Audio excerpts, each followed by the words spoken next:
What is up, YouTube, Facebook, Twitter, Apple, Spotify, and everyone tuned in on the Texas Sports Unfiltered app? Welcome in to another edition of Bucky and BK live on Texas Sports Unfiltered and on the free TSU app.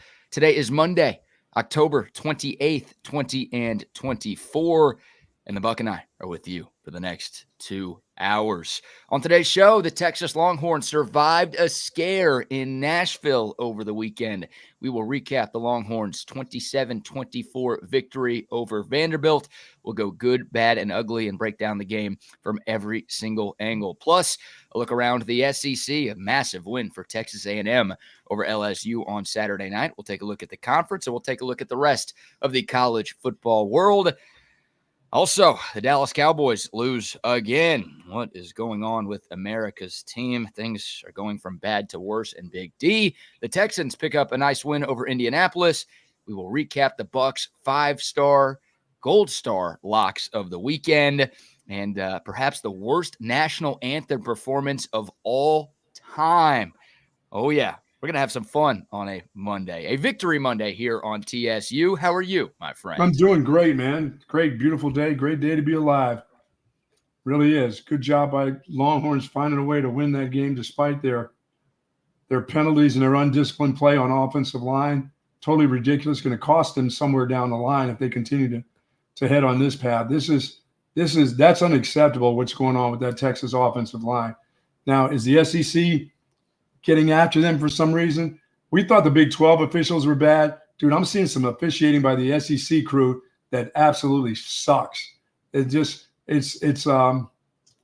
isn't Goliath versus David versus Goliath. This is bullshit.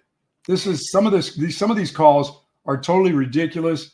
They're like phantom calls. You don't see the flag until after the play's down the field. They throw the flags late. It was very disappointing watching that football game from two perspectives. One, the Texas offensive line, that this isn't – they're talking about their culture. Their culture is BS right now. This offensive line culture is just horse crap. This is a play – they play with 28,000, and the same guy's still jumping off sides twice. 28,000, they got more than that at their practices to watch them play. I mean, I don't understand a guy who's been flinching for the entire year. You mean you need to get somebody else in there. This is one of those deals that if I'm the backup, I'm like, well, why can't I play? What's wrong with me? I would be thinking that as a backup player because I wouldn't be allowed to get away with it. Why is one guy getting allowed to do all this? And the offensive line has no discipline whatsoever.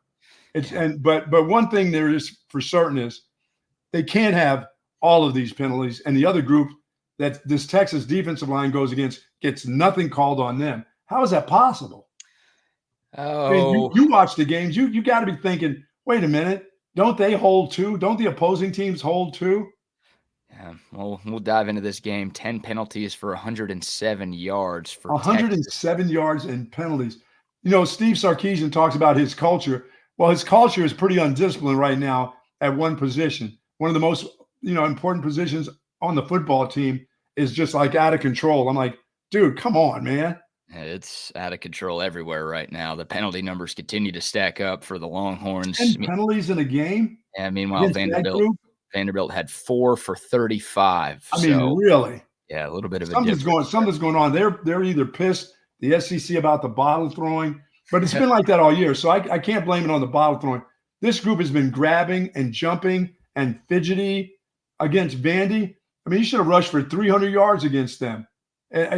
All these yards kept coming back and back, but I kept seeing the flags thrown way after they wait and see how many yards they get. Then a flag gets thrown. I'm like, wait a minute, throw it immediately. If the guy's holding, call him for holding now. Don't wait to see if they got 12 yards on the carry. Don't wait for it. If it's holding, it's holding. It's not holding after he gets down the field and then you decide to throw a flag. I'm like, that's kind of late, isn't it? Are you accusing the Zebras of having money on Vanderbilt on Saturday? Yeah, they want a Cinderella story. They were looking after Vandy beat Alabama. They were looking for another one. It sounded that way all week long. Is Texas in trouble at Vanderbilt? 28,000, you think that's going to make a guy flinch? Well, one guy flinches. I don't care if somebody sneezes. That dude's he's going to jump. He's been doing it all year, but he still remains the guy playing the position. I mean, as I said, if that's like a running back fumbling, BK. Eventually, you change the guy, don't you? You have to for the sake. It's going to cost the team somewhere down the line. They won the game, but I don't hear how sound they are on this off. They're not sound. And you don't have that many penalties. And one group doesn't get to have every game all the penalties. You got to clean some things up over the bye week for sure. We'll dive into Texas and Vanderbilt. We also need to dive into what you are wearing today because our guy DJ asks if that's Derek Jeter with us this morning. Yeah, you got your pinstripes on today, baby. Except for I don't wear Jeter's number. I wear the real Yankee number. Mickey Mantle. There you go. The number 7. Jeter's the captain, but Mickey's the king. So they need either of those guys to replace Aaron Judge in the lineup because that guy they get more hits. Dude, Costanza would do a better job than Aaron Judge batting for the Yankees right now. That's why it's a 7-game series, and that's why they have 27 world championships because it ain't over. It's just starting tonight. Game 3 tonight back at Yankee Stadium. Of course, your Yankees in a little bit of trouble, down 2-0. Epic games on Friday and Saturday night. Of course, the Freddie Freeman walk-off to end Game 1. That was spectacular theater to open up this series, and the Dodgers have that commanding 2-0 lead. But the next 3 are at the stadium, and the Buck wearing his full – are you wearing the pants too? Or are you wearing the cup and the jock? I got my hat that I'm supposed to be buried in, my old Yankees hat. I couldn't find it. It's supposed to be I got to go check that out. I'll get that for tomorrow. I'll wear the old Yankees ball cap is coming out. But no, I don't have my jock on. I don't have my lower gear. Once we tie it up, I'll bring in the whole I'll bring the staff too. I'll bring back Mickey Rivers. I'll try to get that's right. I'll get Thurman Munson. I'll rise him from the dead, bring him out. Yeah. We're bringing back the whole gang. Once we're tied up. Now, I don't know who I'm rooting for. I was rooting for the Dodgers, but now you're telling me you're going to revive some folks from the dead? Yeah, baby. I'm kind of intrigued by this. I hope the Yankees at least tie it up. Give me Yankees wins tonight and tomorrow so we can see some ghosts on the show. That'd be a first.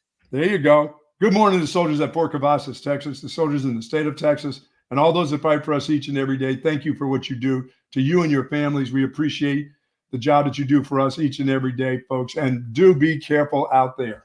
Yes, indeed. We'll dive into the World Series a little bit later in the show. But obviously the biggest headline from our weekend, the Texas Longhorns knocking off Vanderbilt 27-24. And Buck, it sounds like that was your biggest takeaway, the lack of discipline for the Longhorns. It wasn't just the offense on Saturday. I mean, Texas as a team had 10 penalties.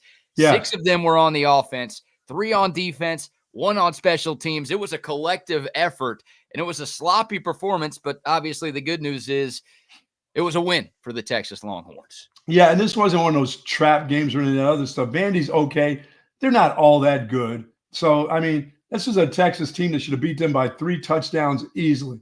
But that undisciplined stuff where they didn't – every time they would get a great runoff and somebody would grab somebody, like I said, it's all right at the point of attack to drop a flag and say, well, that's holding right there. But to wait as the ball goes down the field and then a guy with a long run and then somebody slides a flag out, I'm like, that's way too late, guys. Call a penalty when it happens, when you see it. Don't wait to see what the result of the play is. Flags came out way too late in the SEC for me. And that was I don't know if some of them had to be holding, but some of them weren't holding. And then to watch on the other side, I'm looking at these Texas guys get after this Vandy offensive line and chase the quarterback around and get sacks and stuff. And I'm like, they don't hold? Why can't they? Somebody else has the hold too. It just can't be the Texas offensive line that keeps getting caught for holding week in and week out in the SEC. Got to be somebody else. The opposing team, there's good players on this Texas defense, and they're making good moves to get to the quarterback. I mean, nobody's grabbing those guys? Yeah, refs are refs. Like, I know a lot of Longhorn fans were excited to leave the Big 12 because of Big 12 refs. Right. They're the same. So far, I'm not impressed. The refs. I mean, they're going to miss calls, and at times you have to beat the other team and beat the officials. And I don't know if there was any shady stuff going on Saturday, but it was ridiculous that every time the Longhorns seemingly had a big play, there was a piece of laundry on the field. And there's a very questionable holding call on Kelvin Banks. There was an even more questionable call on Gunnar Helm. Like a couple of those, like you said, the false starts you have to call. Well, that's ridiculous. That's on Texas because it's the same dude. Yeah. Cam Williams with another couple of penalties for Texas on Saturday.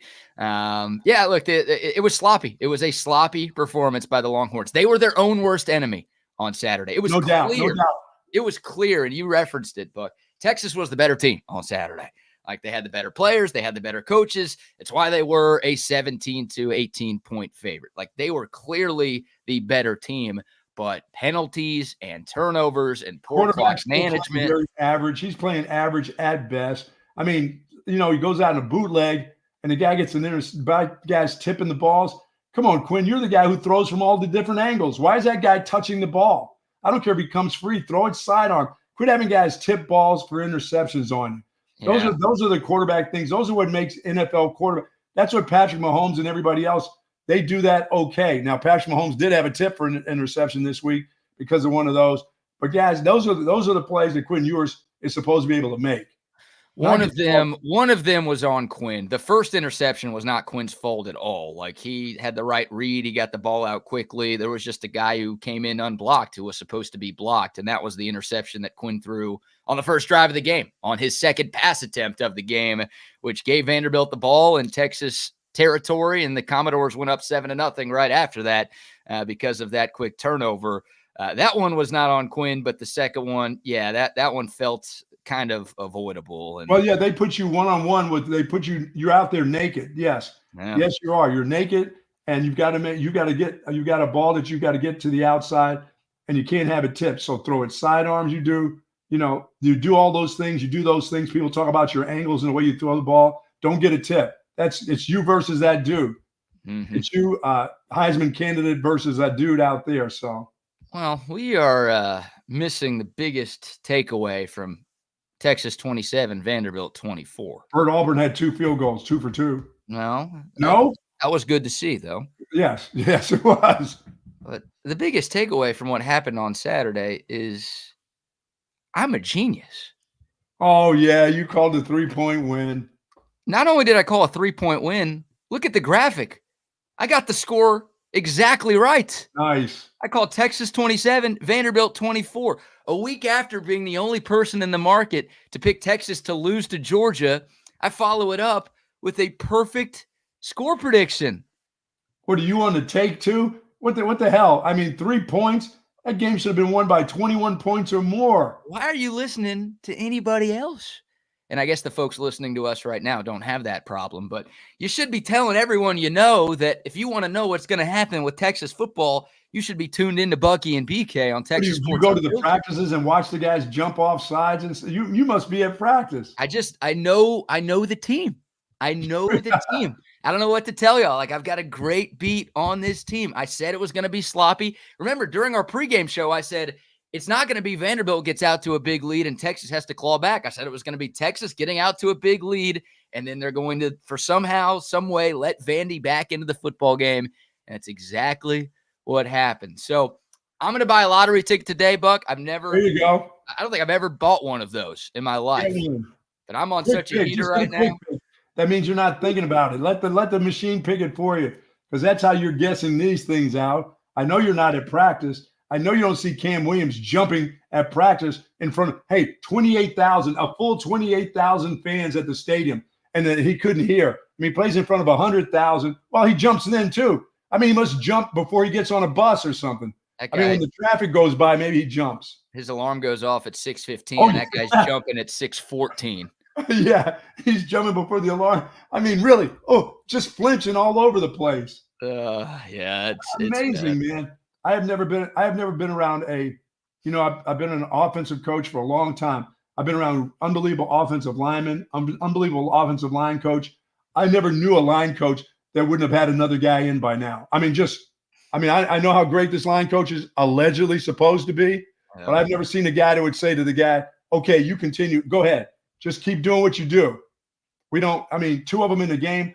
That guy games ago, I know offensive line coaches that would have made the number 2 or number 3 guy better and saying, this guy's not jumping. He may miss blocks, but I can't have this guy doing it. He's killing the team before the snap even starts. Buck, the Longhorns have now played 8 games this season. Cam Williams has been penalized 11 times. Oh my God. Yeah, 11 penalties in 8 games. They And find him in maybe some of that NIL money. Somebody else that doesn't get NIL money should be getting some of that. dude, I like, right before the Georgia game, we had some folks on our Coda text line and folks on our YouTube and Facebook and Twitter live chats talking about how there were mock drafts out there that had Cam Williams going as a first-round pick. And you and I were like, I don't know what the mock drafters are seeing, but that guy is not a first-round pick. No. And the last 2 games, he has been really bad. And it's not only the penalties. Like, he's been a turnstile too often at right tackle for this Texas team. So, like, don't say the name Joe Moore when talking about this offensive line ever again. Like, dude, Kyle Flood's a great coach. I think he's a great coach. And he's done a great job getting this offensive line figured out over the course of his 4 years at Texas. That guy should be given back some of his game checks for the last 2 weeks, because a week after Texas gave up 7 sacks and 11 TFLs against Georgia, Texas gave up 4 more sacks and 9 more TFLs against Vanderbilt. Yeah, and a lot of those were in scheme. They tried, I said they were going to use some of the Georgia stuff. They did, and they still were confused.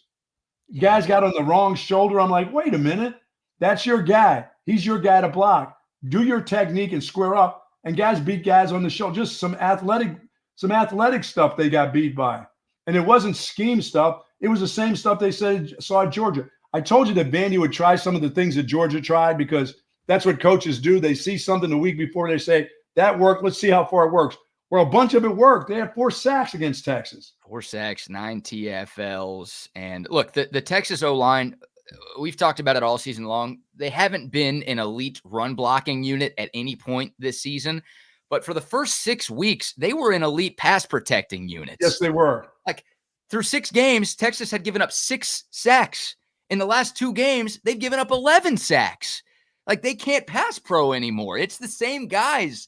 They've been healthy. You can't point to injuries on the O-line. You can point to injuries at other spots to explain why some things haven't been as clean. But it's the same offensive line. And in these last 2 games, I guess you get it a little bit against Georgia because they're Georgia.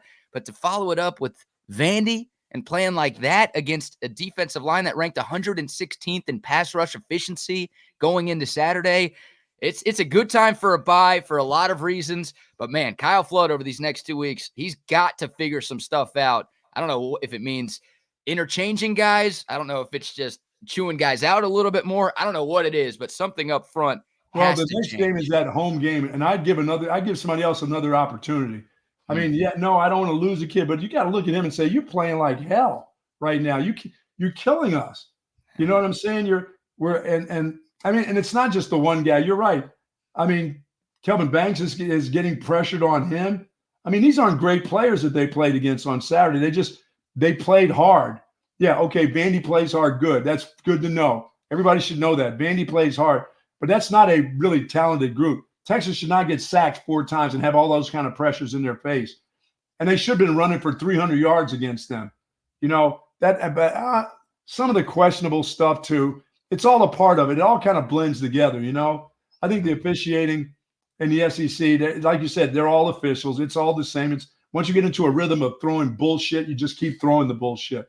And you're waiting till when they see how the play goes down the field, and then you drop the flag. I'm like, come on, guys. If you're going to throw it right at the point of attack. Is it a hold or is it not? Don't question it if the guy goes for 12 yards down the field and then you throw a flag. I'm like, it's kind of late, isn't it? Yeah. The one on Gunnar Helm was like, oh, my God, are you kidding me? Ball goes for like 11 yards, and now you throw the flag. I'm like, that's kind of late. The play's over. The play was 6 seconds ago. And welcome to the team, Amari Nyblack, right? The tight end transfer from Alabama who hasn't played a lot this year. He got called for a holding penalty. I mean, everybody was getting in on the action on Saturday. And if you're going to do that, it's got to go the other way too. They have to – you've got really unbelievable athletes at Texas, pass rushers, guys in the middle, Hey, Texas pays the refs, Buck. Don't forget about that. All right. Wow. Part of me wonders if there's a little payback coming from the SEC officials and maybe the SEC as a whole because of Texas throwing all of those bottles on the field last week. But It Well, look, if you think you got hosed there, wait till you go to Arkansas. If you think that was a hosing in front of 28,000, wait till this team gets on the road again and goes to places like Arkansas. and the penalties, there are a lot of them for a lot of yards, but they were killers, dude. Like the last 3 offensive drives of the game for Texas all had 10-yard holding penalties, which killed all 3 of those drives and kept giving the ball back to Vanderbilt, which gave them opportunities to get back into the game. It's like Texas would have run that clock out because they were running the ball well. They had nice runs, but now I know because they were holding. Maybe. Maybe. Here's we've got plenty of sound from Steve Sarkeesian. We'll start with a short one here. Sark was asked about the penalties, especially the penalties in the second half, and some clear frustration from the head coach. Yeah, it kind of got frustrating. I'll be honest with you. I was kind of getting a little frustrated, because it's one thing to get a holding penalty on a 1-yard run. We were getting holding penalties on like chunk plays, and then you go backwards, and then you get off schedule. And I think when we're on schedule as an offense, we're really good. And we got off schedule in the second half, and things got difficult for us. Yeah, and and coaches, back in the day when coaches bring local officials to do practices.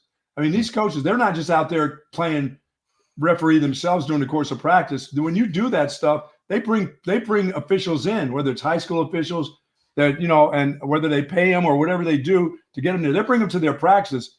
I don't know what do they tell the guys? Hey, don't call any penalties here at practice. We don't want to make practice look bad. Well, I can't even imagine they couldn't have a practice with this group. Hell, there'll be a penalty on every play. I don't know. If you do it in the games, you must be doing it at practice. All right. Well, here's Texas boys saying we're so negative. I guess our Horns just suck. Now, said it at the start of the show. A win is a win is a win. Better to be complaining about some things after a win. Texas is 7-1 right now going into the bye week. Oh, the ones that say that won't complain until they lose a game, and then they'll say, these holding penalties, this sucks. That's when they'll say it. Well, it's screwing up. It's screwing up your team. It's screwing up the continuity of your team. It screws up with the pressures. It screws up your run game. As I said, that was a lot of really good runs that just went to waste. And here's what I'll say here, and I wrote this down in my notes, and maybe I should have mentioned this a little bit earlier in the show, but this is a big part of why I picked Texas to win this game by 3 points. There are a lot of similarities between 2024 Texas and 2023 Texas. This is what's happening right now. This is why no Texas fan should really freak out or lose their minds. Like, was Saturday perfect? No, it was far from it. When you're favored by 17, you only win by 3 against a team that you're a lot better than. There are some reasons to be annoyed, frustrated, disappointed, whatever. Right. But this is basically a carbon copy of last October, right? Texas just win. Texas lost a game in the middle of October to a lower-ranked team in 2023, and people freaked out, right? The following week, Texas went on the road to a stadium that had more Texas fans than home fans.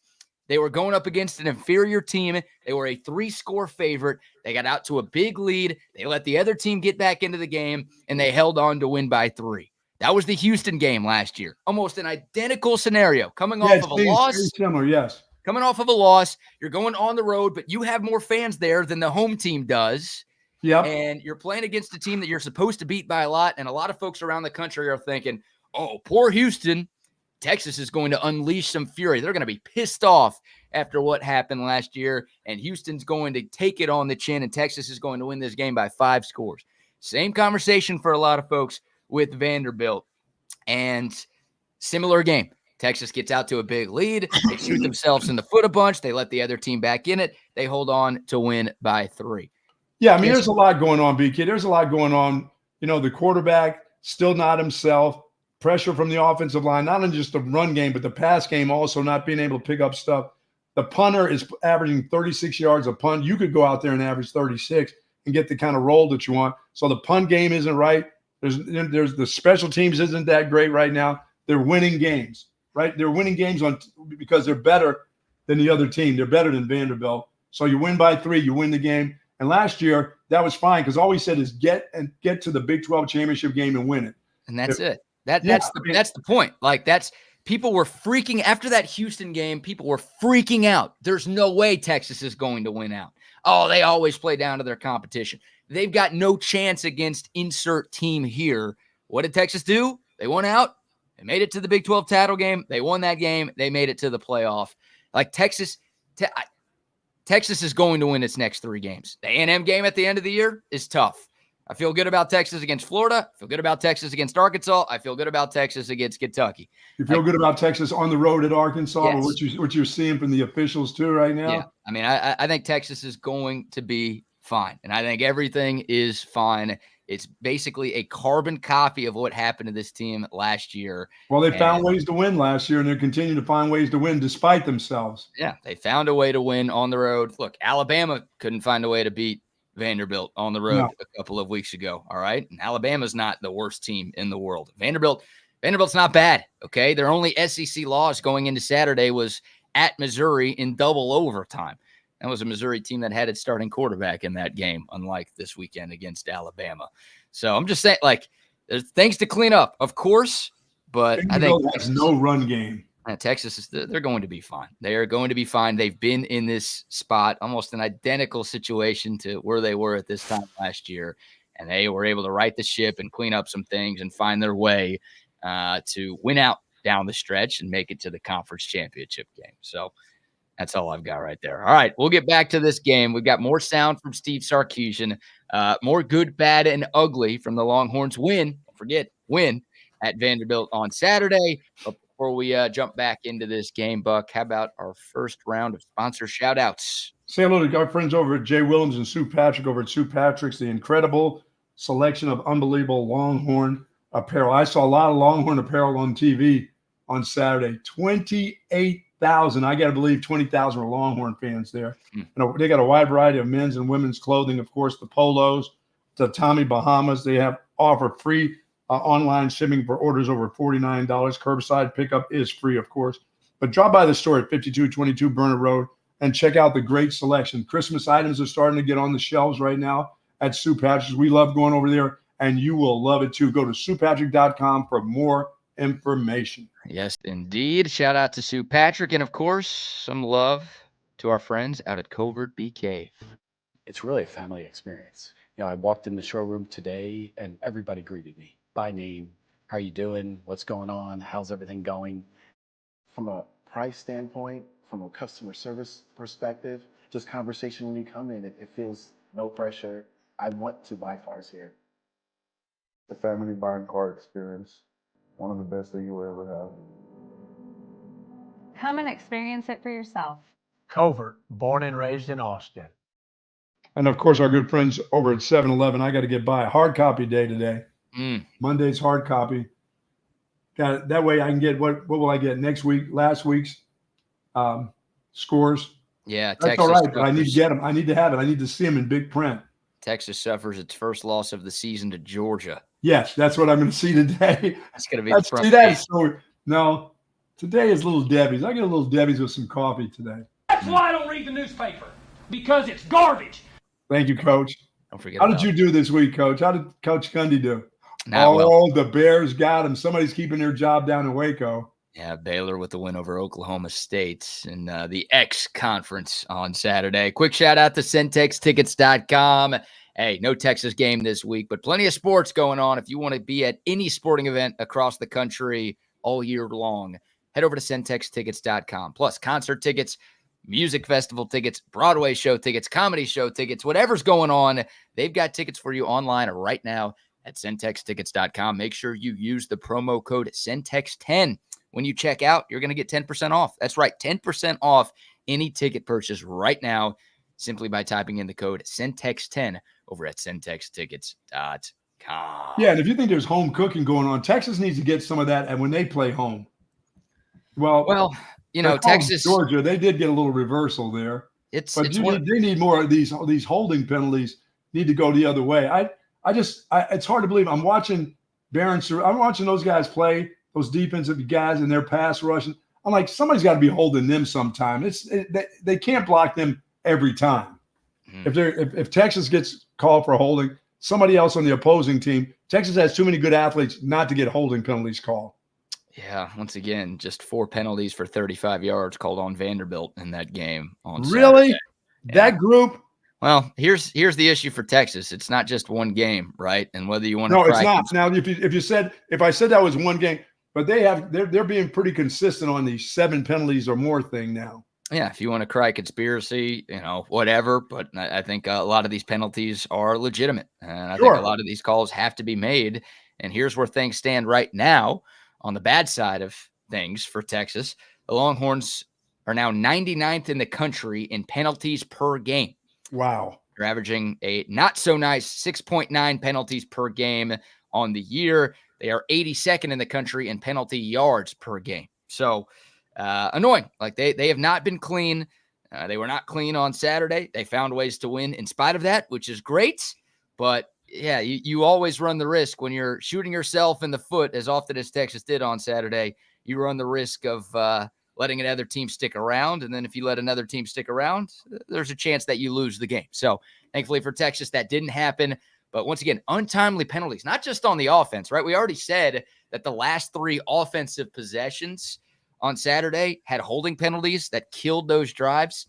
You had a 4th down pass interference call on Manny Muhammad that kept the drive alive. Yes. You had the Vernon Broughton targeting penalty that wiped a pick 6 cover play off the board. Sorry if you had Texas minus 17, because if that Kobe Black pick 6 stands, Texas kicks the extra point. That's a 17-point margin of victory right there. But you get the targeting on Vernon Broughton. Vanderbilt keeps the ball. They end up scoring to make it 27-24 with the chance at an onside kick to get another shot at the end. Like it was just untimely penalties too. And it felt like every time Texas made a big play, once again, you were looking for some yellow on the field. Oh, yeah. And to lose that guy for the first half of the Florida game.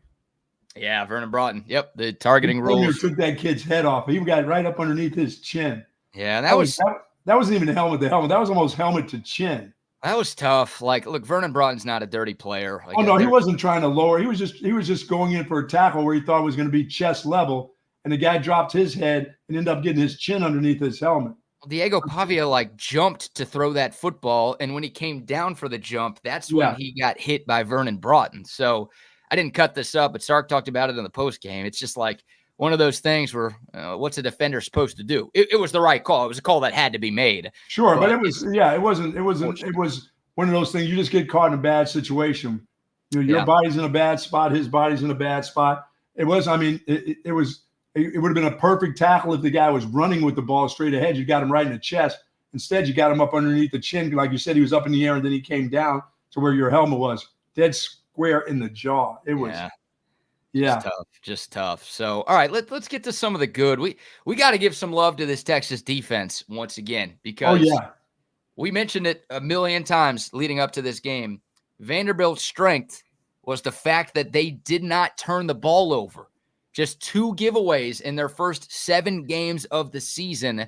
This Texas defense, and Buck, you called it. You said they'd be able to create some havoc on Saturday. 3 takeaways for the Texas. Hit them hard. Yeah, they hit hard, and that was key. The Longhorns didn't always take advantage of those Vanderbilt takeaways, but the fact that they were able to prevent Vanderbilt from scoring on those drives was big. Michael Taff, tip of the cap to you. Oh, yeah.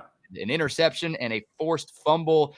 Texas was shorthanded at safety because Andrew Makuba was out. Obviously, Derek Williams is out for the year. He's been out the last couple of weeks, but Texas was down a couple of bodies in that safety room. They needed Mookie Taff and Jelani McDonald to step up. You saw big plays from both of those guys, but Michael Taff in particular, that guy, Johnny on the spot, but he has elevated his game even more this year. No, he's got a little bit of variety in his game for sure. He's got speed. He's got strength. He hits hard. He knows how to dislodge the football away from guys too. He really does. He understands about the angles of how you can hit a ball and still make a good tackle, without missing a tackle. But I thought they hit the quarterback hard. The run game, they had nothing in the run game. Quarterback had to scramble around. I mean, as good as he's been, he was just okay on Saturday. He does a couple little things, but the Texas speed and their athleticism was just too much for them. Yeah, that one. Especially if they had no running game. They had no running game to go along with that. Now, Cedric Alexander, Austin's own, by the way. He had a fumble. Just 10 carries for 32 yards. Yeah, he lost the fumble that Michael Taff forced. So not a great day of running back running for Vandy. Credit the Texas defense for that. And like outside of the 18-yard Diego Pavia touchdown run on Vandy's first possession, felt like Texas did a good job of keeping that guy in check. Pavia made some plays. He's a very good player, and he's a fifth-year player. So the experience was going to shine. He was going to do some things to make life tough. But he wasn't athletic enough for the Texas athletes. Yeah, it was almost like Jalen Gilbo took a bad angle on that first touchdown run. Yeah. It was almost like from that moment on, Texas realized that, no, this guy's actually kind of fast. It's like maybe it was just Jalen Gilbo who like just, this guy's not as fast. I could take this angle and I'm going to catch him. Right. He was wrong. But like from that moment on, you didn't really see Diego Pavia just like beat any Texas player to a certain spot. They whatever was said on that sideline was like everyone realized that, all right, we gotta be on it against this dude, and it felt like they were for the most part after that. And yeah, the three takeaways was huge for Texas. I thought Alfred Collins played another great game. Yes, he did. Six tackles. Very active again. Yeah, second on the team with those 6 tackles. He was the second highest graded defender for the Longhorns, according to Pro Football Focus. Trey Moore, who, man, our guy Chip Brown has been all over Trey Moore this year. He was good, not only in the pass rush, but just in open space, he was really good too. He was real active. Yeah, he by far his best game as a Longhorn, right? He recovered that fumble that Michael Taft forced, had a pass deflection at the line, had a couple of pressures as well, and did some good things against the run. You see him around the ball a lot now. Yeah. Hopefully, look, I'll be optimistic. Hopefully we see more of that from Trey Moore.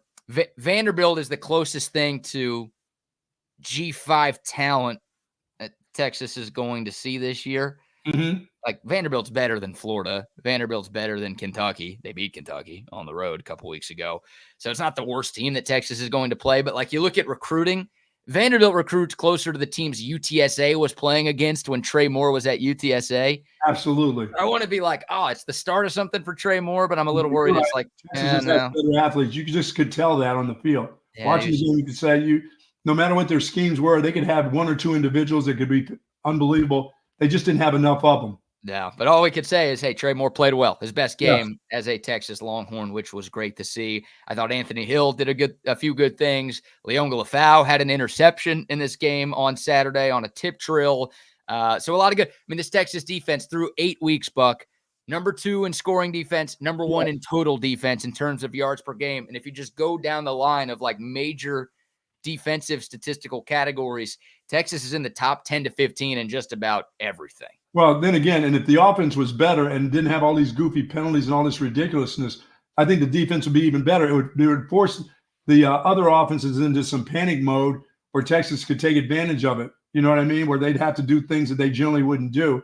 But they're in dogfights now. You know, it looks like they're going to be, I believe. I still believe Texas still is going to be in dogfights. I don't know. I'll have to see. You'll have to see in that Florida game. Florida's gotten a little bit better. And will Texas get themselves together this off week and get rid of some of this offensive bullshit that's going on with this offensive line and protect the quarterback and run the ball? They were running the ball pretty well. But now I know. I mean, when you say when Sark says, the big plays happen. Hey, coach, big plays happen when your guys are holding. If they hold, the holes are going to be bigger. If you can hold the guy and pull him out of there. Right. That's how they get big plays. Right. You know, he said it happens on big play. Well, it happens on big plays. That's how they happen. Both sides of the ball, too. Yeah. And one more on this defense. Like, you look at the last 2 weeks, Texas has dropped from the number 1 scoring defense to the number 2 scoring defense. Technically, the Longhorns gave up 30 against Georgia, and they gave up 24 against Vanderbilt. But we talked about it. Like, against Georgia, the Bulldogs only had 1 drive of more than 35 yards. They just kept getting a bunch of short fields because the Texas offense was so bad in that football game. This Vanderbilt game, Vandy had a touchdown drive of 31 yards and a touchdown drive of 38 yards. Yeah. They also had a field goal drive of 29 yards. So, like, you see 24 points and you think, maybe the Texas defense did. No, it's just lack of complementary football. Some of that was turnovers by the offense. One of it was a bad punt. You talked about Michael Kern earlier. A bad punt that set Vanderbilt up with the really short field. Like, the Texas defense is carrying its weight right now. And the only time it feels like they're screwing up is if the other 2 facets of the game screw up and they put Texas's defense behind the 8 ball. Yeah, they have. They've over the last couple of weeks, they've put them behind the 8 ball. They've had to really, really fight hard. As I said, I think this group still tackles well. If you don't have a semblance of a run game and you don't have a decent runner, you're going to be in trouble against this defense. When you put it all on the quarterback and your receivers are dropping balls and you don't have great wide receivers, that's a problem against this defense. Mm-hmm. But the offense has to play complementary football to it too. You just can't keep going backwards, and these silly these 5-yarders cost, these 10-yard holding penalties cost you. It doesn't just cost your offense, it costs your defense too. Yeah, it costs everything. And that's, great performance by the Texas defense. I don't want that to get lost. Oh, no. But offense has to clean some things up. Before we get back to the offense, and I want to get your thoughts on Quinn Ewers' performance in that win on Saturday. Here's another one from Steve Sarkeesian. He was asked about his defense's performance on Saturday, and kind of some overall all-encompassing thoughts on the way the defense has played through 2 months' worth of game. The first touchdown today, after the tip ball, was unfortunate because I think we were actually in really good position, and we let the quarterback get out and kind of circle us for a touchdown there. But hey, our defense, I think, is defending the run at a really high level, which we thought maybe coming in the year might not be where we were a year ago defending the run. But we're stopping the run. I thought it showed up tonight, keeping the quarterback in check. I think that first run he had was an 18-yard run. After that, 15 carries for, not a whole lot of yards. So that was good. Where I've been impressed is what we've been able to do in the back end and our ability to defend the pass, our ability to create turnovers, I think is really starting to elevate itself. And I think we're playing with a lot of confidence. And so, I know we didn't want them to score at the end there to put us in that position. But again, we're off the field. We return the ball for a touchdown. We rough the quarterback. And so could have looked a whole lot different. But in the end, it took all 60 minutes to get the win. It's when teams have to pass the ball, and Texas knows they are really good against that kind of stuff. I'm not now, he continues to be excited about what the secondary is doing. But those guys up front are playing really well. They put a lot of pressure on the quarterback. They force the quarterback to try to make some really, really tough throws or take off with the ball himself and run the ball. And I think that's what's happening from the guys on the outside right now. And the linebackers are doing a good job. So that secondary, they got offenses throwing the ball under duress. Guys aren't sitting in the pocket, having clean pockets and throwing down the field. They just haven't had that. I think that's because of what they've done. They've gotten better with their pass rush. So I like it. I think that they're doing a great job in the secondary, but I think that's because of what happens up front right now and what's been happening. To be the number one defense in college football, you've got to be good at all three levels. Yes. And Texas is right now. And if you just look at the box score, Texas didn't have a sack on Saturday, but they got a lot of pressure on Diego Pavia. They hit him a lot. They had a batted ball that turned into an interception in this game. So they did a lot of good things. You'll see 0 sacks and you might be frustrated, but the Texas D-line, and like you said, they held their own against the Vanderbilt rushing attack as well. And that rushing attack has caused a lot of problems for a lot of teams on Vandy's schedule this year, and Texas was able to keep it in check. So great stuff from the Longhorn defense. They continue to get the job done. They can just get the offense up to speed a little bit more, then you'll feel like this is a Texas team that has a shot to do some special things this season. So now we go to the offense, Buck. Quinn Ewers, I thought it was his best game since coming back from the injury. Right, he did a lot more right against Vanderbilt than he did against Oklahoma or Georgia. The stat line reads 27 of 37 for 288 yards, 3 touchdowns, 2 interceptions. We mentioned both of those INTs came on passes that were tipped at the line of scrimmage. Yes. Quinn threw a pick on his second attempt of the game, Buck. After that, he completed his next 17 passes. So he got into a little bit of a groove, did a lot of things right, but still maybe some things to clean up. How do you rate Quinn Ewers' game? I thought it was a good game. It wasn't a great game. It wasn't a really I'll just have to say that one thing, it's not a great game. It's just okay game because you can't have 2 interceptions. I don't care. The ball can't get tipped. That's your deal. You got to find ways that the ball doesn't get tipped. Yeah, they're going to make some plays on you, but not 2 of those. Like I said, the second one is one that's one-on-one. Yeah. You've had those throws before in your life. You got to get that away from, they run a naked boot, you boot around, the guy can't tip the ball. You have to find a way to get it out to receiver. The guy made a good play. 2 interceptions, too many. 1 interception, I understand that during the course of the game. 2 is too many. I thought he saw the field pretty well. But once again, there's a lot of people in his face again. There aren't as clean as pockets as you thought were going to be this year with this offensive line, or that have like they did last year. They don't protect as well this year. I don't even know if it's a this year thing. Once again, it's just 6 sacks through the first 6 games. It's just been the last 2 weeks where they've lost the ability to pass protect. I don't know if they're afraid that they're going to hold or whatever it is, or Sark is afraid to call certain plays because he doesn't think his offensive line can hold up to it. Well, once again, now everybody sees what Georgia did to him. Vandy tried to imitate some of that stuff. Don't think Florida that has better athletes aren't going to try to do it to confuse this offensive line, because it puts a lot of pressure on Quinn. It really does. He doesn't have that clean pocket. And we know from watching him over the last couple of years, if the pocket isn't clean, he gets jittery, his feet get weird, he starts arm throwing, he doesn't step into throws. But I thought he was okay. I mean, because I thought complimentary, the run game was there. It's just the bullshit holding calls, and whether it's the offensive line or the officials, it took away from a lot. There were a lot of big plays that got called back. There are a lot of really good runs that in the flow of a game can keep you going, that you don't have to drop back and pass. You can turn around and hand it off again. So they never got into the rhythm. Those runs that kept coming back and put you in 2nd and 20 and 2nd and 15. It's like, my God, guys, now you got to throw the ball, you know? Yeah, it was the Texas running backs, Quintravion Wisner. I'm trying to combine both of his names into one, and I'm struggling mightily. He averaged 4.6 a carry. Jaden Blue averaged 4.7 a carry. So not world beater numbers, but numbers that you will absolutely take.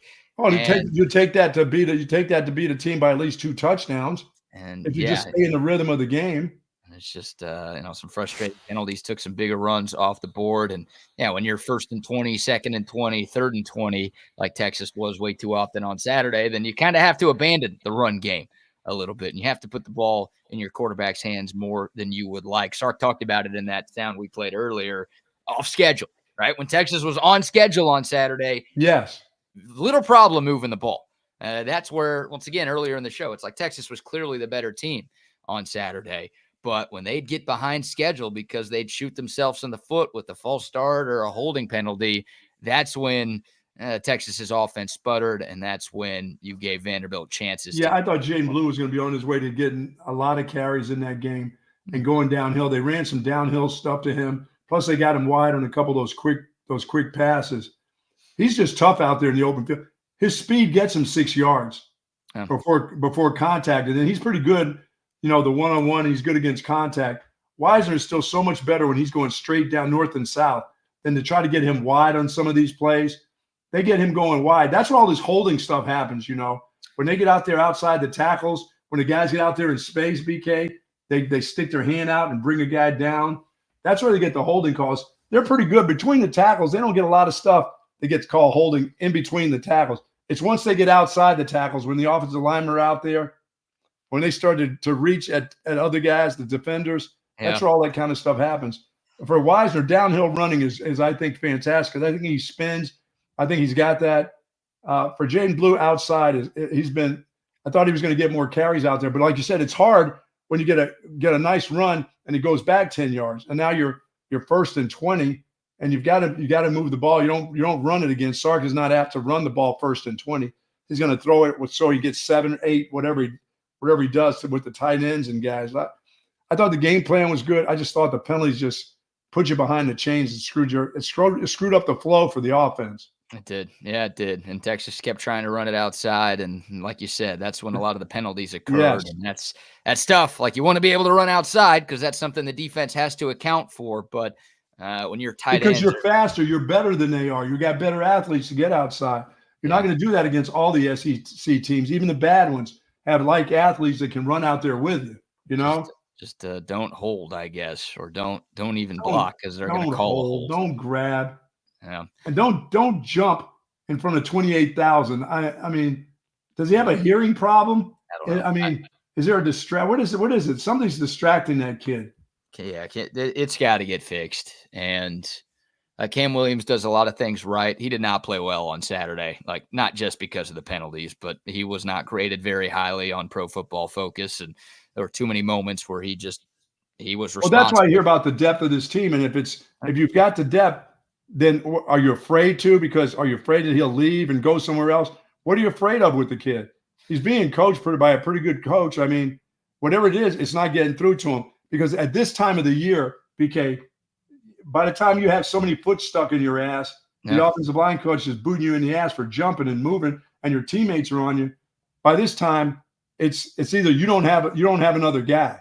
It's telling me you don't have another guy because that guy would be replaced by now. Maybe. Yeah, I don't know. You got Trevor Gooseby. You got the 5-star freshman, Brandon Baker. I mean, there are some options on this Texas team that maybe could play right tackle ahead of Cam Williams. But look, we're not privy to practice. Maybe those guys just aren't ready. They're not good enough right now. I know they got to care about those kind of penalties. I know. That's the thing that's unforced error. The snap count. I know. Like and you say at home, how does it happen at home? They're not screaming when you got the ball. But then you go to Vanderbilt where the stadium only holds 30. They got 28 there, and you're still jumpy. That's the thing, right? Texas has only played 2 true road games this season. And remember, Cam Williams had 4 penalties at Michigan in what was actually a hostile environment back in week 2. Right. Vanderbilt, 28,000 fans, and maybe 50 to 60% of them are wearing your team's colors, and you still commit a penalty like that. It's 11 penalties in 8 games. Once again, that's the stat. Like, that's all you need to say. That just can't happen at this level of football. And you're 7-1. Things are going great, but that type of stuff will absolutely kill you. And if you lose a game because of those penalties, then coach is going to get blamed for not making a move or doing something about it. Coach is going to get something for discipline. That's a focus, a discipline thing. And you're talking about culture. Your culture isn't going to be good if you continue with these. Those are mistakes. Those are mistakes that you're supposed to be able to coach up in your individual players, or you're just not going to get, or you're just too afraid to make a change and see somebody else. Somebody else needs to get an opportunity. If the guy's going to cost you with 11 penalties, somebody else ought to be in that spot. Right. Penalties and turnovers, man. Those are the issues for Texas. Like they're doing so many things right. And so many of the stats look great for this Texas team. And they're ranked number 6 in the country. They did drop a spot despite the win. They flip-flop with Miami. So the U, after beating a high school team in Florida State on Saturday night, they move up to number 5. Texas drops to 6. I don't think there's a person in the world who would pick Miami to beat Texas if they played, but no. Alas, the poll is what it is, and you shouldn't care too much. I don't know why I even care at all. God, I just want Texas to end up playing Penn State somehow, somewhere, some way. I would love that. Why is that? I just would. I would love to see them play Penn State. That would be a good football game. You feel like it's an easy win or something? No, I just feel like it'd be a good game, and I think Texas would be able to win that game. Okay. Yeah, Penn State, Ohio State coming up this weekend. Yes. Penn State was in a bit of a dogfight with Wisconsin, but they found a way to pull away late and get a win at Camp Randall. Ohio State survived Nebraska. Maybe a look-ahead spot for both of those teams. They both win, so they're both still top 5 going into that game this Saturday. That'll be a big one right there. But yeah, Texas, it's penalties. We already gave you the stat, 99th in penalties per game, and turnovers. Texas, 2 more on Saturday. The Longhorns are now 109th in the country in giveaways per game. So the good news is this defense is creating a lot of turnovers, right? They're taking the ball away, which means the turnover margin stat isn't that bad for Texas. But they are 109th out of 134 teams in terms of giveaways per game. They're at 1.9, Buck. So it's basically twice a game now that this Texas offense is giving the ball to the opposition. And I said it, Georgia didn't have a lot of long drives last week. No. Vanderbilt didn't have a lot of long drives on Saturday. It's just this Texas team keeps giving the ball to the opponent with short fields, and that's why Texas is 1-1, and they're being outscored by 12 points in their last 2 games. Yeah, I still would. And the freshman running back, these are kind of games that I think if you're having problems with guys holding when balls bounce outside and things like that, I was thinking I thought the game against Vandy was a great opportunity for Kid Gibson to get in the game, BK, and go straight downhill at them with a strength where they block guy man on man or double team guys and let him get off the ball. I thought that's where at this time of the year that he was going to be the guy who really could puncture guys like that and really get you that 4 hard yards, and Texas can show some strength without having to do some of these finesse things that they're doing. But I know you can't get 3 guys the ball. I said that in the beginning of the year. You're not going to – 3 guys aren't carrying the ball equally. It just doesn't work out that way. That's hard to do. But I was thinking maybe a couple more carries in a game like that for him, because time will go through where if guys aren't getting – I mean, he's not going to have enough carries that we'll be saying, well, he's been carrying all year. You're going to say, well, no, he hadn't carried for like 3 games. Well, here's what I've been hearing behind the scenes about Jarrett Gibson. Oh, he can't – don't tell me he can't pass. No, it's nothing about him. It's not his fault at all. It's, Trey Wisner and Jaden Blue have both had injury issues this year. And Steve Sarkeesian wants that insurance policy of Jarrett Gibson to make sure that they've got somebody healthy in case something happens to one of their 2 starters. So they don't want to be throwing Jarrett Gibson out there a lot, risk him getting hurt when you have 2 guys who have already gotten hurt in front of him this season.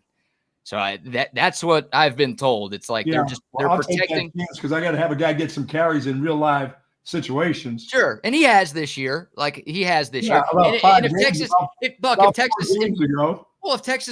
if they could pull away from Vanderbilt, he would have gotten some run. Problem is, they lost to Georgia. They're not going to put in 3rd stringers when you're down 23-0, and they couldn't pull away from Vanderbilt. So, I think Sark would have loved to have, gone up by 3 or 4 scores in the 4th quarter against Vandy. And then, hey, let's give Jarrett Gibson some run. That's fine. This is now the time. But because that game stayed relatively close throughout, I think that was a part of it. So I get it. I think Jarrett Gibson could help because he is a good downhill runner. But don't shoot the messenger here. I know. I kind of understand that. You get into certain ways about your run game and your running backs and who you trust and who you don't. I would think right now they do trust Jaden Blue to run the ball out of the backfield because you're thrown to him now. He hasn't fumbled the ball. I mean, you're either worried about him or you're not worried about him. And right now you can't, he has to do – because he has another dimension to the offense with his speed that you just don't have. The other kid was playing early in the season. I mean, even when they still were worried about getting a guy hurt, that guy was getting in the Michigan game. Well, he got hurt. Well, he got in the Michigan game because Jaden Blue got hurt, Buck. Yeah, but he's a guy who can carry that. He's a guy who can do some things now. It's not like I'm not saying he's been demoted. He just hasn't had any carries. I think he still can go in games and get a series. If it's early in the game, get his mind mentally right. So if a guy does get hurt, okay, I've had enough carries. But if you go 3, 4, 5 games, the guy doesn't touch the ball, and then you say, well, he's my security blanket. Well, but you haven't the guy's only practiced carrying the ball. He hasn't gotten into these games against competition. I just thought it was I thought it was a way to get him going downhill, especially if things are. And it wasn't like Trey Wisner was having a bad game. Yeah. It's just I thought there was times where he could have got maybe 3 or 4 carries in that football game. Maybe. And for me, when he gets carries, they're meaningful carries. They're not just at the end of games where you're up 3 touchdowns. I think he's a guy that early in the season you gave meaningful carries in big games. And now he hasn't touched the ball in forever, it seems like. Yeah, I'm okay with it. I see your side of it. I see Sark's side of it. If you had Velton Gardner healthy, if you had Colin Page healthy, if you had Christian Clark healthy. If one other guy got hurt, then you're in a predicament. At least you have guys. You don't even have guys now. That's it. Yeah, obviously if CJ Baxter was healthy, I don't know if we would have seen Jarrett Gibson play at all this season, right? Probably not. But the other guys, like your depth guys, are also hurt right now. So if that is true, and that's why we haven't seen a lot of baby Rhino as of late, then I get it. I get your argument once again. I get what Sark's doing. I think there just needs to be some real tough runs for 4 and 5 yards. I just thought this time of the year, that guy who played early in the season would be a thumper, when you're at the halfway point where you really need to get your offensive linemen just getting on guys and going and not worried about getting outside and grabbing and reaching and clutching. Maybe some quick count stuff, quick snaps where he gets it and goes downhill. I just thought he'd be good. But I understand the whole, we can't afford to get – if one guy gets hurt, then he's in. We can't play him late in games because we can't afford to get him hurt either. Mm-hmm. I just thought it was a great opportunity because they were running the ball pretty well. Yeah, they really were. I thought they were running well. It's just the holes and the penalties and the officials in their goofy – oh, that's a 12-yard run. Oops, my flag fell out of my pocket.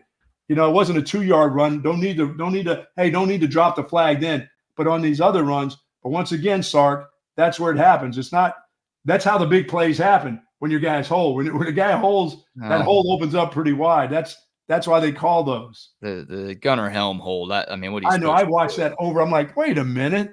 It's like, come on, guys. Dude, if I'm a defensive lineman at any level of football, like every single time I get blocked, I'm going to put my hands up and fall down and flail like I'm getting my own jersey and say, wow. Well, that's like, because it feels like, and you see this at the NFL level too, right? Like it's just, some of these are good block. They're just takedowns, but like the offensive lineman is holding the player where he's supposed to hold it. Like he's inside, his hands are inside. He pancakes him to the ground. Yet because a guy falls down and he puts his hands up, the refs just throw a flag. And it's got to be tough in full speed, like getting those calls right. But it just feels like every time somebody goes down on a defense, there's going to be a flag thrown for holding, even if the blocker is doing everything he's supposed to do. And I'm good with the point of attack flags, like right at the point where you see it, bang, it goes. But when the guy's going down the field and the official looks back and goes, and then he throws it after the guy's creased the line of scrimmage, and you if you see it, you see it right away. You don't see it after you find out what the run is. Mm-hmm. I just thought they got a home. Texas needs some more of those home calls when they're at home. Yeah. Well, their next game will be at home, of course. Yes. Not this weekend, but the following weekend. Yes. And we'll see. I don't know about the water bottle things. I just had to throw in a little conspiracy thing, but there was way too many of those late holding calls in this football game. And I thought that whole Cinderella story all week long. Oh, this is the Vandy group that beat Alabama. And you just heard all week long, Texas is in for a dogfight against Vanderbilt.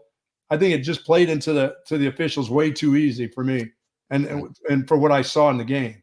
Well, let's dive back into that. And I think there's a serious problem with this Texas offense right now, and I don't know if it's going to cost them in the regular season, but if Texas does make it to the college football playoff, those kind of things will cost you there because the teams that you play are for real. It's different. It's different than that. Yeah, penalties and turnovers are issues, but there's one glaring issue with this Texas offense right now that if it doesn't get cleaned up, the Longhorns are going to have a tough time. Maybe not against Florida, Arkansas, or Kentucky, but you're playing teams like A&M. You're playing, maybe Georgia again in the SEC title game, and then obviously whatever teams you'll see in the playoff. This one thing I'm about to mention could derail Texas this year. So we'll get to that in a second. But first, that's a little tease, Buck. I see you're interested. Yes, I'm very interested in what you're about to say. But that means I did a good job. But that also means we got to give some love to a few more sponsors. Let me say hello to our friends over at Relax the Back. I'm even going to use my Relax the Back accessory for my hand that I had my carpal tunnel surgery on last Thursday.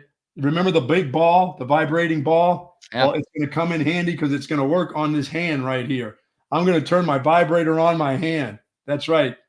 When we're done, I'm going to sit back, let that Relax the Back vibrating ball that you can put on your back, on your hips, on your thighs. I'm using it on my hand. That's what Relax the Back can do for you. But I'm sitting in my Relax the Back chair. If you got a bad back, lumbar area, thoracic area, your shoulders, go to Relax the Back. You'll find some of the greatest chairs in the world there. They embrace that holistic approach for a healthier lifestyle based in 35 years of proven expertise. And they've got adjustable mattress sets, of course, select zero gravity recliners, and then those office chairs for a home or at your office. I love my chair. I sat in it this week. That's right. I got home, didn't get in the big taco, sat in the chair, watched the Yankees lose, but that's okay. But my back feels great. My hand doesn't feel all that great until I get the vibrating ball on it. Hey, two-hander. I'm going to get it to two-hand. Took the Band-Aid off. I'm ready to go. I've just got this on. Can't wait to get this thing off. Can't wait to grip that club come next week. I'm ready to go. But thanks to the folks at Relax the Back, folks. 2 unbelievable locations at the Hill Country Gallery across from Whole Foods, and in North Austin at the Gateway Shopping Center across from Container Store. Live pain-free like the Buck at Relax the Back. Yeah, wait till after the show is over before you bring out your vibrator, please. All right. This is a family program. We don't need to be seeing you doing that type of stuff on the air. All right. I'll wait. Thank you very much. I'm bringing it out, and it's shaped like the sphere. You know what I mean? It's like that. It's that kind of ball. Just lay it in your palm. Just let it vibrate there. That's great. Rosy palm. Just put it over in rosy palm right there. It's going to be ready to go. Are you supposed to be doing that? Is that part of your rehab for It said to massage your hand, your fingers and your hand area. So no better way than a vibrating massage ball. I like that. All There right. you go. I'm going to put those balls somewhere else, too. I have to remember. Sure. Hey, speaking of pain-free, shout out to Altstad Beer, baby. Oh, man, I had a lot of Altstad over the weekend, including during our pregame show at Shoal Creek Saloon on Saturday. You had a couple of those there, huh? A couple of Altstads there. I had a couple of Altstads everywhere this weekend. It's the best beer that you could find all throughout the great state of Texas. And we've got an epic sports night coming up. World Series Game 3, Monday Night Football. I think 11 NBA games, 8 NHL games, a lot on TV. You need a great beer to accompany your great sports watching. Altstadt is the beer you have been searching for. Brewed locally in Fredericksburg, no preservatives, no additives, and they've got a bunch of different brews, something for every beer drinker out there. If you haven't tried it yet, you are missing out. I say it all the time. One sip and you won't go back to the other beers that you have been drinking in the past. It is the official beer of BK. It should be the official beer of you as well. It's Altstadt beer. No impurities, no regrets. And of course, hello to our friends at 34 Wine and Spirits. If you're going to have that party, hey, off week, no such thing as an off week when it comes to wine and spirits, I believe.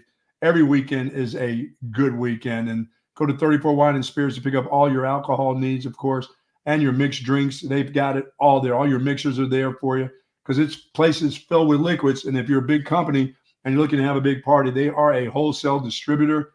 Check them out. 34 Wine and Spirits. Yes, indeed. And a shout out to our friends at Waterloo Printing and Graphics. Y'all see the TSU rope hat that I'm rocking this morning. That was made by Waterloo Printing and Graphics. All of our hats, all of our shirts, all of our signs, including that ginormous step and repeat banner we had behind us at Shoal Creek Saloon on Saturday, all made by Waterloo Printing and Graphics. They can do the same for you and your business as well. Reach out to them on Instagram at Waterloo Printing, or you can give our buddy Adam a call or a text, 512-300-9641. And thanks to Ray and the gang at Shoal and Brian over at Shoal Creek. Nice crowd over there for the pregame show. You know, we've got the sounds of the wonderful creek behind us. I can see the turtle. I told Paulie he needs to come down there and bring his rod down there for get some of that fresh fish, fresh tilapia or sunfish or whatever, the snapping turtles that they had down there. It was going on. It was going on. What a nice spot that is. It really is. You could have had a nice meal of duck and turtle. Oh, yeah, absolutely. Thanks to those folks at Shoal Creek. What's some great food there, too, man. What did I eat? I had a shrimp po' boy. Did you? How was it? Good? Yeah, fantastic. I stayed there for the game, watched the Texas Vandy game with a few buddies, and had a shrimp po' boy. We had fries. There. Oh, man, we had everything. People got gumbo. People got loaded fries. Someone got a burger. I mean, they got everything at Shoal Creek Saloon. You don't have to just go on game day. Hell, you can go tonight. Watch all the sports that I just talked about. For lunch. I'm a luncher there. I go to lunch there. Go to lunch there, get you some Altstadt beer, and enjoy everything that Shoal Creek Saloon has to offer. All right, Buck, the biggest problem with this Texas offense right now, it's not the penalties. It's not the offensive line. It's not the injury to Isaiah Bond, which doesn't sound serious. And yeah, well, that's one I thought you were going to say. It seems like he'll be back for the Florida game. But this was an issue that happened before Saturday. There is no threat of a deep ball from this Texas offense right now. I agree. It is non-existent. They didn't try many deep shots on Saturday, but the ones that they did try did not work. Some of them weren't even close. I mean, Quinn Ewers overthrew, I think it was Ryan Wingo, by about 5 yards on a deep ball.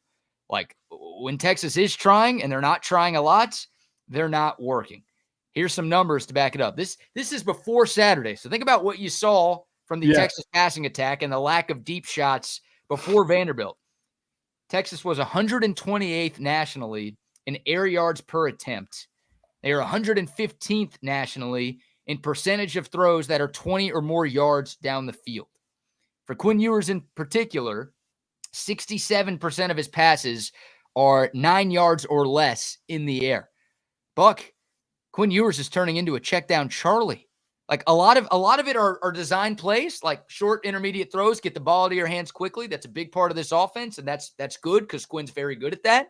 Yes, and the offensive line is not holding people out over the last couple games. I know. But even before that, once again, these are Right. season-long numbers I just gave. So even when the O-line was playing well, when Quinn Ewers is under center, they are not throwing the ball down the field. They're barely trying, and when they are trying, it is not working at all.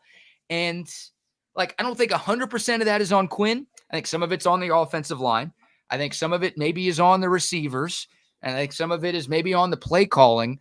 But whatever it is, when you have zero vertical threat and no one even respects your ability to take a top off a defense, like that, I said it last week, when you have to go 9, 10, 11 play drives, Yes. that means you have 9 or 10 or 11 opportunities to commit a holding penalty.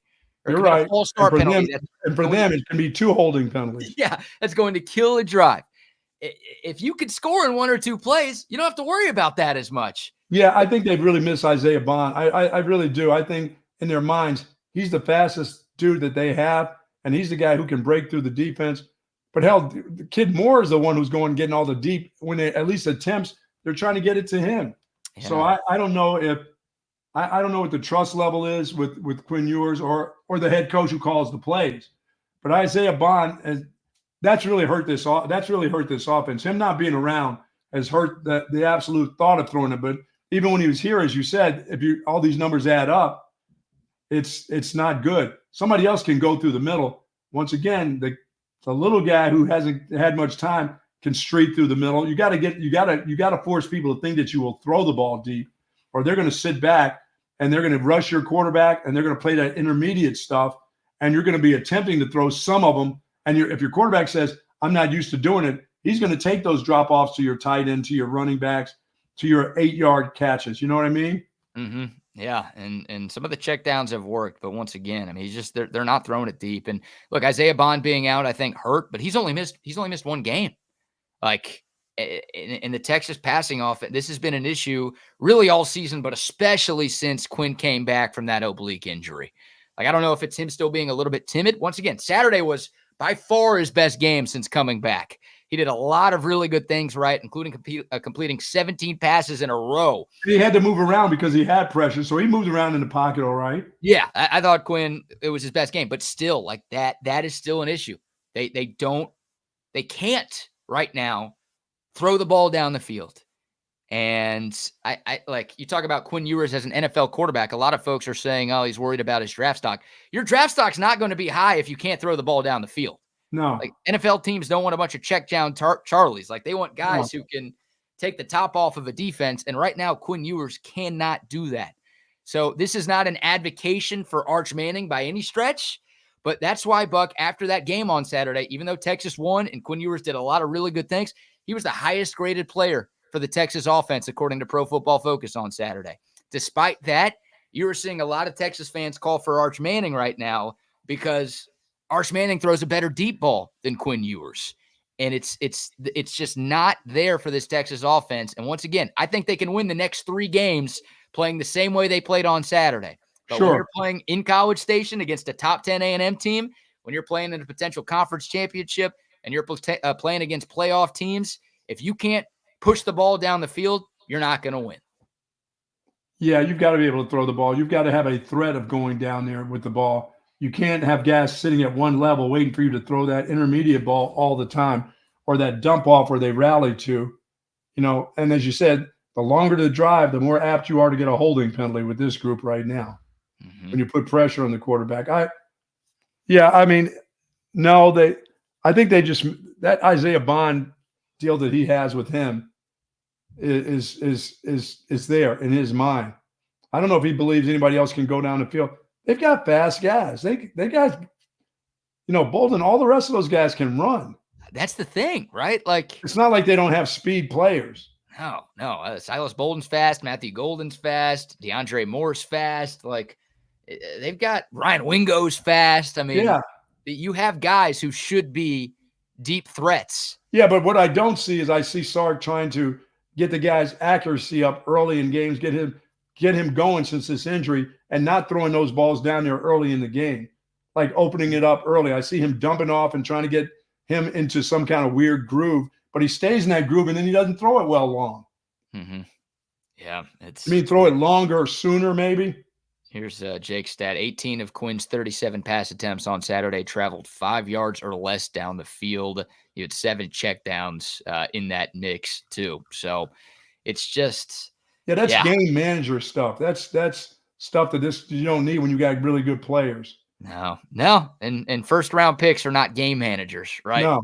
Like, and Quinn's turning the ball over, too. That's the thing. If you are a game manager / bus driver, right, you can't turn the ball over as much as Quinn has. Now, nobody's going to say anything if you don't have those picks and you have a 300-yard game and you're dinking and dunking and having a great completion. Nobody's going to say a word about you throwing the ball deep. They're going to say, well, can he throw the ball deep? Yeah, we know he can't throw, but you know what he is? He's accurate. They move the ball down the field. He makes the right decisions. Everything's good. But those picks, that takes away from a lot. Mm-hmm.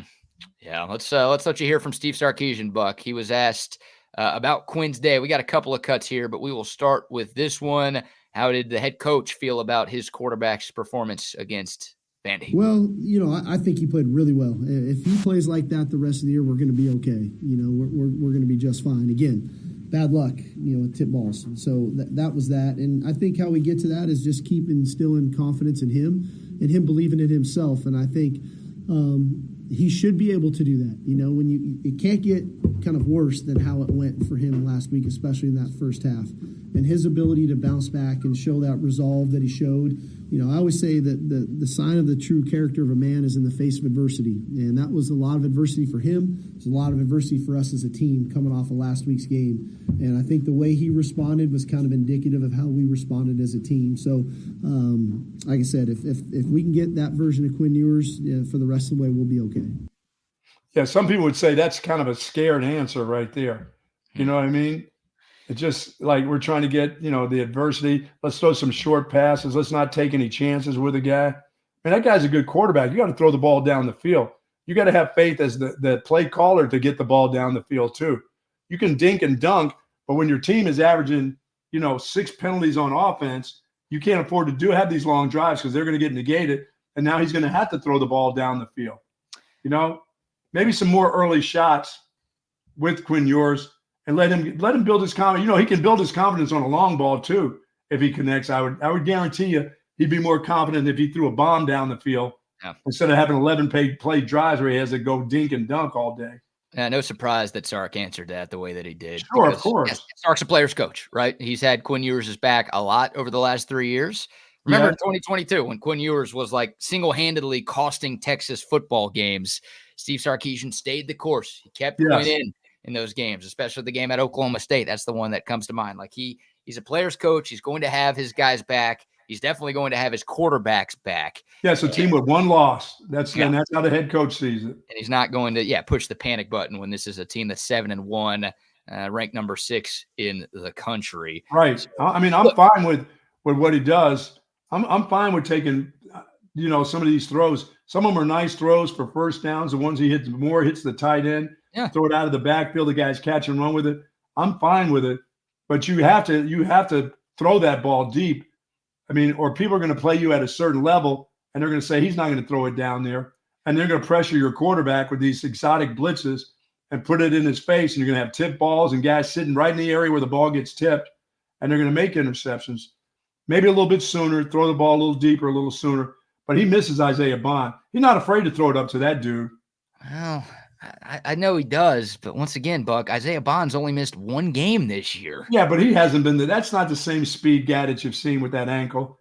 He got hurt. He caught a touchdown pass against Georgia, but his quickness and speed wasn't there. Right. I don't know.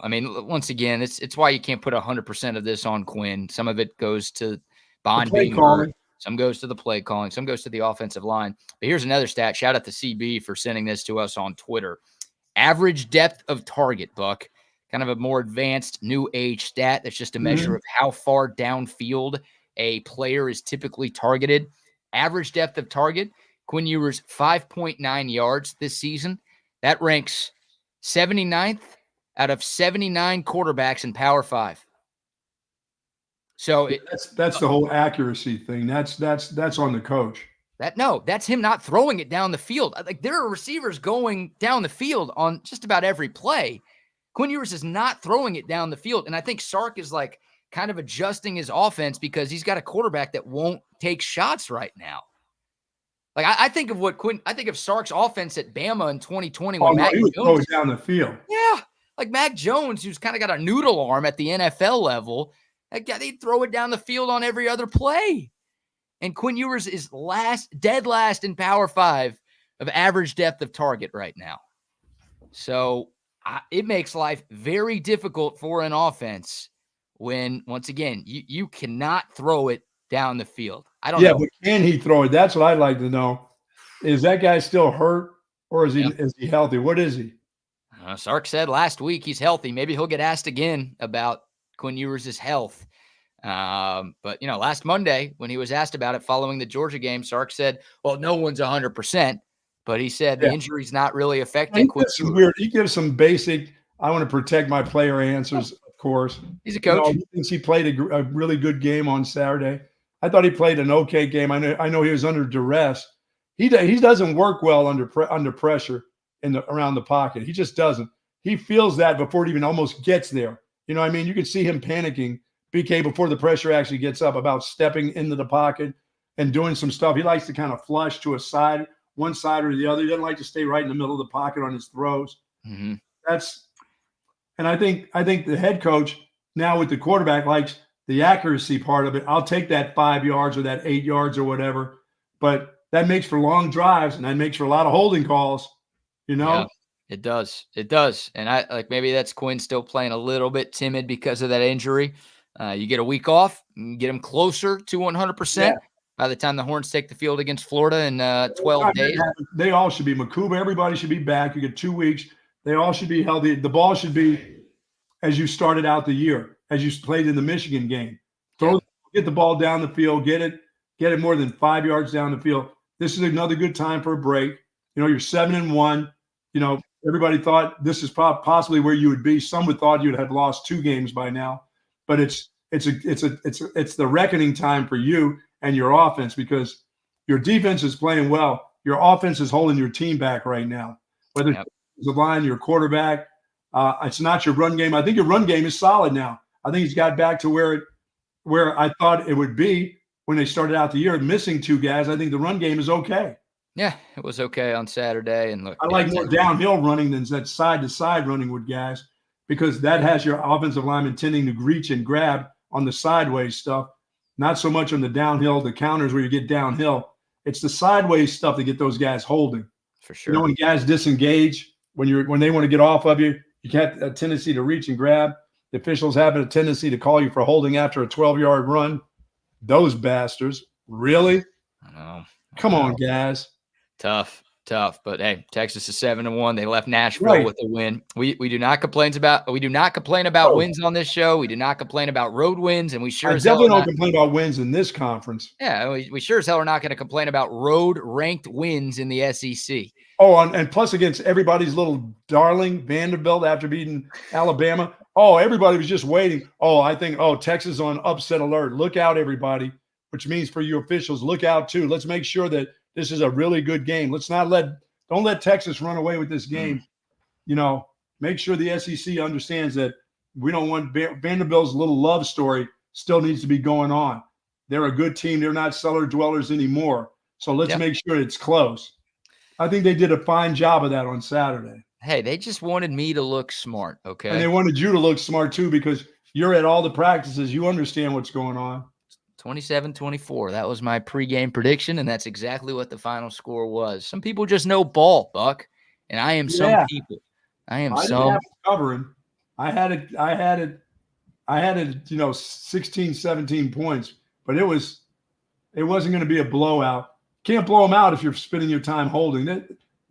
And once again, you had to see how Vanderbilt's defense was going to test out against Texas offense after what Georgia did. You had to see if they could imitate some of the things that Georgia did, and they did pretty well. They confused the offensive line again.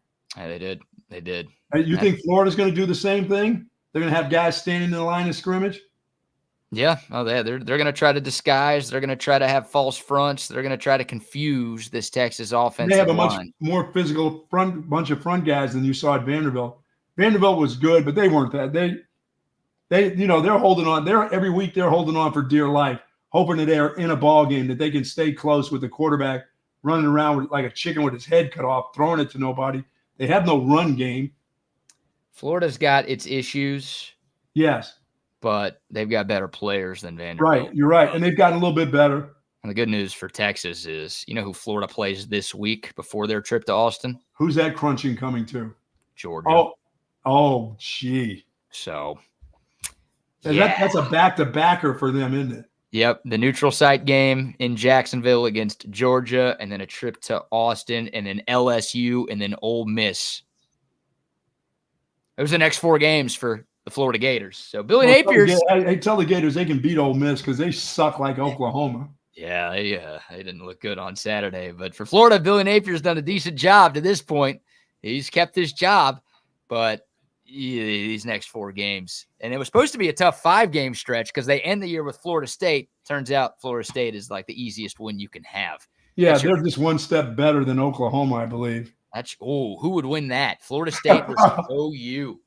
I think Oklahoma. I think Florida State would win by 3. No, I think Oklahoma would beat Florida State. You think so? Florida State's they're one. I mean, OU's got 4 wins. Florida State has 1. Oh, that's right. Oklahoma did beat Houston. Yeah, they beat Auburn on the road. This is not an OU is good argument, but like they're better than Florida State, I think. Yeah, they are. You're right. I think. All right. So they got their guy back. They got the guy from down the Riverwalk back quarterbacking. Yeah. Quinn Ewers did a lot right. Tough week for him. Got benched against Georgia. Don't forget, remember there was that rumor from 24/7 Sports that went out that said Quinn Ewers was sitting out the rest of the year to focus on the NFL draft. Like, yeah, he was just going to go around throwing deep balls. You know, out in the fields. These guys are pros. These guys are pros now because they get paid. So I feel like we could talk about them in a different light because of that. Absolutely. Still a 21-year-old kid going through that week that Quinn Ewers just went through. Oh, that sucked. He was resilient. He did do a lot of good things on Saturday, and just a couple of things to clean up, but proud of him, happy for him. He played the whole game, stayed the course, and led Texas to a nice road victory. And his coaches happy with those underthrows that he has, that he throws the ball and he gets the completions. I think Sark loves the accuracy part. That's the different Sark from what I'm used to when he was at Bama. Like you said, throwing the ball down the field with the speed guy. He has fast guys on this team. Yeah. There's no downfield accuracy right now. There's hardly any downfield attempts right now. And it's could cost Texas. Once again, I don't think it will until College Station. But if this offense hasn't figured out its vertical passing attack. Oh, you don't think A&M's going to get some pressure on the quarterback up front? Those dudes? Damn good defense that Mike Elco has rolling in C-Stat right now. So, yeah. All right. We'll get to some other games. Plenty of Texas Vandy talk throughout the course of the week. Steve Sarkeesian will speak today, even though it's an open week. And Texas will not play on Saturday. There will still be a game week press conference today. So we'll have some more Sark sound as well. But we got to go around the country. Hey, LSU, you can use a spy on the quarterback, you know. Yeah, we'll dive into LSU, A&M, and we'll get to Bucky's Gold Star locks, and we'll talk some NFL as well as the Cowboys crap the bed again in prime time.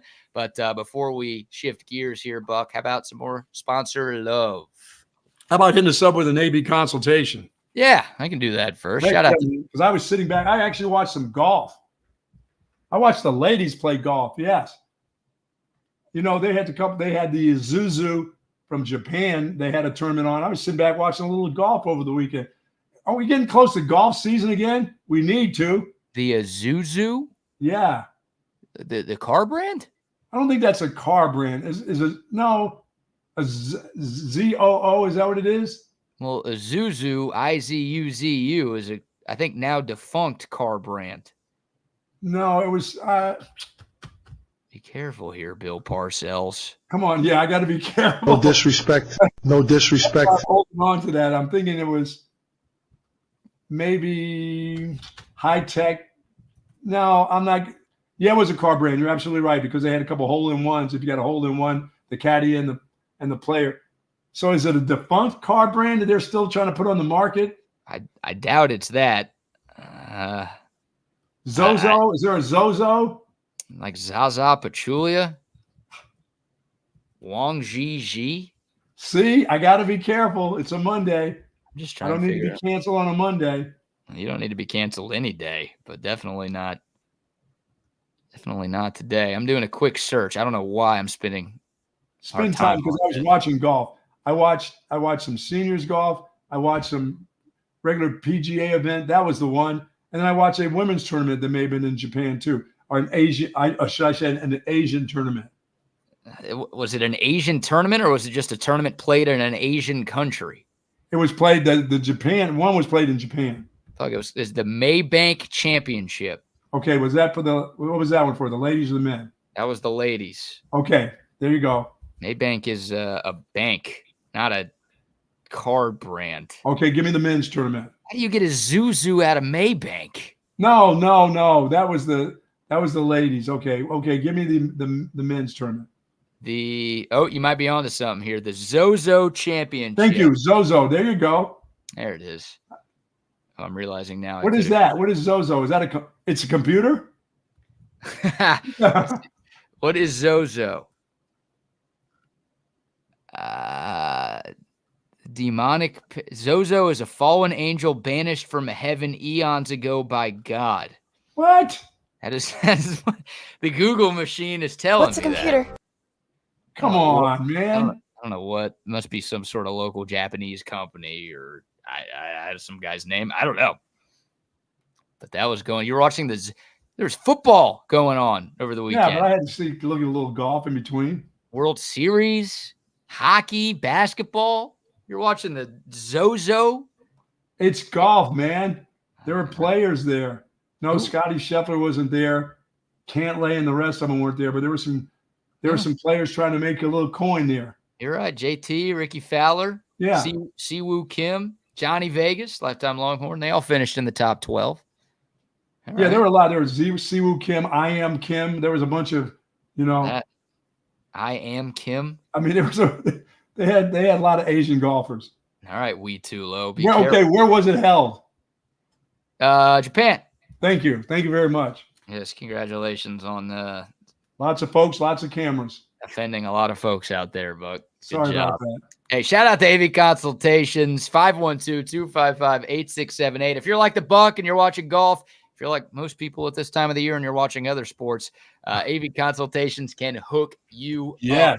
Best time of the year to be a sports fan, which means it's the best time to call our man Tom McKay and the crew at AV Consultations. 512-255-8678. You see the two screens behind me, done by AV Consultations. The Buck's got the 85-incher in his room right to his side. If you want the big screen, if you want the multi-screen setup, if you want the patio setup, doesn't matter. AV Consultations can make all of it happen for you. Just give them a call, 512-255-8678, or find them online at avconsultations.com. I was thinking, when you were saying that, what was one of the first sporting events I watched when ESPN came out? When I was in college and stuff. I watched bowling at like 1:00 in the morning. Love the lane. I watched the pro bowling tour. I watched that for hours. And I was thinking, there's sports on. It's 1 a.m. And I actually sat there and watched bowling matches. Hashtag love the lanes, Buck. Love the lanes. Thank you very much. So with the 4TV AV Consultation setup that I have, like early in the football season, when it's still regular season baseball and you don't have hockey and you don't have basketball. You don't actually watch bowling now, do you? I got 4 screens. What? What's wrong with you? I'll have football, I'll have Red Zone on, I'll have the 2 local games on, and then it'll be bowling, and then it'll shift to NASCAR, baby. Then do you watch darts and the guy with his boob hanging out? That guy? I mean, you watched that back in the day? If this guy was still darting, I don't know. Yes, that guy was still darting. If this guy was still darting, then I would absolutely be locked into darts every weekend. Oh, God. The best celebration in sports history right there. I don't even remember that guy's name, but he's a legend. Shout out to AV Consultations. Hey, how about a word now from our great friends over at Real Truck? Building a home for the people who are worth it. Stepping out, throwing in a line, and dropping the tailgate for a picnic. And finding far-off campsites with the people you're closest to. Upgrade your truck, Jeep, or Bronco with over 1 million parts and accessories. And bring your truck to life. Real Truck. I hope with my picks this week, you were able to get your hookup at Real Trucks for your F-150s that you get out in Covert country there. So no, I did help the people gather some coin. Did I not? No, you did not. What? If you tailed the buck this weekend, you have no money to spend at realtruck.com. You must have had me all mixed up. You had 7 plays. Yes. All for 25,000 units. And you went 3 and 4. So it's close. Seems like something's missing. You must have misunderstood me. Well, here's what I have for you. And I think what you said on this show on Friday. Okay. You had 25,000 units on Ole Miss minus 20. Oh, come on, Ole Miss. Kiffin's going nowhere. They don't even want him at Florida. That was against Oklahoma. You know how bad they are? Yep. Ole Miss was trailing at halftime. They came back to win, but they only won by 12. You had garbage. You had 25,000 units on the Toledo Rockets. Yeah, they lost straight out. They got boat raced by Bowling Green. I try to tell you that Bowls of Green. You did try to tell me about the Bowling Greens. You're right. Remember, Bowls of Green almost beat A&M. And now everyone's talking about A&M as a national championship contender. So, missed that one. You had 25,000 units. You tried to bet against Mac Brown's group. Oh, my God, did that cost me? You bet. I took the Virgins. You bet on the Virgins of Virginia. Is that what that means? It's a whole state of virgins? Is that what it is? And it's West they're the Cavaliers. I'm sorry. Virginia and West Virginia. Yes. It's all the virgins there in those 2 states. You missed that one. You had Virginia. Mac Brown actually dominated UVA this weekend. Oh, they crushed them. The one college football game you got correct was Boise State on Friday. You had them minus 3.5 against UNLV. They won by 5. Yes, and I came back late after a high school game to watch that madness. Because I had never seen the running back in the game. Boy, is he good. You're talking about a stout-built guy. Wow. That was his worst game of the year. I know. And I think he had like 30-something carries for only 125 yards, but had a touchdown, and his team won. So the Heisman hopes for Ashton Jeanty are still alive. So 1-3 in college. You were 1-1 in the NFL. You had the Detroit Lions. Which was a crushing. They were huge favorites against the Titans. They were not big enough favorites against the Titans. Or it's the Titans. I'm not entirely sure. You had the Texans minus 5 against the Colts. They won by 3.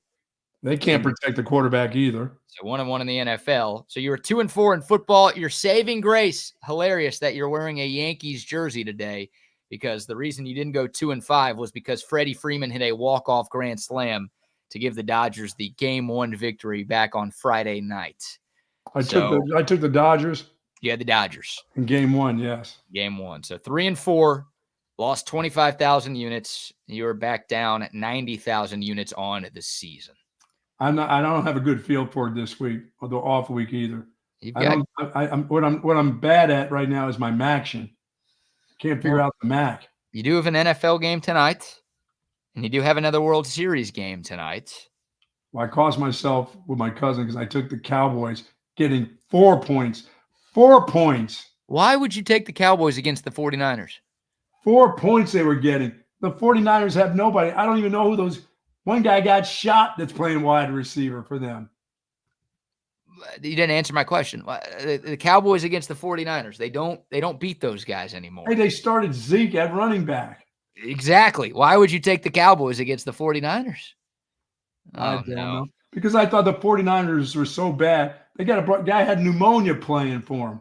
Yeah. They brought him out of the hospital to play wide receiver.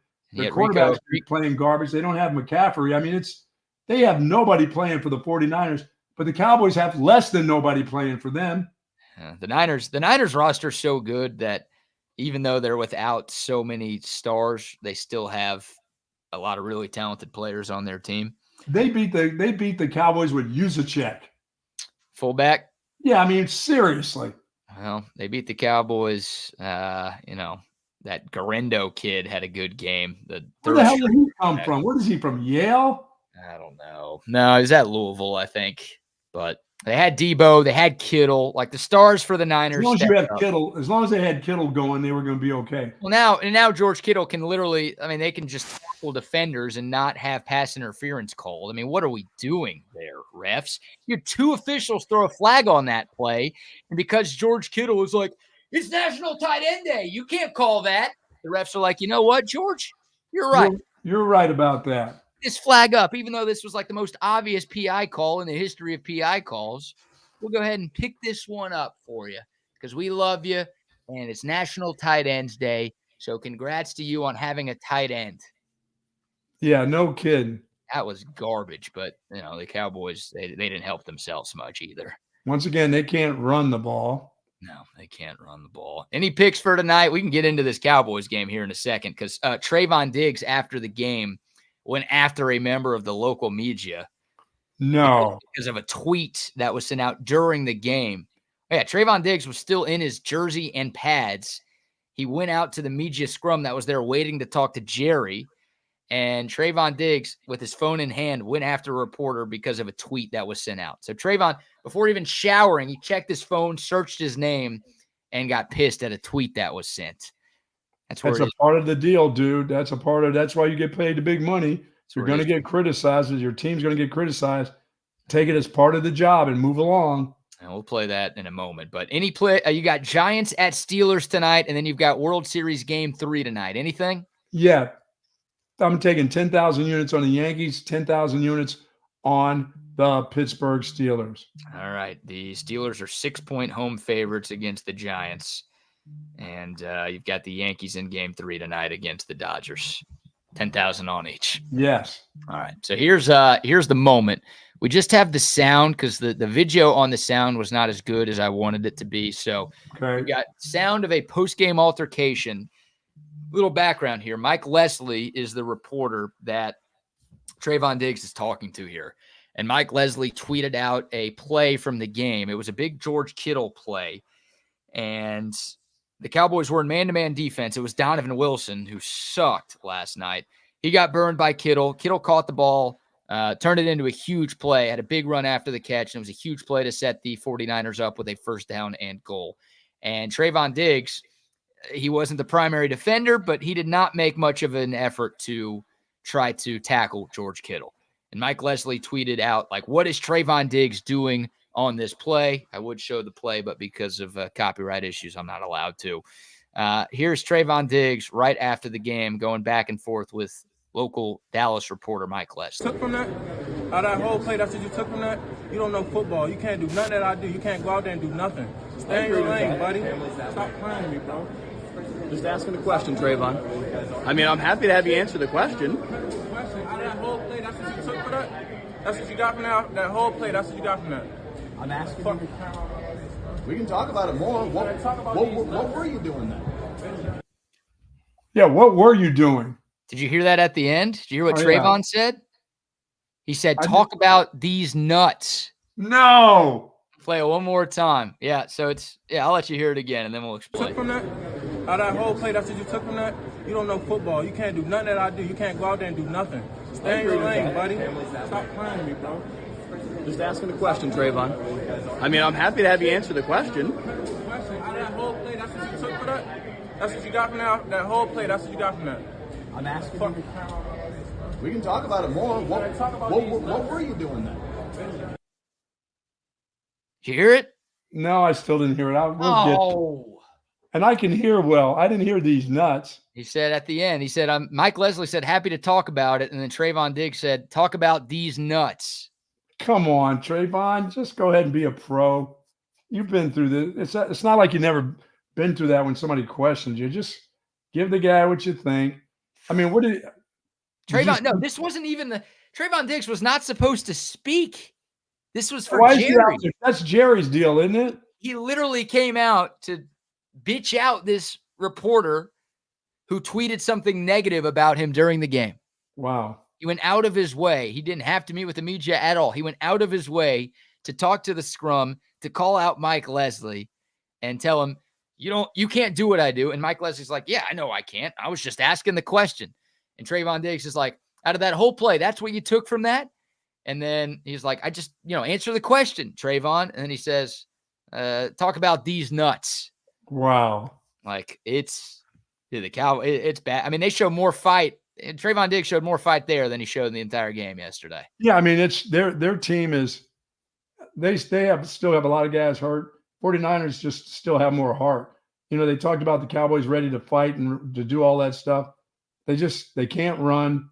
They don't get the ball down the field very far. They have one wide receiver, although Tolbert had a couple catches in the game. Yeah. They just can't run. They can't run. BK, there's no threat. No, they're the worst running team in the NFL. Yeah, Dalvin Cook, that did nothing. 6 carries for 12 yards for Dalvin Cook in his debut. Rico Dowdle. So, I don't want to question things, but it's weird. Rico Dowdle was sick, so he didn't play yesterday. Before the game, Rico Dowdle was on the field signing autographs for fans. And it's like, what's going on here?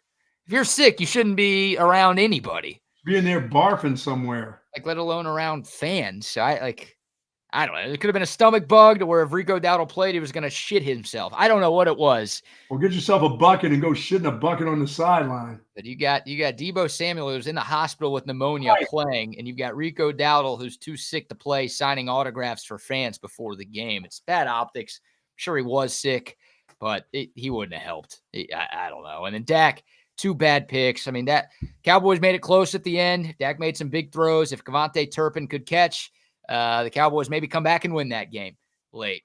But it was too much bad from the players, too much bad from the coaches. Too much Boza. Yeah, the Cowboys led at halftime. They were up 10-6. They just played the worst third quarter of all time. Now, the Cowboys were the better team in 3 of the 4 quarters last night.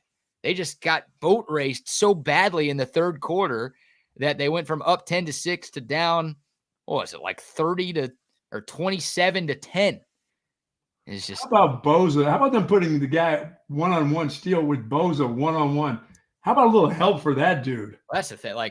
Terrence Steele one-on-one against Boza all night was dumb. I can't believe that. That was their plan. That was their plan. They really believe in that guy that much against Boza? And then Donovan Wilson on defense against George Kittle man-to-man. Every single time the 49ers had either of those matchups, it was bad play for the Cowboys. Now, and Donovan Mitchell, I mean, he was okay last year, correct? Donovan Wilson? Donovan Wilson was okay. Yeah, he's had some good years, but this whole season has been really bad for him. Too much on him. They go out, yeah. Yeah, they just go after, he just looks slow. He's a step behind everybody. And George Kittle's really good. So you get struggling against George Kittle, but he was not even close to that guy on a lot of plays. And he's, once again, had problems with a bunch of guys this year. Be interesting to see what Jerry has to say. Mike McCarthy should get fired. He probably won't. Cowboy schedule. No, he'll get fired, though. As you said, they lose. I said that they can lose the next 5. Yeah, their schedule, they play 5 more in a row against teams with winning records right now. They're at Atlanta next week. Atlanta's probably the weakest of those 5 teams, but wow. Atlanta's 5-3. They've got a Houston game in there. They've got a Philly game in there. They've got someone else even better than that in that stretch too. So, and right now the Texans can't protect their quarterback. Yeah, Texans win 23-20. Still some issues with that offensive line. The defense looked great. Anthony Richardson did not look great, but the Texans might have lost Stephon Diggs for the season. He had a non-contact knee injury, left the game. Non-contact when he went down? Left the game, did not return. I don't think we've seen anything official yet on Diggs. We'll probably get some news today, but that would obviously be a huge loss for the Texans. That means the kid from Alabama's got to pick it up now. Yeah, Mechie had a big catch on a 3rd and long yesterday. But yeah, if Diggs is going to miss a lot of the year, look, they got to get Nico right and healthy. They still have Tank Dell. They've got some players, but you're right. Yeah, John Mechie is probably the guy who's going to have to step up, him and Xavier Hutchinson. For the kid that takes a lot of big hits. Tank Dell is not afraid of anything. He takes some brutal hits sometime. The guy got shot. You think he's scared of anything? No, he plays like that. He plays like he's a 200-pounder. Yeah, he's a good player, man. He's a really good player. And nice win for the Texans. They couldn't cover. They've struggled to cover. They're winning a lot of these games close, right. But there are no style points in the NFL. And the Texans, 6-2 as we sit here through the first 9 weeks, or excuse me, through the first 8 weeks of. Well, we know one thing: the Bears still suck for sure. Yeah, we can talk about that one. That was brutal to watch. Yeah, the Bears looked like they had come from behind to pick up what would have been a great win for them. Washington was 5-2. Jaden Daniels has been maybe the story of the young NFL season. And it looked like Caleb Williams, the number 1 pick in this draft, was going to go on the road and beat the number 2 pick in the draft. The Bears up 15-12. And then the final play of the game, everyone's seen it at least 10 times by now. Man. The miracle play, the Hail Mary, Jaden Daniels to former Cowboy Noah Brown. A little salt in the wound for the Cowboys.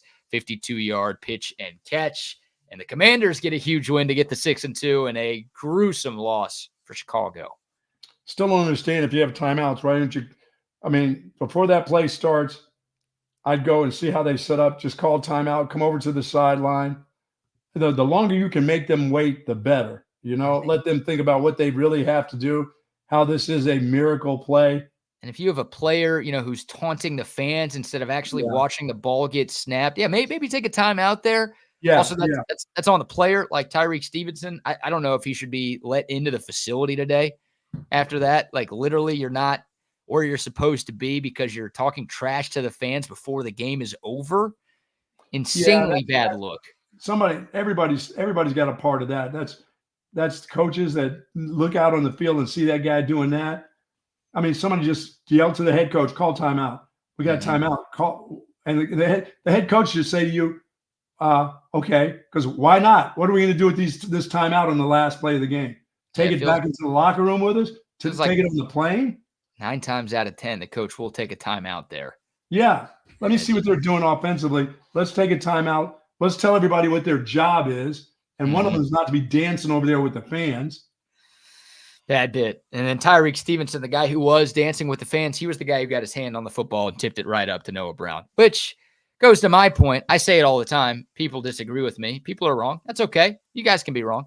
Well, you knew about the Texas game, the 3 points. You were right. I did. You know football. Catch the ball. Don't try to bat it. If you can catch it, catch it. If Stevenson goes up with 2 hands there, he maybe comes down with it. And he's at the highest point. Yeah, if he puts his other hands up there, he makes the catch. Instead, he goes up with 1 hand, tries to hit it. He does hit it. Instead of hitting it down, he hits it straight up into the air behind him to Noah Brown, who was just waiting for the football. And that's where that guy has to be. And plus, you should have a guy back there too. Yeah, someone should be boxing out. Like it should be on a man down there. No, you have to be deeper than the deepest player, and they didn't have anybody deeper than their deepest player. No, they were all going for the ball. They were all trying to bat it down, and nothing worked. And just brutal for the Bears. Oh, my God. And they give up the 15-yard, give up the 15-yard play before that on the sideline. All you have to do is have a guy standing at the sideline making sure that any play inside of the hashes, the game's over with. They don't have enough time. Yeah. They can't reset. So you can give them 20 yards down the middle of the field. They're not going to get set in 5 seconds. The game's going to be over. So you give them a 13-yard out with a quarterback that has bad ribs that now can make the throw to the end zone. Hell, he couldn't throw it. He couldn't throw it 80 yards. It would probably land at about the 10 or the 8. They don't win the game. You know what I'm going to do? Like, I'm going to be listening to Texas Sports Unfiltered all day, just like all of you should. But every couple of minutes, I'm going to check in on Chicago sports radio. Oh, my God. I want to hear what's going on in the Windy City today. Yeah, while you're doing that, do that for Dallas sports radio, too.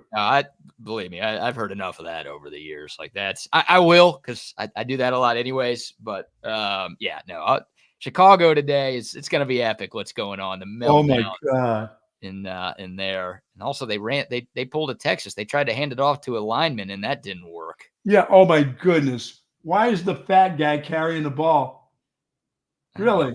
He didn't even carry it because he dropped it before it got to him. And they were saying about the handoff. Like, I don't care how many practices you go through with that guy getting the handoffs. It's not the same in the game. The fat guy tries to reach and grab the ball. So he's always going to do that. He's not going to give you a pocket like a running back. He's going to reach and grab. No matter how many times you practice it at practice where he does that, when he gets into the battle, that dude is going to grab that ball because that's the first thing he's thinking of. I need to grab it and clutch it. Yeah. Yep. Give it. No. Bad. Awesome. Bad fit.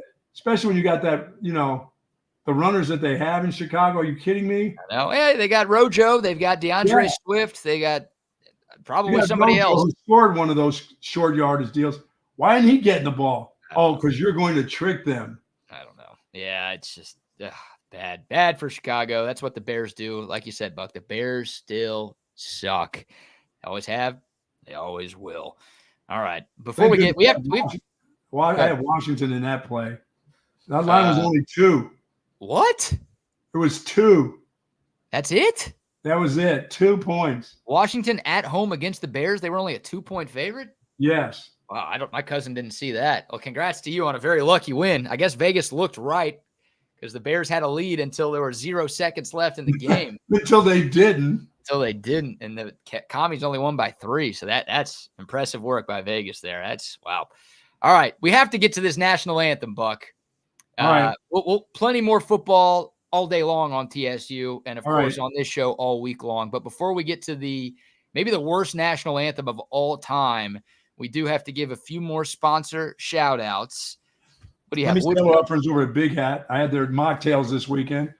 Of course, I don't drink, but I needed to have something that was delicious, that ginger taste. I had 2 of those mocktails on Saturday watching the game, and boy, were they delicious. I can't even imagine for you folks that like to have alcohol what those taste like, the margaritas and the mojitos that they have. But the mocktail, the Ricky Williams picture on the can, it was absolutely delicious. So if you're interested in having a vibrant drink with not alcohol in it, try the Big Hat mocktails.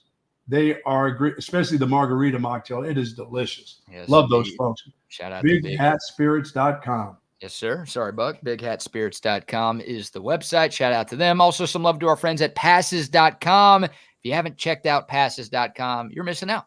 Passes is a content creator company that the Texas One Fund has partnered with.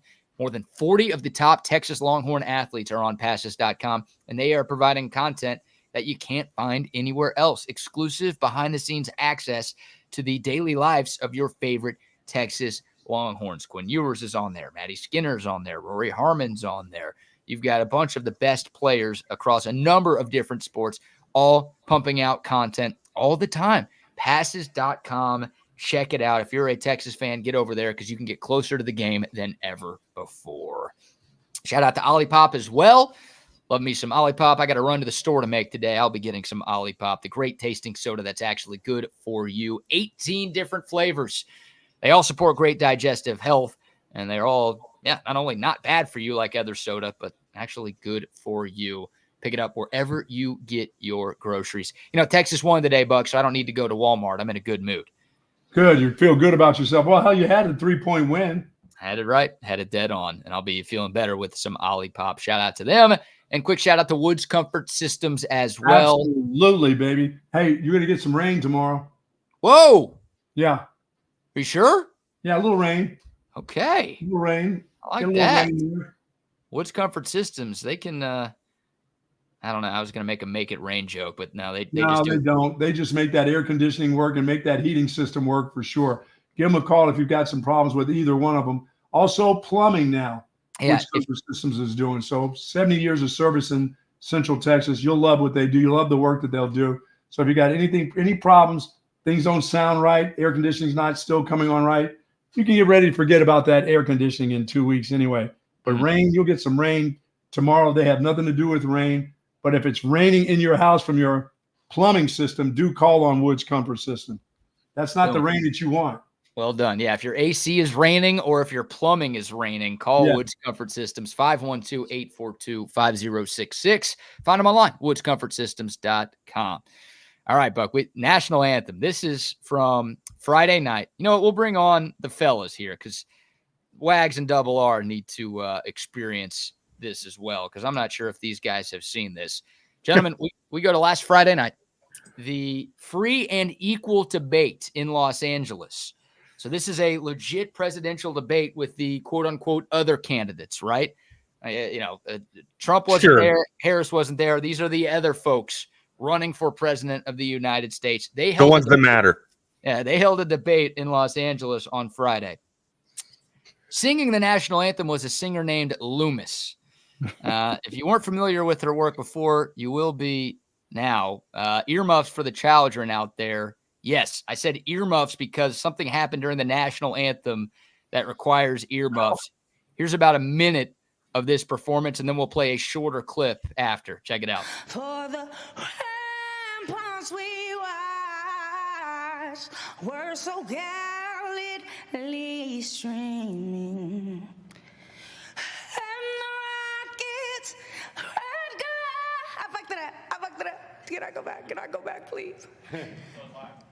Bombs bursting, and then I got too nervous. Gave proof through the night that our flag was still there. Whoa, say does that star spangled banner away for the land of the free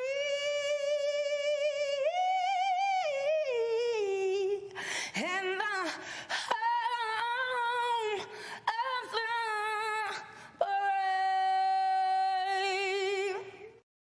brave. Okay. 20. I've got a bowel movement. That makes me want. I mean, it's like a grunty. Where the hell's Carl Lewis when we need him? No kidding. Where's Rosie O'Donnell when we need him? I have to ask everything now. Was this fabric? Is this AI? Is this generated? No, that was a real person. Well, on online, she was real. On live TV, on C-SPAN, she said, "Stop, wait, go back. I fucked it up." She also said, "Fuck." Yeah.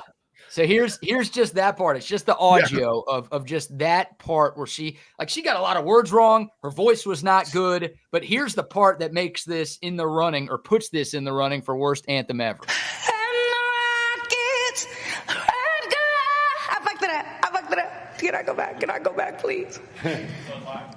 Bombs bursting, and then I got too nervous.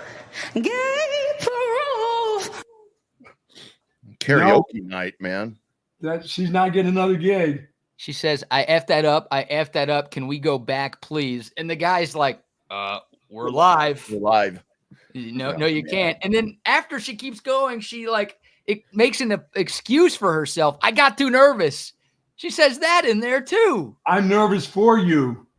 Like how? And then she tries to save it with hitting all these notes, and she's off key. Rodney, my whole deal is all my life is since I'm always the person that wants the Mormon Tabernacle Choir to the national anthem, and then nobody else has to sing it. I don't care. That went on. If you give me the Mormon, you let me do the Mormon Tabernacle Choir. I'm good. That's it. It may be dull. It may be boring. Just give me that and let me move on. It's like so when I do race events, I usually have to, which is really weird because I usually have to give the invocation. So it's and I've slipped up before and said shit, when I'm praying and all these different things. But then the anthem part. So a lot of times there's a singer, but if there's not somebody to sing it, I'm playing that U.S. Navy one, the instrumental. I don't. They're like, play Mariah or play Whitney or Chris Stapleton. I ain't got time for that shit, man. What about you, Rodney? Why don't you sing it? Why don't you sing that, mother? It's funny that you say that because I've got one race left in Houston, and I have a singer. And in front of the crowd before the last race I was there, she said, I think next race, which is sometime in November, I don't know when, I may call in sick. I may have to do post game that day. I don't know. But so at that last race, she's supposed to do the praying and the invocation and all that. And I'm actually supposed to sing that. Nice. We're having that played. We will, and there will be video, apparently. Very nice, Rodney. Good. Yeah. That takes a lot of effort. That's scary. You better tell us when and where that is, because I will come down there and watch that in person. I'm going to take a field trip. Everyone on TSU is invited on this field trip to go watch you sing the national anthem in front of a crowd of people. I'm glad you gave that information up. This is going to be disastrous, man. No, it's going to be fabulous. No, think positive. You know what I'm going to do? I'm going to start singing the Mexican national anthem. No, you don't want to do that. I get you're in Houston, but at a racing event, are you sure? You sure you want to do that at a racing event? I had a Mexican driver that won one time in Mobile. We're doing the race out there, and I'm like interviewing him in English, and then I asked him 2 questions in Spanish, and I needed like an escort to get out of Mobile. They asked you some questions. All right, boys, I got to go. See this right here?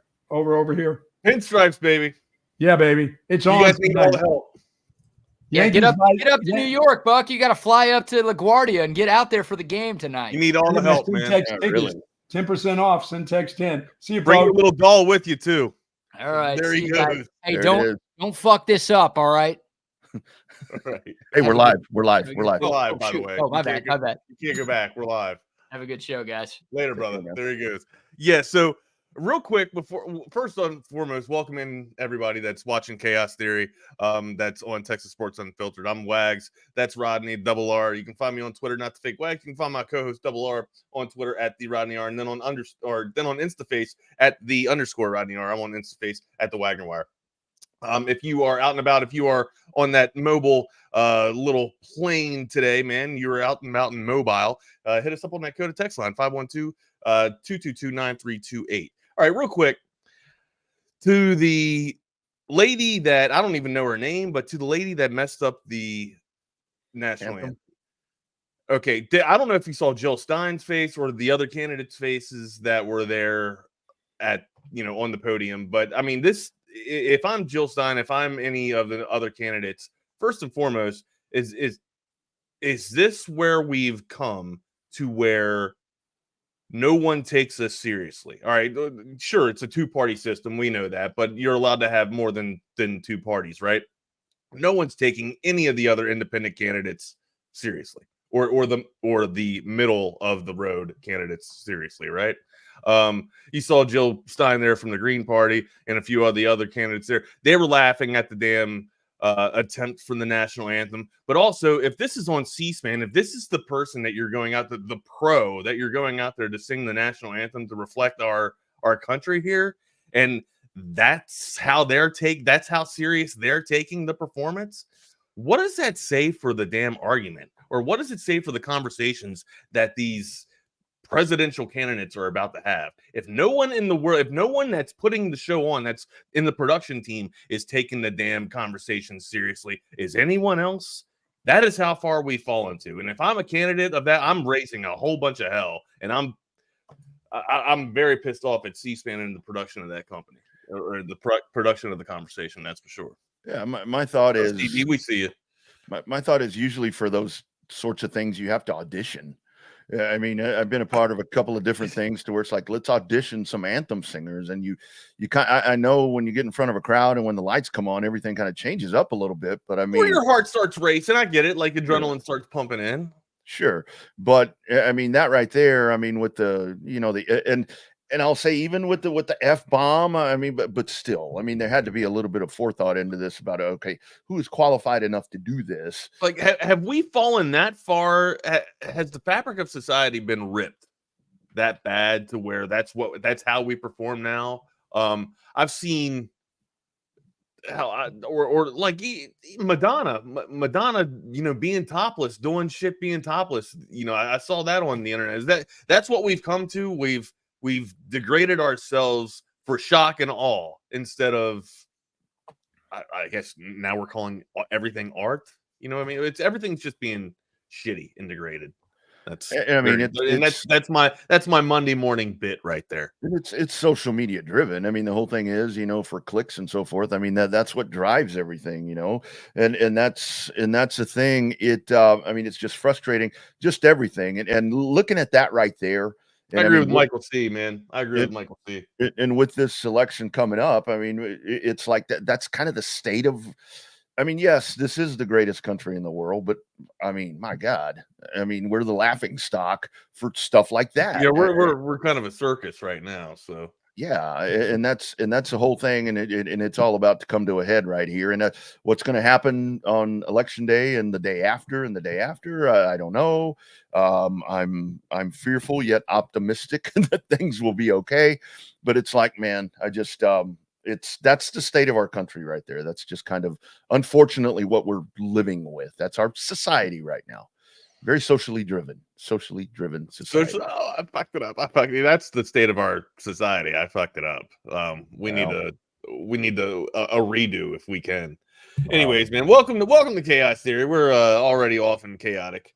Nothing like the guys to get us on a little bit of a kick before we get here and do this Monday morning quarterback thing. What's up, dude? Where you want to start first? We got a lot of football to talk about. Vanderbilt or the Commodores for real? I'd like to get your take and your opinion on the game that we had on Saturday. A little too close for comfort there, my dude. We'll talk. We got some World Series to talk about. Are the Yankees absolutely done? Bucky had his pinstripes on. He better be taking Jeter, that little doll, with him up to New York, so that they can have a little bit of luck or some type of momentum swing their way. Because, damn, dude, the Dodgers look pretty damn good. Yeah, spectacular fashion. I mean, I think. Did you see? I don't know. You want it football first or World Series? I don't want to. Man, you lead. I'll tell you what. Let's start something different here. Okay. You lead and I'll follow. There we go. Did you see with the World Series? I mean, and obviously when you have the walk-off grand slam there from Freddie Freeman, and good for Freddie Freeman. It's been a tough year for that dude, for not only on the field, but there's been some family stuff there too for him with a little one. So to see a dude shine in a moment like that is really good for him and his family. But I saw this, and then I saw it verified. Remember the Kirk Gibson home run, grand slam, 1988? Yeah, where he goes around the bases, and that one. When that happened, 8:37 p.m. When Freddie Freeman smashed his the other night, 8:37 p.m. It's like, dude. Sometimes it's like you see some of that stuff, and it's like, wow, I think that kind of set the tone for the series. But Game 2 is really good as well. I'm curious to see what happens, for the Dodgers, because now your main man, is he okay? I mean, is he going to be okay? I want to see what happens there. But yeah, the Yankees, man, you need to bounce back because you're on the ropes. You're on the ropes. Yeah, Shohei Ohtani messed up, jacked his shoulder up a little bit, sliding in the second there. We'll see. I haven't heard anything that he's going to be sitting out. 8:37. Thank you. 8:37. Right? Yeah, I haven't heard anything that Shohei is going to miss a game yet. But again, I guess we'll get more reports coming out later on today. But yeah, I feel like Shohei is going to be able to go for Game 3. I haven't seen anything else indicate that he's not. Yeah.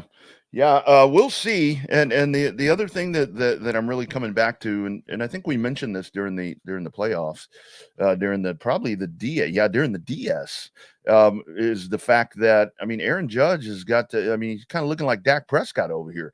Just, unbelievable. Aaron Judge seemed like he was figuring it out right before the postseason, and then went back into a slump into the postseason. And like Soto and Stanton were carrying the Yankees up until they got into the postseason. And then Judge, it felt like he got out of it. He racked off 2 home runs quickly and then picked up another one. But then it's kind of been very, very, very minimal in the damn postseason for Judge here too. And this is a guy that the Yankees rely on with that lumber, man. This is what I was talking about. Like when you rely on your lumber, it's again, I'm not trying to bring the Orioles back into the conversation, but when your team relies on the lumber more than the arms, it's a disadvantage because the arms usually are there more consistently than the bats. Now we talked about, you let a lineup see the same pitcher over and over again. The advantage goes to the lineup here, but when the pitching's this hot for the Dodgers, man, and the Yankees just can't wake the bats up. It might be too little, too late. We're already down the Yankees are already down 2-0. And the thing about it with the Yankees is, when it comes to the bullpen,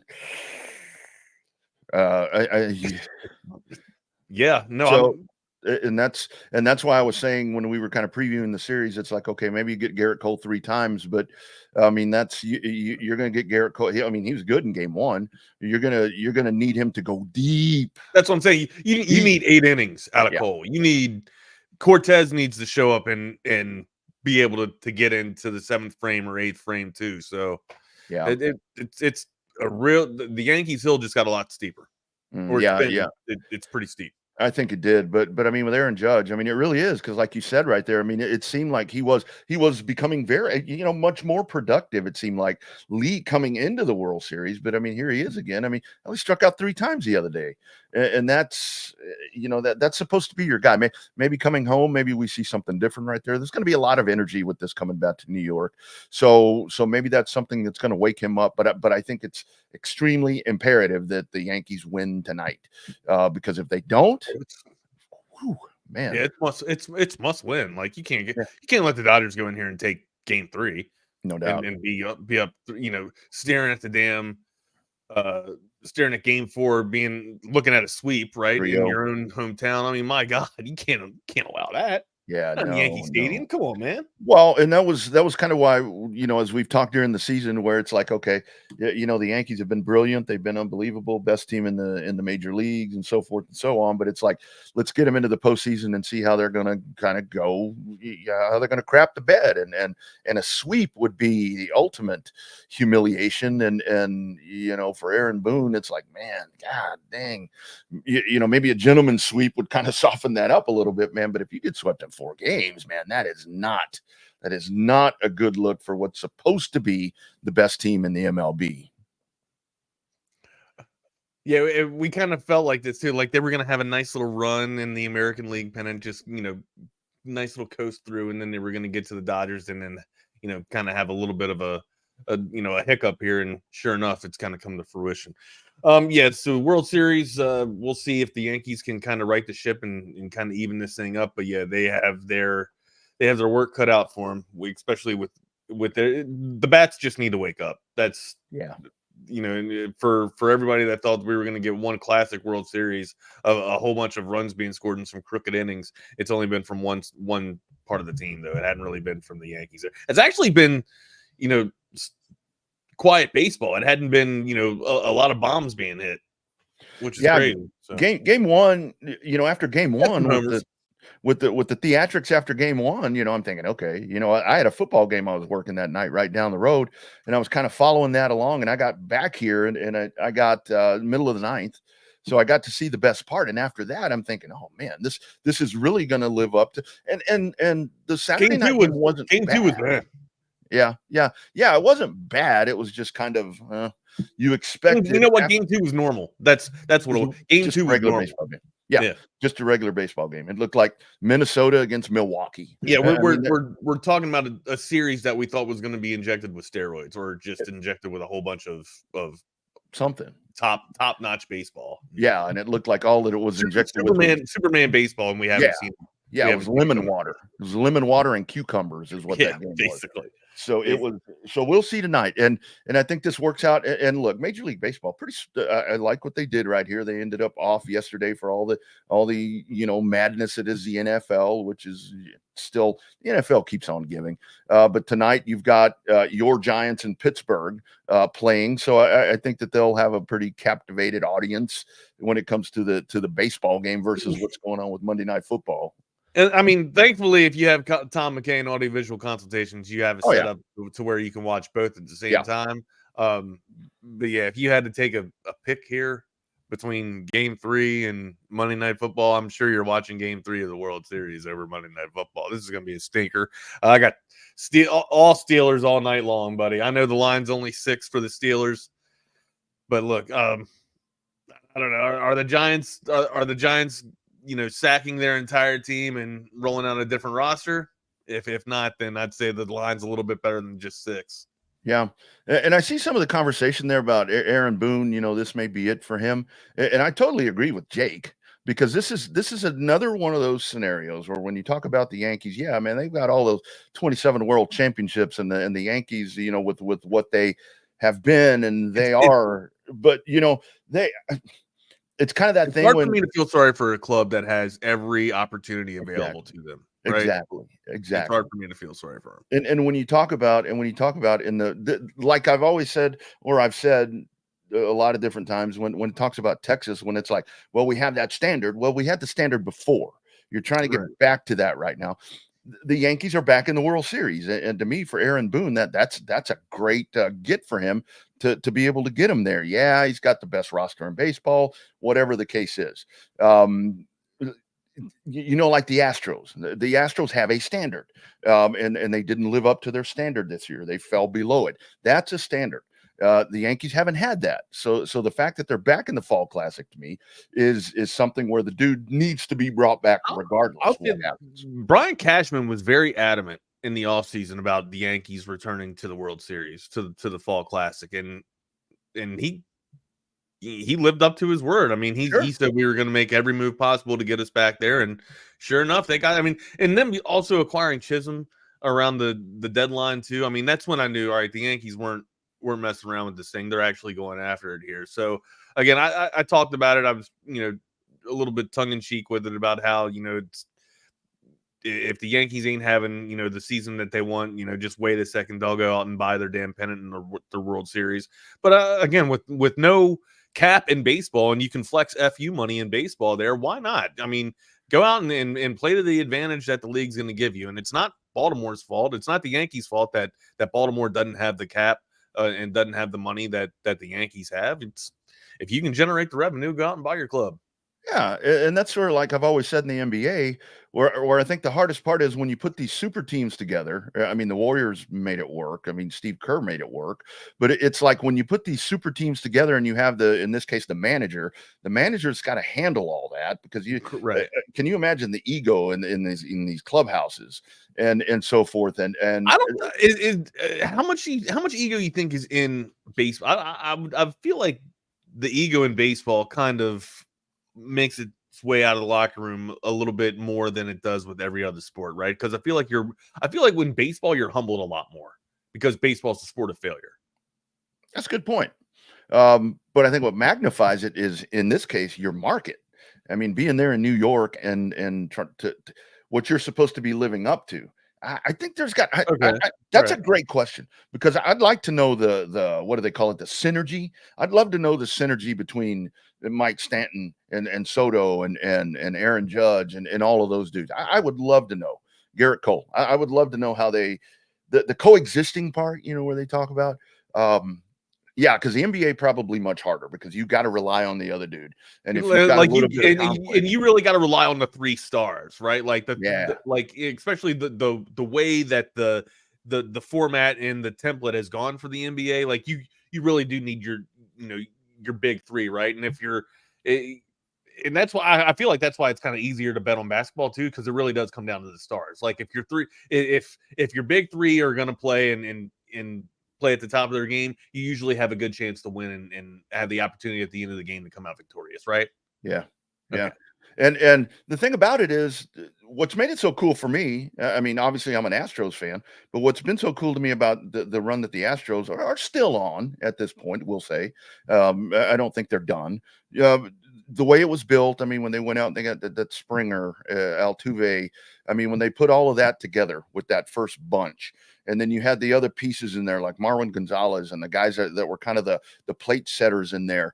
And then they built that. And then the whole time they were actually building in the farm system to where with New York and all these guys without that salary cap that you're talking about, you just go spend. It's like you don't have to build through the minors. And that's what's been so cool about the Astros and even the Rangers to a certain extent, but more the Astros with the longevity of what they're doing.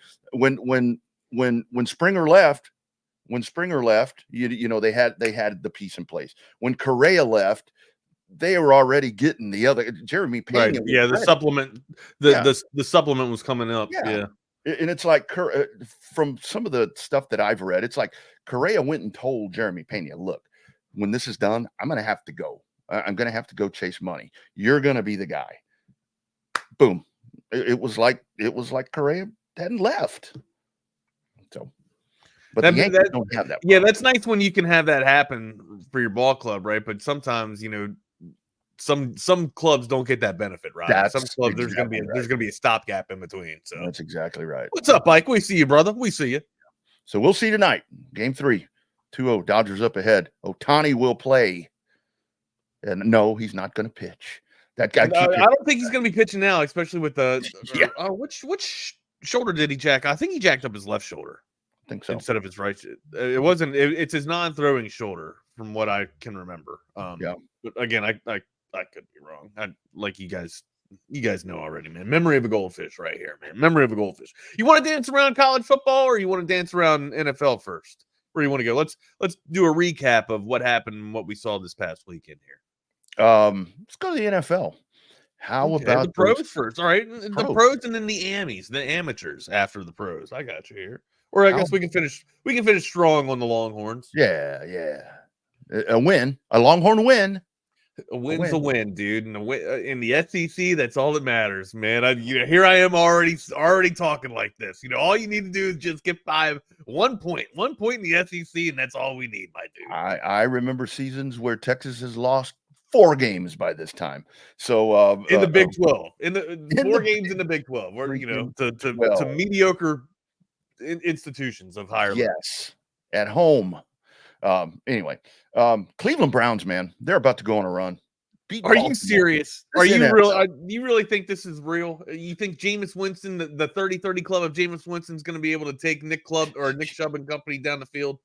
How crazy is it? How crazy is it the way the NFL works? Where in a week Sunday, where any given Sunday, in a week where Deshaun Watson gets hurt and Cooper's traded, and you go out and beat Baltimore.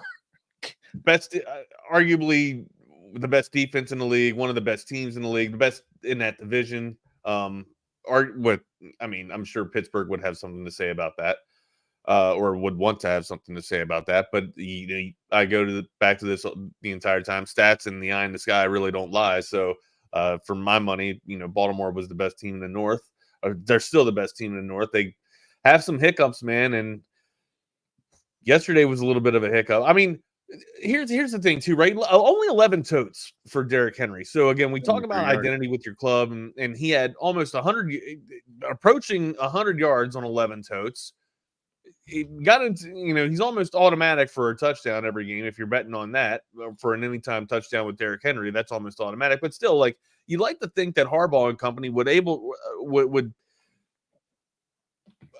I guess lean on him a little bit more, right? Like, and when you, again, no slouch or no slap in the face to Lamar Jackson. He's an MVP for a reason, the MVP of the league for a reason here. But again, you go out and you get Derrick Henry. Why not lean on him, especially if he's got, 80 some yards or 78 yards on 11 carries? Why not give the dude a little more totes, right? At least 15 to 20 totes. You've seen what that's been able to do for you in terms of benefit and getting the victory in past weeks. Lean on that, man. You're playing the Browns. And that's where, I mean, this is the optimal time for Derrick Henry. When you get in a tight game like this, whether it's against Cleveland or Kansas City or whoever. I mean, this is like in that first game of the season against Kansas City. It's like they reverted back to the whole forgetting about the chemistry thing and the balance that we were talking about.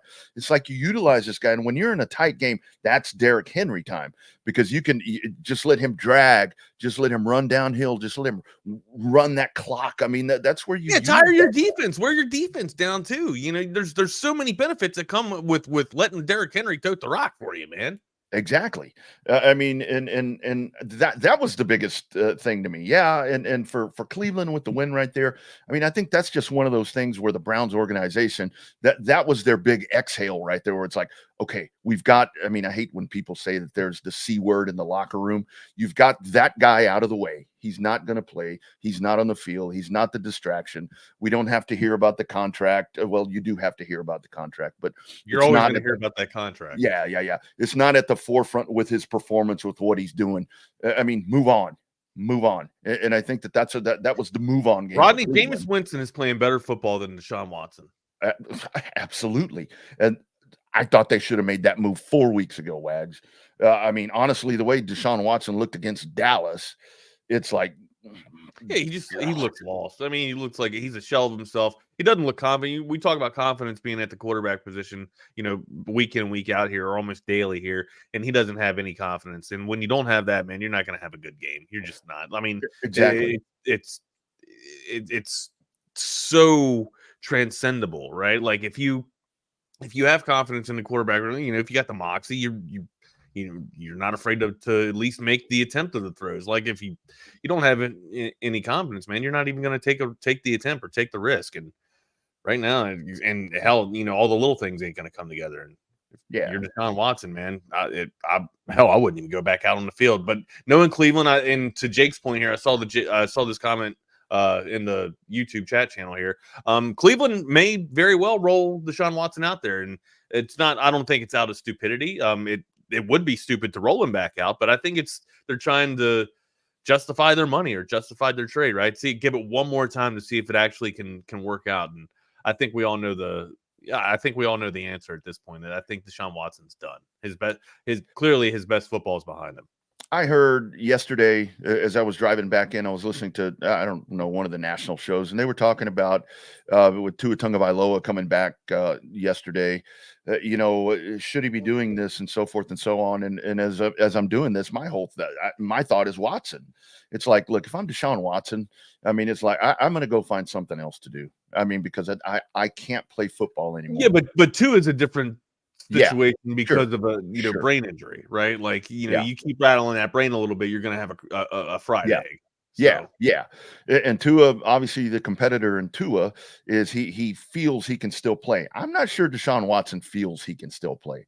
Just in his body. I don't know if Deshaun Watson wants to play. That's my thing. It's like, look, man, if I've got that sack full of money, I'm gonna go do something else. I mean, go open a massage parlor, for crying out loud. Go chase your true passion. I mean, go do that. He's just, and you saw the difference right there. Look, Jameis Winston looked really good yesterday.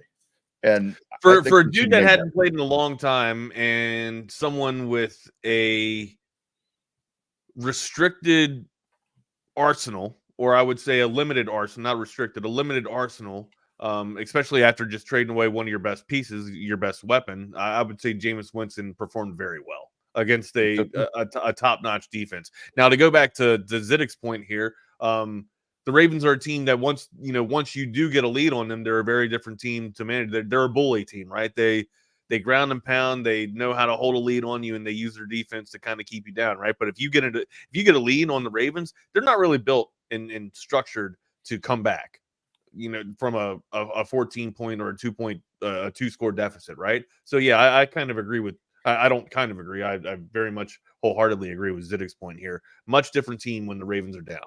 See, but I think that they should be, because with Lamar, I mean, Lamar can, because spread them out, absolutely spread them out and let Lamar cook. Yeah, I agree with Lamar you. do that, or the whole thing with that monster back there in the backfield. Now that's where Lamar can do what he's doing. Really well. Hold on now, can Lamar spread them out and cook with only Flowers? And this is So where speed. Yeah. I mean, I know a lot of folks, I heard last night, well, Dak played well in the second half. Well, yeah, when the defense goes into zone and they give you empty space and they do all that, you're going to pad your numbers. That's a lot of the time why they gave you everything underneath. So. Right. Like I said this last year, where it's like Dak has astronomical numbers because they're always playing from behind. I mean, you're down by 3 scores, so they're going to back it up. Dak's another story.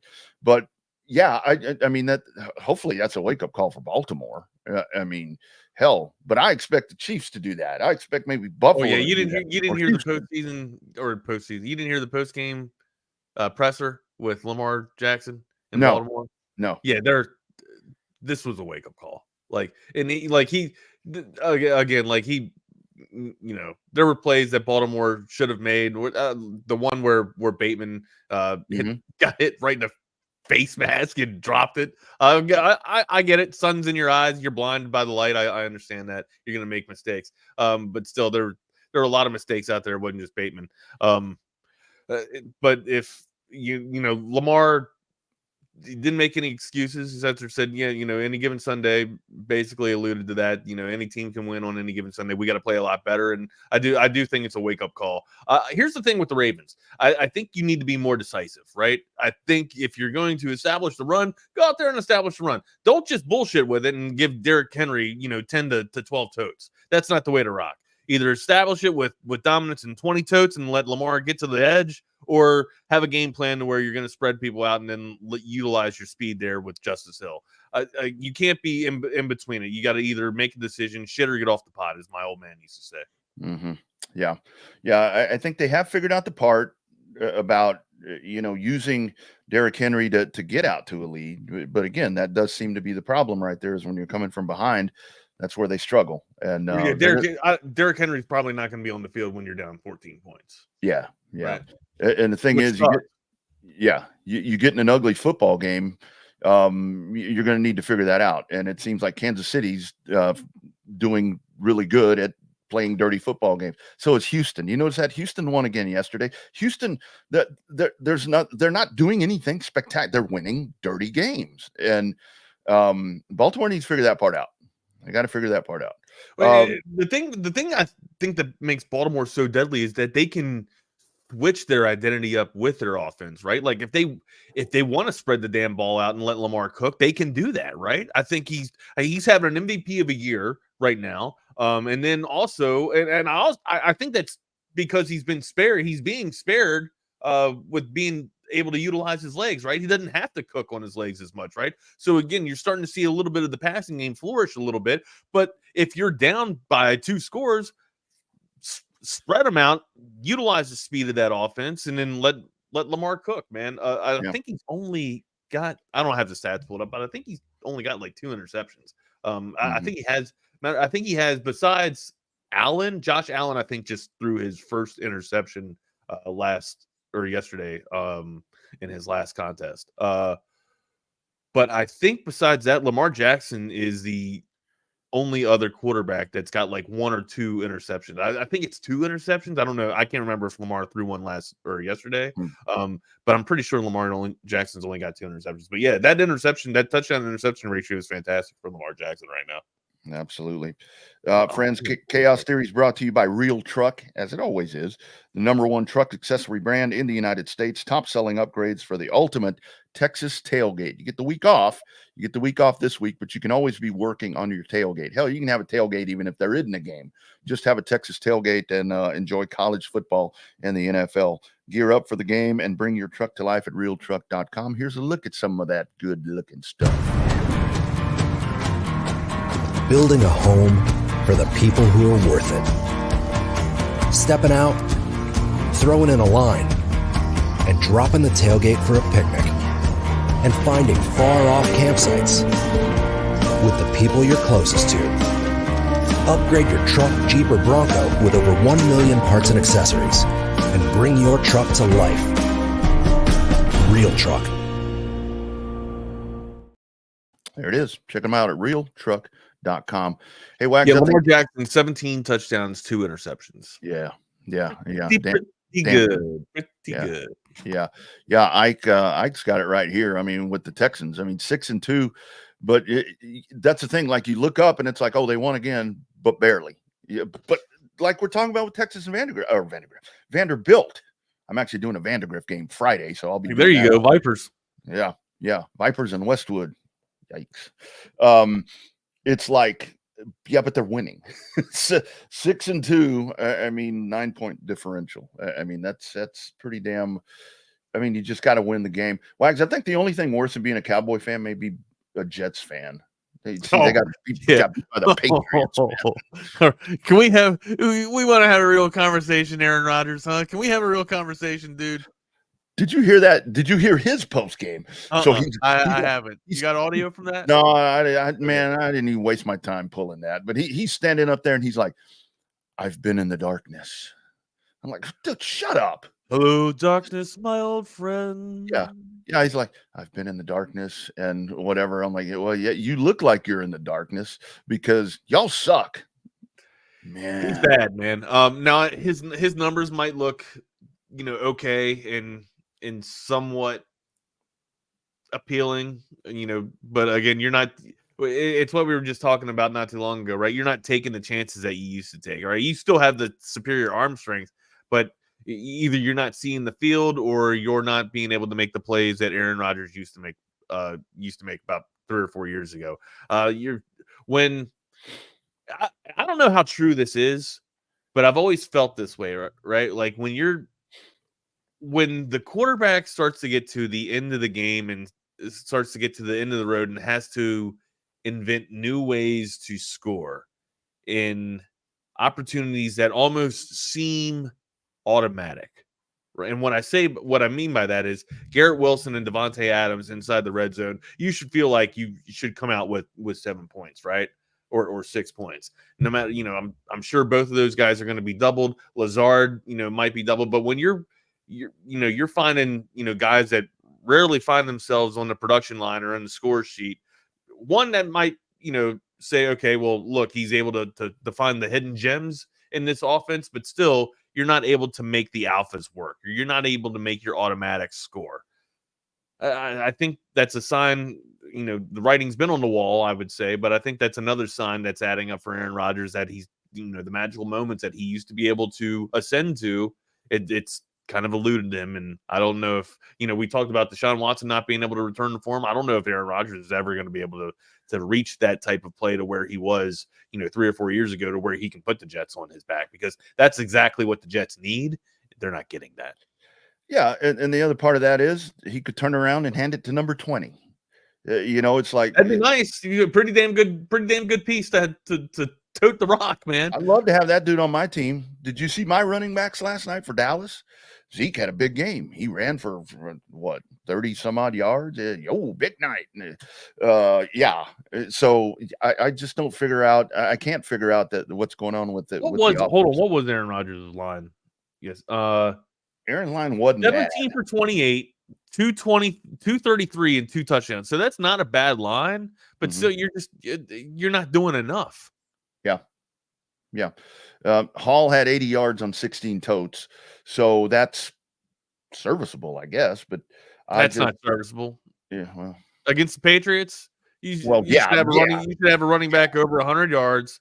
You should have, your quarter one. I don't think your quarterback should have to drop back that many times. I think you should have dedicated a lot more ground and pound in that plan of attack. But still, especially with the injuries that Aaron Rodgers is coming off of, man, why risk it? Every time the dude drops back, it's just, more reps on that damn Achilles, and how much more is that going to rupture? So, yeah, I don't know. You know how I am, man. I'm conservative with it in terms of rolling your people out there to get them hurt. But yeah, if you are the Jets, man, I think you're kind of, you've thrown everything up the wall and you're trying to find something, because, I mean, I don't want to sit here and call the Patriots, an underperforming ball club, but they're not exactly the Patriots of old. And I think Rob will tell you that too. So, and the other part about that, I mean, what's got to be frustrating with that is, when Rob Saleh gets run out of town, and I guess now he's popped up in Green Bay.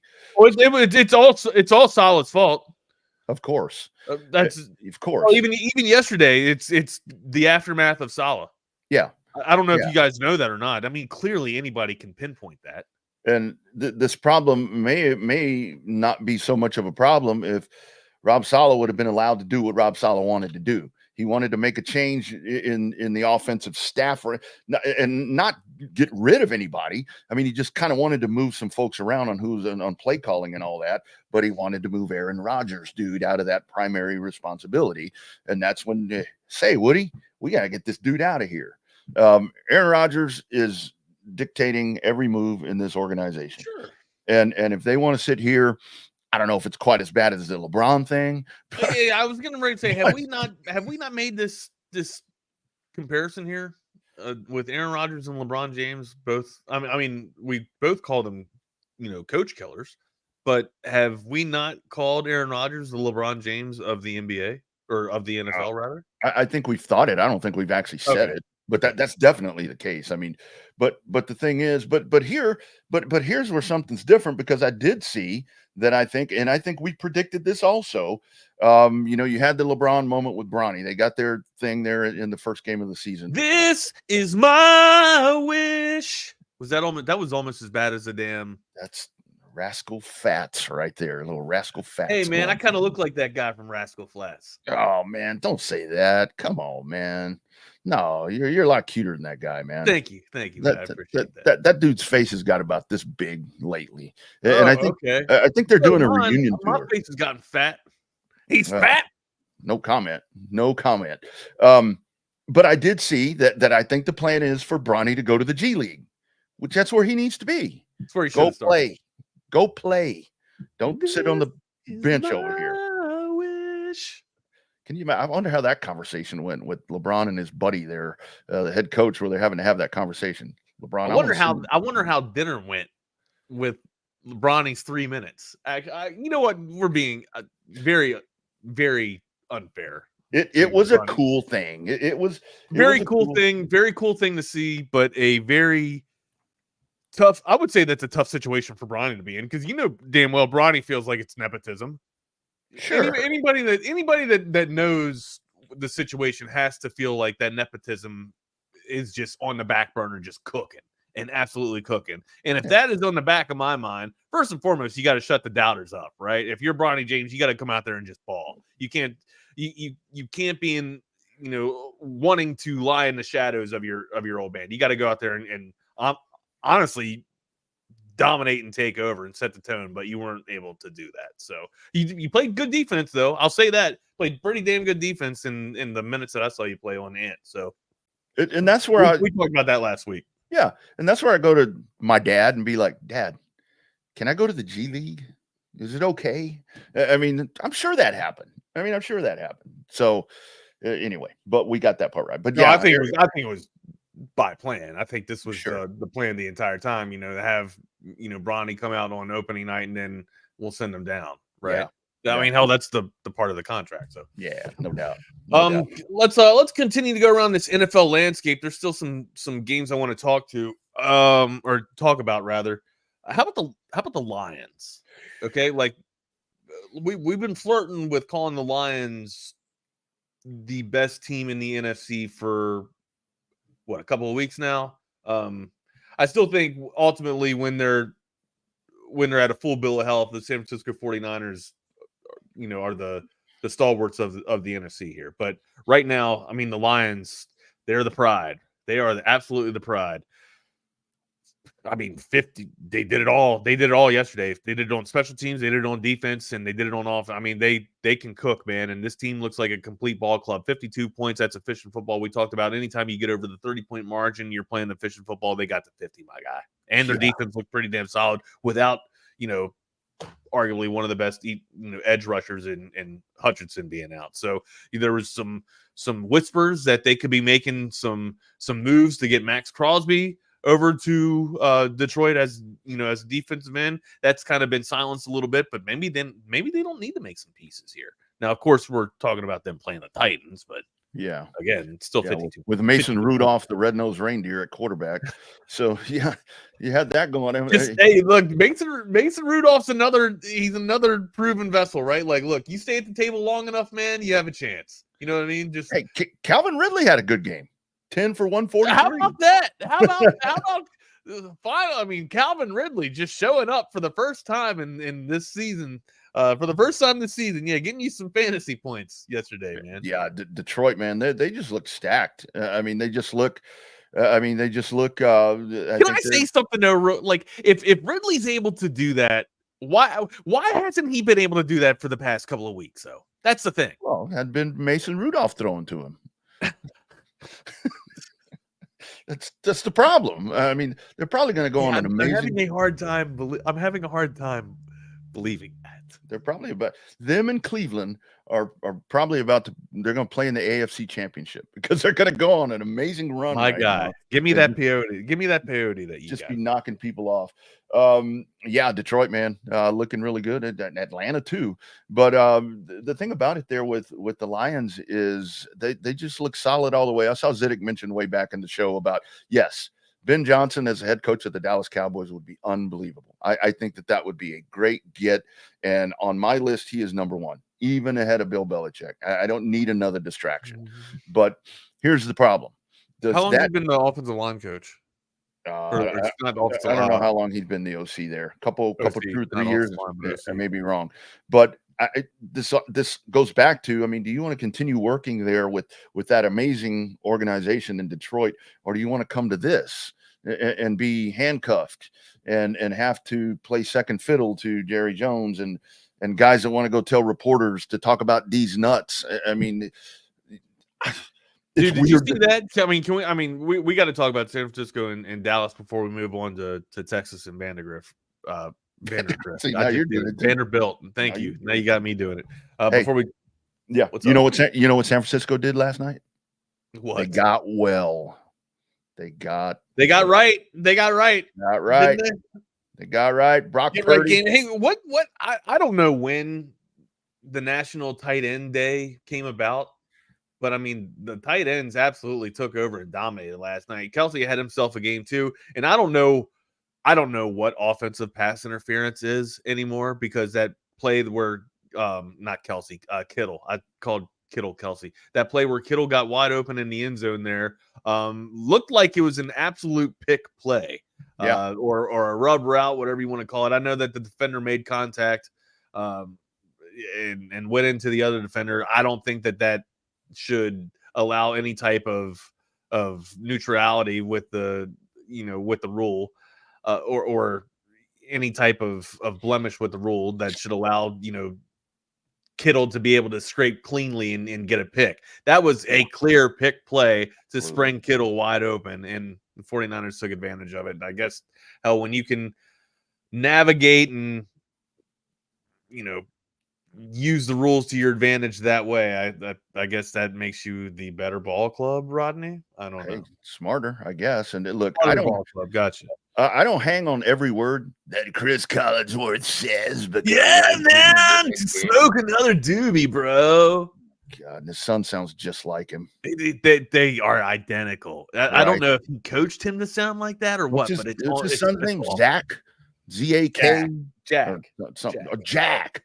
But the one Jack, man. What he was right about last night is that guys are gonna become really good actors now.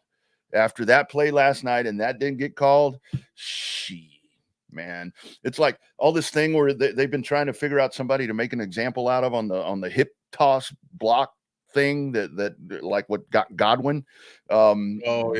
This here, it's like, oh man, you get away with that. I mean, come on, man, that's a crack back pick, whatever you want to call it, clear as day. Stevie Wonder could see that.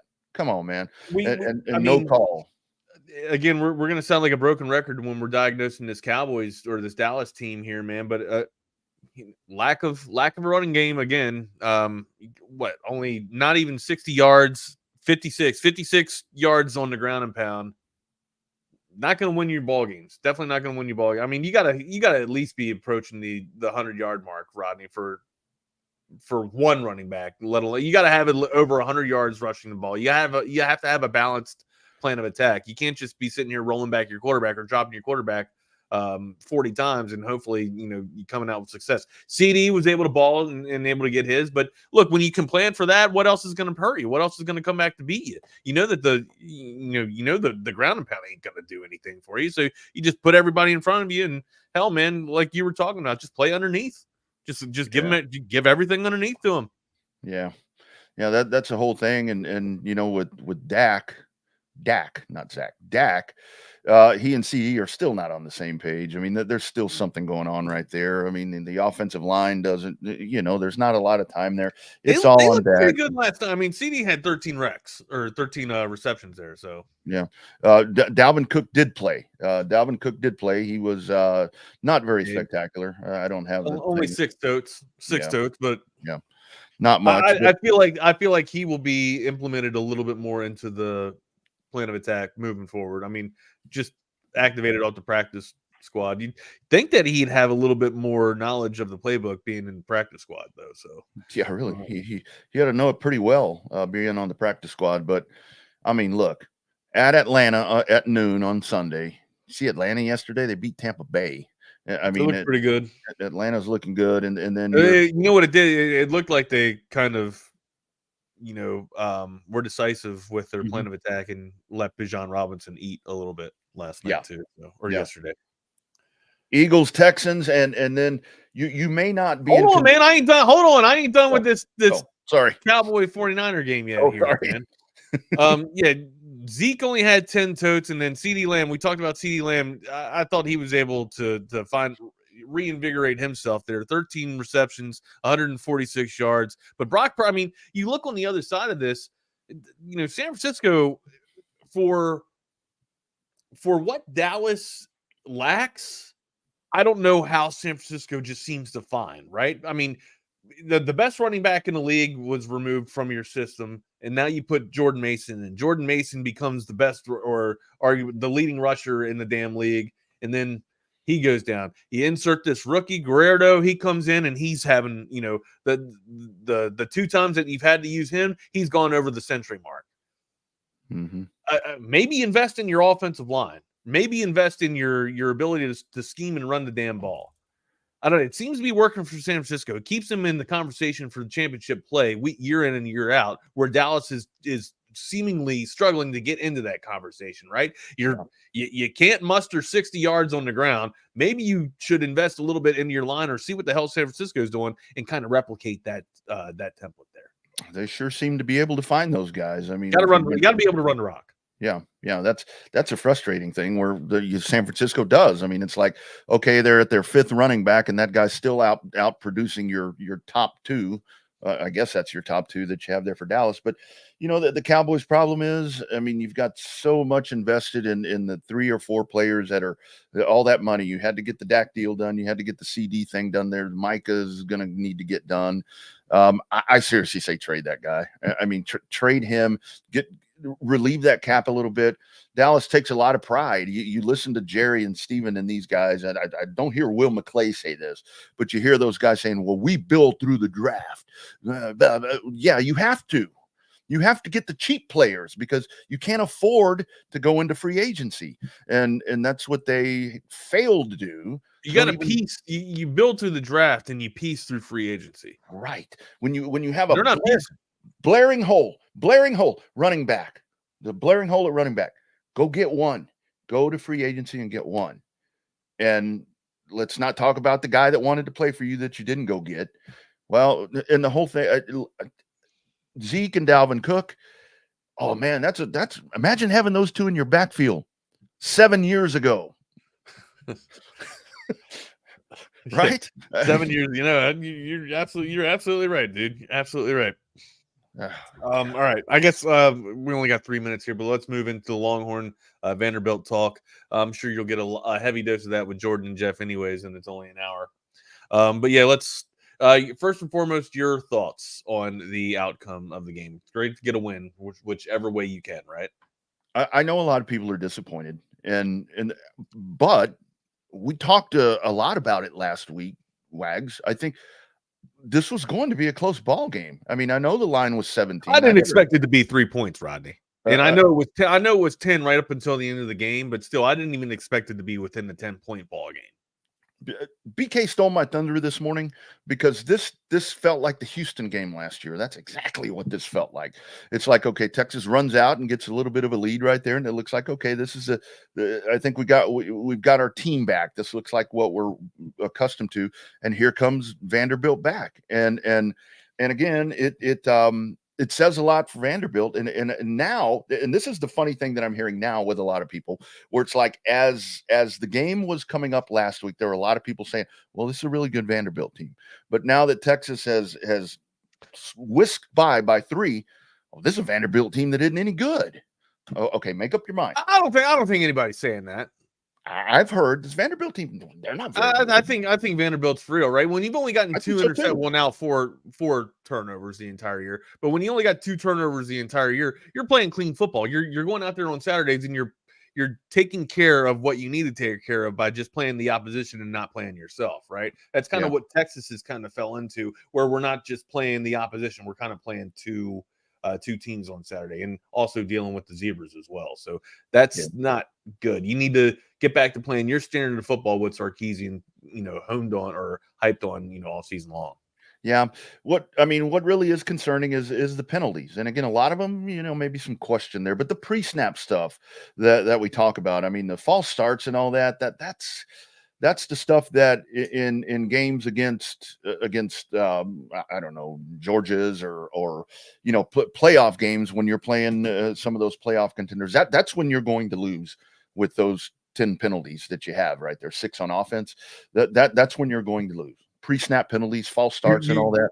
There's a good chance that you're going to lose week in and week out if you're having 10 penalties, Rodney. And that's the other part about this is SEC. I was talking to a guy in Corpus Saturday night. He's like, well, what's with Texas barely squeaking by Vanderbilt? I said, well, it was a road game for one thing. I mean, SEC teams tend to struggle.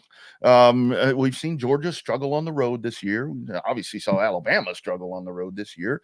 It's a good time for a bye week because you got to clean some stuff up. And Quinn, throw that ball down the field. No, stop. I'm going to stop you right there. I'm not a fan of Quinn Ewers throwing the ball downfield. You're not? He had a very accurate one to Moore. But again, it's too few and far between for me. I think Quinn is fantastic with his mid-range game. You saw him rack off 17 straight, right? After that interception. But he's almost got that JV in him too, like that Justin Verlander, where he's going to throw you an interception. It feels like, he gets right after that interception. He's kind of got his nerves going, and then all of a sudden he throws one, and then, oh, all right, fine. We can be loose with it now and let it go. It's almost like he's too tight until he throws that pick, right? Then he comes out and just, fires on all cylinders. Here's the thing, though, about him throwing downfield. I don't think his accuracy is as great as I don't think none of us has sat here and said that Quinn's got the greatest accuracy throwing, deep balls. But again, to me, and I talked about this in the post game, it looked like a lot of the things that Quinn Ewers was doing on Saturday was premeditated. Going through his reads, going after his ball fakes, and then not even reading his progression, just go ahead and firing it to his spot, thinking that his guy's going to be there on the slant route. When you're not even reading the defense, that could very well, if they're playing man defense there, the safety could come up and be playing that to a T and jump the route and get an interception there, or the defensive back could be doing the same damn thing. So from my perspective here, I think you should at least dial it back a little bit, go through your progressions, go through your reads, and not just act like you're going through the motions here. It looked a little bit premeditated for me. Again, we have to be critical. He's still one of the best damn quarterbacks in the league. I think he's just being a little bit complacent with his game there. Yeah. Well, I mean, then in that case, that's where the running game needs to get established a little better. And you need a 100-yard rusher, because if you want to take if you kind of want to take that deep threat thing kind of out of your line of sight and out of your game plan, then you need to have that running game clicking. And the good thing is, I mean, this kind of goes back to, Gunnar Helm's having an amazing year because he is the check down. I mean, he's just a great check down guy that that dude's going to be there. And he's gotten so physical now. It's he's just amazing. He's great again the other day. But I mean, at some point, you're going to have to. I'm very disappointed with the game because again, we won, consider the victory, but if you look down on the field, you saw the complete size differential between the Longhorns and the Commodores, and the Longhorns didn't take advantage of the size nor the speed that they have on the field too, right? This is an offensive unit that was heralded as one of the best offensive units in the nation, and they kind of looked mediocre on Saturday. And they did. That's my synopsis. They did. I did like the quicker start because and that's what I figured was going to happen. I don't. Everybody's saying the quicker start, but I don't see the quicker start there because we came out in the first play of the game, we had a penalty on special teams, and then our first sequence and series of plays, we throw an interception. It looked like we were moving the ball down the field, but then the pick happens, and we're still down in the dumps after losing the Georgia Bulldogs. It took us damn near half the quarter to figure it out and get right. Yeah. Well, I think a lot of it is when I say fast start, because I'm going back to Mississippi State and some of these other games to where you look down, it's almost half, and it's what? Okay. I got you. Whatever the case is, where you have that, you have a lead built to where you're charting your course nicely for the second half, and that's what Texas hasn't done, and that was good to see. But again, like I said, with the Houston game last year, you kind of let them get themselves back into the game. They kind of dug themselves back in, and then you start making those damn penalties. And those penalties for Texas are going to be their undoing if they can't fix those when you get into higher quality opponents. Not taking a slide at Vanderbilt at all. But got to clean that up, man. Got to clean that up. You got a week to clean it up. If you come out of the bye week and you're still false starts and all this, man, what the hell were you doing? What the hell were you doing? What the hell were these two doing on Saturday? What's up, Jeff? What's up, Jordan? Man, what? Why are Texas fans acting like this game was lost on Saturday? Oh, because that's what we do. Look, 20 years. I haven't seen people making the excuse that Vanderbilt's soft now, like Rodney was talking about. I still think Vanderbilt's a pretty damn good, solid team. They do all the little things right. They take care of the ball. Other than Georgia, Vanderbilt might be, just in terms of how well they're coached, and what Clark Lee gets out of what he's got. Vanderbilt might be the second best team Texas has played this year after Georgia. I agree. Totally agree. Now, quality opponent. That's not necessarily praise for the rest of the schedule, but to me, I think the difference in the game, and I don't mean to just simplify it and say I'm not looking at football or whatever. If you keep committing penalties, and they clean up a lot of the pre-snap stuff, but it's like, the holds, the DP, the two that were killers were the DPI on Manny Muhammad, which personally in the moment, I thought keep the flag in your pocket because both guys were grabbing, and you can face guard in college. It was like, well, you never look back for the ball. You can face guard in college. So I thought just keep the flag in your pocket. And the one that was inexcusable was the Vernon Broughton targeting. Like that's of a guy that's been there, a fifth-year guy, like you just got to know better in that situation.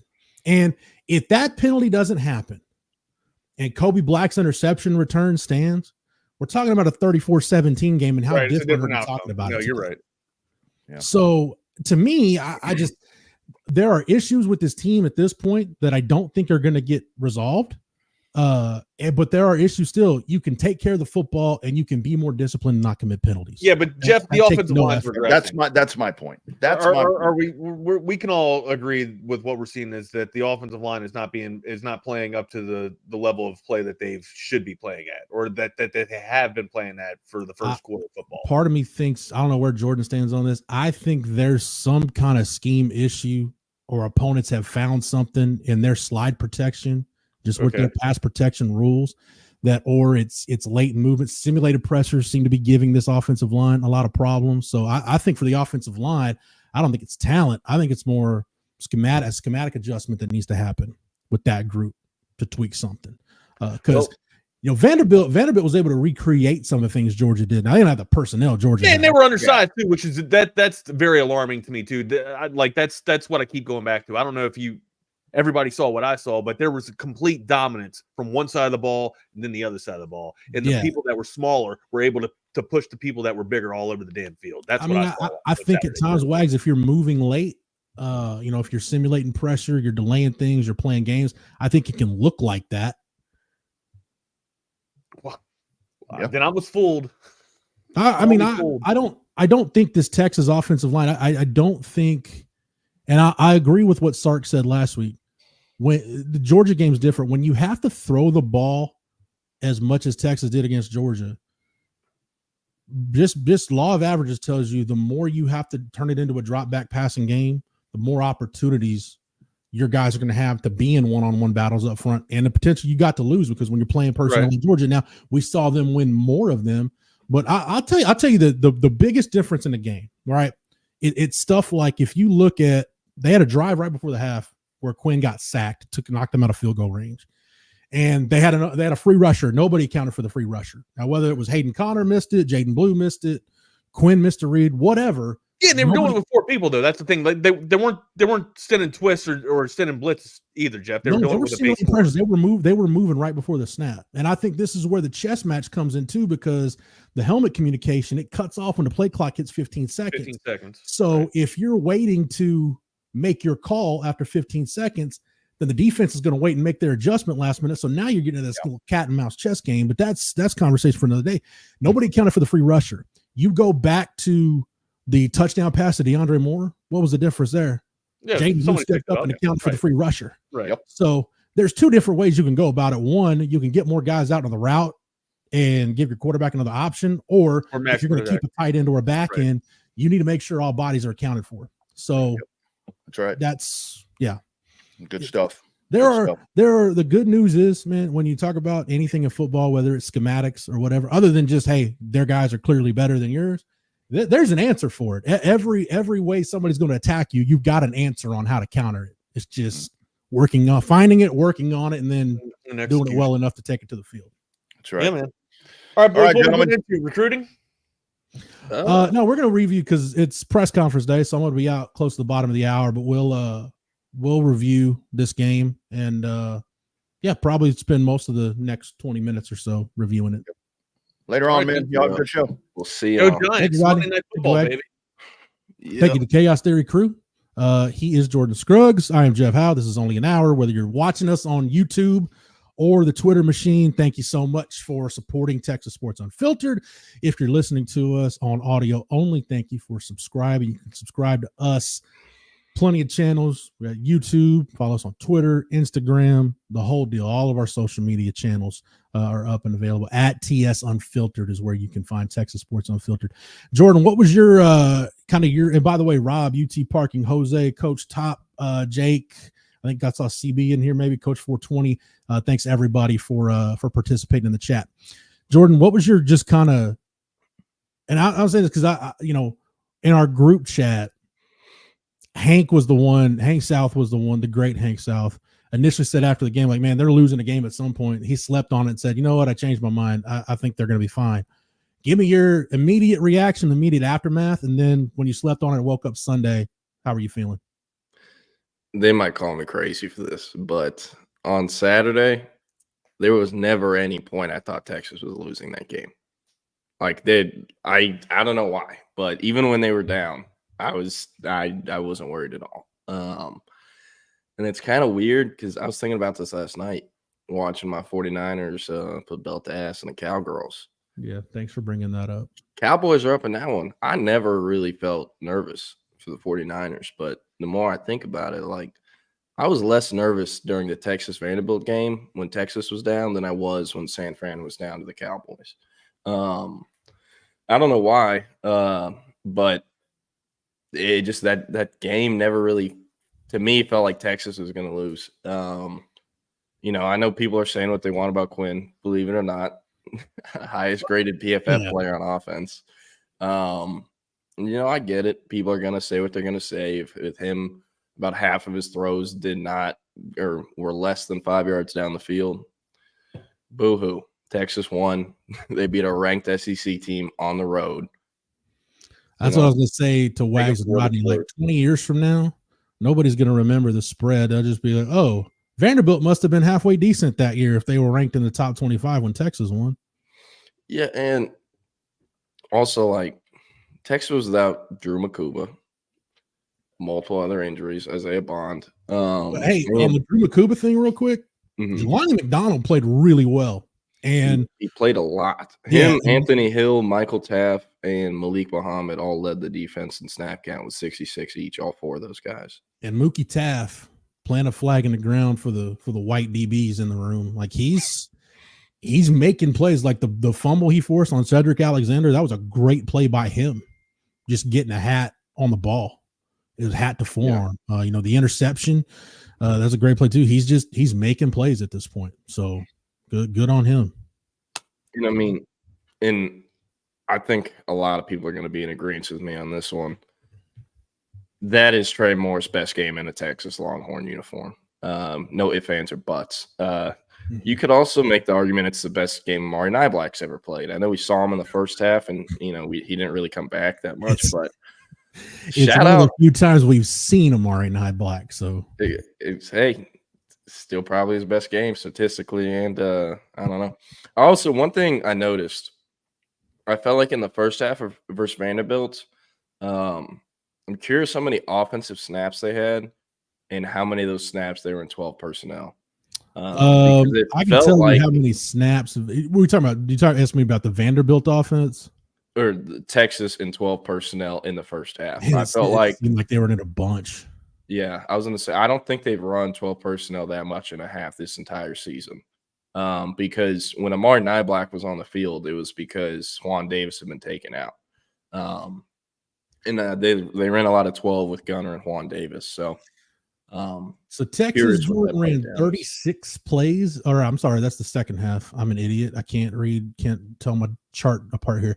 35 snaps in the first half. And I would say probably 20 of those, a half somewhere between a half and 2/3 was probably in 12 personnel. And I may be underselling it. It just seemed like they were in a bunch, though. You're right. Yeah. So I'm curious if that trend is going to continue. Obviously, they have a bye week coming up. I think that's really, underrated in terms of how much they can help this team this season. You get your best receivers going to be healthy next game versus Florida, and I think Jahdae Barron is the best defensive back, but Drew McCool is the best safety, and I feel like that's pretty fair to say. And although some might be worried about when he will return, Drew McCool is going to play versus Florida. So, and I actually do have a little bit of intel, I guess, on that injury of what it actually is, if anyone's curious. You enlighten us, good sir. Talk to a source on Friday. So apparently he sprained his MCL versus Georgia.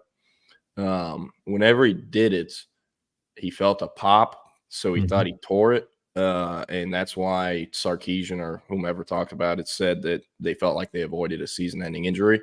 That is why. Another thing, this is the second time he sprained this MCL on the same leg. The first time he did it was at Clemson, and part of why Drew McCool went in the portal at Clemson was because they kind of forced him to play through injuries too much, and he never got a break when he did sprain that MCL back at Clemson. So the source I talked to said he's pretty pleased that Texas is letting him, get his rest, get the bye weekend, and he will be back to play versus Florida is what the source said. So good stuff there. Also good stuff that it obviously isn't torn and that it's just a tweak or a sprain. And again, he should be back to go. And yeah, there you go, Rex. Because he felt a pop or heard a pop and thought he was done for the year, but luckily it just tweaked, just sprained, and he should be good to go. And hopefully he can keep playing well and get drafted where he wants to in April. That's why he came to Texas. That's why he came back to school for another year. Could have been drafted last April, but it would have been day 3, probably back half of day 3. Now, he's definitely pushing first half of day 3, potentially round 3, maybe. But really interested to see where he's going to go in April. That's of the guys from Texas that'll get drafted in April. Everyone's going to talk about, Cam Williams or Jahdae Barron, like their selections being interesting. I'm very curious where Drew McCool is going to go. That one's going to be pretty fascinating to me. And the player, however, that I'm most fascinated to see where he ends up is Garrett Nussmeier, just because he's like impossible to evaluate right now. I think the more I want to get into this more tomorrow. So remind me to get back to this tomorrow. And for folks listening, Jeff's leaving at 11:30 for the Sark press conference. I'm going to get Hank in here for the last half hour. So we'll probably wait to talk recruiting then. But sorry, go ahead, Jeff. Great Hank South. With you look at Quinn, the season Quinn is having, people there seem to be more polarizing takes on Garrett Nussmeier. Some people think he's a top half of the first round guy. Some people think he's not anywhere near touchable in the first round. Shedeur is going to be the most difficult eval probably since Lamar Jackson. I don't think there's been a tougher quarterback eval since Shedeur. I think really in that class, if you look at that 2018 quarterback class, Jordan, that's kind of what this one reminds me of, because you had 3 guys that were all tough evals, like Baker because of the size and the offense he played in. How was it going to translate?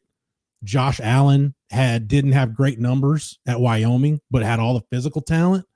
And then you had Lamar Jackson, who ran out like he was going to have to go to. Basically, he went to a team that was a perfect fit for him. Greg Roman was in Baltimore. They basically tailored the offense around him, but you've got a guy like Lamar Jackson. You have to work within what he gives you, not the other way around. So I think this quarterback class between Shedeur, Garrett Nussmeier, Quinn, so I'll throw Carson Beck in there, who in big games this year hasn't looked very good. And then Cam Ward's one of those guys does anybody really know how Cam Ward's going to translate to the league? I feel like, man, Like this might sound crazy. Of all the QBs, like if I'm right now, if you had to give me a way to slot them, Cam Ward is the one I feel safest about, like or at least I feel like he has the highest floor. I'll say that. Okay. I would feel safer about Cam Ward in that selection than any of the other quarterbacks. On the other side, if we're looking for value and for upside, man, if I can get Nussmeier and sit him on the bench for a year in the NFL, that might be the pick. And one thing I don't think enough people bring up about Shedeur, look, I don't like Colorado by any means. I like a few select players at Colorado. But Shedeur is, I think, a first-round quarterback. No ifs, ands, or buts. Yeah. I also think one thing that no one really brings up that's I think could potentially make a big difference in the NFL for him, at least compared to other guys in year one. Rookie QBs, they go top 10. They have to run for their life. They do. Shadeur's been running for his life at Colorado for 2 seasons now. You know what I'm there? I don't know if I've ever seen a college football quarterback myself as like a true pocket passer that is that experienced with dealing with pressure every snap, because he truly is amazing at it. So that's going to help him a lot for being playable year one. Obviously, I'm with think of him with most people where I think it's better long term for rookie QBs to sit as much as they can year one. But I get in some situations they have to play him. So what I want to add on, and I'll talk more about the Vanderbilt game when I'm in tomorrow too, because it's a bye week, so it's pretty much all we have to do. When I was watching the game Saturday, Jordan, I'm kind of with you on the people looking at taking some Pro Football Focus numbers on Quinn, and I think to an extent some of that becomes numbers are going to be whatever they're going to be. Sometimes it can become confirmation bias. You're like, oh, they're not throwing deep shots. Well, look at his average depth of target. It's right around 6 yards. Well, I think somebody pointed out Patrick Mahomes is at 6.1. Are you going to tell me Mahomes can't take shots? You can't. There was a time not that long ago, and I this was one of my legit complaints at the time of Quinn not taking what the defense gave him, and Sark not doing it and forcing deep shots, forcing intermediate throws when they weren't there. Now that they're doing that, I can't complain about the short passing game, how much it's a part of the offense, because it's Quinn taking what the defense gives him. You want to call him check down Charlie? Go ahead. I think it's taking what the defense gives you, because to me, if I'm Quinn, me running for the first down, me trying to run for extra yards, that's going to be less effective than if I get the ball to the perimeter and get it to Isaiah Bond or Ryan Wingo or somebody else. And if they make a guy miss one-on-one in space, that 5-yard gain can become a 50-yard gain really quick. So I'm not going to concept is the 49ers offense effectively in that way. Just get the ball to your playmakers, get them run after the catch. But I don't get people giving Quinn Ewers shit for checking the ball down. What do you want him to do? Try to scramble? You want him to throw it downfield to Xavier Worthy or Isaiah Bond? I know Worthy's on the team. You get what I'm saying? Like Xavier Worthy with like Chris Elliott and Scary Movie 2. He's got a strong hand. Like Cat was playing with one hand. I think we've seen Xavier Worthy playing with 2 hands is pretty good. One hand, but not too much. What I'm just trying to say is like, man, he's taking care of the ball. That's what you got to ask him to do. And the first pick, I was at Colin Kennedy's house on Saturday watching games all day. Shout out Colin. I had a great time. By the way, what mood was Colin after OU? Did they even show up for the second half against Ole Miss? Man, Colin, he's a very realistic OU fan, so he wasn't down in the dumps at all. He knew it was coming. But I was there trying to poke it out. At halftime, and it's like, hey, you guys realize you have another 30 minutes to play, right? Yeah. But hey, Sooners might have their QB now, huh? But I guess, man. I guess. But no, with what was I gonna say? You were watching the game you were talking about Quinn. You were watching the game with Colin on Saturday. Oh yeah, man, he throws at the first pick because it's batted. I pull up Twitter and I'm like, God, all right, throw my phone to the other side of the couch. I'm not doing this. I'm glad you picked up on that. Yeah, I mean the first one, guy got a hand up. The read was correct, and I think was it Matthew Golden, I think, was the receiver on that side, number 1 on that side. If he hits it, it's a first down. Probably maybe a pretty maybe it's an explosive play. But Cat gets his hand up, ball gets tipped, and it's intercepted. The second one, again, it was a free rusher. At that point, this is where I think it's important to. I think right now with Quinn, I worry way more about the mental than I do the physical. And with the mental, that's a position. It's kind of like being a pitcher. If you're a quarterback and you start to second guess or doubt yourself, or you're thinking instead of reacting, you're reacting instead of anticipating, dude, that's the kind of stuff that gets you beat. That's when you look like you don't have a clue what's going on. And I think that's what Quinn needs to get back to. Now, is the injury aggravating him? I think at some level it is, just because with an oblique, and I don't know anything about oblique muscles. I know I have them. I don't know how they function in my core, which doesn't really exist. But, the oblique injury, it's one of those that's just going to linger to an extent. So you kind of got to play through it. I think that's what's leading to some of the footwork issues. But Quinn's never going to have great footwork, right? Like I'll go old school 49ers, Jordan, because I love studying and reading and researching about Bill Walsh. That's why he loved Joe Montana in the West Coast offense. He's like Joe's footwork will tell you where the ball's going. Steve Young was a complete opposite. Like that's why Steve Young frustrated Bill Walsh. And the same thing with Mike Holmgren, who was part of that tree, got to Green Bay with Brett Favre. Steve Young's never going to have great footwork. Brett Favre is never going to have great footwork. Quinn, he's never going to have textbook footwork.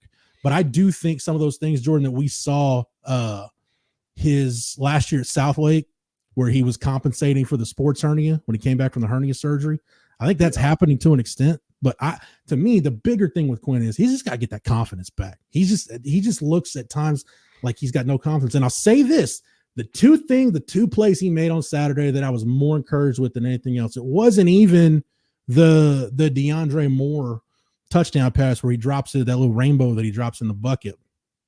It was what they had 3rd and 20, like 3rd and 19, 3rd and 20.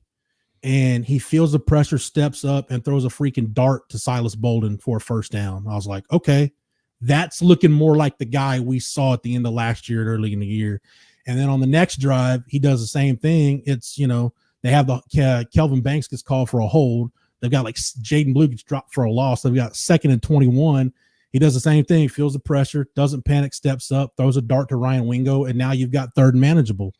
Those two plays, I was like, that's the Quinn Ewers that we saw against Michigan, that we saw at the end of last year, that we saw before the injury. So that gives me confidence that maybe he can carry some of that confidence forward into the bye week and hit the Florida game feeling good and take some of that and just build on it. Yeah. For me, this is going to sound crazy to most people, maybe. For Texas winning a national championship, Quinn Ewers is obviously going to have to play at a very high level, right? For him to kind of parlay this momentum into a playoff run, a national championship season, I'm not worried about the Florida game. Sark with the bye week versus Billy Napier, like, are you kidding me? If Florida wins that game, I don't know what I'm going to do. But I'm telling you, Florida could have an interim, Jordan. I don't know how this Georgia game is going to go this weekend. It's going to be belt to ass, and Florida's going to walk into DKR with a red ass from Georgia doing that to them. But here's the thing. I'm not worried about Quinn and Sark versus Florida. Texas should win that and by at least 2 scores, I feel like. I know it's an SEC game, but still.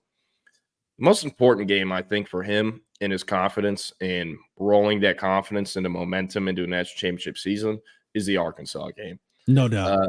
It's an away game. Also, Arkansas is a bye week before. You're going to give Travis Williams another week to prep, and you're probably like, who's Travis Williams? It's Arkansas defensive coordinator. You go through the Arkansas schedule. Yes, they gave up like 27 points to UAB. Yes, they let Auburn, I think, score like 21. The DC at Arkansas is going to be a head coach one day in the Power 4, Travis Wilson. Travis Williams, whatever it is. Go look at his game plan, what he did against Tennessee. Yes. They held Tennessee to 14 points. And Nico Iamaleava, I think we agree, is a good quarterback, talented kid, but they had Nico seeing ghosts in that game. I did watch a decent chunk of that game, and they had Nico seeing ghosts. He did not play well at all. No, he didn't. He didn't. And kind of hard for him because, you know, he was a highly anticipated recruit out of high school, 5-star, number 2 QB in his class behind that Arch Manning guy. And that was kind of his first time really, I think, playing on national TV in front of folks. Obviously, he played in the bowl game last year, but that was that primetime game that weekend. So he's looking to bounce back, but I'm happy he brought that up. He really knows what he's doing, the DC over at Arkansas. And, you know, I'll probably be honest. These guys are kind of coaching for their jobs. So whenever that happens, your back's against the wall, you try everything you can and you do everything in your power to come out of that ball game with a W. So hey, I mentioned white corners earlier. Somebody asked about it. Hudson Clark for Arkansas got him a pick on Saturday against Mississippi State. Yeah, but hey, he's not even the best white boy. They got Lance Jackson's older brother, Landon Jackson, over there off the edge, who honestly – he'll probably be the best SEC D lineman Texas faces that isn't playing for Georgia or Texas A&M. You want to throw Deion Walker in there from Kentucky? I'll say best edge rusher. I'll say that. That's what I'll go with. I need to watch Kentucky because, like, you see, Auburn ran the ball Auburn had 4-something running the ball in Kentucky the other night. Yeah. Hey, I'll tell y'all what. My betting advice is usually delayed like it is right now. Peyton Thorne an interception. You look who Auburn's playing. If it's a team that's like semi-decent, money every time. Also, I don't know if anyone else figured this out. I don't think there's been a game in George Kittle's career where he hasn't scored a touchdown on National Tight Ends Day. So I literally had that slip on like 6 parlays yesterday, and every single one obviously hit because he scored. I'm just letting you know that George Kittle. This is hilarious. George Kittle is climbing the list of my least favorite NFL players. Hey, okay. Well, I'm sorry about that. Maybe when you beat San Fran, we'll get your thoughts. Want to hear this because it is 11:30. I don't want you to be too late. I don't see Hank in the back though. Let me text him. Okay. Jake Bayless, for those listening to the audio, says, Jeff, your thoughts on the play calling before you leave, especially the 2nd and goal on our last drive. Yeah, I wasn't impressed with that. Here's my thing, though. If I was Sark, I didn't have a problem with him running the ball. For whatever reason, their power schemes, their gaps, their duos seem to be more effective than their zone run schemes right now. They just do. Even down around the goal line. I would have liked to me at that point, you feel like, okay, with Bert Auburn, you're going to at least get 3 down there, right? At that point, to me, I pull out my best run plays because I don't want to risk an incomplete pass and have the clock stop. I at least want to make them use a timeout because you had the 2-minute timeout coming up anyway. So basically, I want to burn as much clock as possible. So that was my only thing with the play calling. It was leaning like really conservative, and then you got just aggressive for no reason to me. I mean, I'm not, we're here in Gen Pop and we can kind of say whatever we want. To me, I would value burning the clock not necessarily more than scoring the touchdown, but I don't want to put the ball in the air. If I'm going to have Quinn roll out where he's got the option to run. Yeah. I like it. Well, and then have like a little as Hank jumps in, I'm sure he'll like this. If you can Texas doesn't use a fullback, but like your second tight end, whether it's Juan Davis or whoever, kind of like when you dump, like you kind of flood an area, you run like a little flood concept, and it's just the tight end or the fullback or whoever just be open right across the goal line. You run something like that, like a flood concept where the quarterback rolls, and hey, it's either here, one of those, if those 2 routes isn't clearly open, just tuck it, and if you don't score, whatever, just don't run out of bounds. Keep the clock on. So, Hank, I'll leave you to it, man. Thanks for filling in. I'm going to go jump on the Sark press conference. I'll be back tomorrow. Everybody enjoy the rest of your Monday, and be nice to Hank for the next 25 minutes. Appreciate it. Yep. Welcome in. How was the weekend besides watching Texas Vandy? What did the South family get into? We did a neighborhood Halloween party on Friday night, which is always fun.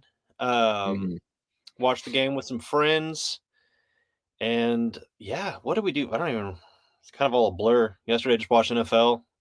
nothing special. This was the first weekend where it's actually been like kind of calm around my home. And, last weekend we had the Georgia game. Busy doing that. The weekend, or I guess we had F1. I went out to F1 the last Friday, and then obviously the Georgia game on Saturday. Weekend before that, they went to ACL. It's been kind of a chaotic month of October, so I'm ready to just, chill for a couple weekends. No, I feel that. We've already talked about Texas Vandy a lot, but you got any thoughts you want to get out from Saturday's game, or anything you feel like really hasn't been discussed like it should?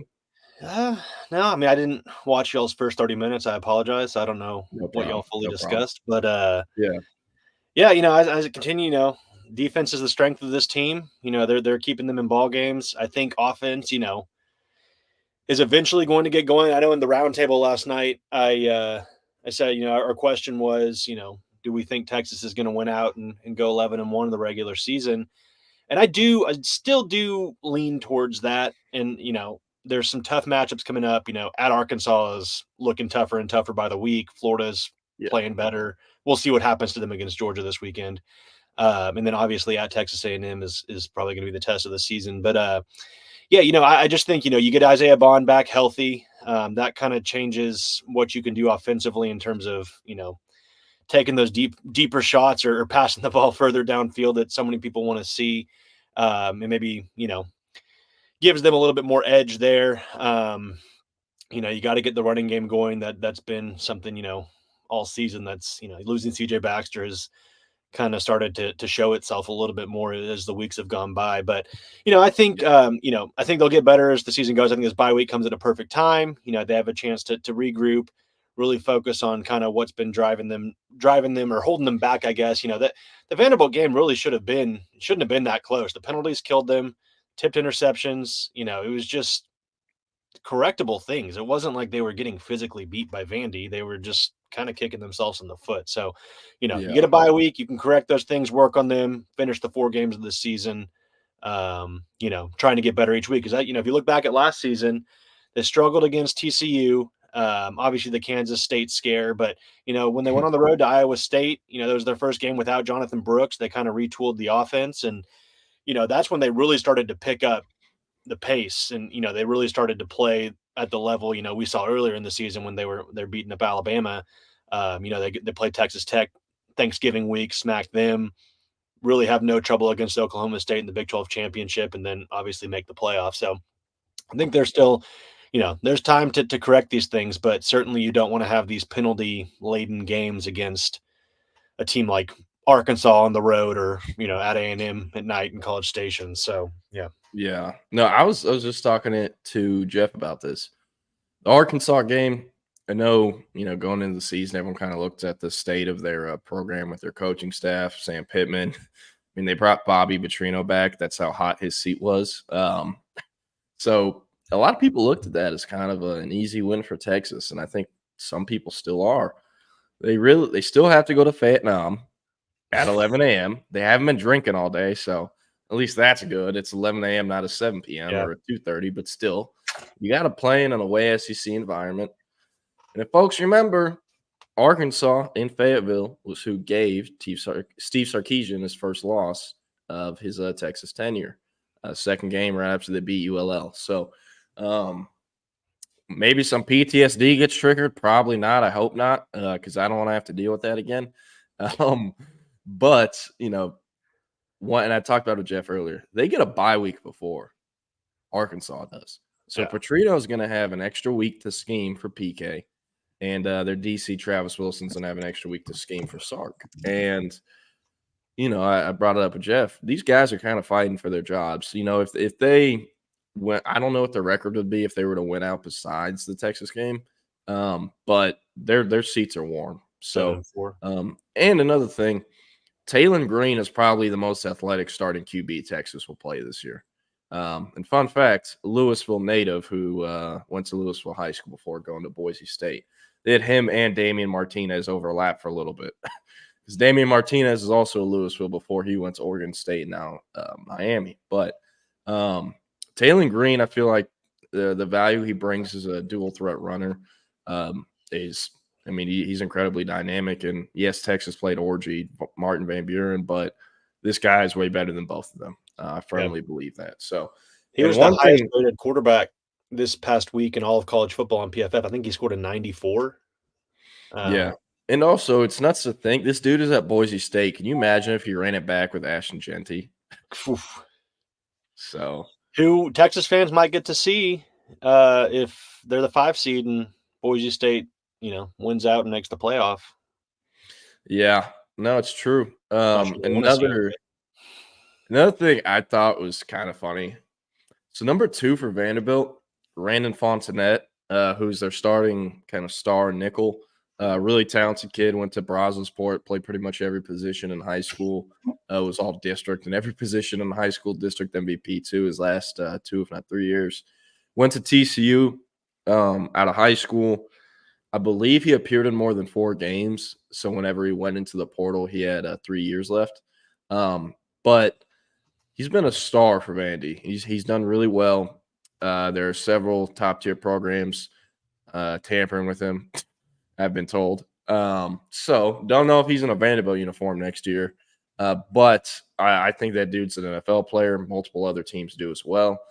He needs another year of college before he can be draft eligible. But a nugget there I think is hilarious. He went to Brazosport, right, for high school. Every single year he was there, he took him to the playoffs all 4 years. Since he graduated high school as a class of 2023, they haven't won a single high school game. They're 0-18 since Randon Fontenette graduated. And he was their QB, played QB for them and safety. So, high school games and stats, they're not always going to tell you the truth of things. You'll get guys like South Lake Carolina, Owen Allen. He's a really good high school running back, but just he's not a power 4 running back, and anyone with eyes can see that. So stats can lie at times, but in that situation where, his team is 0-18 and he's balling at Vandy for now before potentially somewhere else, it kind of shows you the value these players bring. So, and he's obviously improved the exporters have always been terrible. Damn, Ike knows ball. The Brazosport exporters. But no, what Vanderbilt get rated out of the portal last off? I want to say I'm looking back at their class of portal exits last year. Not rated, but they had some losses. They had a few guys. Like I think receiver. Some of their backup QBs left. Will Shepard left, obviously. That was their best receiver. They had 24 outgoing transfers, including a Diego. It's kind of fun. Yeah. Hey, and Jeff and I didn't talk about it. By far and away, not only the best game Trey Morris played in a Texas Longhorns uniform, same with Nye Black, but same with DeAndre Moore. Shout out DeAndre Moore. Easily, I think, the MVP of the first half. So, And also, not only, arguably Texas's best receiver right now with Isaiah Bond out, probably is, maybe even with Isaiah Bond in, I don't know. He's had an incredible season. But the best touchdown celebrations, too, I got to say. His best was the Mississippi State, where he looked like he pulled his hamstring and turned it into a little shimmy. Yeah, man. I DeAndre Moore, I won't lie, I was wrong about him. I did not like him out of high school. In fact, I thought it was kind of nuts when I heard of the situation Texas kind of set him up with. That they were doing it for a guy like DeAndre Moore. But hey, what do I know? They showed me that, because him in high school, like, you got to remember, he came in the same class as Jonte Cook and Ryan Niblett.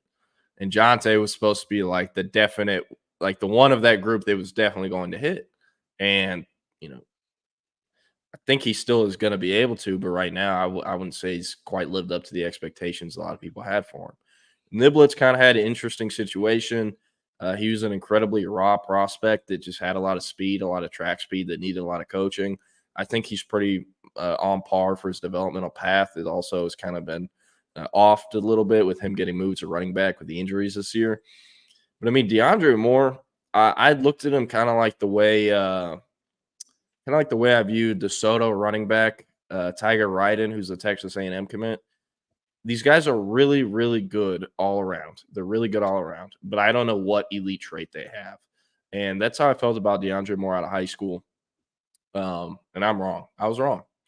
The thing about him that I think gets him so much playing time outside of, doing a good job when he's throwing the ball. How many flags have been to DeAndre Moore this year?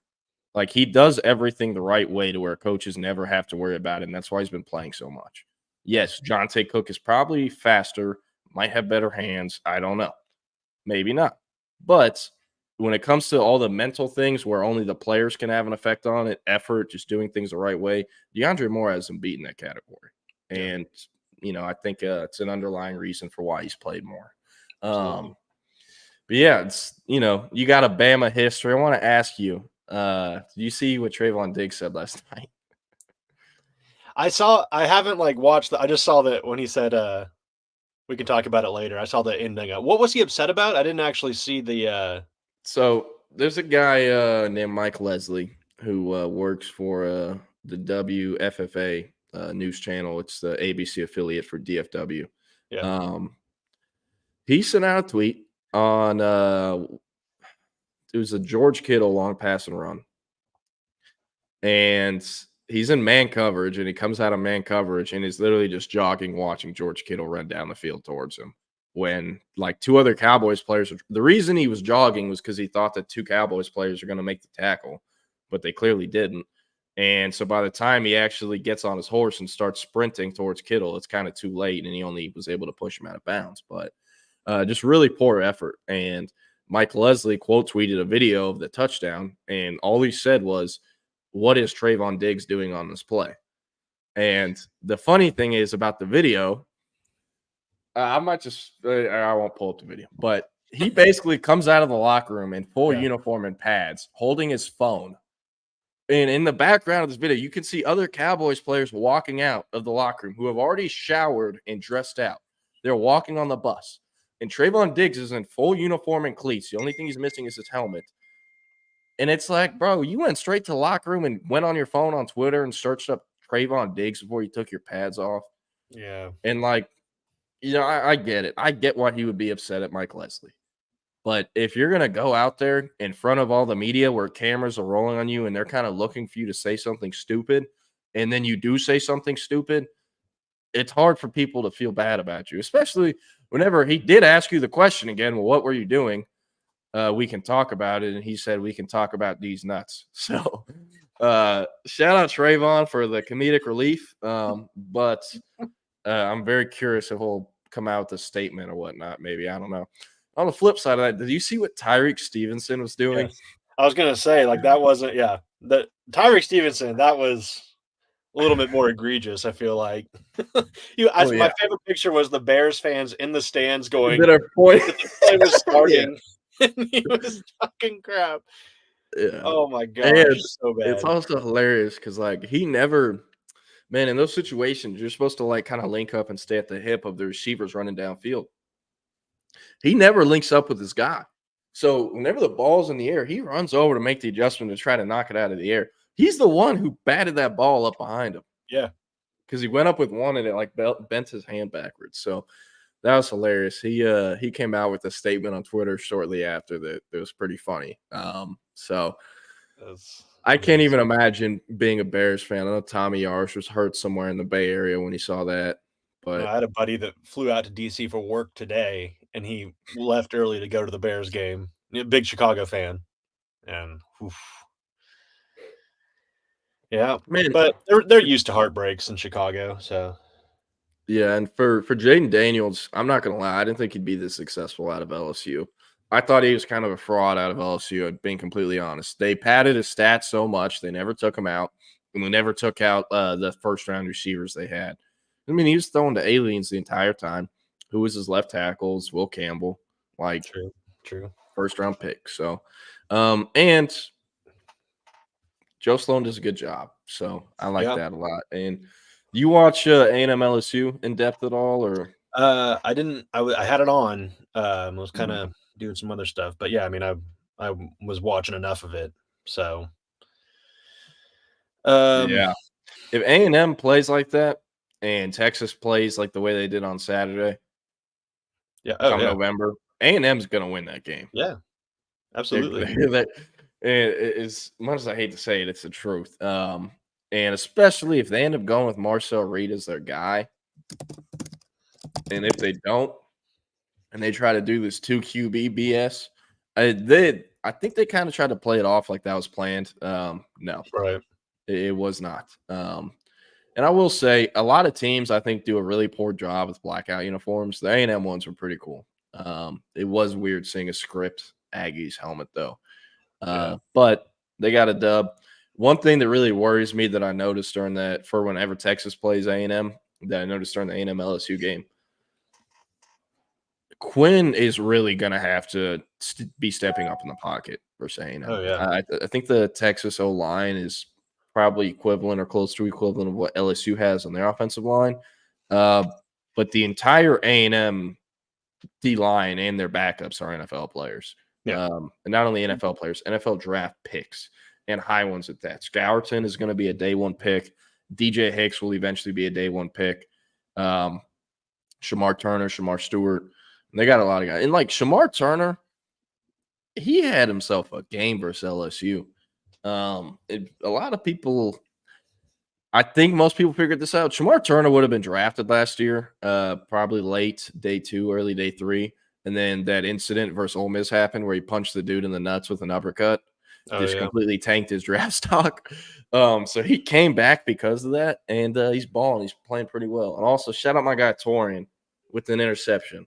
Crucial part of the game. And their other linebackers, Damian Sanford, those guys are talented as well. And people forget they still have Bryce Anderson back there at safety. So, it's going to be a very Georgia-esque, not to compare A&M to Georgia. I don't want to give them too much credit. I mean, they're a very good team, but, it's going to be a in terms of what to expect, I think, and, that's what they have to be ready for. They can't have those mishaps. Like you said, Quinn can't, wait too long. Obviously, the offensive line needs to block, but you can look back at the Georgia film, and there were situations where Quinn should have gotten rid of the ball. He had time.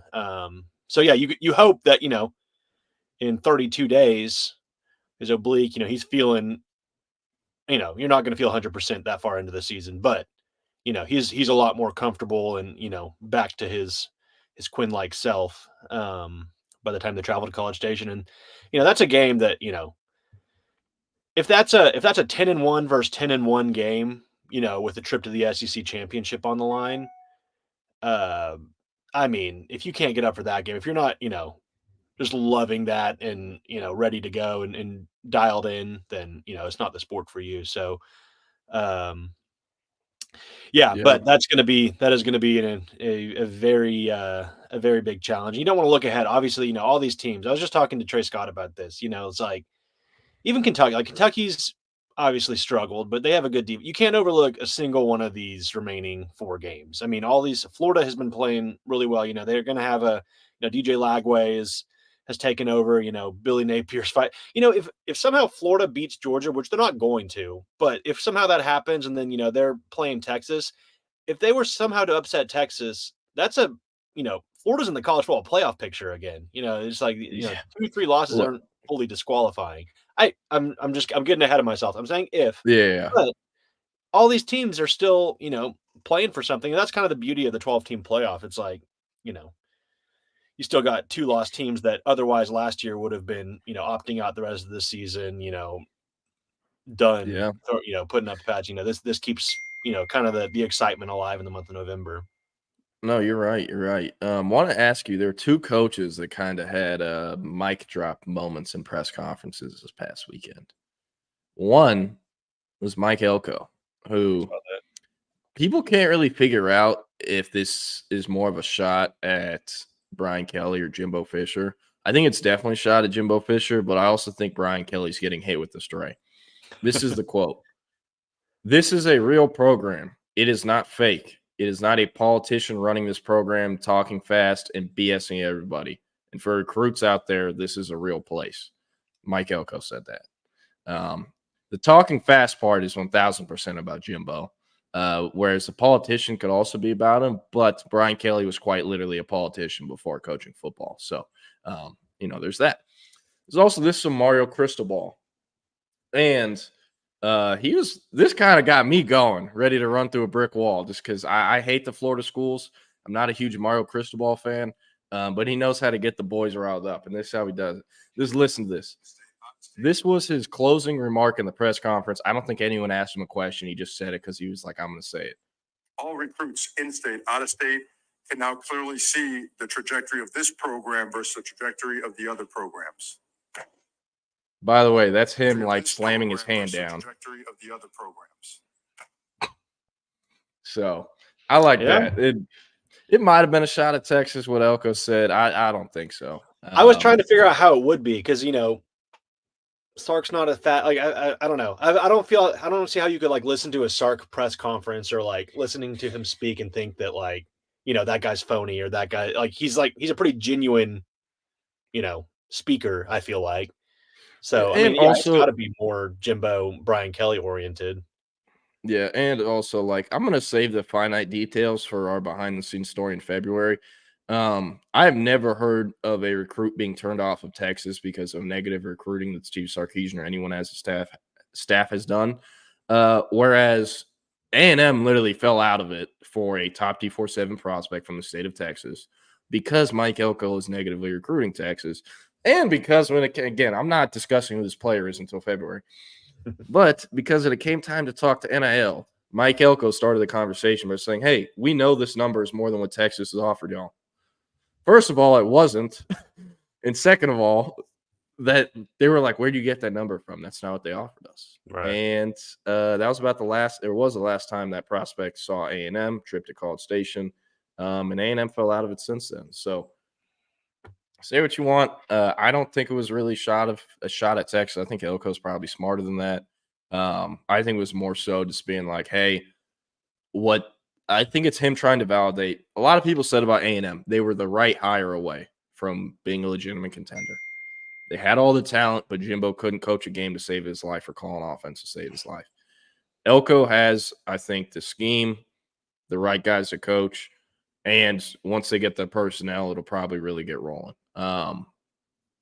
Texas fans, that is not what you want to see. So I don't think Elko's dumb enough to say that about Sark, but and then no, it wasn't Jonah, by the way. But if y'all have any recruiting questions, we only got a couple minutes left. And a lot of A&M, a lot of pro A&M talk on this Texas Sports Unfiltered channel this morning. I don't know if I need to switch the subject back. I don't know. I mean, I thought that was a more entertaining game than the Texas Vanderbilt game. Yeah.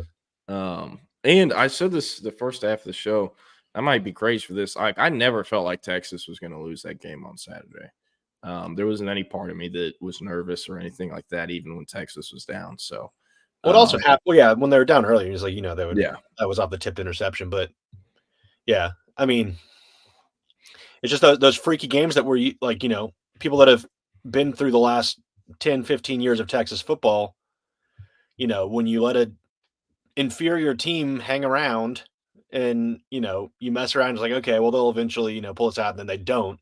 You know, that was kind of the theme of the last decade in a lot of different situations. But yeah, obviously, you know, it also happened so fast in the end. It was just like, wait, what is happening? Like it was like, should have been 31-17. And then all of a sudden it's, you know, 27-24, they're kicking an onside kick. And you're like, wait, what? But yeah, it was never really in doubt. Yeah, no, you're right. How about SMU getting it done? Sorry, Malik Murphy had to take an L, but I want SMU to run the ACC. I think that would. I mean, like be the ACC hilarious. has a lot of like. Let me look at the ACC standings. Like Pitt's still undefeated, aren't they?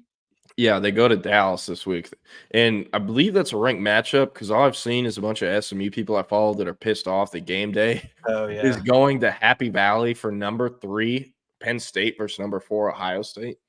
Yeah, people are mad game days at that game, and not SMU Pitt. SMU Pitt is literally being broadcast on ACC Network. I'm almost positive. How are people upset about that? Yeah, you got Clemson. I was just texting a friend. I was like, I feel like I hear nothing about Clemson. Meanwhile, they're 6-1 and on a 6-game win streak. Miami's undefeated. SMU. Then you got Pitt. You got Virginia Tech at 5-3. Louisville, like pretty good, like top to bottom. I mean, the only like crap teams in the conference are Florida State and Stanford. Everyone else is pretty competitive. Cal's 4-4, but you know they're 0-4. They have really started crapping the bed in conference play, but yeah, the algorithm kind of fell. Algorithm. It fell, but No, and I mean Florida State's horrible. They're still the only FBS program that hasn't scored 21 or more points this year. But I think that they lost C.J. Wiley, just decommitted from Florida State yeah, last they don't night. have a single receiver committed. I saw a pick go in for their tight end commit to flip somewhere. It's like, I don't know what, like, they're going to have to just hit the portal hard. I mean, I don't know how you, like, this season has just been a disaster for them.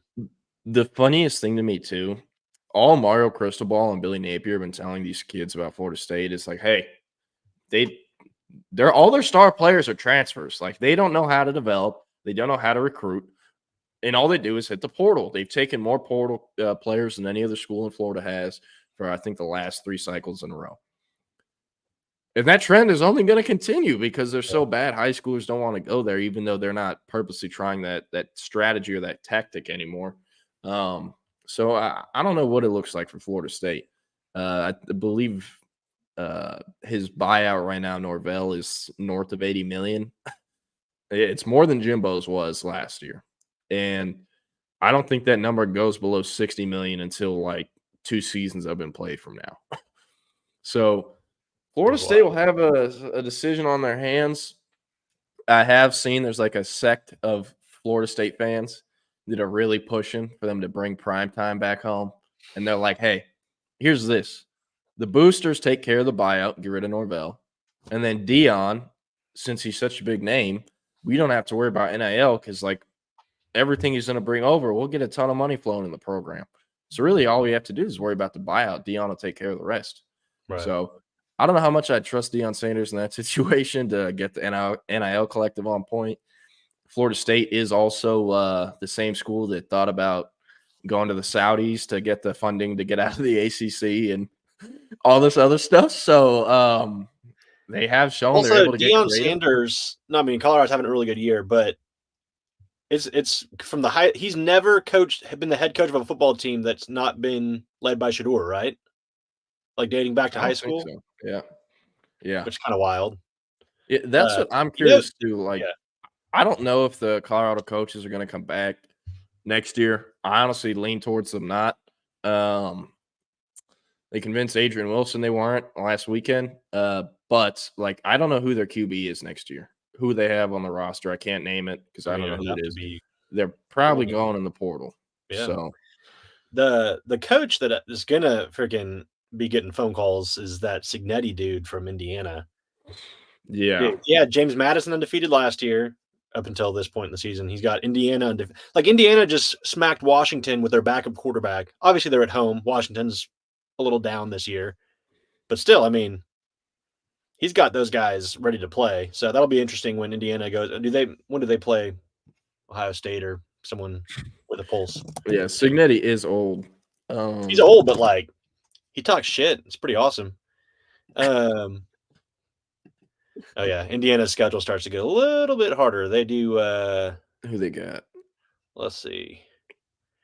They go to Michigan State this weekend. Well, okay. They're at Ohio State on November 23rd. That's like their hardest game left. They host Michigan the November 9th, and they host Purdue on November 30th.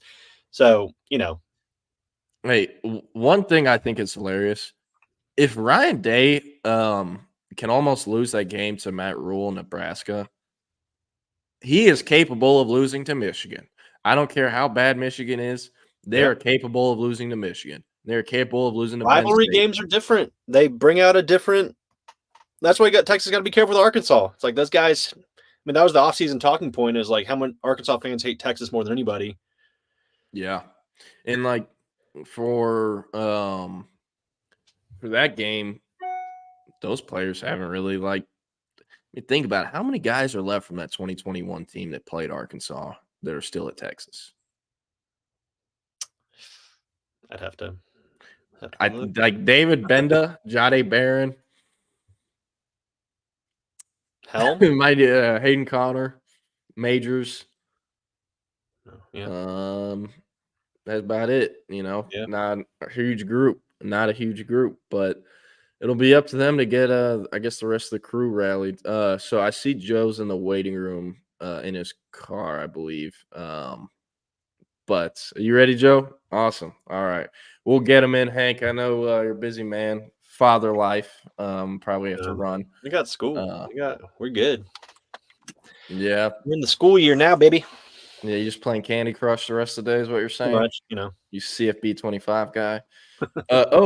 Actually, Joe, you can take as long as you want. I didn't even see this question from David Keith Williams. He says, at Jordan, at Hank, Texas has 2 potential dominant defensive tackles in their 2025 class. UT has 1 only potential dominant D tackle in the 23 and 24 class and still needs 2 more dominant DTs in the 25 class. What's your view? Yeah, Alex January is the only guy I feel great about going forward from 2023 or 24. I wasn't a huge fan on Melvin Hills out of high school, and I just think the size and other stuff, he needs a lot of development, a lot of coaching. Sadir Mitchell, on the other hand, the way I'm kind of where I'm at with him is if he hasn't put it together now under 2 different D-line coaches, probably a little stupid to think he's going to put it together soon. Or at least that's how I look at it. Also, I haven't heard any intel of anyone telling me Sadir Mitchell's going in the portal, but based off how things have gone so far this season, guys in these situations usually do end up in the portal. So it would not surprise me. But as far as 2 other dominant D tackles in the 25 class, Kevin Wynn, Justice Terry, those guys definitely fit that mold as dominant D tackles. Thing is, Terry's purely an NIL recruitment. Texas is going to have to beat out Georgia there, and I struggle to see that happening. Whereas Kevin Wynn, Texas has to get him back on campus, but back on campus with his father. Those are the only true really game wreckers, in my opinion. I think Terry and Wynn are both better than what Texas currently has committed. But, like, I wouldn't really classify Chase Sims, Walter Mathis, Joseph Mbachu, any of those guys as, like, dominant D tackles right now. Joseph Mbachu is a lottery ticket. This kid has only played like 6 games of football in his career. Yes, Alabama, Georgia, all these other top-tier programs are after him, but that's a guy that needs development. He's not an impact year 1 guy by any means. He's not going to play a snap year 1. So that's, I guess, kind of the outlook. Hank, if you have anything you want to add, you hit the nail on the head. You know, Texas is trying to make up ground on Justice Terry. You know, he brought his. I mean, they did get him on a visit. You know, he unfortunately for Texas, it was during the Georgia game, so we saw the team he's leaning towards pretty much really dominate on the defensive line. But you know, if they can, you know, put it all together, maybe just stay involved with him down the stretch. But I mean, yeah, Kevin Wynn. I mean, he had a highlight this past weekend that was like, I mean, he is dominant, like you mentioned. He's a stud. You know, we'll see. It doesn't seem like they're going to offer Malcolm Simpson. I think if they were going to, we probably would have already seen it. So he's kind of still in the mix. But Mbachu's a guy, yeah, like you said, you know, he's a developmental guy. He's very raw. But you know, a couple of years down the line, if you know he goes about the process the right way, he could be, you know, a difference maker. But I do agree on the number. I think Texas needs to get at least 2 more. You know, that's where you really have to hit on in SEC recruiting. And, you know, Myron Charles, Josiah Sharma are obviously fantastic prospects, but you probably need some more. And if you don't get them out of the high school ranks, you know, I'm sure we'll see them hit the portal again this offseason. Yeah, also, it's before you get out of here, Hank, it's never been more important to miss and finish second for a kid than it is nowadays. Let's say Texas finishes second somehow for Justice Terry, and he goes to Georgia, and NIL snafu happens after 1 year. He's in the portal. Who has a great shot? Texas. And it's because they never gave up or threw in the towel back when he was in high school. Same thing. Do I think Kevin Wynn is going to actually end up at Florida State? No way in hell. But let's say he does. Is Florida State going to have a magic turnaround next year? Probably not. They're probably going to be pretty bad the next few years unless Norvell truly does pull a rabbit out of his ass. That being said, if Texas finishes second for win to Florida State, they are horrible. They fire the staff after a year or 2, and that whole team goes in the portal. Texas is going to make a lot of sense. So it's never been more important to finish second. I think the D-line and Kenny Baker doing a much better job than, you know, people give him credit for, especially with how much shit he was getting earlier in the summer. But I firmly do believe they're going to end up with at least 2 guys, and they'll figure it out. And I could see it being as much as 3 potentially. So we'll see. But Hank, thanks for joining us. And what's your weekly hits for Chip and Zay again?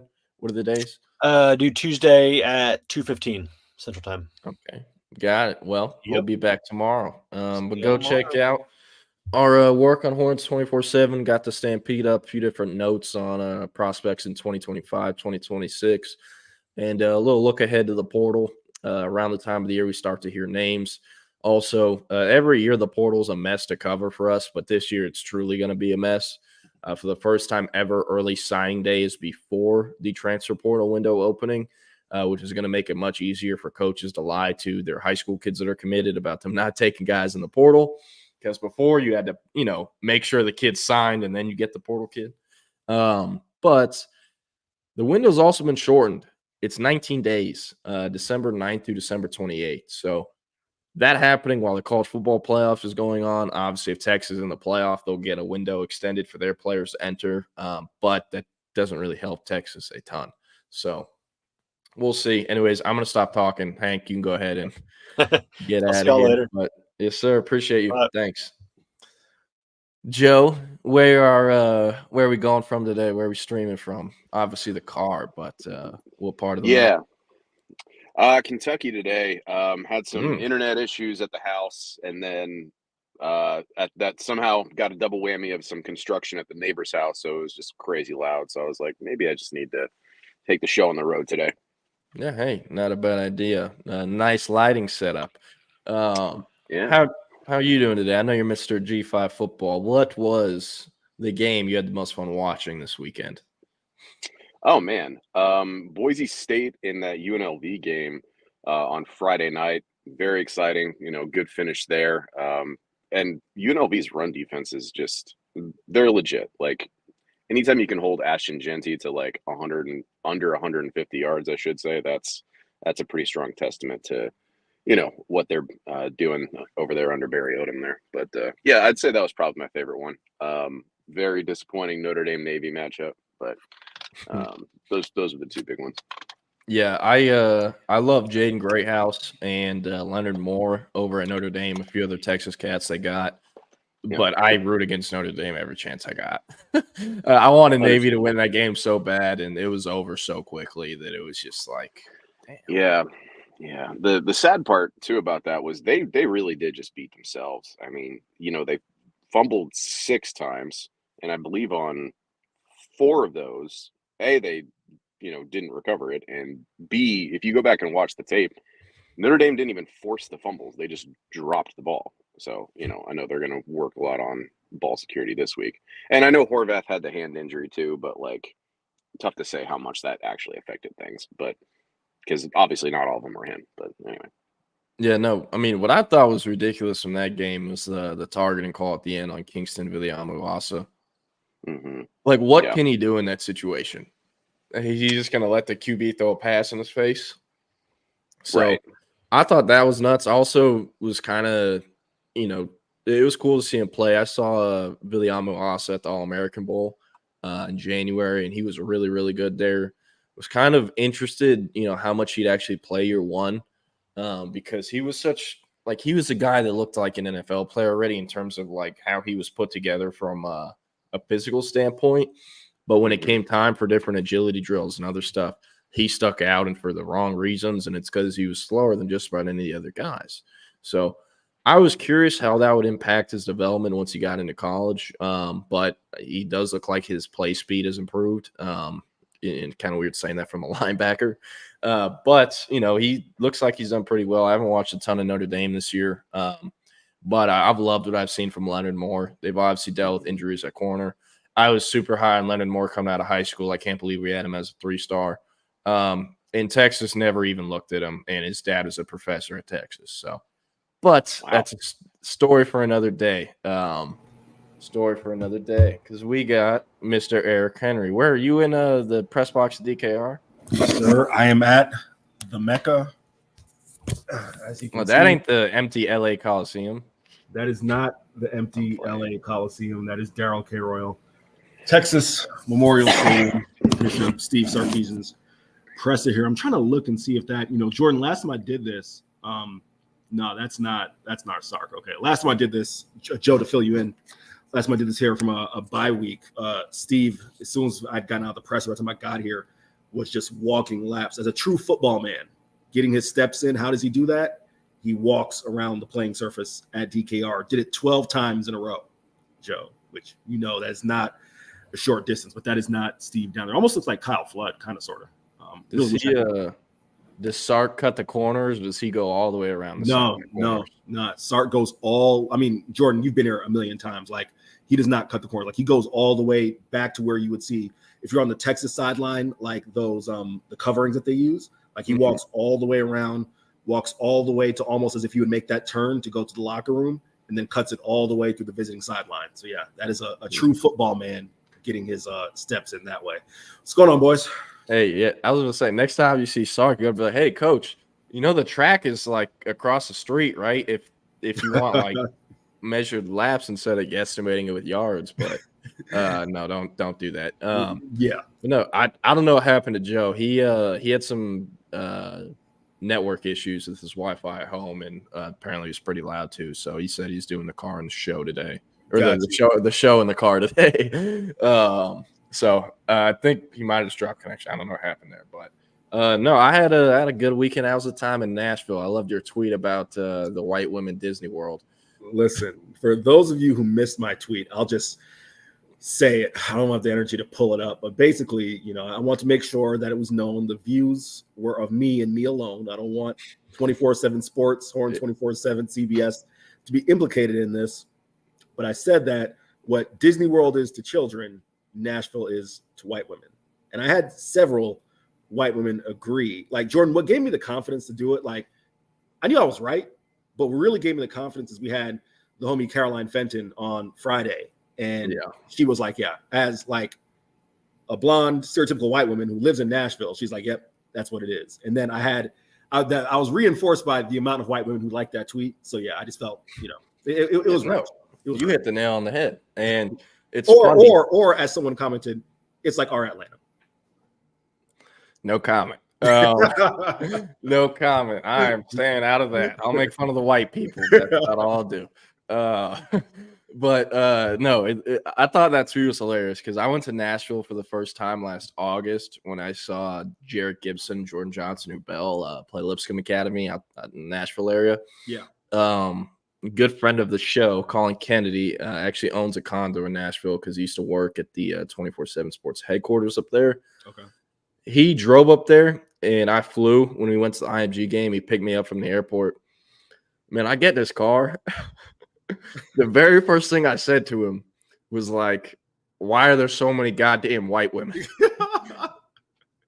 Because I was like they are outnumbering every like gender and race like 2-1.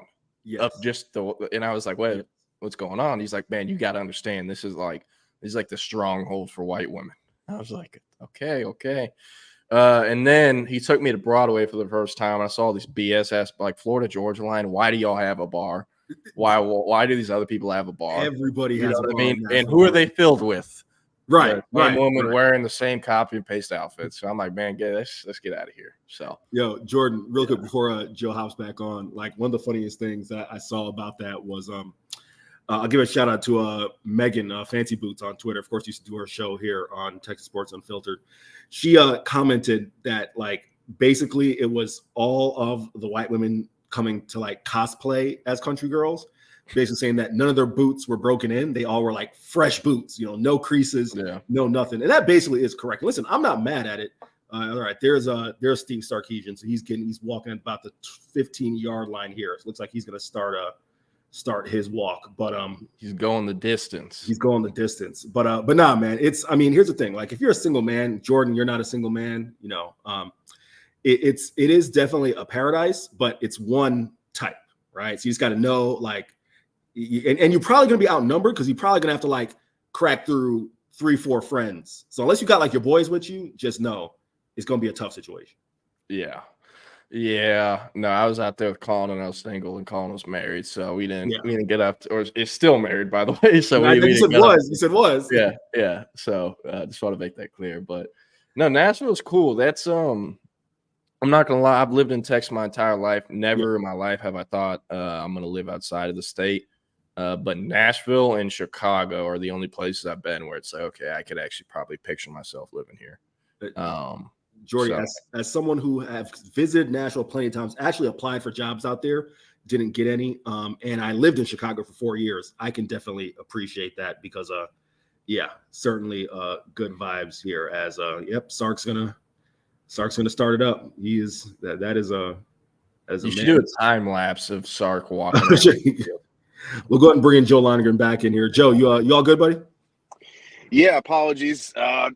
Technical issues. I don't know what that was. I really don't. So anyway.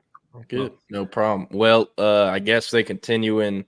Y'all need my help or anything, just let me know. I'll be around the computer next few hours. Appreciate you, Jordy, as always. And thank you for hanging on for those minutes. Thank you, sir.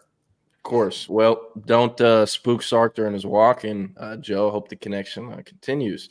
Y'all have a good one, and I'll see y'all tomorrow. Happy Monday.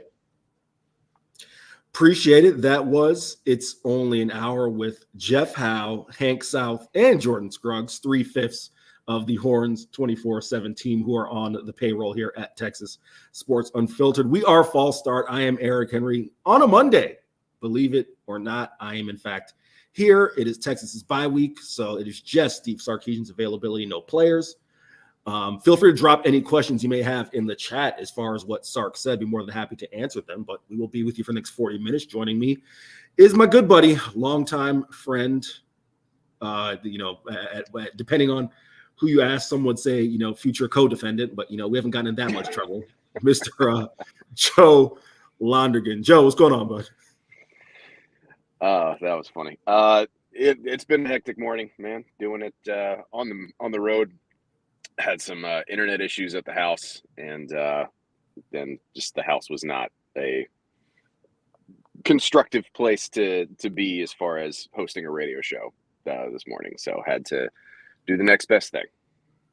And that's hop in the car. Thank God for the invention of Wi-Fi. All right, Joe, before we jump today's show, let me run through a couple comments. There's one that I need to address immediately because me and this person, we have a playful banter back and forth, and I knew this one was coming.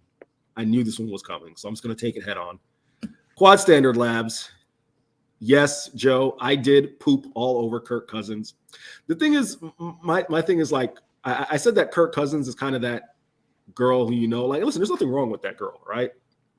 But Kirk Cousins is kind of that girl who, is just steady, solid, never going to be like a 10, they're never going to truly just like hassle you, right? But as long as you're good with knowing like there may be quote unquote better options out there for you, like that's what Kirk Cousins kind of strike me as. But Quad Standard Labs is going to take the time to dunk on my Bucks, considering they didn't have Mike Evans, they didn't have Chris Godwin, but I digress. Quad Standard Labs, I will let you have this victory lap, sir. You have at it. My guy Jack, what's going on, buddy? Watching from across the pond, UT Parkin with a little LMAO at me in terms of all of the Southeastern women flocking to Nashville. Joe, you missed our conversation around Nashville being the white women's Disney World. Certainly, indeed, facts there. UT Parkin says you should visit Oregon. Joe Lonergan used to live in Oregon. Yeah. He can attest. Adam. Yeah. It's pretty Very white. True there. Ike, as always, appreciate you rocking with us out in Lago. All right, like I said, jam-packed show. Gonna get into it here over the next 30 minutes. Joe, I just want to start, obviously Texas coming off a 27-24 victory in Nashville. Your Horns 24/7 crew, myself, Chip Brown, were on the scene there. A game that I think most Texas fans, and honestly, Steve Sarkeesian feels that they left some points on the board, certainly gifted Vanderbilt some points as well. 10 penalties, Joe. They're now 38 offensive penalties for the season, 6 offensive penalties last Saturday in Nashville. Also, Diego Pavia, Joe, someone you're very familiar with. Texas fans got a chance to see his kind of Pavia magic, a guy that no matter how many times you hit him, like he's just going to get back up and keep going and keep going. And there's certainly some fans that make the argument, some Vandy fans, who felt that if that game were another 10 minutes longer, that Pavia might have found a way to pull it out. But in the end, Texas wins. I just want to toss out a couple general questions for you, because obviously cover Group of 5, but I'll ask your broad general thoughts here on Texas. Wow, Sark is running the steers. Like Steve's it's actually impressive because like I'm 18 years younger than Sark and I'm not doing that, but he is running the steps here at DKR. It really is impressive, Joe. If he comes up this stairwell, he'll probably look me in the face, so that'll probably be fun with him maybe in the press box. But I'll see if I can turn the camera around and you guys can see him. Joe, general thoughts. Obviously a lot of the talk coming into this week was Quinn Ewers. What are your general thoughts on Quinn Ewers as a quarterback? And I'm sure you saw the way that Steve Sarkeesian handled Quinn and Arch. Just overall general thoughts on that. And I guess from a 10,000-foot view, do you feel like those things kind of been put to bed now that Quinn Ewers had, in essence, a bounce-back performance with both of his interceptions being tip passes? Yeah. It's a good position to be in if you're Texas to not only have a, very good quarterback like Quinn Ewers, but you also have a backup with Arch Manning. The views are immaculate. There we go. Hopefully you guys got a quick glimpse of Steve. They're going down the step. Go ahead. No, but to have that kind of security, have that kind of security when your backup, is very good, is also just a good place to be if you're the Texas program. In this game, he certainly looked better. Did not look as, rattled like what we saw in that Georgia game. And I think part of it was just an improved day from Texas's offensive line, in my opinion. It's hard to kind of bounce back when in that Georgia game, he was getting hit very early, very hard, and often in that regard. So to your point, you can't put those interceptions entirely on him since, just defense made a great play. And they hung in there late. I think that's one thing you got to do if you're going to show, if you're Texas, that you're still one of these teams that can get that first round bye in the playoff. But yeah, it's cool to see Diego Pavia having the kind of success that he's having at Vanderbilt right now. He looks like he's just playing the same style that he played with at New Mexico, which is just very like he's going to try to make the big play if it's there, and it's not always there, but he's going to try to make it anyway. And then with I loved what I'm seeing from him so far. The running ability this year, it's what he did at New Mexico State, but it looks like he's somehow like gotten even better there. A little bit of adding some like strength in his legs, maybe. But yeah, Vanderbilt's a fun story. It's a fun story. Joe, as I pull up the Associated Press top 25, just for a refresher, who are the top 5 teams, Texas lost the number 5 spot and went to Miami. The top 5 teams are Oregon at number 1, Joe, Georgia at number 2, Penn State at number 3, Ohio State at number 4, Miami at number 5, Texas at number 6. Just general thoughts on that AP ranking. Penn State, they're very good. I'm curious to see what happens with this because Drew Aller had an injury in this game, right? Lower body. I'm remembering that correctly? Yeah. Yes. Yeah. So I don't think they've really updated on what the true extent of that is yet. If that keeps him out for an extended period of time, that certainly changes things. But Penn State's very good. I owe Oregon an apology for sure. I did not think they were, a top 5 team coming into the season, but they have obviously won every game and every challenge that they've been faced with. They've found a way to, get through it and just keep stacking wins. Dylan Gabriel, there was no doubt as to whether or not he was going to have a good season, but like these last couple of games, he's been fantastic. So people keep kind of talking about how he deserves to be in the Heisman conversation. I think that makes a lot of sense. And it's cool too, I think, how many players I think are legitimately worthy of like being in that last little bit of conversation for the Heisman. I think we, between him, Ashton Jeanty, Cam Ward, and Travis Hunter, I think we have like 4, it's going to come down to the wire, in my opinion, based on what those guys are doing. Miami at 5 is kind of funny to see. What about them? Because I have my own thoughts, so I'm definitely curious yours. I mean, their defense has to start playing better, I think. But, to see how well it's kind of worked out for them with, Cam Ward, Damian Martinez, that offense, I think, I don't want to say Mario Cristobal got lucky, but I think he's very fortunate that they did such a good job in the transfer portal and kind of changed the conversation surrounding, him and his job, I think. But yeah, what are your thoughts on Miami being? I mean, I'll just be point blank. I did not think that Texas deserved to drop a spot. I'm not saying that being a homer. Miami beat up on a very bad, probably the worst Florida State team in nearly 40 years, right? Yeah. I mean, we're talking pre-Bobby Bowden era. Texas, while albeit sure, you can say, I hate to phrase it as escape because, again, they were up 21-7 in that game, 21-10 at halftime.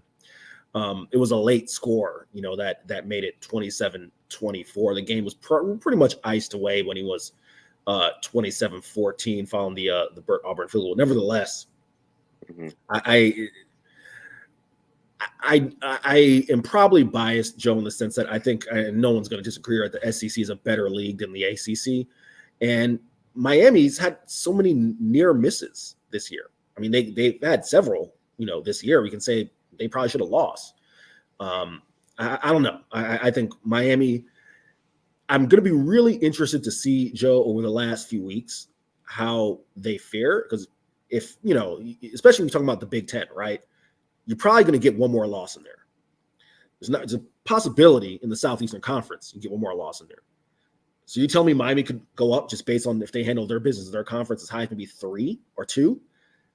That could be interesting. Now, of course, with that being said, of course, this is the penultimate Associated Press rankings, right? Because on the 5th, we get memory search rank. It should be the 5th that we get the first college playoff rankings, and that will reseed. But I definitely find it interesting to see that Miami was at 5. That just felt a little high to me, and I don't know if you feel similarly about, again, the Hurricanes and maybe the strength of their wins, but that's where I land. Yeah, I don't disagree. I especially agree with the thought that I don't know how you can justify bumping Texas down the way that they did, because it's kind of like applying 2 different sets of logic, right? Like when Miami wins close, they keep moving up. When Texas wins close, they move down. You know what I'm saying? So and beating a much better team in Vandy. Yeah, in my opinion. Yeah, that too. So curious. I'm curious to see how that could get justified or whatever. But I guess it's something like this. It's not like it's where it's with the playoff committee, it's like a smaller group of people. With the AP poll, it's a ton of people's votes kind of being all thrown together in one pot. So I don't know. I do think it's weird. Ultimately, I don't know. I mean, I'm curious to see whether or not Miami can actually pull out the ACC championship, because ultimately that's obviously what's going to determine whether or not they can get that first round bye or not.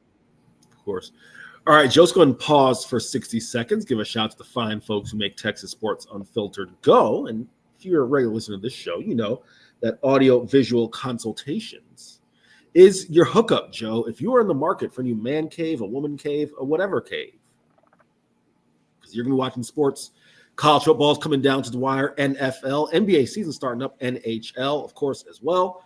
Look no further than your friends at Audiovisual Consultations. Let them tell you all about it.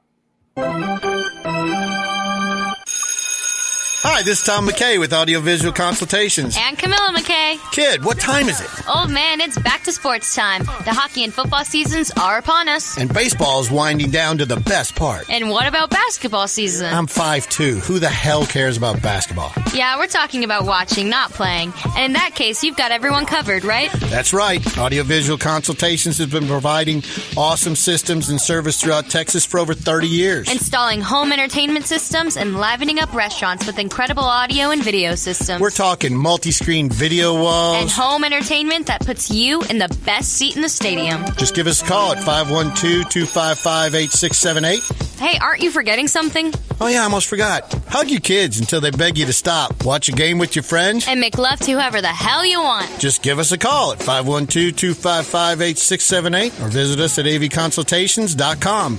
Go Stars! Go Bruins! Kid. Joe, again, as a man who is a former athlete like myself, but certainly one who is not in any I'm in solid shape. I can lift a weight or two. There ain't no way in hell I can run all of these stadium steps. So again, I'm just still marveling at Steve Sarkeesian's ability as he has made his way through 3/4 of DKR Texas Memorial Stadium running the stairs. Joe, going to quickly shout Longhorn Bears comment, kind of a off the beaten path question here. Says, yeah, I just saw the Dwayne Wade statue. Reminds me of the creature from Jeepers Creepers, but he's riding a motorcycle. Yeah, Joe, did you happen to see that Dwayne Wade statue? No, I didn't see it this morning. Joe, they just unveiled it. I knew it was happening, but I haven't seen it yet. When you get a chance, you need to, whoever it is, because I'm sure you've seen some of the ones, the Kobe and whoever it may be, like I know the Leo Messi one, or not Leo Messi, or Ronaldo one, was rough. Joe, they need to find or employ the people who do the Hall of Fame bus, NFL, and just be like, yo, you do all of them. Because you compare that to the Ed Reed bust, which like you get the hair, you get everything. Like it's so on point. I don't know. But Joe, like at this point, the bronze bust, bronze statues, at this point, I was like, I don't want one if that's what you're going to have me look like. Yeah. Yeah. Some of those are very rough. I'm curious, like whether or not the sculptors, when they get these, like how familiar they actually like are with like the person, you know what I mean? Like so do they just kind of work off of like a couple photos or what? Because the Ronaldo one was the first kind of thought that came to mind when this got brought up. Like I don't know, you would think that's like a really important prerequisite for being able to do these. Like, are you good with like the facial features and the minute details of it all? And the thing about it, it's bad when the sculptors have to like come out and Joe, I'll try to see if I can find you the image of the sculptors. Like they essentially look like a head coach at a post-game presser is lost. If you look at the still shot, like they put them up at where the Heat would typically do their post-game like press conferences, and they got the mics by them, and just got the still shot where one's just like folded like this, and the other one's kind of just like, and they look like coaches who just lost a game, bro. It's actually pretty funny to see. Quick go to the comments here real quick before we jump into the Texas group of fives, Joe. Our guy Rob says we need a walk and talk segment with Sark next week. Yeah, we'll have to see if we can find someone to get up here and do the walk and talk with Steve, because that'll be interesting. Again, I'm just like Joe. I never liked running stadium steps, so that's why I think I'm just so impressed by it. It's pretty incredible. Jake Bayless says Dirk and Mike Madonna statues are both great. Okay, Jake, were those both bronze? Because like I know in my head I kind of have an image of the Dirk doing the one-legged step back, but I can't recall off the top of my head. So if those are both bronze, let me know, because that's what the sculptors were saying, is that you can only do the best you can by hand with bronze. So there is that for sure, Joe.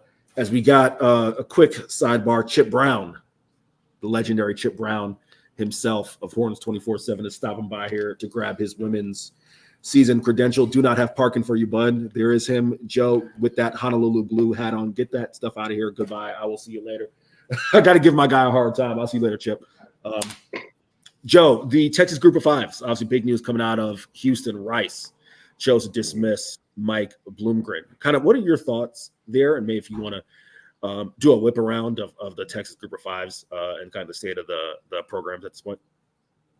Yeah, the Bloomgren firing, first of all, I'm not totally surprised because they just were really struggling to kind of get some like momentum there this season. What was it, a 2-6 start, I believe. So the thing about Bloomgren's tenure, he really could not afford to regress this year, and that clearly happened.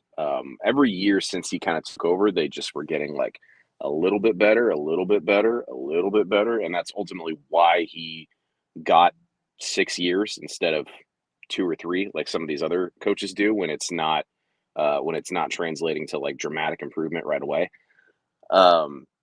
I did think they would probably let him finish the season at this point. And also like it had been so long that like there's clearly like a good relationship or whatever you want to call it between him and the athletic department if they had given him all these chances and it just didn't work.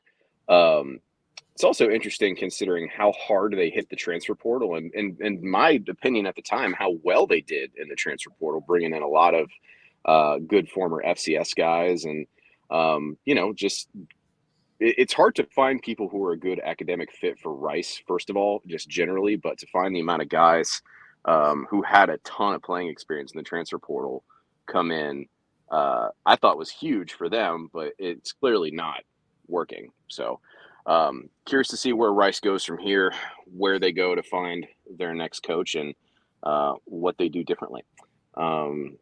Other Texas G5s, UTSA seems like, go ahead. Sorry.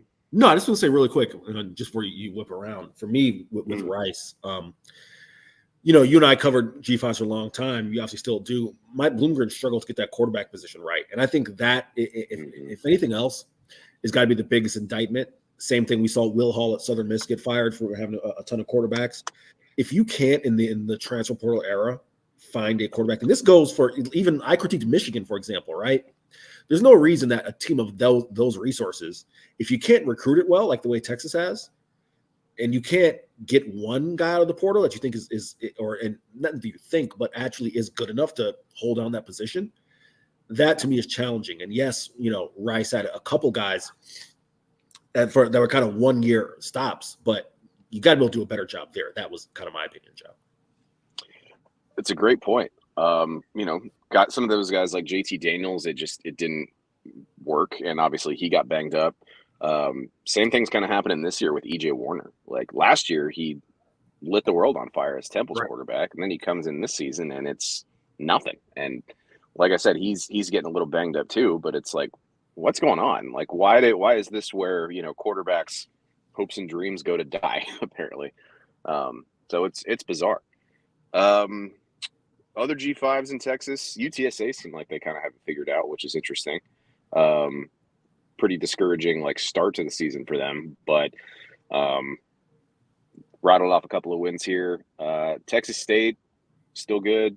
Kind of infuriating that they are inconsistent, but offensively, they're really fun to watch this year. I don't know how much Texas State you've absorbed. Joe, really quick, I don't know if I misheard you. Did you say that UTSA rattled off a couple of wins? They've looked a lot better these last couple of weeks. I'm pretty sure they won this past weekend, right?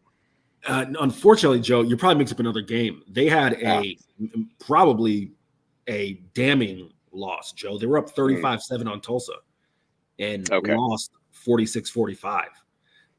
That's the one that, if you want to talk about one of the,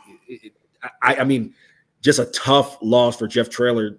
Of course, the players, the caliber of players they lost in that program, but to blow, they were up 42-17 in the fourth quarter, so that one is certainly tough there.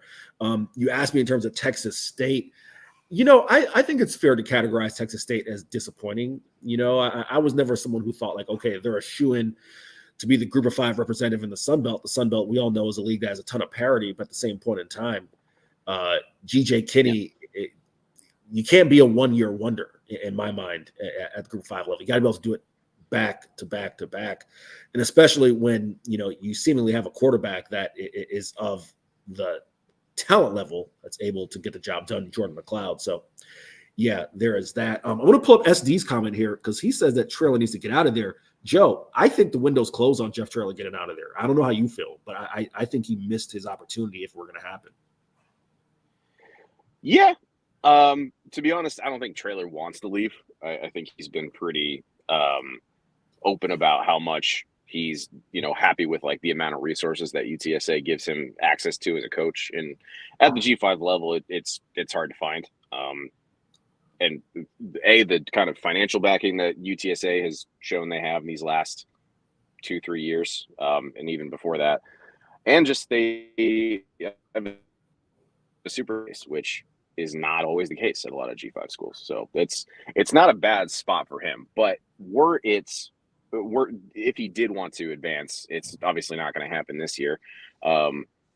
If he was going to leave, he was going to leave this past cycle when I believe there were reports he interviewed for that A&M job. I don't think he ever confirmed those, but yeah, I don't think he wants to leave, but yeah, that was probably his window if he was going to.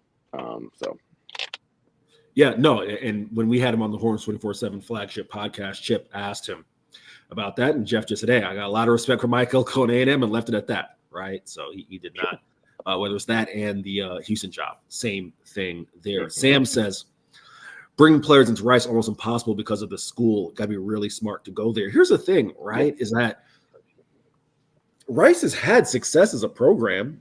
Now granted, I think the thing that's unique about Bloomgren, despite the fact he made back-to-back bowl games, they went 6-7 last year. If you remember, Joe, when they made the bowl game in 2022, that was because of the APR. That's because they didn't have enough teams to fill the bowl games. They were a 5-win team, so they ended up 5-8. Mike Bloomgren's going to leave. Did not have a winning season in 7 seasons at Rice. Yep. It's been 8 years since there was a winning season. David Bailiff, of course, former Texas State head coach, now special assistant at Texas State, the last coach to have a winning season there. But they've had success, in, let's just call it the 2010s, right? But it is a tough job, to Sam's point, as far as got to be smart. Same thing with Vandy. You can say that as well. So there's that. SD says that Traylor could still rebound and get a great job. I mean, we'll see. I tell you this much.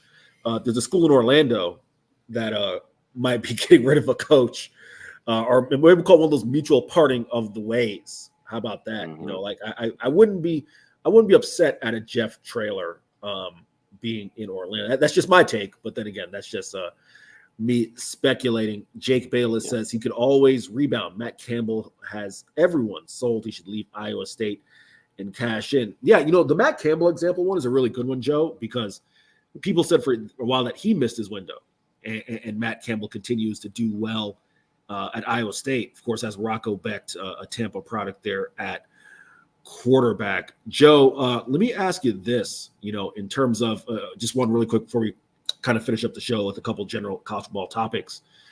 Your thoughts on North Texas as a job? Because that's one that, Eric Morris having some success. Yeah, seems to have got it figured out. I know when he came into that job last year, he talked a lot about how he kind of had to make sure that he had the right people that were bought into what he wanted to do. They had to kind of make some upgrades, on the line in particular. And offensively, it's very much paying off. Chandler Morris has had a huge start to the season, the former TCU guy.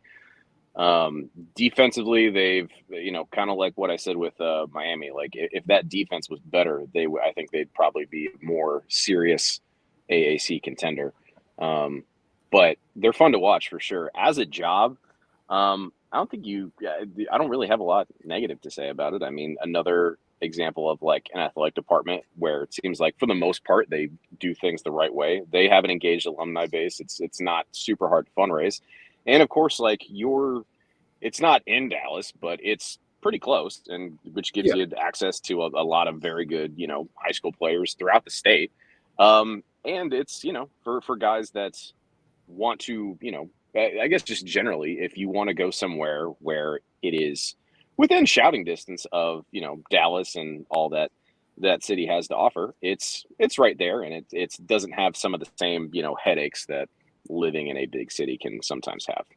But I think the North Texas situation that Eric Morris has is pretty good. He's got to, shake this bad run defensive play they've had.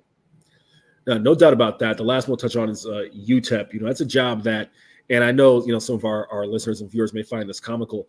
I thought that Jeff Banks would have been a great fit at UTEP. Obviously understand some of the, things that happened with Jeff Banks in his first year that make it a little bit challenging for him to, maybe take a head coaching job, or maybe will scare some people off.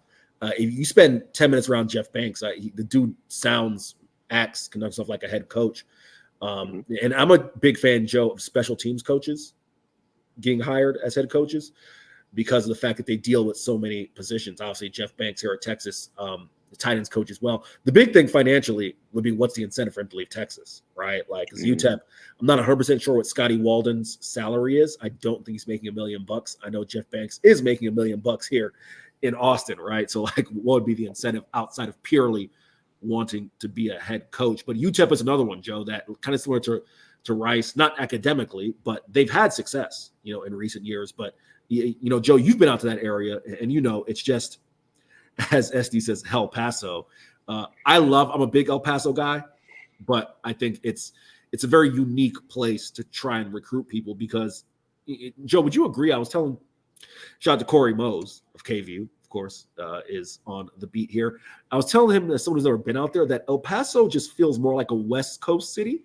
It feels more like you're in, I want to be clear. I'm not talking about the nightlife. I'm just saying the cityscape. It feels more like you're in Vegas or like Tempe or Phoenix than you do, quote unquote, Texas. And then also probably your recruiting base, right? Like, I don't know how well UTEP can recruit Dallas and Central Texas, but they probably can recruit the hell out of Southern California in those areas, Joe. Yeah, I mean, they've had success recruiting in that area in the past, and getting just access to California, I think, is big. And even when they had Dana Dimmel, obviously they tapped JUCOs, but even before that, they were tapping into some of those really underrated, I think, junior colleges out in Arizona, New Mexico. Obviously, Iowa's got a few that they've tapped into. I think it's a good job. I'm optimistic about what Scotty Walden can do there. I think it's going to take time. I mean, the cupboard was pretty bare talent-wise when he came in my opinion. Towards the end of Dimmel's, tenure, you kind of looked around that team and I was like, there's not a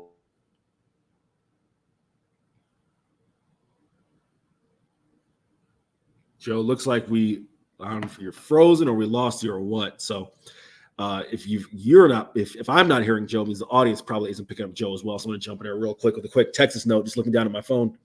Michael Taff earns co-defensive player of the week honors here in the SEC. Great outing for Taff, man. Like it's one of the things, I'll give my POV here. I remember when I first got on the beat, one of the things that people said to me in terms of Taff was like, hey, why is he getting so much play on time? He's, a walk-on, so on and so forth. But that dude in the 16, 17 months that I've been on the beat has never resembled a player who is anything outside of a starter in the secondary, in my mind. I mean, he's always been someone who, quite frankly, from an athletic perspective,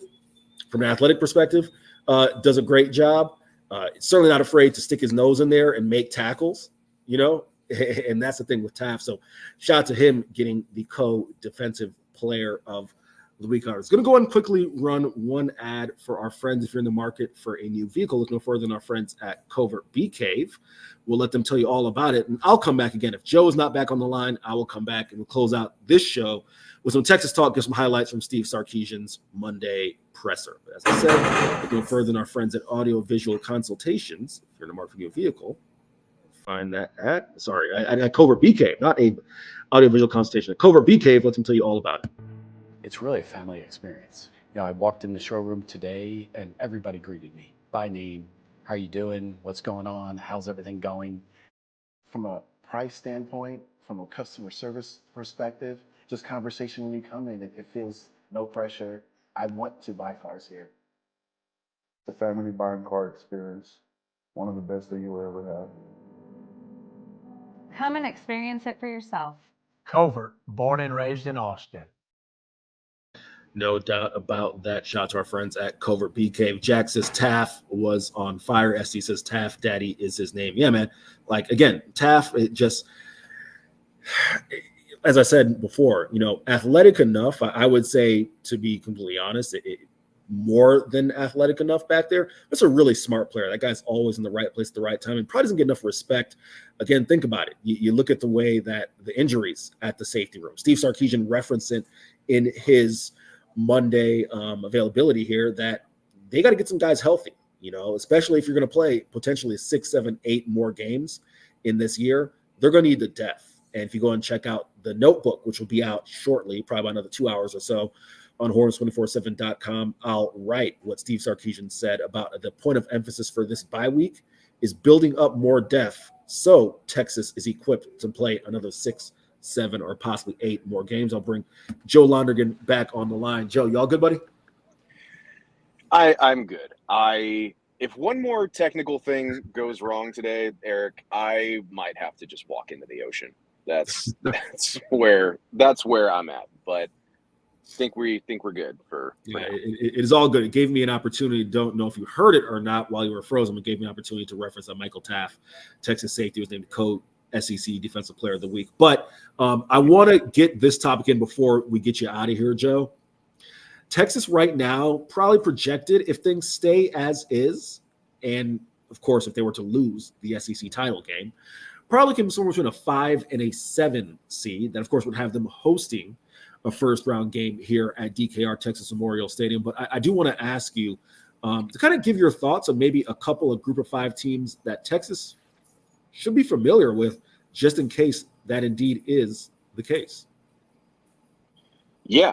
The big one is Boise State. I think obviously if the season ended today, they would get that 12 seed, sneak in there. Still the favorites to win the Mountain West Championship right now. Everyone's talked about Ashton Genty and how good he is, and he's very good. But what I think Boise has shown these last couple of weeks especially is you have to also game plan for that passing game. Maddox Madsen has gotten better and better and better and better every week since he's been at Boise. Obviously, he won that position battle in fall camp over the USC transfer, Malachi Nelson. And these last several weeks here, he's just been on fire and just really starting to know who the more dependable targets are in that receiver room. The tight end, Matt Lauder, is the guy that you probably need to watch out for the most. But even through, I think the place where Boise's had the worst luck with injuries this year is in the receiver room. But even so, like, the passing game numbers have not suffered like you would expect them to in that regard. Like, younger guys are really stepping up for them in that aspect of their attack. I think you still need to keep an eye on UNLV as well, because you go back and watch that Boise game from this past week, and it was extremely close. They really have a lot of, counterbalances to what Boise does well. So that's going to be a tough matchup for them when they inevitably meet in the league championship game again. But we'll see what happens there. And then their quarterback too, Haj Malik Williams, is phenomenal. So fun to watch. Another one, I think Army has a real chance. What's going to have a big effect on their national standing in a few weeks here is that trip to New York City to face Notre Dame at Yankee Stadium. Obviously, the big thing that you saw in this Navy game this past week for Notre Dame, they played well, obviously, and Riley Leonard and that offense, did what they needed to do. But defensively, they didn't need to do much. They were in the right, places to make plays when Navy just sort of dropped the ball.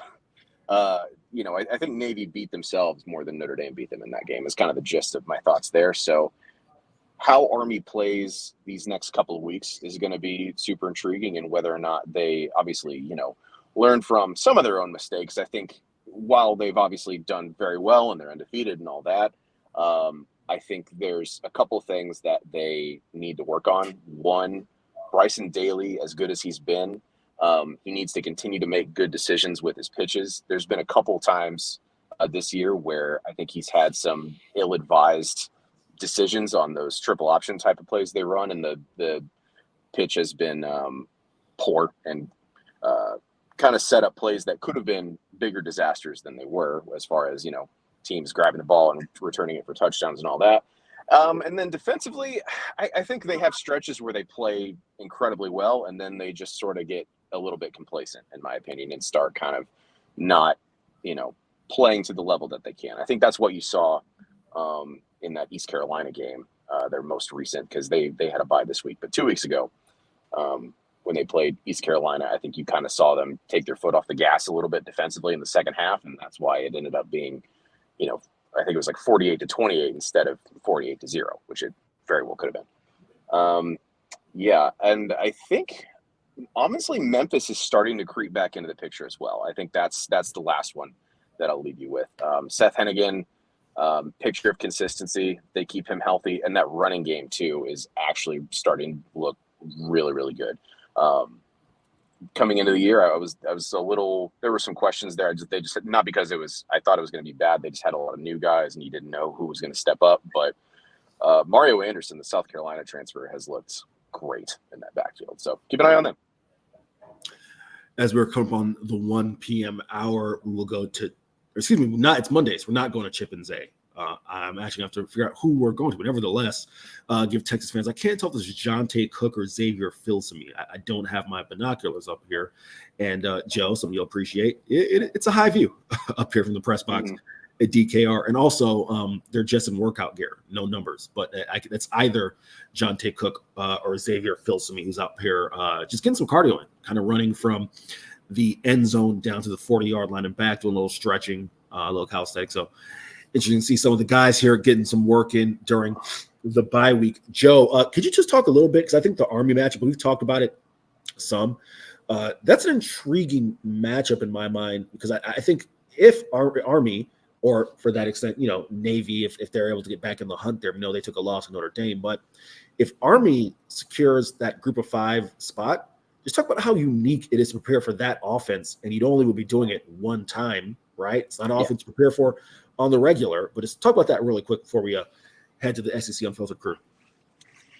Yeah, when you play the triple option, it kind of forces you to throw a lot of the main things that you've been emphasizing on the defensive side of the ball out the window, because it is so unique. Ultimately, you have to keep track of where all the different pitchmen are in those different plays, and it might be self-explanatory given the name, but you need to be really concerned about 3 different areas of the field. Like they have that dive, you need to be able to defend that, and then they can go off tackle, or they can pitch it out. And having all 3 of those guys and having all 3 of those areas covered and having guys in the right spots to do so, it's harder than I think, people who haven't spent a lot of time, playing football or kind of understanding how to scheme a defense think it is. You have to be extremely disciplined. If you are, caught out of position one time, they can break off something very good. And obviously for playing a team like Army, where they have as many good rushers as they do, guys like Kanye Udo, I talked about Bryson Daly already, but you have to do a lot of different things. And when you play a good triple option team, you have to be at your absolute best all the time. No doubt about it. As I said, we're up on the 1 p.m. hour, so we're going to go and bring in the SEC Unfiltered crew, Chris Phillips, and last but not least, Mr. Cole Thompson, as he, like Steve Sarkeesian, true football man, Cole Thompson just taking the jug right to the head. So I can appreciate that, no doubt. Fellas, Joe, let me ask you this, and it's kind of, cross-talk here with the fellas. Joe, I know you did some work at Louisville working as a student intern there. Were there offices in the stadium? No. So when I was there, there was what do you call, like the student union, I guess is what it is. They were connected to that. Since then, however, they got a ton of money about 10 years ago when they won the national championship and all that. So the campus looks completely different now. So I think they have added football offices to the stadium now, but no, they were not there when I was there. The reason I mentioned that, Chris, Cole, first off, what's going on? It never gets old that this gets to be work. That never gets old. This is one of the most unique offices you can find. So it's always cool just to walk in here and just it's just a football stadium, man. It's pretty freaking cool. So when I covered A&M for the last 4 years, they would have the media room right in the east part of the end zone. But they wouldn't let you go back up to the press box unless it was game day. So we would do our articles and we would do most of our work in that media room in Kyle Field. And so afterwards, we go out on the field, do some live shots, do some stand-ups, all that. And then we go right back to the media room and do that, or we go back to the office. But no, it was, and it always kind of made me frustrated because of you have that upstairs, 8th floor, looking down at where 107 screaming Aggies go every single week. And I got to sit inside of a blank box for 2 hours. Come on, man. Yeah, I've never been in one of the offices, I don't think, but I'm rocking the home studio. Listen, nothing I'm wrong. in every stadium this year, so Nothing wrong with a little good home studio. Shout out to AV Consultations, of course. Get your little man cave, woman cave on. But yeah, good times, no doubt. Again, it's filled the listeners. I said it looks like it's Aaron Butler. It's definitely a receiver getting some work out here. It is not a DB, not Xavier Filsaime. But fellas, I will let y'all take over. Y'all have a great show. Joe Lonergan, always appreciate your pinch hitting. On Monday, it'll be Joe and Keenan again next Monday because, of course, it'll be a regular player availability, which means I will still be doing interviews at this time. SEC Unfiltered, y'all have a fantastic Monday. Hey, great to see you boys. Appreciate y'all. Yeah. Oh, what's up, man? I feel like we're the only people that never get bye weeks. And then we have to have like the intensity of literally, I think, basically marathon runners. You ever hit that wall? Like, it's just like, I need a day. And then the day doesn't come. And the worst part is, dude, is that the Texans, they don't have their bye week until week 14. That is literally the first weekend of December. So I'm nonstop going until that Friday, that Sunday when we do the live reaction show, because that will be the very first Sunday that I won't have to do a Texans game. So that'll be what Sunday is that? The day that they announced the college football playoff. Oh, good. Okay. Because I was talking, ironically enough, it's funny. I was talking to Dave about this yesterday on the road. And I was like, yeah, I mean, we're going to do that live reaction when they announce the college football playoff field. But I was like, since it'll be in the afternoon, I don't know if Cole's going to be able to do it because of Texans. But I guess you will be able to do it then. Because it's December 7th, I think it is, or December 8th is the day that they do the announcement. Yeah, because the 7th is the SEC championship. And December 1st is the very last game before they go on a bye week. Yeah. So, and then they get to play 3 games in 8 days, which is fun. So I appreciate it. It's always a good time. Life, liberty, and the Texans play 3 games in 8 days. They got royally screwed. How is that even possible? So because of the way the NFL wants to work this year by getting more audience, let me phrase that, money, because we all know that that's what they really are all about. They're going to have a game on Saturday. So they start the game on Sunday, December 11th. My bad.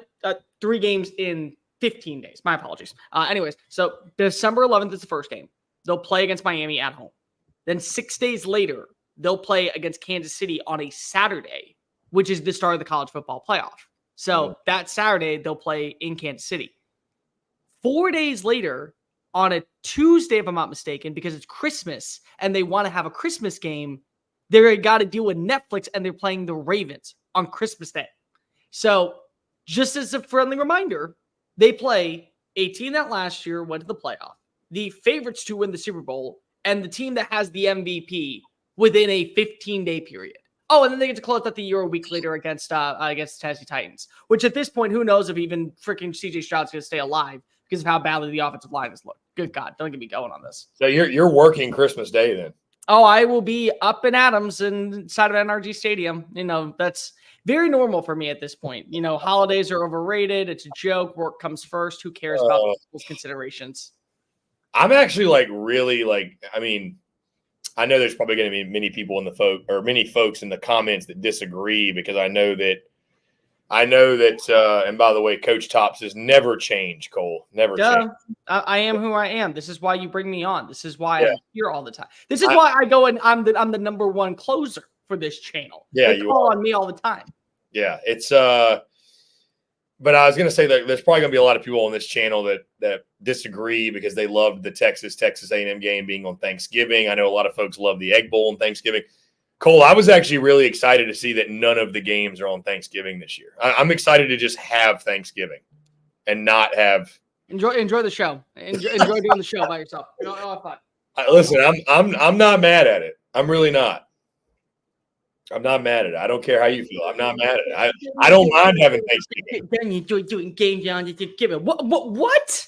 Not the tradition. All about tradition. Oh, they haven't played in 11 years. What tradition?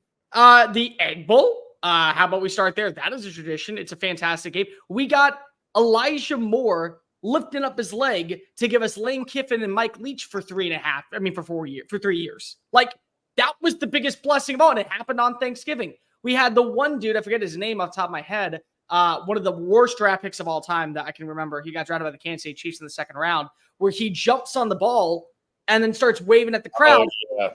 I forget who it is, but that was on Thanksgiving, Egg Bowl. And then again, this is a game that I've always loved on Thanksgiving. And the state of Texas has loved it because most of the time, what this game does is it takes up all of your day. Because if you have to have Thanksgiving food early in the morning or around like 1:32, because then you get the Cowboys game on, and they're the midday game at all times, and then you lead it into Texas versus Texas A&M in the Lone Star Showdown. And there are people out there that I remember when I was growing up, we would go and we would tailgate while watching the games. That's why. I loved everything about that. And so when you talk to a native Texan, they vehemently disagree with the fact that this game is not on Thanksgiving. Or I would say at least 98% of us do. I mean, here's the thing. If it was on Thanksgiving, I'd be fine with it. I just when I noticed that on the schedule, I was like, well, hey, get Thanksgiving Day to just chill. Not bad. Not bad. Braylon Speaks. Thank you very much. I appreciate that. Yeah. That was it. That was his name. Jake Bayless coming in clutch today. I appreciate him being that. Elijah Moore apparently got Siski fired. Okay, I did not know that was the reason. So he was on Matt Luke's staff, I'm guessing. Or I guess he was technically on Freeze's staff, and then Matt Luke took over. I don't know. Dave, let me know in the comments who it was. Guys, again, leave us your questions, comments, everything else, your feedback, Facebook, YouTube, X, wherever you're watching the show. Dave says Egg Bowl is for Thanksgiving. It's not a discussion. It's not a discussion. Well, why did they move it? Why did they move it? Because money. Because of money. Because NFL? they don't have a Friday game. Because they don't have a Friday game anymore. So that's the thing, is that now we're starting to see, because the NFL won't do a Friday game and they take over for ratings, you can get more money and more marketing when you play on Black Friday. And it's becoming a thing. And this is the first year where I think an NFL game is actually going to be on Black Friday. So now we're even going competition with that too, which is really dumb, in my opinion. Yeah, I always, growing up, it was always Arkansas LSU was Thanksgiving, right, or no? Yeah. Well, I know the ones that were Thanksgiving: Texas A&M, yeah, Egg Bowl, and then Friday you had Missouri, Arkansas, and Iowa and Nebraska. Iowa and Nebraska was always on a Friday. I remember that. Yeah, that was always Friday. And I remember Mizzou and Arkansas being on Friday. Yeah, I think Mizzou. I'm pretty sure Mizzou and Arkansas is always on a Friday too. I'm almost. No, it was Arkansas LSU Friday. Okay, then that's what it was. But it was always Arkansas on a Friday. I do remember that because I remember Petrino in his last year when he was the head coach, not the offensive coordinator. He got to win that game. I remember that specifically because I was looking at colleges at that time, and a lot of people that came from my high school were looking at Arkansas, and several of them I think went on that road trip that weekend when he lost or when he won. Well, anyways, like you said, Cole, though, we are, listen, we're getting after it. We're grinding. We love it. But, it is crazy. We're at the point in the season. I mean, you work, obviously, Sundays NFL. I've been traveling every Sunday. So it's like we jump. There is no rest for the wicked, as they say. No.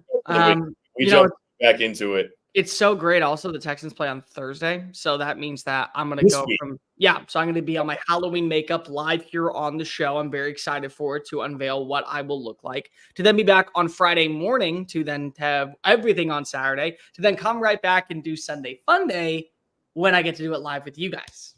So it's like I don't even get a Thursday trick-or-treating. Trick-or-treating is overrated apparently for the NFL, especially down here in Houston, Texas.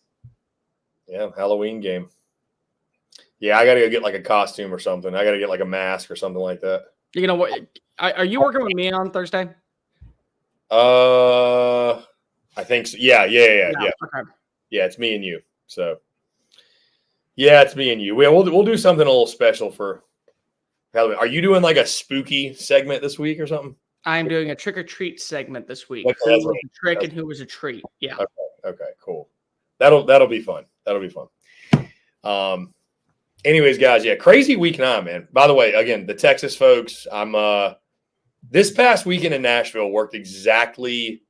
I think it worked out perfectly because the SEC Unfiltered Tour gave Texas folks a bit of a scare, but nobody got fired today because Texas lost. So we're in a good spot. It worked out well. We'd have been having some really uncomfortable conversations, Cole, had Vandy found a way to win that game at the end. We'd have been they would have said you're not allowed to come back on anymore, and I'm just going to run the show every single day for an hour. Like that's. I mean, literally, when I was on with BK last week, because I jumped on with him Thursday, and I know you jumped on Friday. He literally told me, he's like, there's people that are going to want you fired if Texas loses. I was like, you know what? I was like, you know what? This probably worked out for the best. It 100% worked out for the best. I enjoy talking about sports an hour out of my day to where I get to kind of unwind and give the people a little bit of a show. And I want to continue to do that. But I like doing it with a partner instead of having to do it by myself. And you would have been gone. You would have been thrown to I would have been exiled. Yep, at least for a week. Banished. No, we had a good time though, man. I mean, Broadway was, it was Broadway, man. It was didn't go to bed till like 4:00, 4:30 both nights. Which was fun. Got to hang out with our good buddy CJ Vogel from On Texas. Got to hang out with his buddy that works in marketing at Texas. Got to hang out with some great Longhorns, and yeah, it was a good time. A lot of Texas folks, Cole. Where'd you go? Do what? Where'd you go out drinking? So Broadway Friday, we went to Tootsie's. We went to what was after? Oh, we went to Kid Rock's Honky Tonk Bar. Went to a bar there. I didn't know that. Yeah, it's Kid Rock's bar. Like, bro, virtually every bar is like owned by somebody. You know what I mean? Like some person. So we went to Tootsie's. We went to Kid Rock's bar. What was the one? Oh, then we went to Old Red, which is Blake. That's Shelton's bar. Yeah, that's fun. That was Friday night. Oh yeah, Old Red is super. Old Red is awesome. I remember when I went one time, Blake was actually there and he played, I think, a 3-song set. Like, so, and he was telling everyone, got next round. Literally everyone in the place, I think, got a free beer, if I'm not mistaken. He was a good dude. Honestly, very, very down to earth, kind of chill personality. And I'm glad that he is still happily married to Gwen Stefani, who was my dream girl. Yeah, and then Saturday we went to Aldine's, Chiefs, and Barstool Bar. How was that? Oh, dude, Barstool was nuts. Yeah, I believe it. Because it's like, I mean, you love like the live music and the country music, and it's great. And by the way, Chiefs is Eric Church's bar. Okay. Yeah, so we went Aldine's, Eric Church's, Chiefs, and then Barstool. But it's nice because, like, I mean, there's so much live music, so much country music. But Barstool, bro, is a club. It is. They got a DJ. It is straight up club music. That was a good time. See, I'm not into that kind of crap. I don't know why. Like club life is not a thing for me. And maybe it's because of when I lived in New York, that was all we ever did. And every drink was $45, and the cover to get in was another $70. And everyone, you couldn't hear a conversation going on. So when you were trying to flirt, you basically had to kind of shoot your shot by being the biggest dumbass possible. So if you end up missing, you look like an idiot. You're not going home with anybody. You just spent over $80 for one drink and maybe a slap across the face. Congratulations. That's a club in New York. That's what I dealt with all the time. I like pubs. Pubs and bars are my kind of feel. Yeah, I mean, I'll say this. Like, I'm not like I can vibe in a club, but I'm definitely not like going to the club all the time or anything. I mean, Broadway is just one of those things where you're in town, you're going to go. Yeah. So, I mean, but like, I was telling somebody, I'm like, I wonder where the locals go. Cause I was like, there's no way if you live in Nashville, you're coming to Broadway more than like a handful of times a year. Cause you it's should have gone to Santa's. Do what? You should have gone to Santa's. Santa's? Have you ever heard of this story? No. Oh, sweet Lord. So if you in the comment section actually. By the way, our guy Ghost who's in the comments, I think Unfortunately, Ghost could not make it this weekend. Ghost, I missed your presence. I can't believe you didn't run into him. He wasn't there. Oh, he wasn't? I didn't know that. He had some stuff on the home front, so we missed you this weekend, Ghost. Anyways, so for those of you that know of Santa's Pub, this is a really, really, really sketchy dive bar in Nashville, right on the outskirts of downtown Nashville, right of the outskirts on downtown Nashville. It's fantastic. What do you mean my Riz game? Oh, God bless. He's married. He's got Riz game. He's married.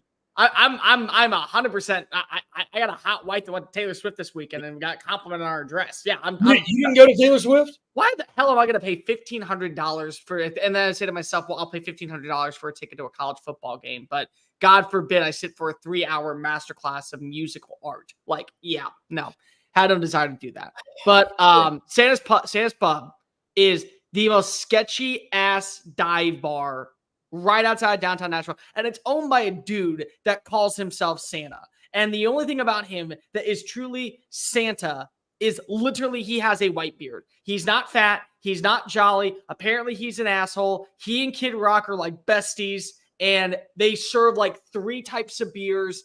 And it is like basically at this point a comical show that you go to simply because of it's called Santa's. And you want to say, I had a drink with Santa. I like that. Now I want to go. If I was there, I would have made us go to Santa's Pub. I apparently it's like a shack. Like, I mean, it is literally it's like an outdoor patio and a small little ass shack. And apparently it's bussin'. Like, it is awesome. Yeah, like I said, it's one of those things where like Broadway's cool. It like somebody asked me while we were down there, like, what do you think of Broadway? And I was like, it's cool. I was like, it's a lot. It's a lot. You know what I mean? I was like, I don't know if I sound old, but I'm like, I can hang and had a good time. But I'm like, it's a lot, bro. Like it's because you, like you said, man, you do get to a point where you're like, bro, like I just want to go out and like kind of chill. You know, like I mean, and Broadway's not where you go chill. It's not. But it was a good time. Met a lot of great Texas folks, like I said. Lot of great Texas folks. A lot of great Texas. Heard a lot of people complain about quarterback play. That was great. A lot of people that want Arch Manning to start. That was great. Typical bar banter, you know. Yeah. From football fans. So again, I don't know. I literally had a guy's wife who was a Texas alum tell me, yeah, the season's good. I'm happy that she's like, I just think we're playing the wrong quarterback. I was like, oh, there it is. There we go. You said the magic word. And it's like there's a freaking Texas fan within earshot distance. Here's wrong quarterback. Perks his head up like a little dog, like just found his ass for the first time. Holy crap. You said who? Runs on over, starts a conversation. They're gabbing like a bunch of geese for like 45 minutes. And then eventually comes out of the decision, well, by golly, we should just tell Sark he needs to quit his job if he's going to play Quinn, only to wake up the next day and cheer on Quinn Ewers when he scores a touchdown pass. Texas kind of feels like they could go like win the national title this year, and Texas fans will still look at the season as like they didn't play the best quarterback. I don't know what Quinn Ewers has got. I mean, listen, I don't know what he's got to do to like win the fan base over, essentially, which is crazy to say. I think the fan base is just arch hungry, man. They're just arch hungry. That's all it is. They're like here's what I will say: the backup quarterback is always the most popular guy on campus. Then you couple that with it's Arch Manning, and that just, you know what I mean, like that. Because I mean, like Saturday, I thought Quinn played fine. I will say early in the game, I'm watching that game and I'm like, why does Sark treat Quinn Ewers like a freshman? Like, I just feel like sometimes it's just so safe. I'm like, dude, like the kid is a veteran. Like, let him cut it loose. I don't know about him not cutting it loose, but it just, I feel like I get it, the frustration from Texas fans. It's just like you're watching Quinn and you're like, I mean, he's good, but you feel like there's more in the tank you're not getting. Like, can I cut in? Yeah. I think Quinn doesn't trust Quinn right now. That's fair. That's fair. Yeah, that's fair. It's very fair. I think that Quinn, when fully healthy, is playing a game that will easily win over the fan base every single Saturday. But because of he was already benched at one point and not at 150% for a guy that people have been clamoring for since last offseason to start, he is now over analyzing every single throw, every single step, every single pass read, every single option that he has.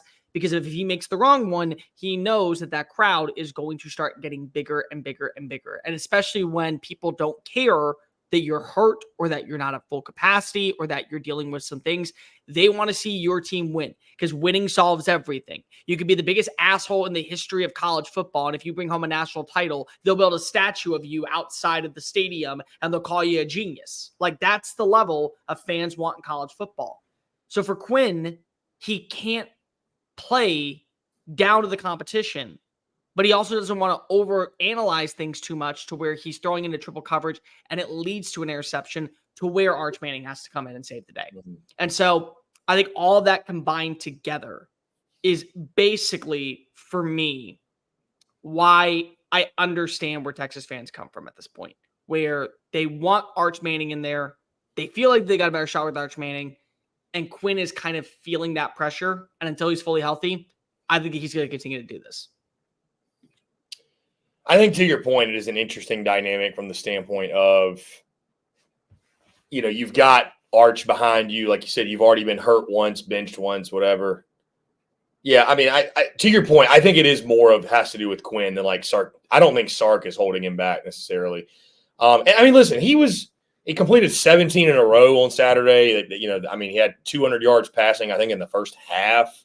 Like, he was pretty good. I mean, he just, a couple of those. And I will say this, second half, Cole, he made some throws across the middle in that second half that I think one to Gunnar Helm. He had a big third down conversion to, what was your boy, Silas Bolden? Silas Bolden, yeah. A big third down conversion. It was like 3rd and 20, I think. And he hit Silas Bolden. So he made some big throws in the second half. I just, I don't know. I mean, I don't know. You watch him and you can't help but feel like it's like is there another gear? Like, can we get to the next gear? Yeah. So, and I mean, the 2 interceptions, bro, like they were tip balls. I mean, if they fall harmlessly to the ground, we're not even talking about them, but they didn't. So. But at the same time, why are we only putting it on Quinn?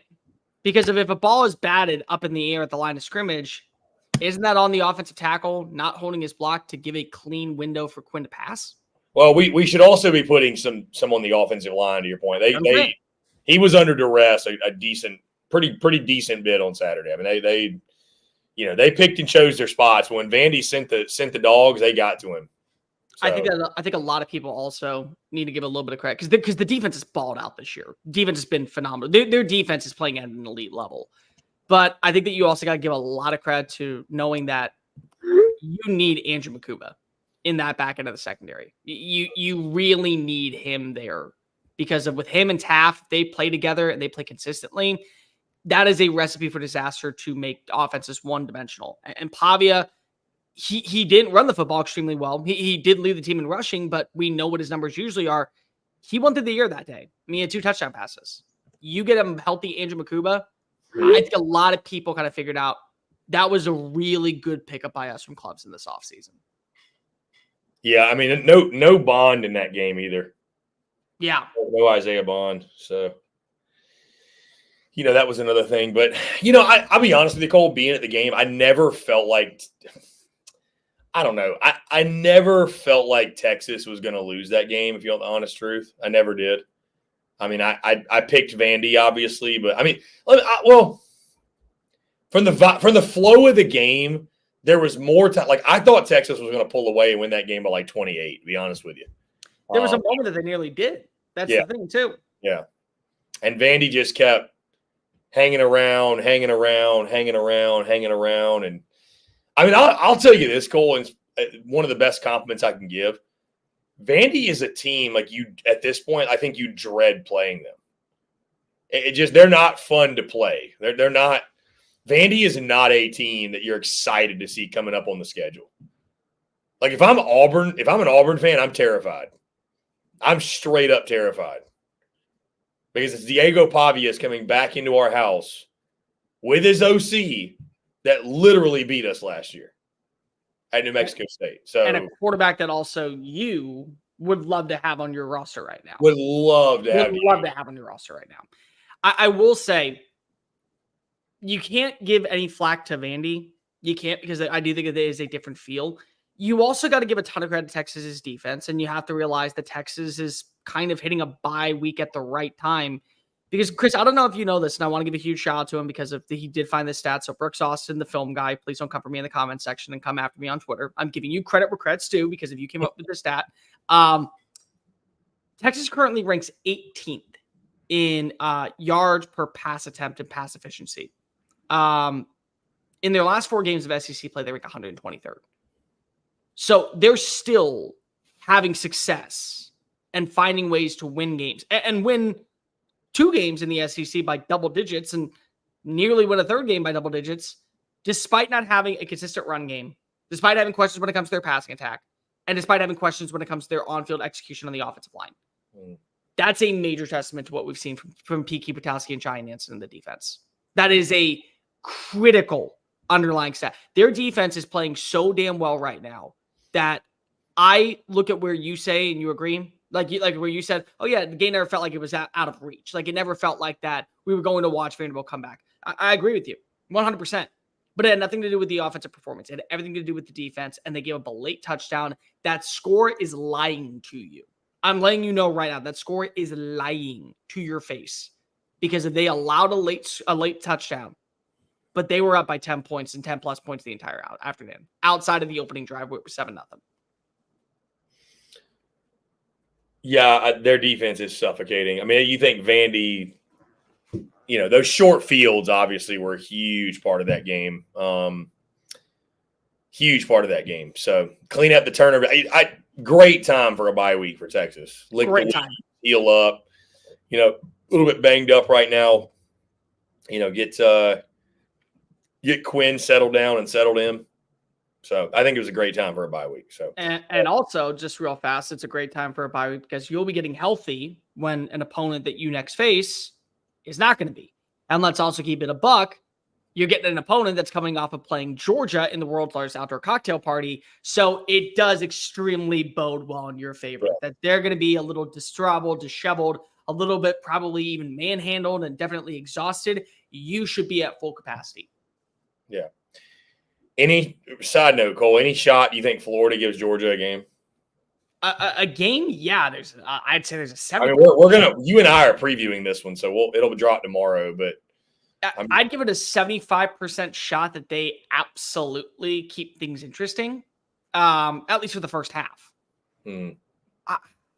I think that's where you are when it comes to the pony. Is that for the first half, I think that Carson Beck, he could struggle. I think the run game could have its moments.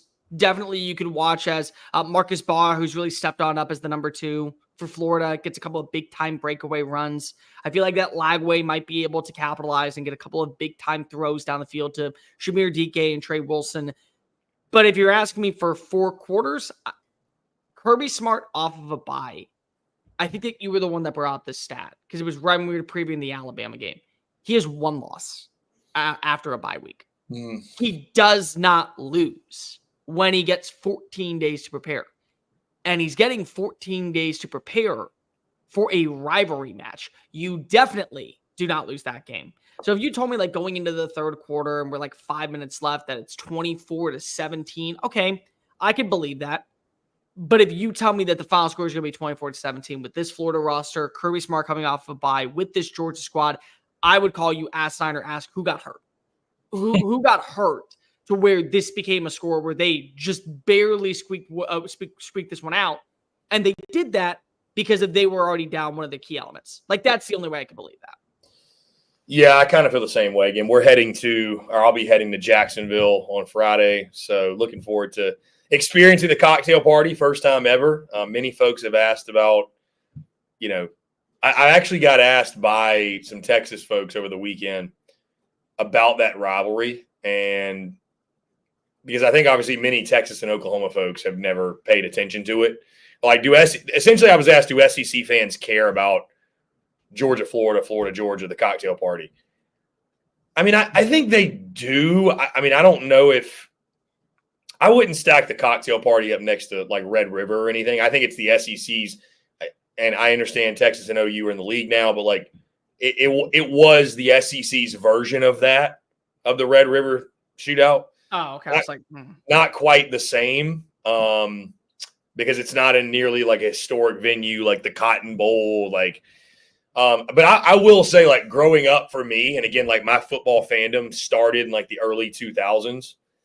I mean, that was a game. I mean, if you asked me to name like the top SEC rivalries, I would have said the Iron Bowl, Deep South's oldest rivalry, third Saturday in October, the cocktail party. I mean, it'd have been right there. It would have been right there with the best rivalries, like just a game you looked forward to every year. So I don't know, Cole. Like, what's your? I feel like you're going to have a very good, like, non-biased view of this because, again, you're maybe this wasn't a game you grew up watching. I mean, what's your just when you think of the cocktail party? Do you think of great rivalry? Do you think of? I mean, there's no wrong answer here. I'm just. It's really like, what would be the best way I could put it? It's like Texas Tech versus Texas for me. Like, it's a good game. You usually want to keep it around. If you get to pick a second rivalry matchup, this is the one that you go with. Like in the new format where they're saying you get to keep one or maybe we'll do three. This is one that is synonymous with, of course, what we know about this matchup. I mean, the SEC. It was the same thing for Red River. I mean, it was the same thing for Texas Tech versus Texas. Like, people care about that game. People love that game. People know that game has a ton of overall animosity, heartbreak, really is a tone setter for the month of November for a team that's looking to contend for a national championship. Like it's real, but I'm not even sure if it's in my top 5 anymore. Like, and partially it's because of, the games haven't been completely Alabama versus Tennessee, but like, remember when people talked about this earlier this past week, Nick Saban was bringing up how it was harder to get players to prepare for that Tennessee game than it was the Iron Bowl. And I always found that really shocking because of Tennessee won one time when Nick Saban was there. It slowly kind of faded out and was still a rivalry, but it wasn't of value to me. Like, it was like, okay, you expect to win. You 100% expect to win. I felt more confident when you talk about LSU and Alabama, which is not a rivalry, but it's become a rivalry because of the way that these two played. I thought more about the Iron Bowl. I thought more about the Egg Bowl. I thought more about World's Largest Outdoor Cocktail Party. And it kind of feels like that way right now. I mean, Georgia's on a 3-game winning streak. They've won 6 out of the last 7. If I'm not mistaken, they've won 12 out of the last 15. So it feels one-sided, and usually you're not going to watch the upset. Think about this for a second. If you go back to to Florida's last three victories, they were ranked 11th, 8th, and 14th. The last time that they won against a ranked Georgia team when they were unranked was 2014, 38-20. The next time they did that, where they weren't ranked, but Georgia was ranked, comes all the way back in 2002. Like, that's kind of what you see. It's Florida doesn't usually get lucky with these type of matchups. They don't. They never do. Yeah, I mean, it's to your point, Cole. This game isn't like the thing the cocktail party lacks is it's just rare that Georgia and Florida are good at the same time. That's the problem. That's the problem because, I mean, you look at – I mean, Cole, you look at the last few years, the scores have been 43-20, 42-20, 34-7, 44-28 in a Florida win during COVID, 24-17, okay, one-score game, but then 36-17, 42-7. That goes back to 2017. Then you had Florida – Florida actually beat Georgia back-to-back years, 15 and 16, which feels almost hard to believe at this point. But even those games, 24-10, 27-3, 38-10, 20, like it's just been a lot of lopsided games. The other thing is that you brought this up. There's a very hard time to see them both good in the right moment. There's only been 5 ranked matchups between the two where both are ranked since that's insane. Since 2012. That's insane. I mean, what people may not realize either, like if you don't know a ton about this rivalry, there was a time Florida dominated Georgia. Like they beat him every year. I mean, literally, I'm looking back at the numbers. It was Alabama, Nick Saban, third Saturday in October. 1990 to 2003, Georgia beat Florida once. Steve Spurrier lost to Georgia one time. It's literally third Saturday in October with Nick Saban. Crazy, dude. And then you think how flipped it is now. Like, so. But that's the thing with rivalries. The part that always frustrates me when we talk about these rivalry matchups is when it is one-sided and you aren't seeing any progression outside of a one-time matchup. It becomes very, not problematic is the right word, but it becomes very predictable, I guess would be the best way to put it. Because again, Spurrier was there. Georgia was not winning that football game. And if they did, it was a Hail Mary freaking miracle. Like, it was the only way.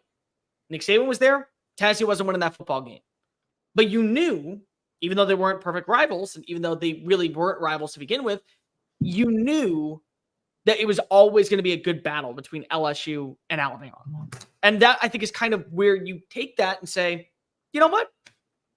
It's not a rivalry, but I'd much rather that matchup than what I'm seeing in third Saturday in October. Which is why I'm glad that we finally have two coaches that are kind of on the same playing field, and Tennessee is back to relevancy. I want that for Florida, Georgia. But more importantly, I want it in Gainesville and Athens. I'm sick and tired of it being in Jacksonville. I am. And if somebody can tell me why it is good for the sport that this game is in Jacksonville and not in Athens, Georgia, and Gainesville, Florida every other year, I will listen. It's a slippery slope you're going down, Cole. I will listen, but I'm telling you, I know that they are proud of it. Trust me, I have talked to so many Florida fans. Well, listen, that's one of the things I'm excited to experience myself is, because it's like I told you, I don't want to, ideally, I'll be totally honest, like I'm excited to go to the game. I'm excited it worked out the way it did, but I ideally did not want to go to another neutral site game. But I'm excited to see like what makes this game special, what makes the tailgating, the surrounding environment special about it, because it obviously is something that, to your point, a lot of people look at as a really special thing. So, when I say this game needs to be moved to Athens and Gainesville, I look like a chicken with my head cut off by some Florida fans. Like they're like, and it's weird for Florida fans, for people from Florida to look at me like I'm the idiot. Like, I mean, like, it's like, oh, you really are that staunch on this stance. All right, cool. By the way, Cole, just back to the note of for folks who maybe don't realize, it wasn't just Spurrier. From 1990 until 2010, so this is Urban Meyer. From 1990 to 2010, Cole, Georgia beat Florida 3 times. From 1990 to 2010. I mean, that's so like it's crazy because like we think right now, oh yeah, like Georgia just dominates Florida. I'm like, but you think about it, you're like, I mean, no, it hasn't always been. It was domination the other way. I wonder over the last like 40 meetings what the win-loss is. It's got to be pretty darn even. I mean, the series is 55, 44, and 2. It's been a pretty even series throughout. So, you know, Georgia has the upper hand right now. But if history has shown us anything, and if history continues, like it's probably going to turn back at some point. That's the thing. It's going to turn back. Do you want it to? I mean, I'd love for it to be a year, like a back and forth. I mean, I think that's obviously the best rivalries is the back and forth. I mean, it's, you know. If you tell me right now that I get 10 years of domination from Florida and they go 10-2 every single year and they get the win over Georgia, but they don't win the college football playoff, like they're a first-time eliminator every single offseason, I mean every single December, or I get to have 10 games where I maybe will go 5-7, maybe we'll go 7-5, I may go 12-0, but that every game it's a 5-5 split. Where I win 2 years, I lose 2 years, I win 1 year, I lose the next year. I would much rather that. Yeah. I personally would much rather that for this type of rivalry. Because I think that's what we're about to get in the third Saturday in October era. I would like to see that continue down in Jacksonville, Florida. Yeah, I mean, listen, and I will say this too. Again, maybe I'll have a different opinion after I go to the game this weekend, but I mean, Cole, and I'm excited to go to Red River next year because I've always been a proponent that college football is better played in a college stadium. It's just always going to be better played in a home venue of someone. So I mean, again, like you can't say of course it is, and then like Red River Shootout's the greatest thing ever. It's a different type of thing, buddy. I'm telling you, it is the fact that the Jaguars could get ready for a game on Sunday there versus the Cotton Bowl is not going to have anyone touch it until there's the Heart of Dallas Bowl game, and there's one other matchup. I think it's an HBCU school, and that's it. It's completely different. That's the problem. You do a quick turnaround, and within 48 hours, the magic is gone from TII Bank Stadium or Ever Bank Stadium, because now it was Trevor Bank Stadium, whatever they called it for a minute when they got that major contract deal. The Cotton Bowl is staying. The Cotton Bowl is what it is. It's a piece of crap right now, but it's our piece of crap, and we love it. Fair enough. You know that what are they, either renovating or building a new stadium for the Jaguars? And like I think they're going to have to play a home and home. So I know, I saw that, and I think it's like 2 years from now they're going to be redoing a stadium. It'll be a 2-year renovation. Yeah, and so during that time there will be a home and home series. I mean, I don't know what else they could do. They're going to have to. But I will be very interested to see how fans feel after that matchup. Because hear me out. Here's something that's going to be really interesting.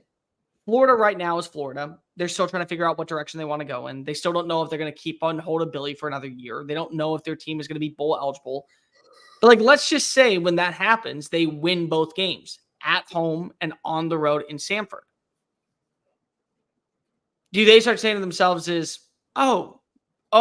no, now we're winning, and now we're winning a lot. Let's do this instead. Yeah. Because that changes an opinion overnight.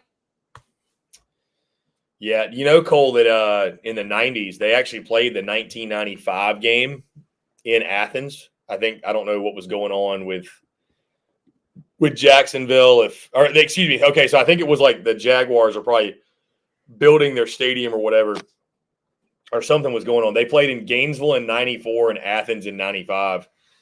Because the story is in 1995, Spurrier knew that he knew what the points record was by an opponent, or like maybe just in general what the points record in Sanford Stadium was.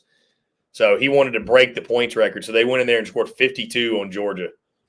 And apparently like they scored late, and he essentially referenced like, yeah, there's, he's like, yeah, they got that point record, and he wanted to break it. Like, so Georgia fans already hated Spurrier. They really, really hated him after that, like really badly. So is it bad that like, and I know I say Kirkland brand a lot whenever I break down somebody, but is it bad that I'm starting to think that Eli Drinkowitz is more Kirkland brand Steve Spurrier than actually Lane Kiffin? I mean, because that man's running his mouth for no damn reason, and he is not being able to back it up. But Spurrier ran his mouth and said, "Try me." Yeah. I mean, Spurrier would walk out in midfield and shake your hand and say, all right, we're going to score 50 today. You got to score 51 to beat us. I mean, that was his mentality. So, okay, so 95 is when the Jaguars started. Okay, that makes a lot more sense then. But they were playing in Jacksonville before that, so the stadium must have just been there. Yeah, there was a stadium there. Okay. And part of the reason why that I get in this argument all the time with these Florida fans and these Georgia fans is because of I was born in 93, so I know that the Jaguars were coming up 2 years after I was born. So I know Jacksonville as Jaguar country. But there's a bunch of people who are 50 years older than me that still enjoy this matchup that remember they would make the road trip to Jacksonville because of the proximity between the two schools, and they want to keep that tradition. But the problem is that the tradition is at a pro football stadium, unlike the Cotton Bowl, where the two schools that are nearly equally apart meet in the middle in the Texas State Fair, and they do battle in a stadium that is designed for that one event. That's the difference. By the way, Jake Bayless, I want to shout out Jake Bayless. I met Jake Cole on Friday night in Nashville. Does he look like Ben Affleck smoking a cigarette or no? Not really. Okay. Not really. He had more of a smile on his face when I met him. So he doesn't look stressed out that he's married to Jennifer Lopez. No. But met Jake, and his, I believe, wife, maybe girlfriend, wife, was with him. We had a good time. Yeah, significant other. We had a good time. It was awesome to meet Jake, and that was just really, really cool, man. Meeting folks from Texas Sports Unfiltered from the chat in real life. So that was a lot of fun. He said, did the math. Last 40 meetings, Florida leads 24-16. That really gives you an idea of, I know Georgia's dominated it recently, but it's a rivalry, man. Like, there's no question. It's a rivalry. It may not feel like it, but at the current moment, but it's a rivalry. I mean, you lead the last 40 by 8 victories.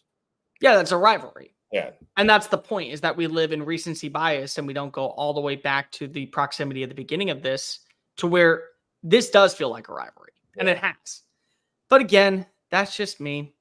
I want things to do it my way because I know what's best for college football. That's all. That's all I'm saying. So, Cole, I've got an update for you, and I'm probably going to post this clip a little bit later today. But, I've been skeptical all off season and preseason, and I've held back as long as I can. But, Cole, I think I'm going to do it. I am officially drinking the Aggie Kool-Aid. I think it's time to give A&M their props. I was high on LSU, man. They dismantled them in the second half. You know what? Here's what we're going to do.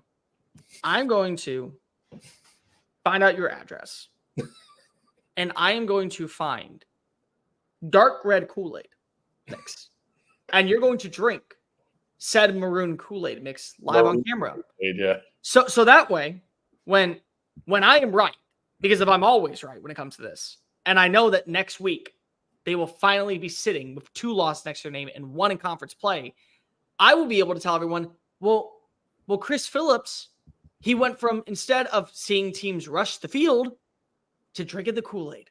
And look at what happened. Both things ended up being terrible for those squads. Those underwhelming squads that got the massive win. And then he drank the A&M Kool-Aid, and lo and behold, so sweet. Just delightful. It is, to your point, though, Cole. It does make me nervous that I'm saying that. And then they have that game against South Carolina, which feels like, but I'll tell you this, Cole, and you and I,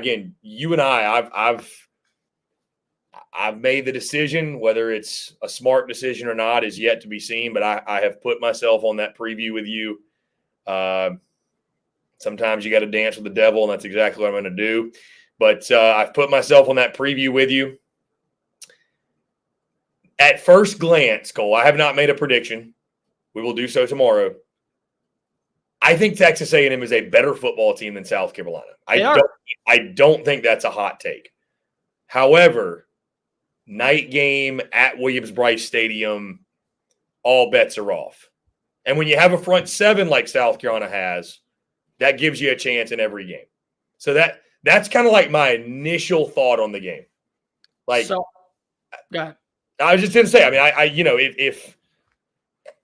if the home game night, if you believe in like the night game, we just saw it at Kyle Field. Like we saw the impact of a, big time night game atmosphere environment, the way that, momentum's a real thing. It positively impacts the home team. Do you believe, I think the game comes down like, do you believe more in that, or do you believe more in, hey, that's nice and all, but A&M still got better personnel. They're a better team.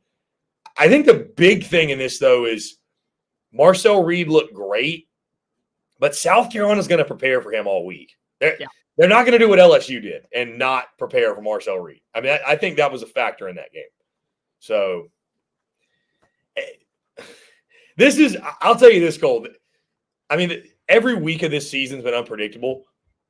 Anybody who says they know for certain what's going to happen in that South Carolina A&M game they're lying to you, because I'm not lying. I know it's going to happen. I will say, I mean, listen, I'll tell you this. You've been on the same stance since like the summer when it comes to that football game. That football game. And I'm not changing it. I'm not. And you know what? Damned if I'm right, damned if I'm wrong. I have been on this stance for 6 months now. I knew that A&M was going to be a good team. I knew that Texas A&M was going to wake up and choose violence against a team like Mizzou, against a team like LSU. I will not be shocked to see them play all the way down to the very last whistle, and there is a play that determines the outlook of the Lone Star Showdown, because that is what Texas A&M does. People want to sit here and act like Texas A&M is a poverty program. They're not. They've swung and missed on the coach more often than they've actually hit on the players. Because again, when you look at the players that come into the building, some are 4 stars, some are 3 stars, some are 5 stars. Regardless of what they are, they turn into day one NFL talent. And that's because of great coaching, and that's because of the great atmosphere, and that's because they play in the big time matchups against Alabama, against Georgia, against Tennessee, and they look the part of guys that you believe can be cornerstones for your organization. And then you play the Kentuckys. And then you play the South Carolinas, which they've owned South Carolina. I'm going to make that abundantly clear. They have owned South Carolina. So that way, no A&M fan can go, we're 11-1 in 12 meetings. 11-1 in 12 meetings. Then you play Mississippi State. Then you play an underwhelming Ole Miss team. Then you play against the Arkansas roster to where, yes, you win, but it's way too close for comfort. Then you play against a Vanderbilt squad, or you play against a lackluster Tennessee team. And all this while, you lose that game. That is South Carolina. That is Texas A&M to a T. They were always in line to win on Saturday at Kyle Field. 106,000 screaming Ags, blackout uniforms, the ability to turn to your secondary quarterback and watch him find ways to put on a performance to talk about at the national stage. You're now getting the respect that you have earned, because Texas A&M has gotten that respect. But they got it in 2021. When they were unranked and they beat Alabama, the number 1 team in the country, in their backyard with Zach Calzada, who was benched weeks before. You got that respect. You got that respect in 2012 when Johnny Manziel marched on into Bryant-Denny Stadium and he was able to beat up on Alabama, and Alabama still won the national championship. Yet you didn't go to a prominent bowl game. I mean, you went to the Cotton Bowl in Arlington at 11-2. You didn't make it to the SEC championship. Alabama did, and they beat the brakes off of Georgia in what eventually became one of the biggest cult classics that we've seen in a hot minute. That's A&M. Played well in the big game. Find a way to piss down your leg in one of these other matchups. And I hate to break it to you.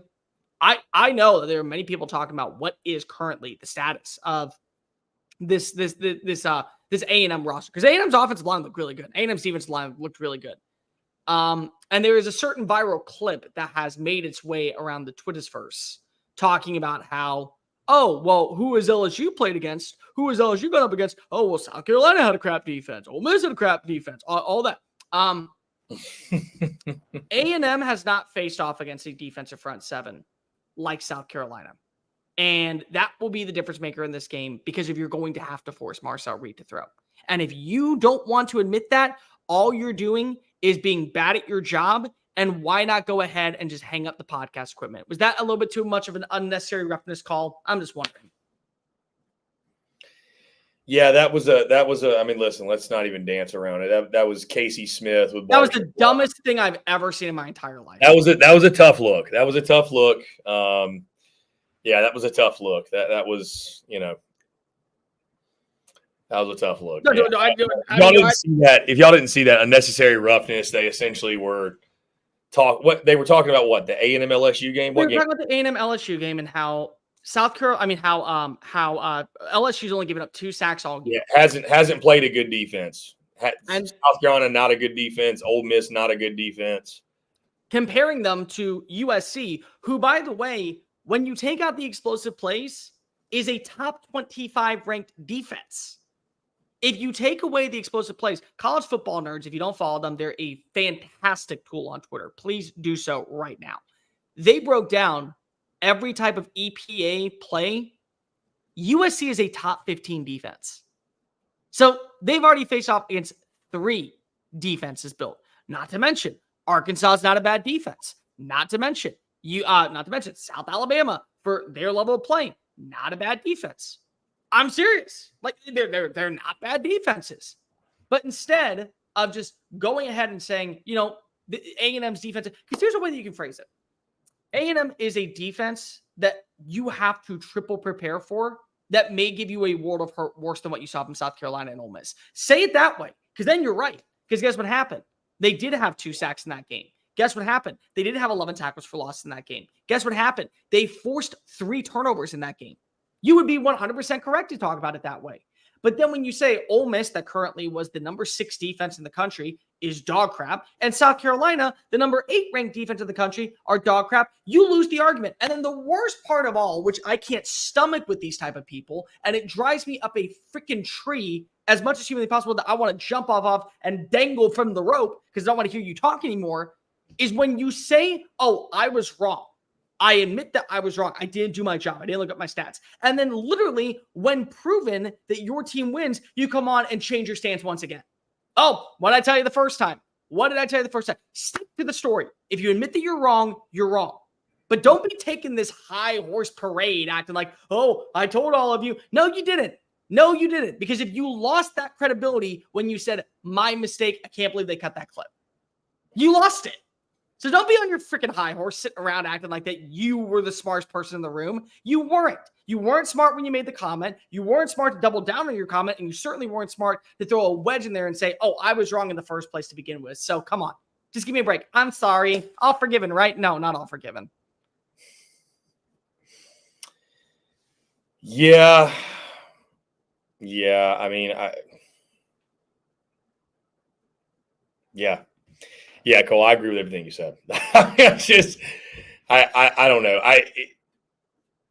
It just, when you make a comment like that, listen, I don't care, whatever.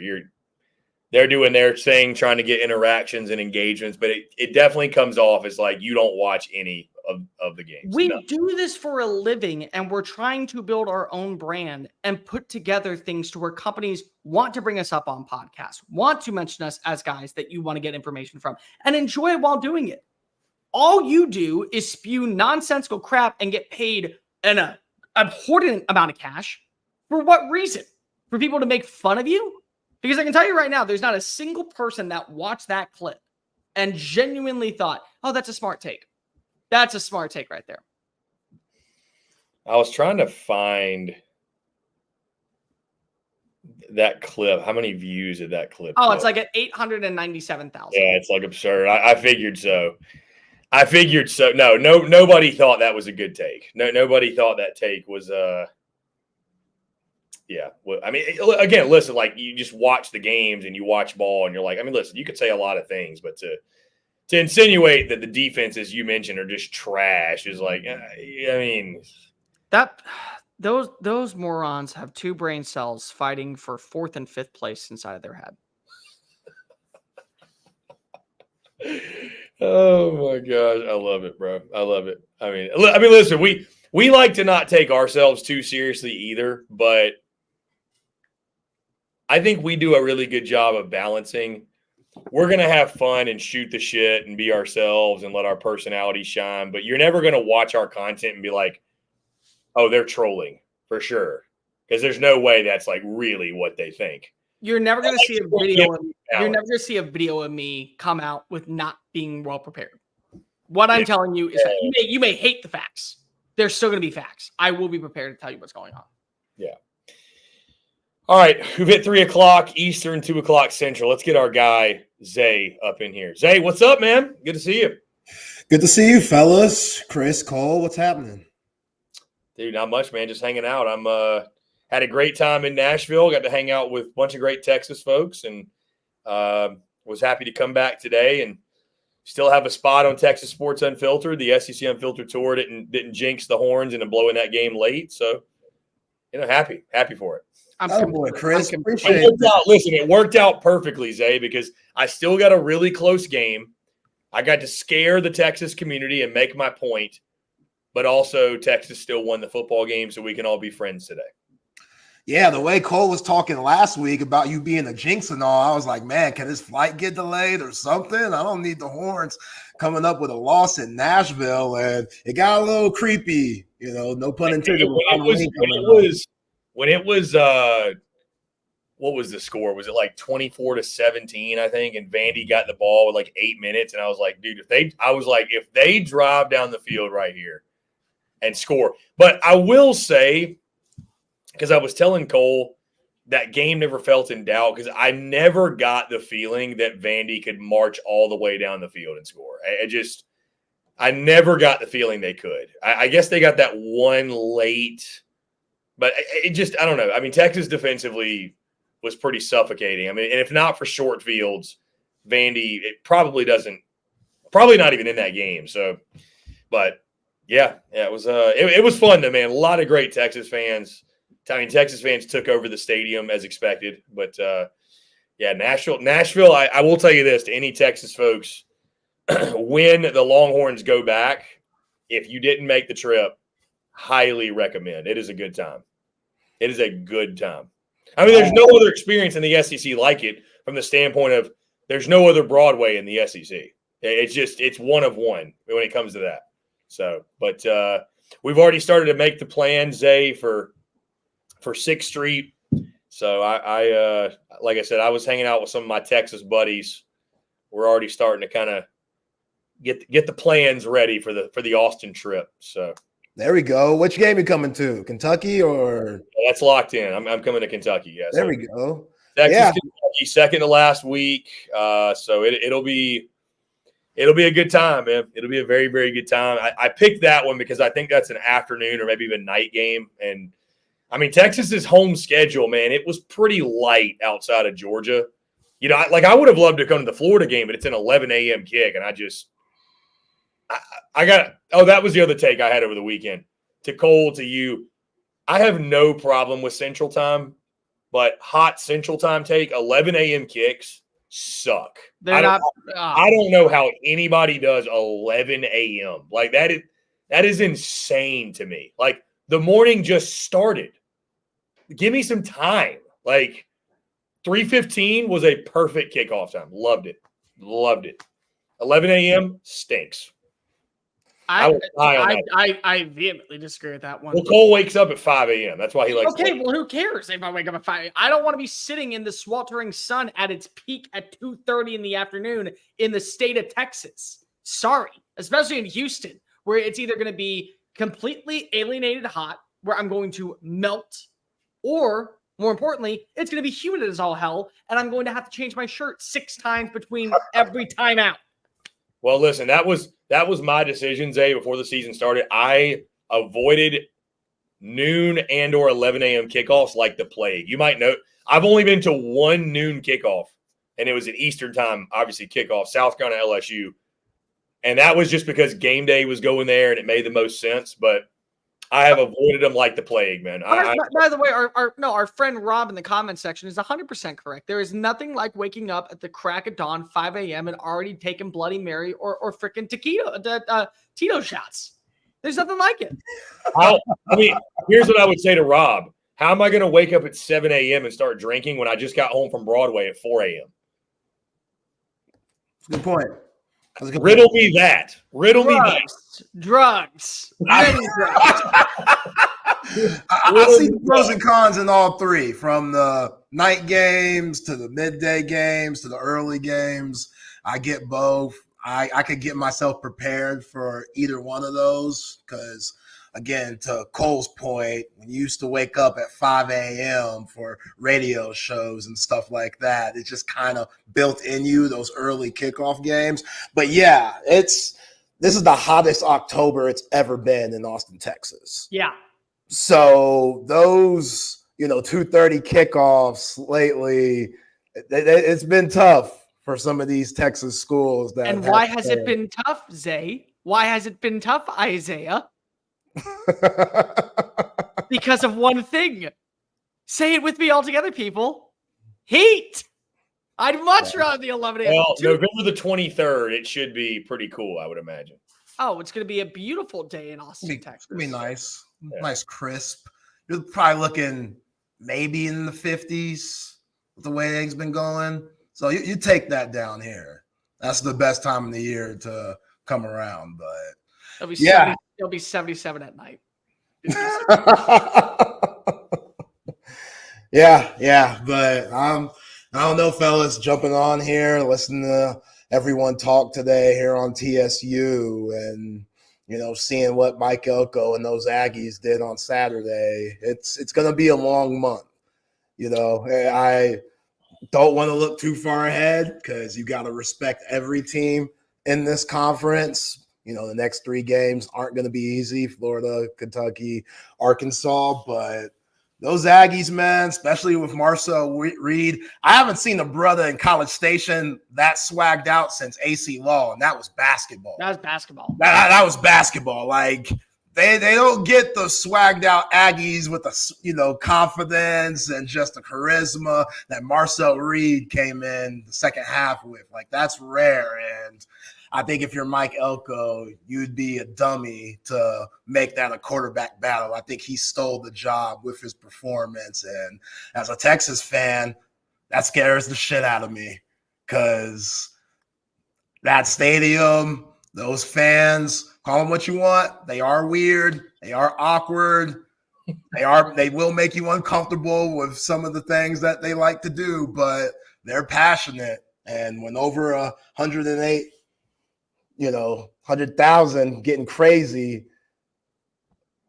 games could flip like it did. Darren Nussmeier. Listen, Cole's got them picking up their second loss this weekend. So, out of curiosity, just out of curiosity, how long? What time does the game start again? 6. Which one? South Carolina. Yeah, 6:30 Central kickoff. All right, I just got to make sure that I mark. It's a true night game. It is a true night game. I just got to make sure I put down the hours until reality sets back in College Station. Yo, before we bring Chip on, how y'all feel about the black jerseys? Fire. Top 5. Top 5 in college football. I know that. Like maybe a few years ago, I had the take of like, man, like schools that don't even wear black, like why are you? But everybody's doing it now, so like you might as well. They're crispy. They were crispy, man. That was a top 3 alternate jersey for me. And they were crispy. Yeah, they A&M nailed it. I give them credit. They nailed it. It's still not the best in the SEC alternate, but it may be number 2. Yo, I was so salty watching how clean they looked out there, man. It was a great uniform game. I love when LSU throws the white helmets on and the white pants. I think that's fly too. But what's crazy, Zay, is it makes me wonder. I'm like, I don't understand why teams that actually have black in their color scheme, when they choose not to wear all black, like South Carolina, for example, like I don't know what they're going to wear in the game Saturday night, but it's like y'all actually are black, like garnet and black, like that's one of your colors. A&M's not even, they don't even have that in their color scheme and they wear it. So it's like, I don't know, but an all black jersey is kind of like an all white. It's so crispy, man. They executed that to perfection. I will say. So. Oh my God. I was watching this game at a place called the Corner Pub in Nashville. And there was a Texas A&M fan at the bar who was screaming so loud every play. And then these LSU fans were like running up to this guy when they made a play and were getting in his face. And it was bonkers. And I thought there was going to be fisticuffs and police, but they managed to avoid that. But yeah, it just means more in the SEC. Yeah, I mean, it's just wild that the likelihood that A&M Texas at the end of the year has SEC championship implications, playoff implications, that likelihood increases by the week. So I didn't know Aggies were allowed to leave the state of Texas. Good for them. I thought that they were just always around in the compound. I mean, I'm sure you all have talked about this, and I apologize. I've had a procedure done to my knee today, and I'm running late. I'm all over the place. Why are you running if you just had a procedure done to your knee? Exactly. Yep, exactly. I probably just screwed up the procedure. But what did you make of Elco's shot at the guy who brought him for $2 million to A&M as the defensive coordinator? Without that job, he's probably not the head coach there. Oh, he's fast not the head talking coach. salesman. For starters, I love the fact that somebody brought up that, Greg Abbott was in the stands and Ted Cruz was around there, and it's an election year, so naturally he threw that in. No, that was a direct, if you know anything about Jimbo Fisher, that was a straight middle finger right up the crack to his old boss. And he's not wrong. Like, I've never seen that. Well, yeah, Cole, you would know a lot more than I would. I mean, my first reaction was, wait, is he talking about Brian Kelly or Jimbo? And then I think it became pretty clear. But I mean, dude, I mean, the emotions get to you, but that was interesting. It's a bold choice, and it's just, why burn a bridge? You don't have to. But from what Cole has said and others, like, they did not get along. Like, it was not a good. I guess it wasn't a good relationship. I mean, but at the same time, you have to realize that after they won down in Miami, everyone expected this to be the start of something, and regression set in. And regression set in because of somebody wanted a bigger voice, and somebody wanted to have a larger role on both sides of the field. And one had no idea how to do it on that side of the field. And the beauty thing about Elco is he lets his offensive staff do the offense. He lets his defensive staff do the defense. He factors in more with the defense than he does with the offense, because if he knows what is a strength and what is a weakness. And when you want full control and take over as the dictatorous outlook that you have, then unfortunately results speak volume. A&M A&M right now, Aggies everywhere are very well content losing $77 million to fix the biggest flaw. Because of that team, the one that we saw should have been the one we have seen the last 3 years after they won down in Miami Gardens, Florida in the Orange Bowl against North Carolina. That should have been what we have seen for the last 3 years.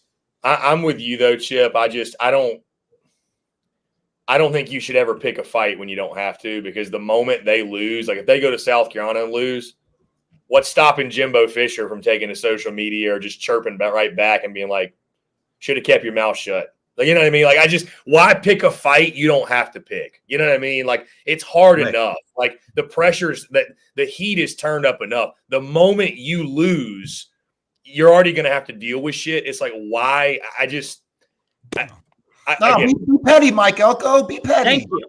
Petty. Be petty. No, 100% be petty. Well, I mean, it just probably worth that $77 million too. You know, is he salty because Jimbo got $77 million to walk? Is that what it is?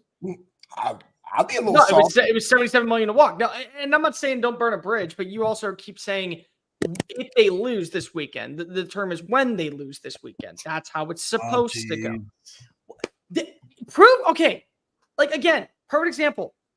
I think that Mike Elko was the perfect hire for this squad. I think that Texas A&M is going to go to the college football playoff within the next 2 years. Until I see that they can actually sustain this success after a massive win against an inferior opponent, they're still the same Texas A&M that has been there since 2012. They are. Because that's what A&M does. They'll win the big one, they'll play close against a top 10 team, and then they'll lose to an inferior opponent that they never should have even been in a battle with. It happens every single year. And there's 2 more games where it can happen. And it is sure as hell not happening, even in Jordan Hare Stadium, because unfortunately, Peyton Thorne has already blown his one great performance of the year. And that was a loss against a team that is now number 1, that should be number 1 in the country in Georgia. So it has to happen somewhere. It has to. Well, Chris, you know South Carolina better than anyone. What chances do you give the Cox to beat the Ags? I mean, it's a true toss-up game. We were talking about it. I told Cole, I think Texas A&M is the better football team top to bottom. I don't think that's like a hot take in the slightest. But, you know, we just talked about Kyle Field. Williams-Brice Stadium at night, this team coming off a bye week. That makes it a toss-up. That alone makes it a toss-up. If I'll tell you this, if the game was at day, I'd pick A&M and wouldn't think twice about it. I still may pick A&M. I don't know who I'm picking yet, but the game being at night, and I was there 2 years ago when South Carolina beat Texas A&M, the only time they've ever beaten them. And again, that game was at night under the lights. That was one of the crazy, like most raucous environments I've ever heard in that building. South Carolina's a different team at home at night. So I think it kind of depends on how much you buy into that. I mean, from the matchup perspective, I would expect low scoring. Both defensive fronts are probably going to dominate this game. And it might come down to guys like which of these 2 quarterbacks can find a passing game. I think that the biggest difference too is like South Carolina is going to prepare all week for Marcel Reed. I don't know how much LSU prepared for him. So I think that's going to change the dynamic, but Also, too, like quarterback run game is going to be so pivotal because Marcel Reed's a better player than Lenore Sellers, but their skill sets are very similar. Very similar. Yeah, except one is going to juke you out in the middle of the field, and the other one's going to take you head on and collapse you. Right. But they're like both very similar style players. So I give South Carolina a good chance, Chip. I mean, listen, it's a 3-point spread for a reason. But 2.5.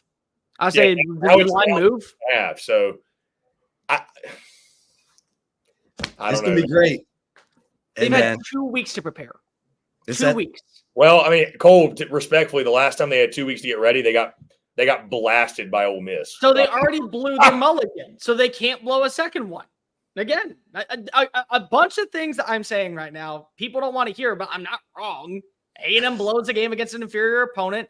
You have a great matchup after a bye week.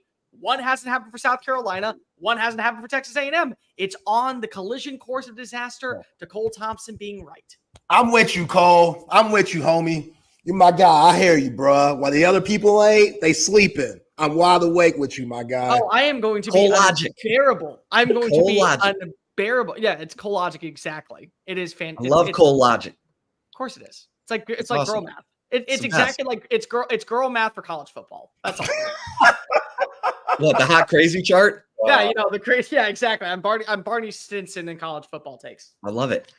All right, boys. Y'all give them hell today, man. It was a lot of fun. Hey, appreciate y'all. Man. Appreciate y'all. Great job, as always. Yeah, we'll talk. Hey, in the immortal words of Judy Brown, happiness is a choice. And we're happy you're spending some time with us on an Overreaction Monday. Chip and Zay breaking it down 2 to 4 on Mondays. Tell your friends and enemies, and we'll get back into all the bonkerness of the SEC. And I wrote about it late last week about without divisions, we are going to have some tiebreaker madness, folks. But believe it or not, I know Longhorn fans don't want to hear it, but they needed A&M to beat LSU, and that happened. And then my man Mike Elco might have just awakened the karma gods on that deal, but I'll make a few phone calls, find out, some stuff. But Zay, yeah, I knew you'd love it. Oh yeah, I sent that to you immediately. Oh yeah, we can play it real quick. I got it queued up and ready. What you talking about? Yeah, so he's rolling along, talking about the state of the program. Nice win over LSU at home. Great atmosphere. Hell, they switched quarterbacks mid-game. Marcel Reed is your new starter. There is no doubt. And here's what Mike Elco found himself kind of working himself into a lather and then just burying Jimbo Fisher. Yeah, I think it's the way we talk to the young people. I think the things that we talk about, the messaging, how we bring really good people into the building.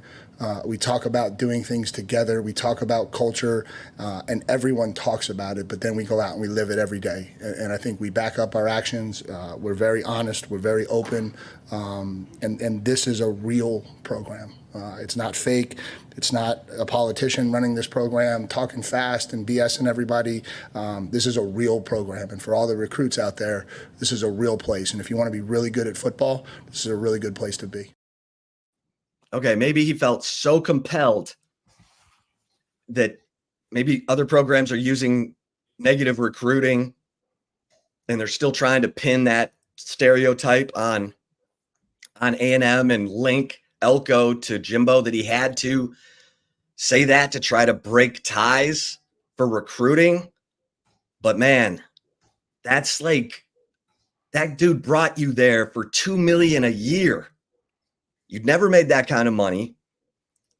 Obviously you did a good job. Defense was solid. You go off, get the head coaching job at Duke because you did a good job at A&M. And then you come back and you bury the guy that gave you a $2 million job. And I get it. Elco's done the right stuff, did well at Duke, doing well at A&M, but man, that's like, you just don't see that.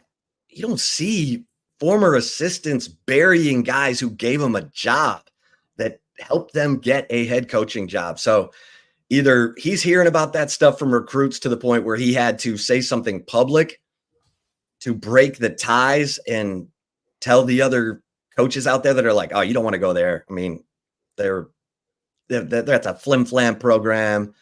They're just going to, pay mercenaries to come in there, that he had to say it. Because I was like, whoa, this doesn't happen. Although Jimbo did go after Nick Saban, but Saban, took the first shot. A&M bought their recruiting class.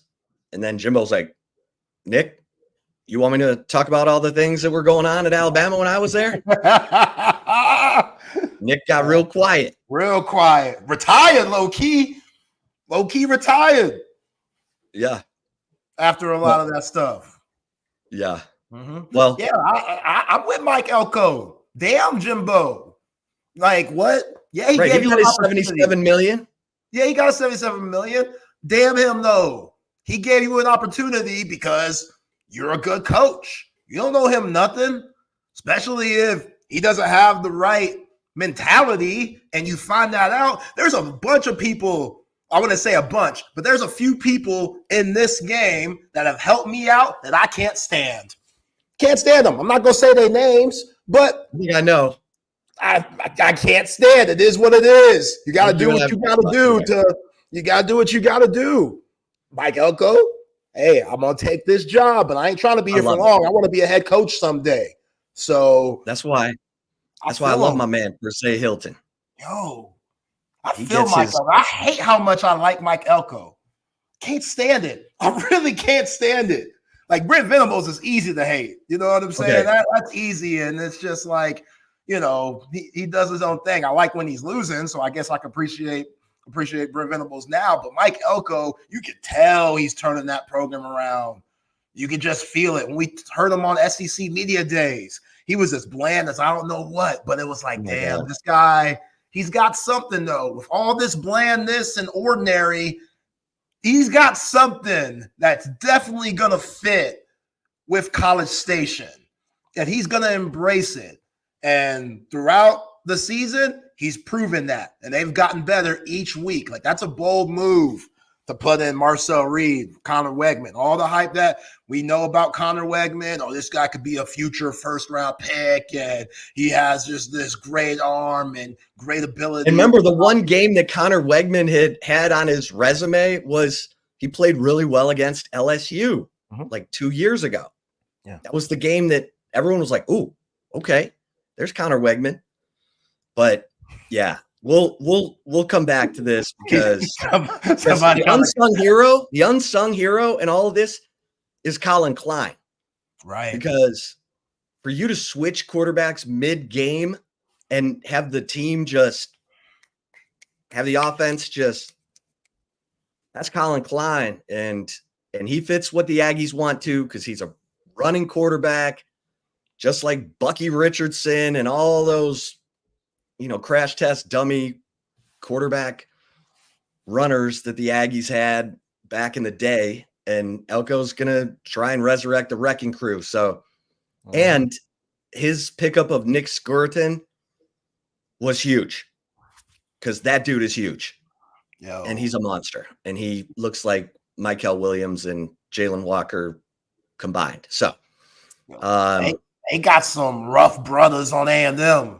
That defense, like I were talking Georgia last week, they got some brothers that see some stuff. The way they be acting, they were trying to fight before the game. Oh yeah, let's talk about how much Texas needs to tune things up. First of all, before they play Florida, let alone before they play the Aggies on November 30th. But Zay, I found this game fascinating because Texas and Vanderbilt, no one, and Sark was right today when he said, how many people had Texas Vanderbilt as a ranked matchup in the SEC? So Vanderbilt's a good, structurally sound football team. And kudos to Clark Lee, because they were converting fourth downs. They were getting Diego Pavia, if you moved one, yard out of your coverage zone, he found a way to thread a ball through there. But Texas probably, and Sark's score, you can tell that he told the team, if we don't have all these penalties, the 7 penalties he went through, Texas wins this game 45-10.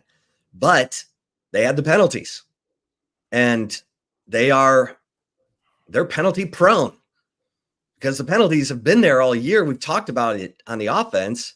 7 penalties against, in the Michigan game, 8 penalties against the offense against Mississippi State, 4 false starts against Georgia that helped kill 4 different drives. And then the penalties were still there on the offense. This time it wasn't false starts, it was holding.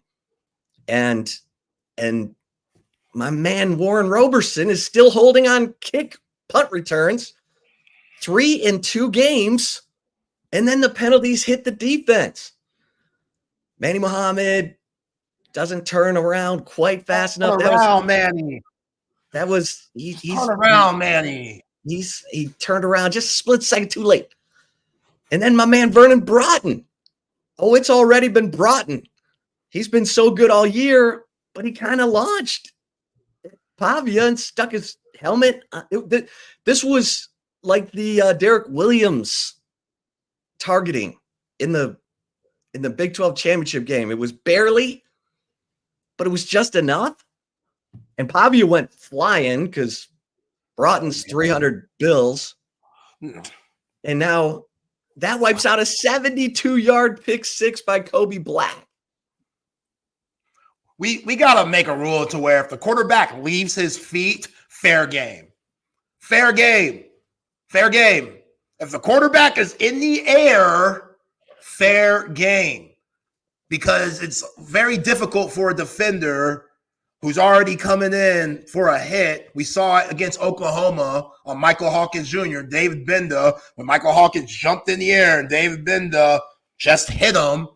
And they called roughing the passer on that. And then you fast forward here, and they called the targeting on Vernon Broughton. Both of those guys left the air. Now, I get it. Kind of lean a little bit. Vernon Broughton, the size that he has, with how we protect quarterbacks and offensive players nowadays, you can't touch no damn body. You have to tap them, 2-hand touch, for it not to be a penalty, especially with the way these SEC guys are calling it. It's bogus, man. It's supposed to be the SEC. What are we doing? But, yeah, when guys leave the feet, it should be fair game. Because you're a quarterback. What you leaving your feet for? It should be fair game. I like the way they were hitting Diego Pavia, though. They were hitting his ass. That's what I needed. They were hitting his ass. But, yeah, Chip, they go 3 for 12 on third downs. They have 2 turnovers all year long. You force 3, and you only make it out of Nashville with a 3-point win. That's brutal. That's brutal. Again, 10 penalties for over 100 yards. Mookie Taft got called for a holding. Amari Nyblack, welcome to the show, but he got called for a huge 3rd-and-1 holding, which whatever. It was a little weak, but it was still there. It was right in front of their face when Trey Weisner passed them up to get the first down. Kelvin Banks got 2 ones where there was one where Kelvin just fell on him and grabbed the dude's legs and just tackled the guy. That was easy. The other one on Kelvin Banks, weak as hell. The one on Gunnar Helm, weak as hell. Yeah. Real weak. What is Gunnar Helm supposed to do there? He finished them off. He finished them and laid on top of them. What are you supposed to do? That happens all the time in the NFL. Is this powder puff? What are we? This is supposed to be the SEC. What are we doing? Right. What are we calling? That's what I'm saying. These refs, man, a lot of the stuff I don't really understand. Cam Williams, the unsportsmanlike call. Cam has to chill out with that because that's not the first unsportsmanlike that he's had this year. And again, he was just playing through the whistle. The whistle might have been sounded already before he finished, oh boy. But yeah, they've just self-inflicted wounds. That's been killing the Horns. And yeah, Sark's absolutely right. That should have been a blowout win, but the penalties mucked everything up. Let me address this because Texas does bring refs to practice, high school refs. They cannot bring refs who work college games to their practice, but they bring refs who ref high school games in the area to practice. They're there regularly. So it's, the question is how much good versus good are you doing? And some of this holding is happening when the quarterback is leaving the pocket or when runners are, coming through and maybe they break a play to the outside. You've got, you can have the insides of their shoulder pads, but once they try to turn and chase the play, you gotta be hands off, because if there's any pull, they're gonna call that. Yeah. And so and defenders are taught to sell it nowadays too. Right. Sell it. Sell the hell out. Oh shoot. Right. Oh, Ginobili. Right. So it's a deal where Kyle Flood, the tight ends coach, Jeff Banks, they got to make sure that these dudes are, hey man, if they start to turn, you let go. Yeah. Because the refs are, they're selling it and the refs are watching and yeah, the Vernon Broughton, that one was, he saw Pavia let go of the ball. Like, that was a frustration foul and it was brutal. Like, as well as Vernon Broughton's played all year, that penalty was so egregious. And who knew that it was going to be a 72-yard pick six? Welcome to the show, Kobe Black. Yeah, now Vernon owes Kobe dinner all week. And I'm sure Vernon Broughton feels terrible. He's a good dude. I mean, that eliminated, like, Eric Henry looks over at me and goes, okay, before he saw the flag, he's like, he just made my score perfect, 34-17. I'm like, yeah, I had 38-17. And Sark said it should have been 45-10. I mean, so here's my point to all this, Zay, and I want to get your take on this, is Texas fans are pissed. I just came from the doctor. The doctor is like, I was feeling good about this team. They got off to such a good start. I'm like, they're 7-1. They lost to Georgia. Like, Vanderbilt's top 25. They beat Alabama. Yeah. I'm like, what are you doing? What you said that to the dude checking your knee. Yeah, I'm like, won't take this out on my knee. Like, you better nail that injection you're putting in there. I need you to have some positivity about this injection. Put your Texas football doom and gloom aside. I was feeling good about this team. It's crazy. Texas fans, come on. We're better than that. We're better than that. Yeah, so the penalties are my problem. Mm-hmm. I mean, everyone's going to nitpick Quinn. Quinn completed 17 in a row. Quinn showed you elite Quinn again. It's tough. And now he needs to lead this team again, because there was about a month where he was pouting and, he's down, he's watching Arch play and Arch is doing good. And it's not what he wanted. Quinn wanted the senior year that just did this. And now everyone's, and we said, you got to plug back into your faith. And it felt like he did, because he throws that tip ball interception, just like he threw a tip ball interception against Georgia. How did he respond? 17 straight completions, 3 of them for touchdowns, ran 9 yards, was stepping up in the pocket, was doing everything he wasn't doing. And they're up 21-7, could have been, should have been, would have been more, should have been probably at least 28, maybe even, 31. And I said to Eric, I'm like, this is not a big lead. I mean, if Vanderbilt scores once, it's a 1-possession game, and Texas starts having all their penalties. It was one after the other. It's just killing drives. It was extending drives for Vanderbilt. The 4th down PI, the third, the PI on Manny Muhammad, the holding calls on Texas that are turning 3rd and 1s into 3rd and 11s. And come on, Amari Nyblack, you just now getting bumped. Right, you just got on the field. Just got on the field. Finally, it's taken them 8 weeks For him to get acclimated to this This offense. is why Juan Davis has been playing ahead of him, because Juan has been the better blocker. Juan catches the ball, and he's been the better blocker. So now they work Amari in, and what happens? Catches 2 passes, holding on 3rd and 1. So yeah, big time holding too, clutch holding. Take a 3rd and 1 to a 3rd and 11. So like that. And they're to me- allowing sacks too, Chip. What's Like, that? way too many, they're allowing sacks. This offensive line. Not only Yeah. are they holding, they're allowing sacks with that. I thought the offensive line was still shell-shocked from Georgia. And look, Vanderbilt brought all kinds of exotic pressure. They watched the Georgia film, and Clark Lee's a defensive-minded coach. He's like, "Oh, we're going to run zone pressures. We're going to send corners. We're going to send different. We're going to really try to mess them up," and they did. Yeah. Yeah. Did he call Kirby? Like it looked like he called him. That's how good of the adjustments he made, because he wasn't showing that against Bama, which I know Jalen Milroe, Quinn Ewers, 2 completely different quarterbacks, but he wasn't showing that against Kentucky. He wasn't showing that against Ball State. And then all of a sudden, after Georgia exploits Texas the way they do, now Clark Lee is going to start putting those type of blitzes and exotic looks in his defensive package. And they get immediate payoff. They get the tip ball interception. Now they're up 7-0, so they're going to keep gambling. Now they got cushion.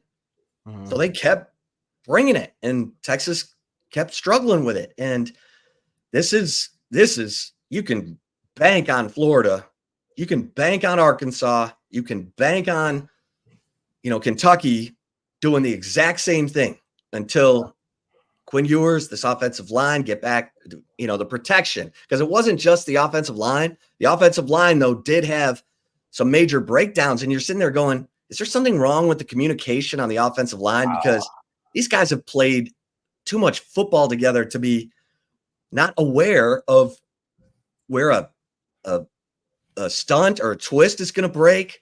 Yeah. When a delayed blitz is coming. There was one play, Hayden Connor ain't touched nobody. Right. The dude was lined up right with Hayden Connor. Hayden Connor's looking at him. The ball snapped. Hayden Connor goes left. Homeboy goes straight, takes out Quinn Ewers. Hayden Connor didn't block no one. I'm like, and that's look, Neto Umazulu, Cole Hudson. Cole Hudson started 12 games his freshman year, and he played with a torn rotator cuff in his shoulder the whole year. Goes get surgery. And now he's getting on the field some, but Neto, I'm sure they look at those plays and say, okay, Hayden Connor is a senior, but I mean, it's tough, man. It's tough. If you've been on the field, if you think you should be on the field, I mean, I think we're seeing this with Jonte Cook. Jonte's snaps they've been going down. Sark brought him up today when he was talking about the receivers, getting Bond back and getting Jonte Cook going. So I asked about it and said, okay, where are some of these developmental guys? Jarek Gibson, Jonte Cook, Sadir Mitchell, Jere Bledsoe. And, he talked about it, that, you're in a rotation, but you're in with guys who maybe they bring a little something different. And you got to keep bringing it. So here's the dirty little secret right now. The NIL agents are working. They are working parents. They're working third parties. They're all trying to line up. Everyone thinks this stuff all happens at the end of the year. AD Mitchell's leaving Georgia. Let's see if he wants to take a visit to Texas. No, that stuff was way in the works. So it's happening, and you gotta check in, see where guys are, because, and here's my take on this, by the way. If a guy's listening to other programs and the money's right and they're starting to check out on their current program, be careful. Be careful, because what if there's an injury and suddenly there's big old opportunity and you've been mentally checked out and you get on the field and you're making mistakes, then you're showing your ass. So I think this is, we said this was going to be a culture test for Texas coming off the Georgia loss. It was embarrassing. All anyone remembers from that game is the first half. Like, they don't remember that Texas cut it to 23-15. They don't. They remember sacks, 5 sacks in the first half. They remember Quinn getting benched and Arch getting a strip sack. That's all they remember. They don't remember the fact that Quinn came back in the third quarter with 7 of 10, 2 touchdowns. And if, woulda, coulda, shoulda, you stop them on 3rd and 10 from their own 11, Texas gets the ball right back with a chance to score 3 times in a row. Anyway, this is culture time. And I think Sark was kind of talking to that today when he said, we got to get some of our developmental guys going because they're all getting hit up. They're all getting hit up right now. Anyone who's had a role on this team and has made plays, like, you don't think, pick one. Jared Gibson. I'm hitting up Jared. Yeah, Jared Gibson. Yeah. Hey, son. Yeah. What? Sark doesn't respect you. Yeah. You know what I'm saying? Sark doesn't believe in you. Come through a program where you'll be the man. Cedric Baxter's coming back next year. They're going to forget about you, son. Everybody thought Jaden Blue was going to leave. He ain't going to leave. He can't. Them reps don't look good enough. He going to come back. So is Contravion Weiser. You're the 4th guy on the chart. Do you really want that, son?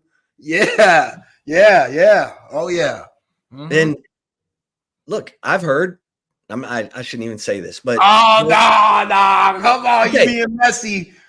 Okay, but guys let's say guys who've been players. Okay, Amari Niblack, right? Yeah. He made some plays at Alabama. He couldn't believe that he was 3rd on the depth chart. Mm-hmm. Guess what? You got to block. You got to do more than just be fast and catch the ball. And there's more to the game. Yeah.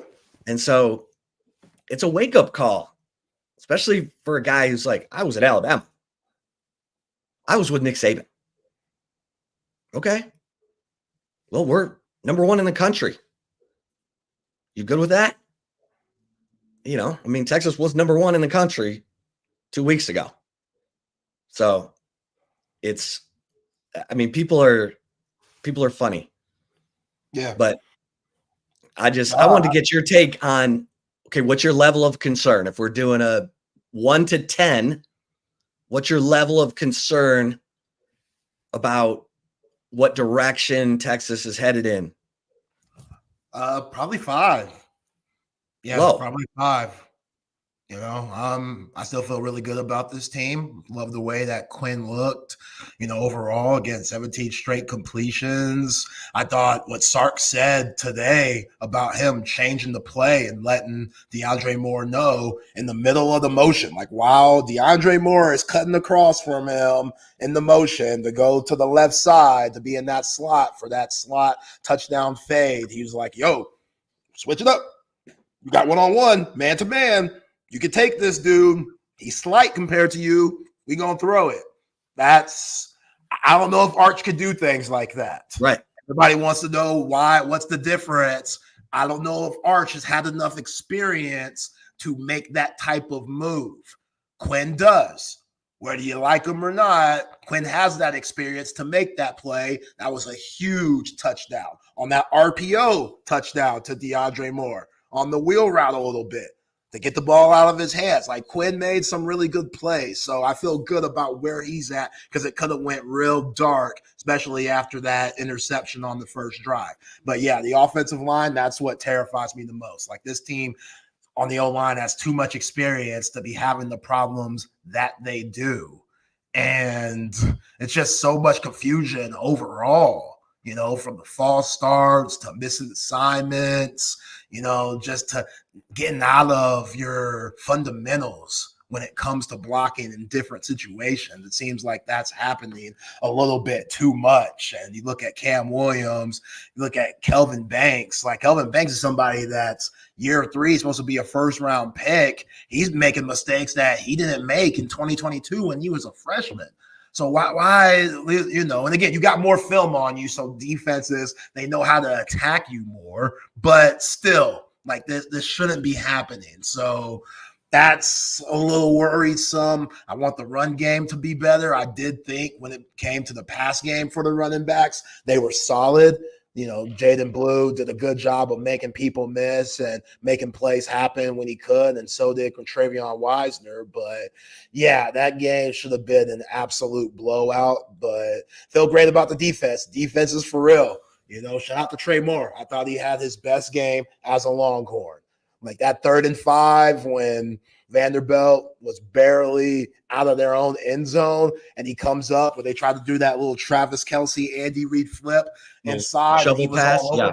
That was a big time play, man. Like I think he was kind of And I shocked think that maybe he would have went for an interception there, but he batted it down. Then that was a quick 3 and out. You go back down, and then you scored to make it 21-7. I thought his body language changed after that. Like, remember how I talked about how Jalen Ford got that 3rd down sack of Bryce Young, and then his confidence just went like this in 2022? Like Trey Moore made a play that mattered, that got them off the field, and his body language changed. He played better the rest of the game. And my God, guys, man. Huh? I can't stand those guys. Those are the same guys in basketball that if they miss their first shot, they're done. Like they need their first shot to go in, or first few shots, or they're done for the rest of the game. And listen, it's tough. It's tough if you're, you know, anyway, it's about time. It's about time that, you know, that happened for Trey Moore. But, you know, like you said, Zay, and my man might be frozen. We might have to do a re-login, but oh, there you are. Okay. So yeah, if it like really game 8, it took till game 8, but he had a good game and I gave him a helmet sticker. There you go. Because he got some pressure. Yeah. He had that pass breakup on that third, you know, that little shovel pass, he sniffed it out. He didn't go flying upfield. He sniffed it out and he broke up. He sniffed that out. Scottie Pippen nostrils sniffed that out. He was all over that. Yeah. You know? Yeah. I mean, he was all over the pressure that led to the Leonga LaFowl interception. Like him and Barrett Sorrell. Ish. He was all over it. What do you mean? Diego Pavia was like, Well, oh, number 8. Here come number 8. Okay, I think we're talking about different plays, but Sorrell, I definitely. And Ethan Burke tips the pass that gets intercepted. Yeah. Like he comes in. Okay, let's do the snap count because. Yeah, let's do the snap count, the old snap count. My man got a fumble recovery. The Mookie Taft hit. Where was Trey Moore? Jumping on that ball, baby. If he didn't slip, he was mad because if he didn't slip, he could have had a touchdown there. You know what I'm saying? Should have had the Kobe Black interception. And shout out to Jelani McDonald. You've been so high on Jelani McDonald. You've been saying if he gets his chance, he's going to be ready. Great bloodline with his pops, TCU, former player where he used to headhunt there. Jelani McDonald was hitting. I knew you would love that performance because my favorite play from Jelani, and he had a lot, was when he couldn't tell the guy was out of bounds. Yeah. At the end of the game, he grabs the guy, picks him up, and throws him back in bounds to keep the clock running. Like Jelani, he knows what's going on, man. And he's a grown man. That first hit he delivered where the dude like almost went into the like under the turf. I was like, yeah, he different. He was different. Boy. He was that Kurt Angle Belly to back suplex, man. Straight WWE stuff right there. I love that. That got me so hype. Because when you make the crowd go, oh, because they think it's dirty, that's when you know you hitting. Man. And then Diego Pavia, he tripped him up, made Diego go to the tent. Again, I'm not out here trying to hurt folks, but hey, if you want to run, Diego, you got to pay the consequence. We told you that last week. Should have listened to the show. I told you, yo, Diego, we hitting, bruh. We might have to take a targeting Vernon Broughton call. That we'll eat that. We'll eat that. I feel like if you're Sark, you'll live. It sucks because it takes away the Kobe Black interception, but you had to hit Diego Pavia. They did that. This defense is for real. They got a lot of pride. I was worried because Andrew Makuba wasn't available. Jelani McDonald shut that up. Now you got Kobe Black getting into the mix. Gavin Holmes, is them reps gone? Them reps might be gone. The freshmen might be coming along. Terry Joseph going up to Pete Recalculating and Sark talking about, bruh, we like this is the size we recruit. Over 6 foot, long arms. He had that one hit, Kobe Black. I was like, on the third down, straight head hunting. They try to throw that weak ass slant. Nah, Kobe Black said, I ain't having that. Johnny Barrett had a nasty one too. Them boys were hitting. That's how you have to treat Vanderbilt. Because Vanderbilt, they were talking crazy. They felt like they really deserved to win the game. I respect that. That's how they beat Alabama. Like they have that energy that Clark Lee and Diego Pavia provide. You got to meet them with that same energy and even more so. And they did that, man. The defense, again, won them the game. 6 points in the second half. That's all you get. The defense continues to keep these guys in games and win games for them. Thought that might have been Michael Taft's best game as a Longhorn. Yeah. I mean, the forced fumble, the interception. The dude's always in the right place. Now he's hitting. I mean, and then Alfred Collins and Jermaine Lole. Yeah. They've had 12 and 11 tackles each in the last 2 games. Like defensive linemen, like Tavondre Sweat and Byron Murphy never had that many tackles. Now, I'm just saying, I'm not saying they're of that explosiveness and that level. Teams were going away from Byron Murphy and Tavondre Sweat a little more. True. But Alfred Collins is making himself some money, and so is Jermaine Lole. Jermaine Lole's, he's shedding people to make tackles. He's getting pressure. Like, I'm like, okay, here we go. Because this defense is championship caliber. Yeah. This offense and these penalties have got to stop because you can't keep expecting the defense to bail you out. And I get it. Sark talked about it. Gave up short fields. They got touchdowns. And Diego Pavia is a special player. I mean, he's crafty. He sees the field. He made a great play. And my man Jalen Gilbo did not respect Diego's speed on that first one. The first touchdown. He had leverage. All he had to do was get outside of him and force him back in. And he tried to go upfield to tackle him. And Diego's like, I'll see you later.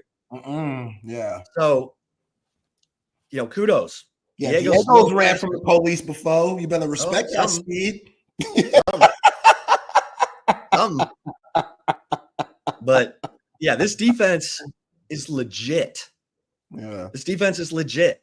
And so all the They're fun Texas to watch, fans, man. I gotta shout out Pete Kwiatkowski. I gotta shout out Kenny Baker, Johnny Nansen, Terrence Joseph, Blake Gideon, all those guys. They deserve all the paper that they've made so far in this season. So far. They've done a really good job. Got to keep getting better. That's the thing. That's where I feel like the defense has gotten better. Okay, the fact that Jelani McDonald can play means the defense got better. The fact that Jermaine Lole and Alfred Collins are getting 6 and 5 tackles a game and they're getting pressure means the defense is getting better. And Kobe Black's knocking people out and Gavin Holmes isn't, means the defense is getting better. And now you're going to get, I mean, all indications are you're going to get Makuba back for Florida. You're going to get Isaiah Bond back for Florida. This offense has got to get back in gear. It's like there was this crisis for 2 games or longer, maybe, if Quinn's head was in the tank, feeling sorry for himself. Now Quinn's back. You don't complete 17 passes in a row after throwing an interception unless you're locked in. You're calling out the route change while DeAndre Moore's running in motion, and then it's a touchdown. So Quinn's locked in. He's, and I know people are like, well, he was lazy on that second tip ball interception. Okay, he admitted he tried to lollipop it over the guy, but listen, he's locked in. They got to get rid of these penalties because the penalties make the offense look like garbage. And then there's no running game. You go from 3rd and 1 to 3rd and 11, and Sark did run it on 3rd and 7, and he ran it on 3rd and 9, and he picked up both. Now, the 3rd and 5, 3rd and goal from the 5. Got to put that in the end zone. Yeah, you were 1st and goal from the 5. You didn't make a yard in 3 plays. That was tough. It was like Sark. It's like Sark was tired or something, or he thought maybe tired. Well, he said he was tired. He said he napped on the plane ride home. He said he was tired. I'm sure he was mentally exhausted because he's getting ready for 3rd and 1. Oh, look, I got it 3rd and 11. Yeah. He's constantly having to, you know how all the plays are called for down and distance. Okay. 3rd and 2, 3rd and 3 to 5, 3rd and 5 to, all that. And it's all based on what you have seen from the other team and where they're weak and all that stuff. I will say that the wheel route, the motion touchdown. Quinn saw he was going to get matched up with that freshman safety. And that's why he switched it, because that kid was running with him. So Quinn's like, we're going, man. Yeah. And boom. So, the offense is there. They got to get out of their own way. Like Texas, if Texas doesn't have the season they want right now, it's going to be because of Texas. Because these penalties have been happening since game 2 on the offense. Then they moved to special teams against Georgia. Then they moved to the defense against Vanderbilt. It's got to stop. Like that trend has got to stop. So Sark, he was dropping names today. Oh, I call Belichick. I call McVay. I call Andy Reid. Okay, call him back. Call him back. Say, hey, my offense is racking up penalties like, you're racking up Super Bowls. Yeah. So help me. Yeah.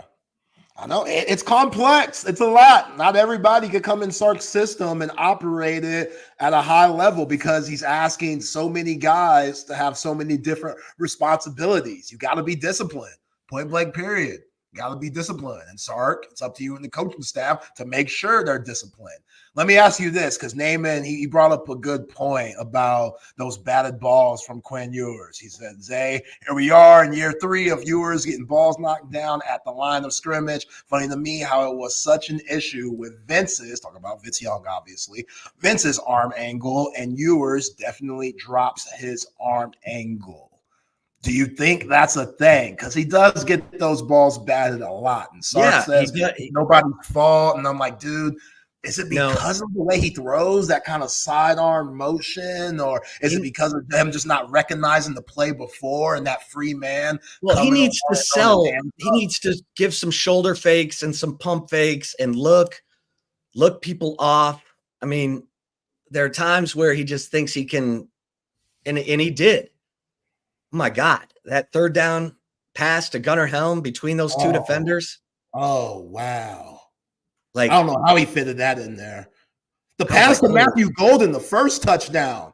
That's kind of like what we saw against Colorado State for Matthew Golden's first touchdown, but I don't know how Matthew Golden called it anyway. Like, can you just go with 2 hands first? Like, I get it. It's pretty. He goes one hand, the ball leaves him. One hand, the ball leaves in his hand, and he's like, oh, shit. And he had to hold on to it. But the pass by Quinn was a thing of beauty. It's just, yeah, you're right. Maybe he's just not, too busy locked in and they could read his eyes, or has to get more pump fakes in there. But because Washington, they said that after the game that they were going to stop their rush and get their hands up because Quinn likes to sling it from that 3/4 arm slot.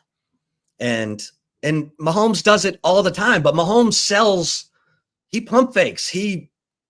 He's constantly he's twitchy. Yeah, he's looking over here, he's looking over there. Yeah. Give me the play. Oh man. But he's like Mahomes. He's so urgent. Yeah. Mahomes is so urgent and Quinn isn't. And that ruffles feathers for the fans. They're like, he's not urgent enough. Yeah. Why is he looking intense? He needs to be more intense. I get it. People are like, oh, he's checked down Quinn. And I'm like, okay, that wheel route was nice. Yeah, Sark said that too. Sark, when they're talking about the 2 high safeties, Sark was like, I'd love to throw it deep. Can the defense come in some so I can? And I always talk about that. You know me, if you have to do check downs and have those long drives, you got to be disciplined enough to take what the defense gives you. There's no Mel Kiper Jr. We're getting rid of the 2 high safety thing. No, defenses can't hit anyway. So they're going to do whatever it takes to muck up the game. And that means take the long ball away because you have all these 4-3 40 guys on the outside, then so be it. You got to be disciplined enough to make those check down easy throws.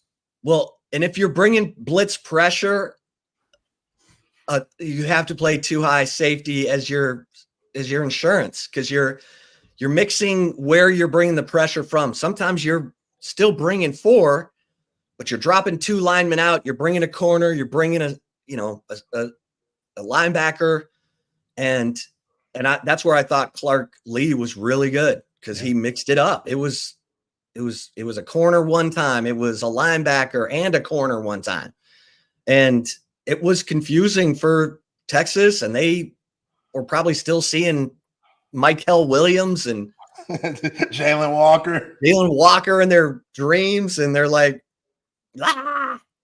So they gotta calm down. The offensive line's gotta calm down. They gotta communicate because, the sack where the guy runs right by Hayden Connor.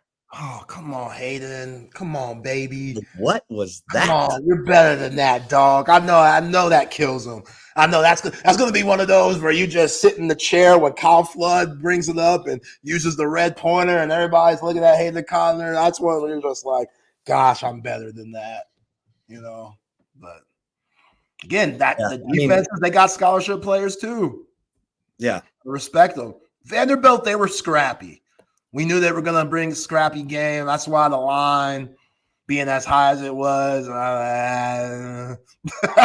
And yet, if Texas doesn't have the penalties, Sark says they would have won 45-10, and I'm with them. I'm with them too. And think of all the penalties that have taken points off the board directly. The touchdown pass to DeAndre Moore against Michigan. Trey Moore's block in the back. Now the roughing ejection takes a pick 6 off the board. There's another one too. Literally, Contravian Wisner's 20-yard touchdown run against Mississippi State that came back on the holding by Cole Hudson. That's 4 touchdowns. That's not even extrapolating like, oh, they would have had the ball at the 5. No, those were touchdowns that came off the board. Maybe there's more. Maybe I'm forgetting, but those are 4. Yeah. And it makes a difference. And now with no divisions and unbalanced schedules, and Texas doesn't have the strongest schedule, and the 5th tiebreaker is win-loss or winning percentage of your conference opponents. That does not favor Texas. You got to win with style points. Yeah. You got to put teams away. And everyone's red hot on A&M right now. And that's Yeah, great. if you went out, you're good. You ain't got nothing to worry about. You You're went going out. to Atlanta. Now. We have Magic City, baby. We have Magic City. Come on, man. Take us to Atlanta. Come on. If Georgia. Now I got to recalculate the math. I'll get back to you tomorrow on this. I got to recalculate all the math. But yeah, if Texas wins out, they're fine. Because they will have beaten A&M. A&M beat LSU, and Bama's got 2 losses. Georgia has the head-to-head over Texas. Texas would have the head-to-head over A&M. Missouri lost. Yeah, Texas wins out, they're fine. It'll be if Texas and Georgia win out, they're playing in the SEC championship game. Yeah. So. Hey, I know we got to get to our sponsors. I got to ask you something after that. All right, let's get it. Passes.com. I mean, now more than ever, I think, look, go on to passes.com. And if you're like Zay and you love all the celebrity stuff, you're going to love passes.com. But maybe you're just a Texas fan, and Texas fans, 40 plus student athletes who are there to interact with you. If you want them to do a Q&A with you, you want them to sell some of their memorabilia, sign it, whatever. You go to passes.com and you get it done. Ryan Wingo's like, hey, come join me on passes.com. Anthony Hill after games, come join me on passes.com. So just some of you are like, oh, Pat, just do it. You're going to be amazed. And if you want to help out, Texas NIL, Texas One Fund is offering all kinds of cool opportunities for Texas fans, all ranging in different, price range. But if you want to go to a VIP tailgate, or they have signed memorabilia too, just go check out passes.com. I think it is so cool. The creator content platform I think it's primo in all the World Wide Web. So go to passes.com, check it out, and check out the Texas Sports Unfiltered account on Passes. We're always posting fun stuff over there. Cover 3. Hey, Monday Night Football. It's time. Grab your buddies, go have some great food, watch the game. And if you haven't gotten the Sean Adams prime rib sandwich, what are we doing? I like the horseradish sauce, but I also get the au jus because it's amazing. The Parmesan fries, come on. They got the $7 social hour menu, and guess what? It's all night happy hour tonight. You can eat like a king or queen for $7 at Cover 3 tonight. That's a good deal. Just saying. That's high-end food, fast food prices. They hate it when I say that, but it's true. Because it is high-end food. It is not fast food, just the prices. All right, busr.ag. I was 3-0 in my NFL picks. Zay was 2-1 in his college picks. I was 1-2 in my college picks. But I was 3-0 in my NFL picks. So, go to busr.ag, use the promo code TSU. Welcome. They're going to give you up to $2,500 to, put on the games. And audiovisual consultations. I mean, if you're watching this football season and your screen isn't big enough to make you feel like you're on the sidelines, you need to call Tom McKay at Audiovisual Consultations. 255-8678. Come on. Or go to avconsultations.com. They're going to bring you the best price on big screen. Surround sound, surveillance, electronic shades, new lighting. Tom and his crew bring everything to you. And they, you're busy. You don't need to be lugging TVs around town and punching holes in your drywall. Just call 255-8678. Let Tom and his crew bring everything to you. They've been doing it for 30 plus years. They've done it in 3 different houses for me. They are the go-to for anything audio, visual. And salttraders.com. Also, all night happy hour tonight. And this is like seafood that you get on the East Coast or the West Coast. This is high-end seafood, the best seafood restaurant in Austin. And yet, all night happy hour tonight. You're getting $5 off the shareables menu. The New Orleans barbecue shrimp is on the shareables menu. Love it. Raw oyster specials that'll blow your mind during happy hour. Best selection of raw oysters in Austin. Get over to Salt Traders Coastal Cooking. This is the seafood restaurant of our man, Jack Gilmore, who also gives you Jack Allen's Kitchen. Yeah. All right, Zay.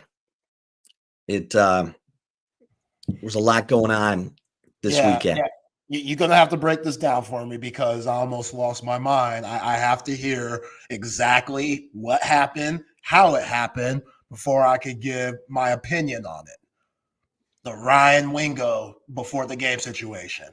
Tell me what happened, please. And so there was a backup Vanderbilt player who was kind of jacking around and was playing catch, and it carried him over to the Texas side of the warm-up practice.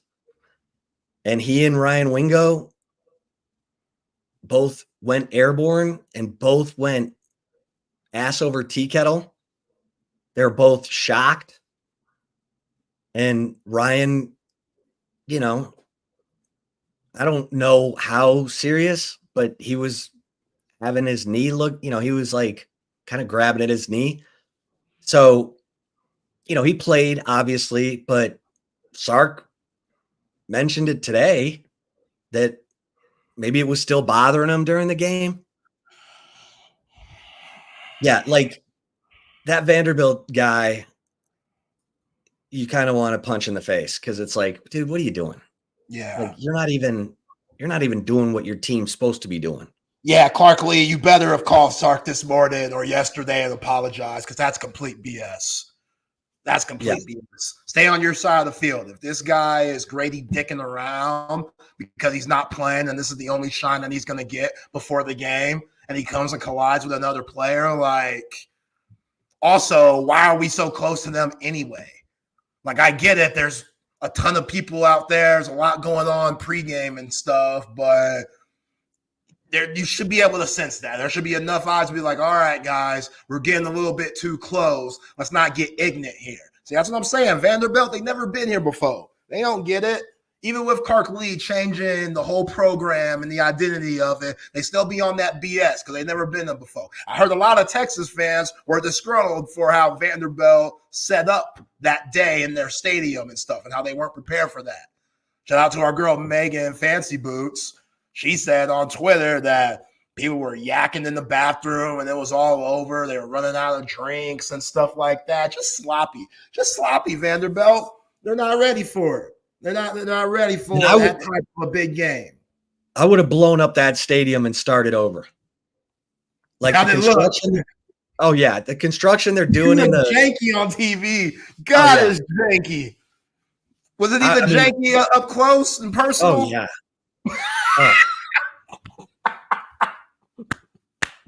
Like it looks like the palace on Palmer. The palace on Palmer is probably better. Like it's, I don't know. It doesn't have any charm. The high school stadium, the palace. Yeah. Oh my gosh, man. Yeah, their stadium's being renovated, and it's like you're putting a Band-Aid on the workers working while the game's going on. Yeah. Come on, and man. Their sound system is so loud. I had a headache. I was like, good God. What is going on? It was louder than the first year at the Mood? Oh, way louder. Wow, that says a lot.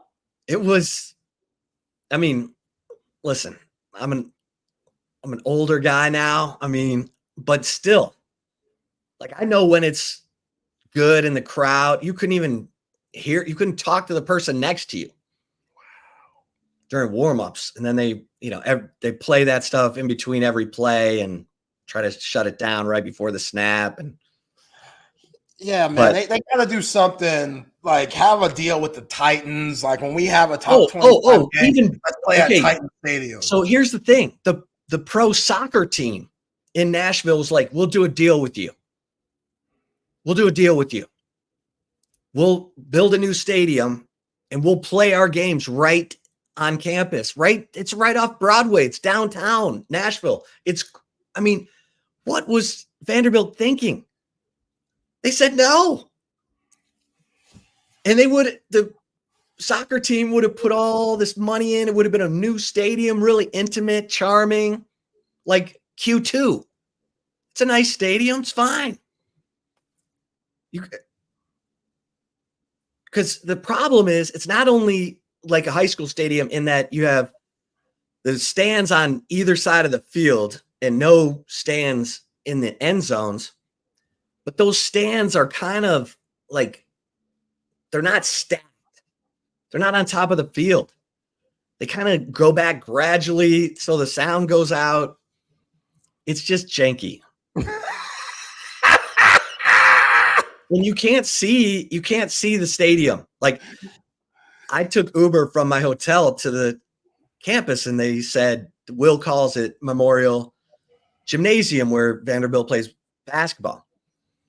Well, you drive right past fraternity and sorority row, and then the guy's like, okay, here you are. I'm like, oh, wow. I got to go find the stadium. Well, it turns out you go down this alley and there's the football stadium, but you can't even tell it's there until you're like, it's weird. It's really weird. Them people too smart down there at Vanderbilt. Like, that's what y'all are known for, being smart folks, to be doing things so stupid there. Come on, y'all got to do better. Like, take that agreement. Take that agreement with the soccer team. Y'all too prideful. Swallow that pride. Y'all need it. Y'all need it. And I get it. They were putting a lot of money into that current stadium, but it's a bad year to have all the renovations and stuff. Really bad. Like, it's a horrible year because this team is actually good and they're actually being shown on TV and not just ESPN Plus. So out of all the years this team is relevant, y'all stadium is as janky as it's ever been in the history of the program. Like, they had an American flag. Like, yo. They had an American flag hanging from the construction, not on a pole, like, really? We're doing the national anthem and the flag that we're singing the national anthem to is hanging from a construction site. Like, it was so bad.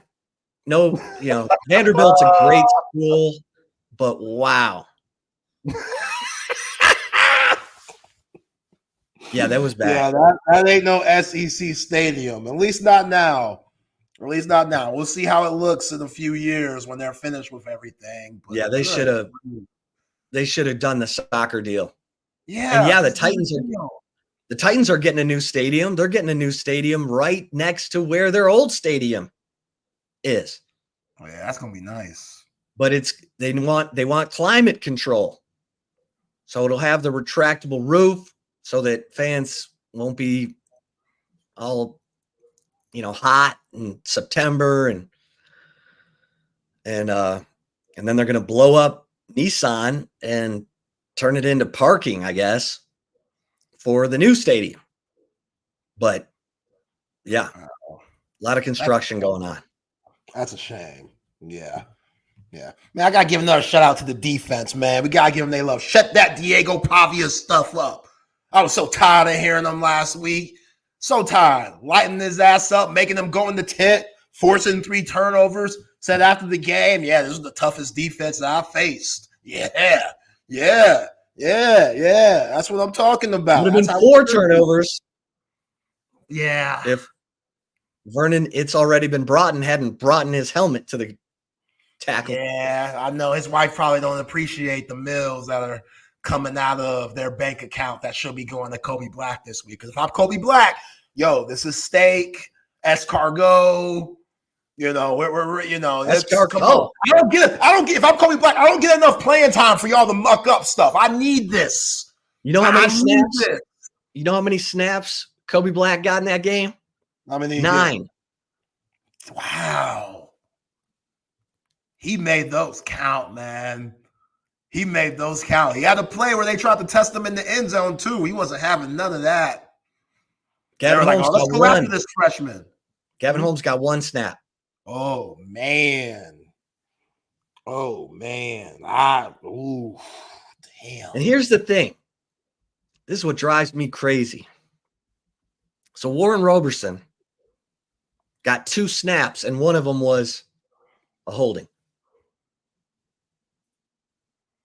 So maybe they pulled That's the what plug. drives you crazy. The 2 snaps he got, he messed up on one of them.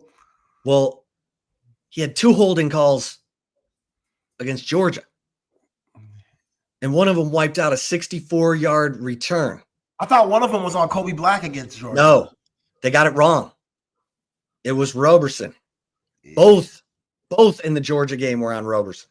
Yeah. And then the first play of the game, kickoff, holding, 24. Yeah. And so the field, instead of what Sark said, instead of starting on the 14, they have to start on their own 7. Yeah, Matthew Golden, kneel that, bruh. That's dumb. Like, you're already in your end zone. I get it. You want to make something happen, but this ain't the old days where you start off on the 20. You start off on the 25 now. So even if you get 20-something yards, you're still not at the 25. Like, that's dumb. I remember Bill Belichick, once they made that rule, he started making guys return it because he knew, hey, we're going to tackle guys before they get to the 25 instead of having them down it. Come on. You got to be smarter about that, baby. You made up for it for the one-handed snag, but I get it. You want to turn up, get a kick return. You had one almost last week against Georgia, so you're feeling yourself. That was a bad move. But, hey, you live and you learn, man. Live and you learn. Shout out to Silas Bolden for getting those reps, too. Getting that. Yeah, Silas Bolden. 24-yard punt return and a 19-yard punt return, had a nice catch. Silas Bolden, like, he's continued to work. Like, he hadn't gotten the reps he wanted, but guess what? Working his ass off. He's making plays on special teams. He's out there throwing his body around, celebrating with his teammates. Yeah. Hustling for plays that he couldn't be. Oklahoma game. If you're he deserves it. Yeah, he's a leader. That's leadership right there. Because he could have, put his hands in his pants and been pouting. Nah. The play against OU. That play against OU, like, if you don't watch that and say, man, I can do more on this team.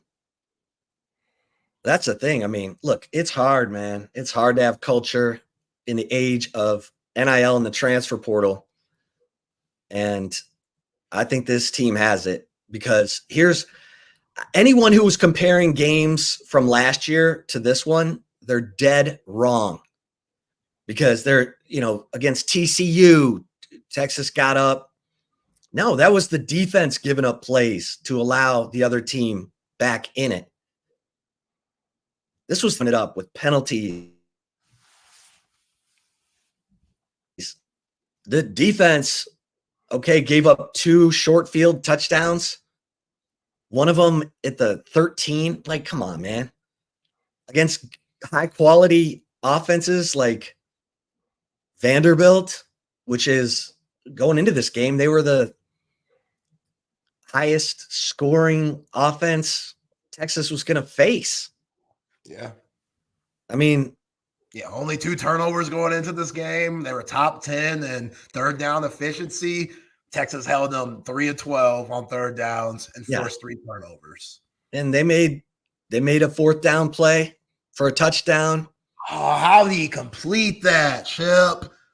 That damn Pavia. I got to tell you, BS. Sark said he thought Jelani McDonald was going to make the interception. Jelani moved out of his zone coverage area toward a Vanderbilt player who was already being covered. Pavia saw it and he threw it right into that opening. Like, Pavia's done that. He did it to Alabama. Like, guys are trying to do the right thing and they're looking at what's in front of them, but there's a guy running on the baseline that you have to stay. You have to maintain your zone coverage area. I give Pavia credit on that because he was getting flushed and he still saw that and delivered a strike. So that dude's a good player. He's a 5th-year college quarterback and he played like it. Yeah. So, you know. And I wanted them to see what homeboy was about. Nate Johnson, when they put him in the game for them refs, I was like, yeah, put in homeboy. Let him get a taste of this. Let him get a taste of this. We're about to have a field day. And nope, here comes tough-ass Pavia with a damn knee brace on. Fine. Back running, back lowering his head. I'm like, yo, man, you got to respect this guy. This guy is tough as nails. His mama, she ain't all there because that story that they told of her falling down the stairs because it was pitch black because she didn't want to wake Diego up when they flew in for, I think, the Ball State game last week. Come on, mama, you smarter than that. Come on. We ain't got time to be worrying about you. Turn the light on. He's a college kid. He could go back to bed. He's been up. Talking about he didn't want to wake him up. Come on. Now your mama fell down the stairs and that's what you hear, and you got to deal with that before a game. Like, mama, couldn't you just stay at a hotel or something? Why is she staying with him anyway? When they said that, I was like, damn, mama. When I hear about people falling down the stairs in the dark, I think about Sergio Kindle trying to sneak out of that girl's apartment. That was a heartbreaker. I love me some Sergio Kindle. Oh, dude, just flip on the lights. Just turn on the lights, man. Who was he running from? Was he running from boyfriend or something? No, he was just. Who's he running from? He was just trying to get up and get out before someone woke up. But why couldn't he go out the front door? I don't know. Was she that ashamed of him?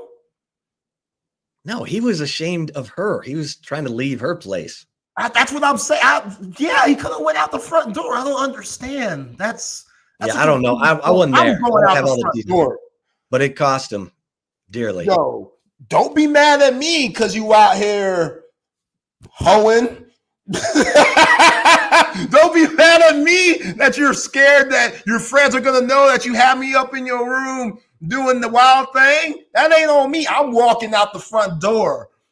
I don't care what you say. You have me over here. I'm going to leave as safe as possible. You know, if he was a little drunk, then come on, man. These women trying to be, I usually don't do this. Okay. All right. Can you go out the window so my friends don't see? Yeah. A lot of us have been in those moments. You go to homegirl's house. She don't want her roommates to know and stuff. Like, yo, just be real with your roommates. You're trying to get it in. You're trying to see what's up. You know, you want a cool, in shape brother that's on the football team. Ain't nothing wrong with that, sweetie. Let me go. Getting a tutorial on how to end your one night stand from my man Perze Hilton. All right, the other thing. Take another step before you go on, because I'm getting a little ignorant here. I walk out with my shirt off so the roommates can see what I'm working with. You know what I'm saying? So the roommates, walk out with your shirt off. Be like, "What's up, ladies? Sweating? What's up? What's up? What's up? Still sweating? Body glistening? Hey. Yeah. Hey, they shut down old. They shut down old Cedric Alexander. Yo, damn, that's a tough LBJ. homecoming, Cedric. It's tough, bro. 10 carries, 32 yards. That's tough, man. I felt bad for him because, again, I love me some Cedric Alexander. Again, he broke records here in the ATX, one of the greatest running backs in Austin, Texas history. They didn't let him have nothing. They didn't let him. And he ran tough. It wasn't like he wasn't trying. When you feel like you're not getting anything, you want to do more. And Mookie Taft took advantage of that.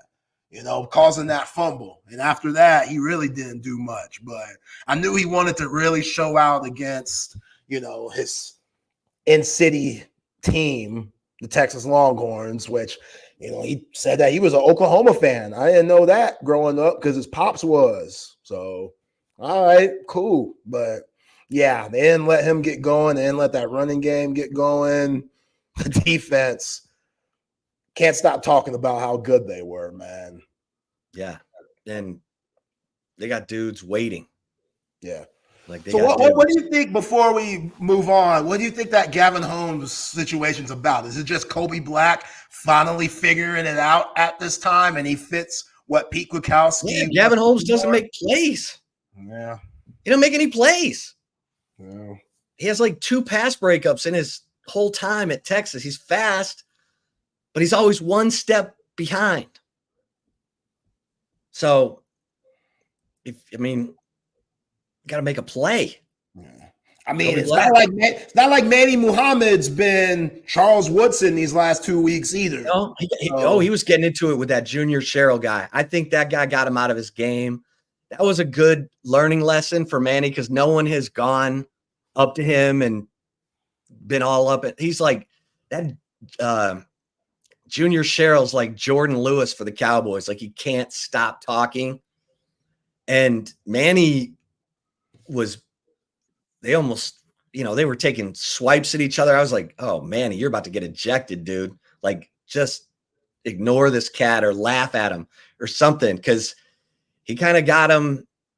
I thought he got him out of his game. Yeah. Oh, they were talking Vanderbilt. They were talking. That Junior Sherrill's a good player. Yeah. He was salty. And Manny will talk. Yeah. Manny will talk. Oh, John yeah. A will talk. That boy from Oak Cliff. Hell yeah, he gonna talk. Yeah. Yeah, South Oak Cliff High School. Yeah, he gonna chirp a little bit. He's gonna talk. That's part of the game. I'm good with that. It's just don't let it get you out of your game. Don't let it get you out of the game plan. Don't get all handsy. Yeah, don't get all handsy. Turn around, Manny. 4th and 7. He'll get better. He'll get better from this. Like, that's the thing. With Gavin Holmes, you're like, okay, where's the play? Where's the playmaking? Where's the baiting? Where's the hits? It's not there. And I think he's a great guy. I think teammates like him, but man, that's why I'm like, okay, Trey Moore got 8 games. But he made plays. Now maybe it takes off, but you're gonna have to explain something to Ethan Burke. Colton Vosic's snaps are going down. Like Colton Vosic has 2 sacks on like 4 snaps. Yeah. And yeah. Like, if I'm somebody like Sonny Dykes, Joey McGuire, Colton, hey, how you doing, buddy? Yeah, looking at these snaps that you're getting, not many. And that length. But looking at your PFF grade, it's looking pretty good. They don't value you there in Austin. I know it's your home city, Westlake alum. I get it, but come somewhere where you're valued. Here in Fort Worth, here in Lubbock. And look, Sorrell's going to move on, and I'm sure they're going to tell him, hey, Ethan Vosic, you're going to be rotating at the strong side defensive end next year. You guys will be opposite Trey Moore, But Colin Simmons, I'm playing Colin Simmons before I'm playing Trey Moore. Come on, man. And Collins had a rough couple games. Collins had a rough couple games because this was, Georgia was Georgia. And then this game was weird because you had all this weird Diego Pavia stuff going on. And I'll give Trey Moore credit. He played good assignment football. I mean, Colin Simmons, 2 games in a row. I can't remember a play he made. Yeah. And he's been so good. Might be hitting the freshman wall, man. Some freshmen, it's a lot. You're not used to this type of lifestyle. And you think you got all the energy in the world, but, a lot of guys, they can hit that wall, and it might be it for him. So maybe this break is good for him. I know it's good for a lot of guys. Like, But yeah, Colin Simmons, we haven't heard much from him in a while. So, all right, let's get to the chip. Let's get to the chip shot. So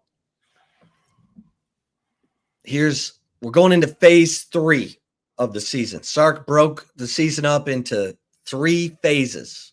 You had the first 5 games, then you had the next 3 games, which was OU, Georgia, and Vanderbilt. And now you're going into phase 3, which is the final 4 games against Florida in Austin, at Arkansas, who just beat the crap out of Mississippi State. That hurt my picks. It hurt Zay's picks. We both thought Mississippi State was trending in the right direction. They got smacked. Arkansas scary again. Arkansas scary again. Scary again. Road rash. Petrino. He was just trying to give her a ride, Chip. He's a good person. I heard her then fiance, who she was messing around with, also got some licks in on Bobby. What?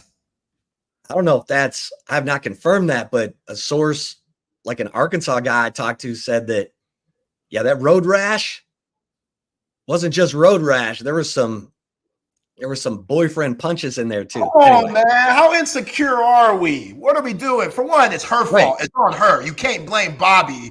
Bobby's just out here trying to get it in. Walk away. Yeah, it ain't her. Yeah, she's the one doing you wrong. Don't put this on Bobby, which Bobby, come on, bro. He was trying to give her a ride home. Like, if anything, he should be shaking his hand and be like, hey, thanks for getting my girl home. Same. Remember, Bobby's the guy who walked out on the Atlanta Falcons when the Michael Vick stuff started getting hot. Yeah. He just left. Mike Zimmer was his defensive coordinator. Give Mike Zimmer a beer and let him tell you what he thinks of Bobby Petrino. I swear, if he sees him to this day, he'd probably punch his lights out. But anyway. Bobby told Mike, Mike, that dog stuff, you need to chill out on that. Because if anything happens, I'm gone. I'm gone,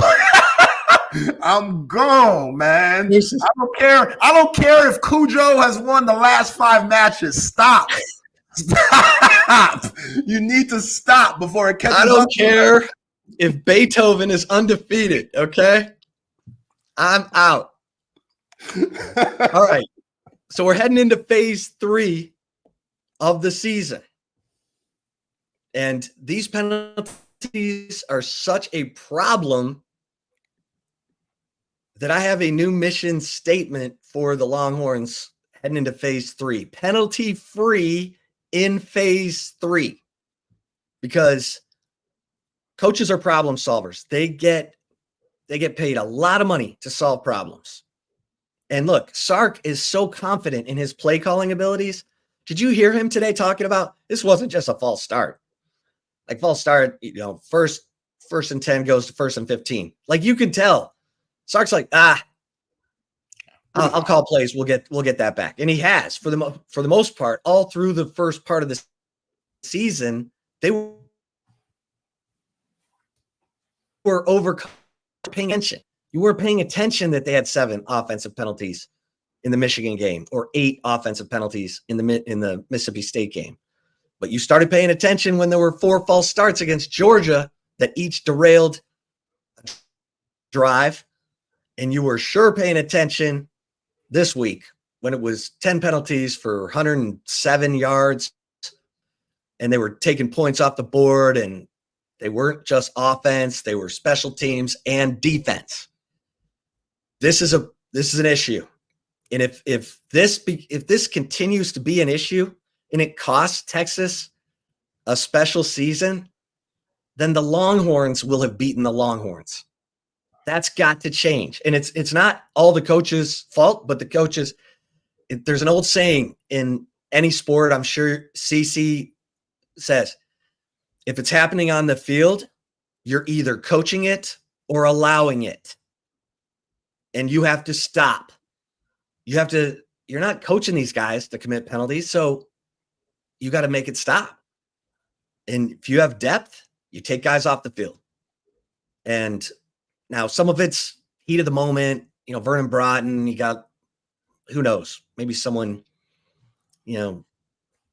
tried to grab his junk on the play before and he was mad and, he took it out on Diego Pavia. I don't know. But the holding, the false starts, you gotta say, guys, if you've got them by their shoulder pads, the inside of their jersey, and they start to turn, your hands have got to be Crisco and let go, because you're going to get called. And Kelvin Banks thought he was going to get away with that. That's what guys do when they're on the ground. They try to get a little extra something. He grabbed that guy's ankle to trip him. He got caught.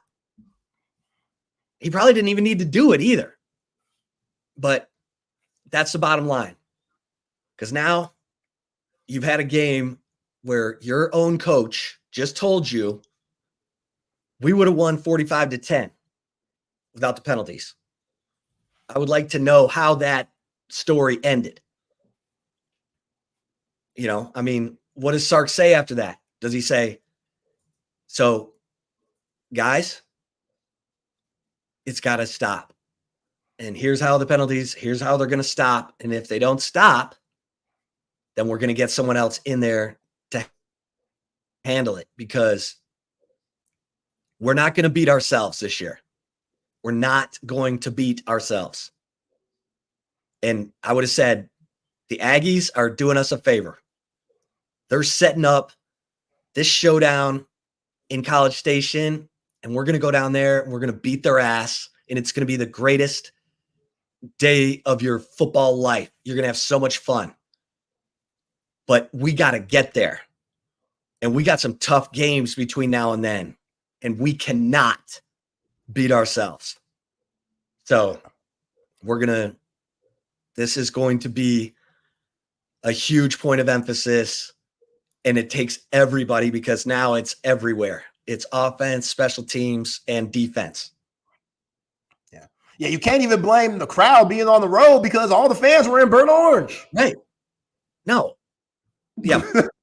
That's Gunnar Helm. When I asked him last week, he's like, all these penalties are at home.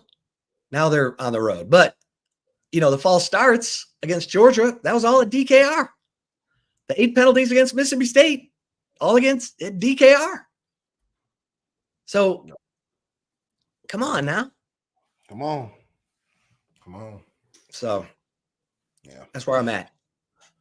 I'm right there with you, man. Great chip shot. Now it's time for the right call, and I'm not going to get that petty James Cox. I'm not going to rat anybody out. I'm a good guy. I'm going to keep it civil here. But yeah, there are some folks.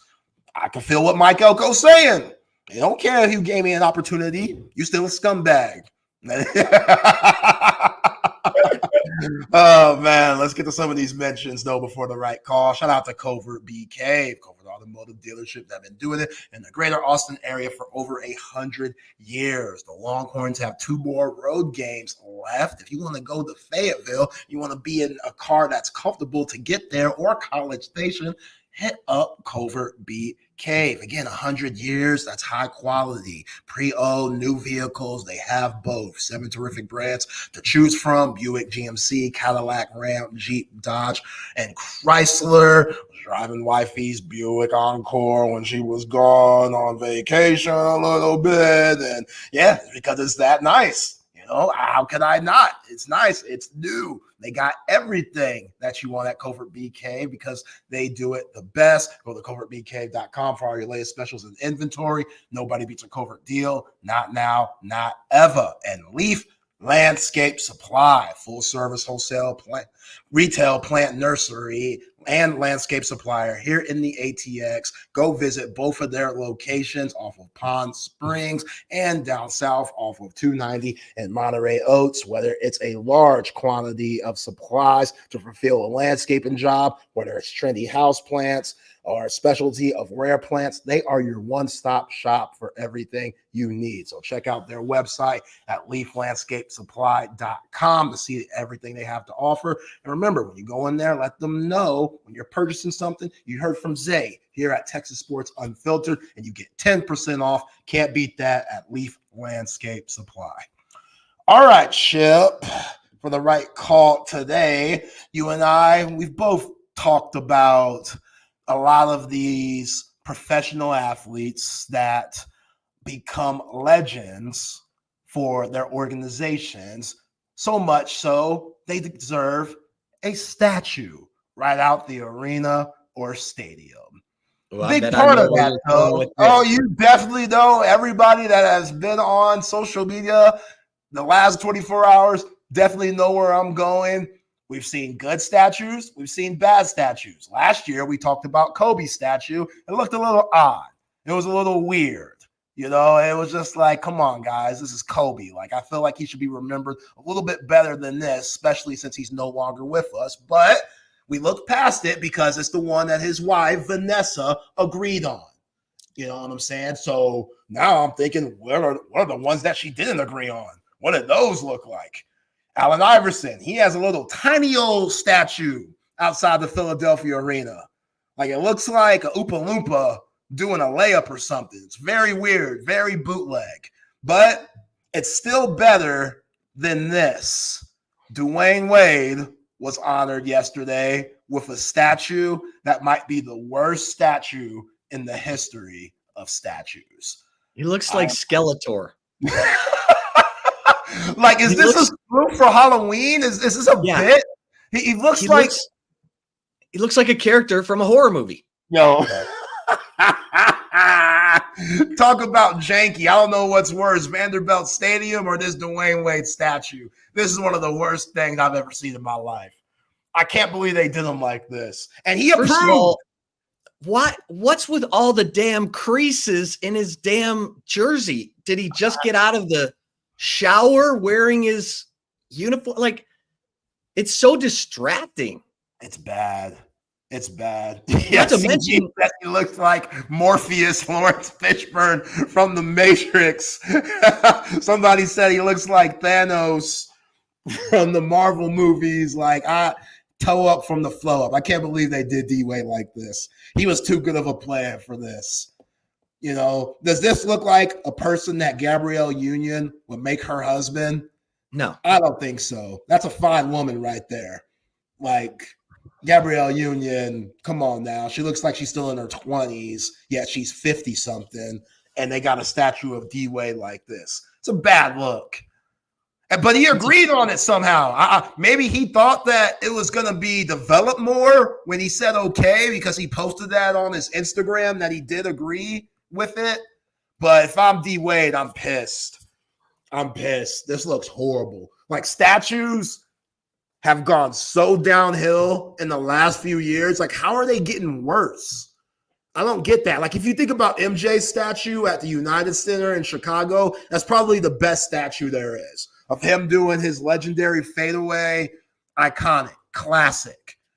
But this, man, like, this is the best player in Miami Heat history. I get it, LeBron was there, but what D-Wade did in those finals, whether you think it's fair about fans or not, it was still iconic.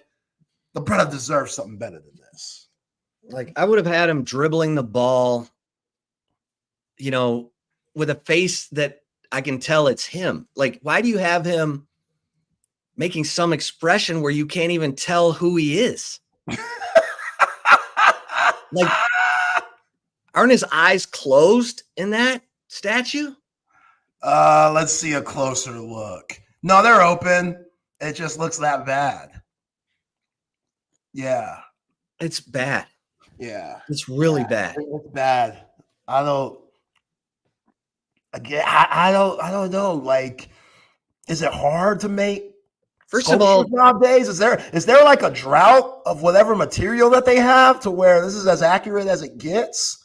I know inflation's crazy. Like, is it one of those they didn't want to pay the money that they used to pay? I don't know. I'm just trying to, you know, play devil's advocate here to make this make sense, because it doesn't. It's so far out there. It's so unlike him. Like, it looks like a bit. It looks like a joke. Like, Halloween's coming up in a few days.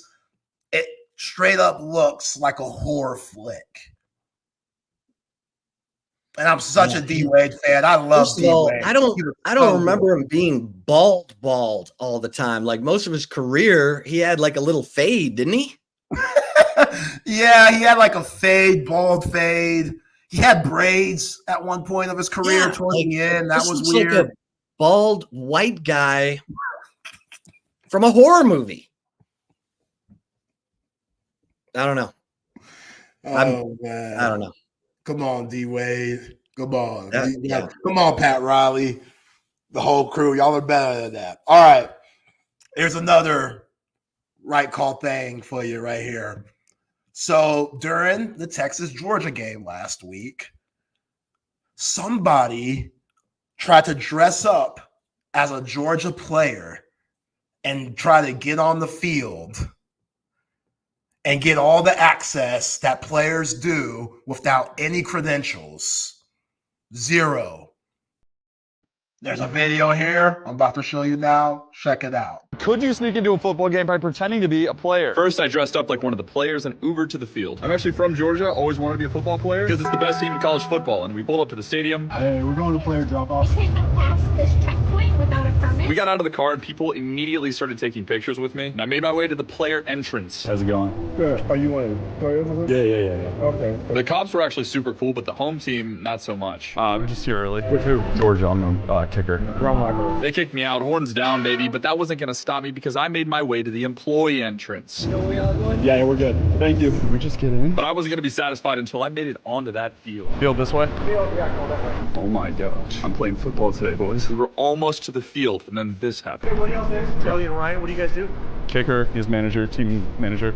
You don't have credentials or anything? It's just obviously a real big game. Can he wait here and I have someone come and drop them off? Yes, 100%. Which meant my friend distracted the security guard while I completed the mission.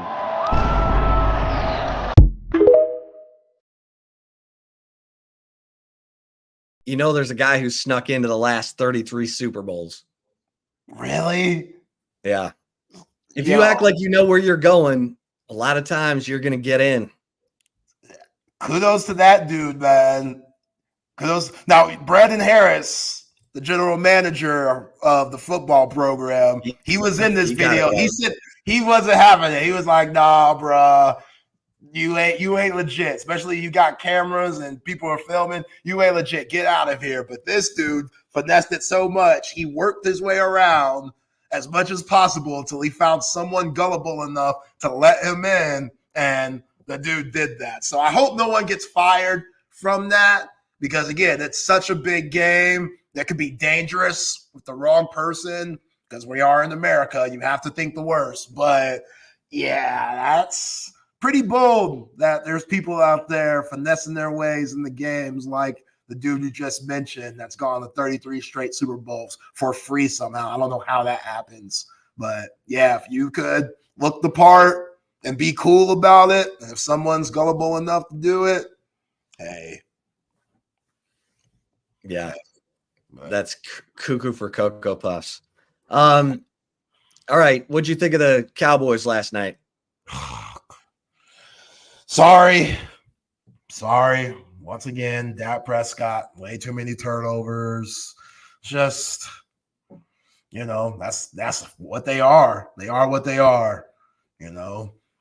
And Trayvon Diggs, you wrong, bruh. You out of control. You wrong. Coming out there talking crazy to the reporter, saying these nuts. Did you see that? No. Oh, man, I got to find that video, too. Okay, yeah, here it is. Yeah, so Trayvon Diggs, I guess he saw who one of the reporters that covers the Cowboys said something on Twitter. I think he saw it in the locker room. I don't know what or who the news reporter was. I think you could see who it is. I don't know his name, but he saw whatever comment that he made on Twitter, didn't like it, came outside to confront him in front of everybody, and it went down like Took this. from that? Out of that whole play, that's what you took from that? You don't know football. You can't do nothing that I do. You can't go out there and do nothing. Stay in your lane, buddy. Stop playing with me, bro. Just asking a question, Trayvon. I mean, I'm happy to have you answer the question. Out of that whole play, that's what you took for that? That's what you got from that whole play, that's what you got from that? I'm asking you. We can talk about it more. What were you doing then? What play are they talking about? I don't know. I nuts. Talk about these nuts, man. What about these nuts? What about these nuts? See, I always tell y'all how that his kid Aiden, that's a badass little kid. I always say it. Everybody's like, Zay, why are you so hard on this kid? He's cute and stuff. He's calling Dak Prescott, Patrick Mahomes and stuff. The kid, come on, he needs some home training because his daddy ignorant too. His daddy ignorant too, as you saw. Talk about these nuts. That's crazy. That's a crazy thing to say. I get it. You're competitive. You're mad that you lost. The Cowboys had all these aspirations and expectations, and you're not living to them one bit. But, bruh. Hey, at least he wasn't that Chicago Bears guy who's like taunting the crowd on right. The Hail Mary's play is happening.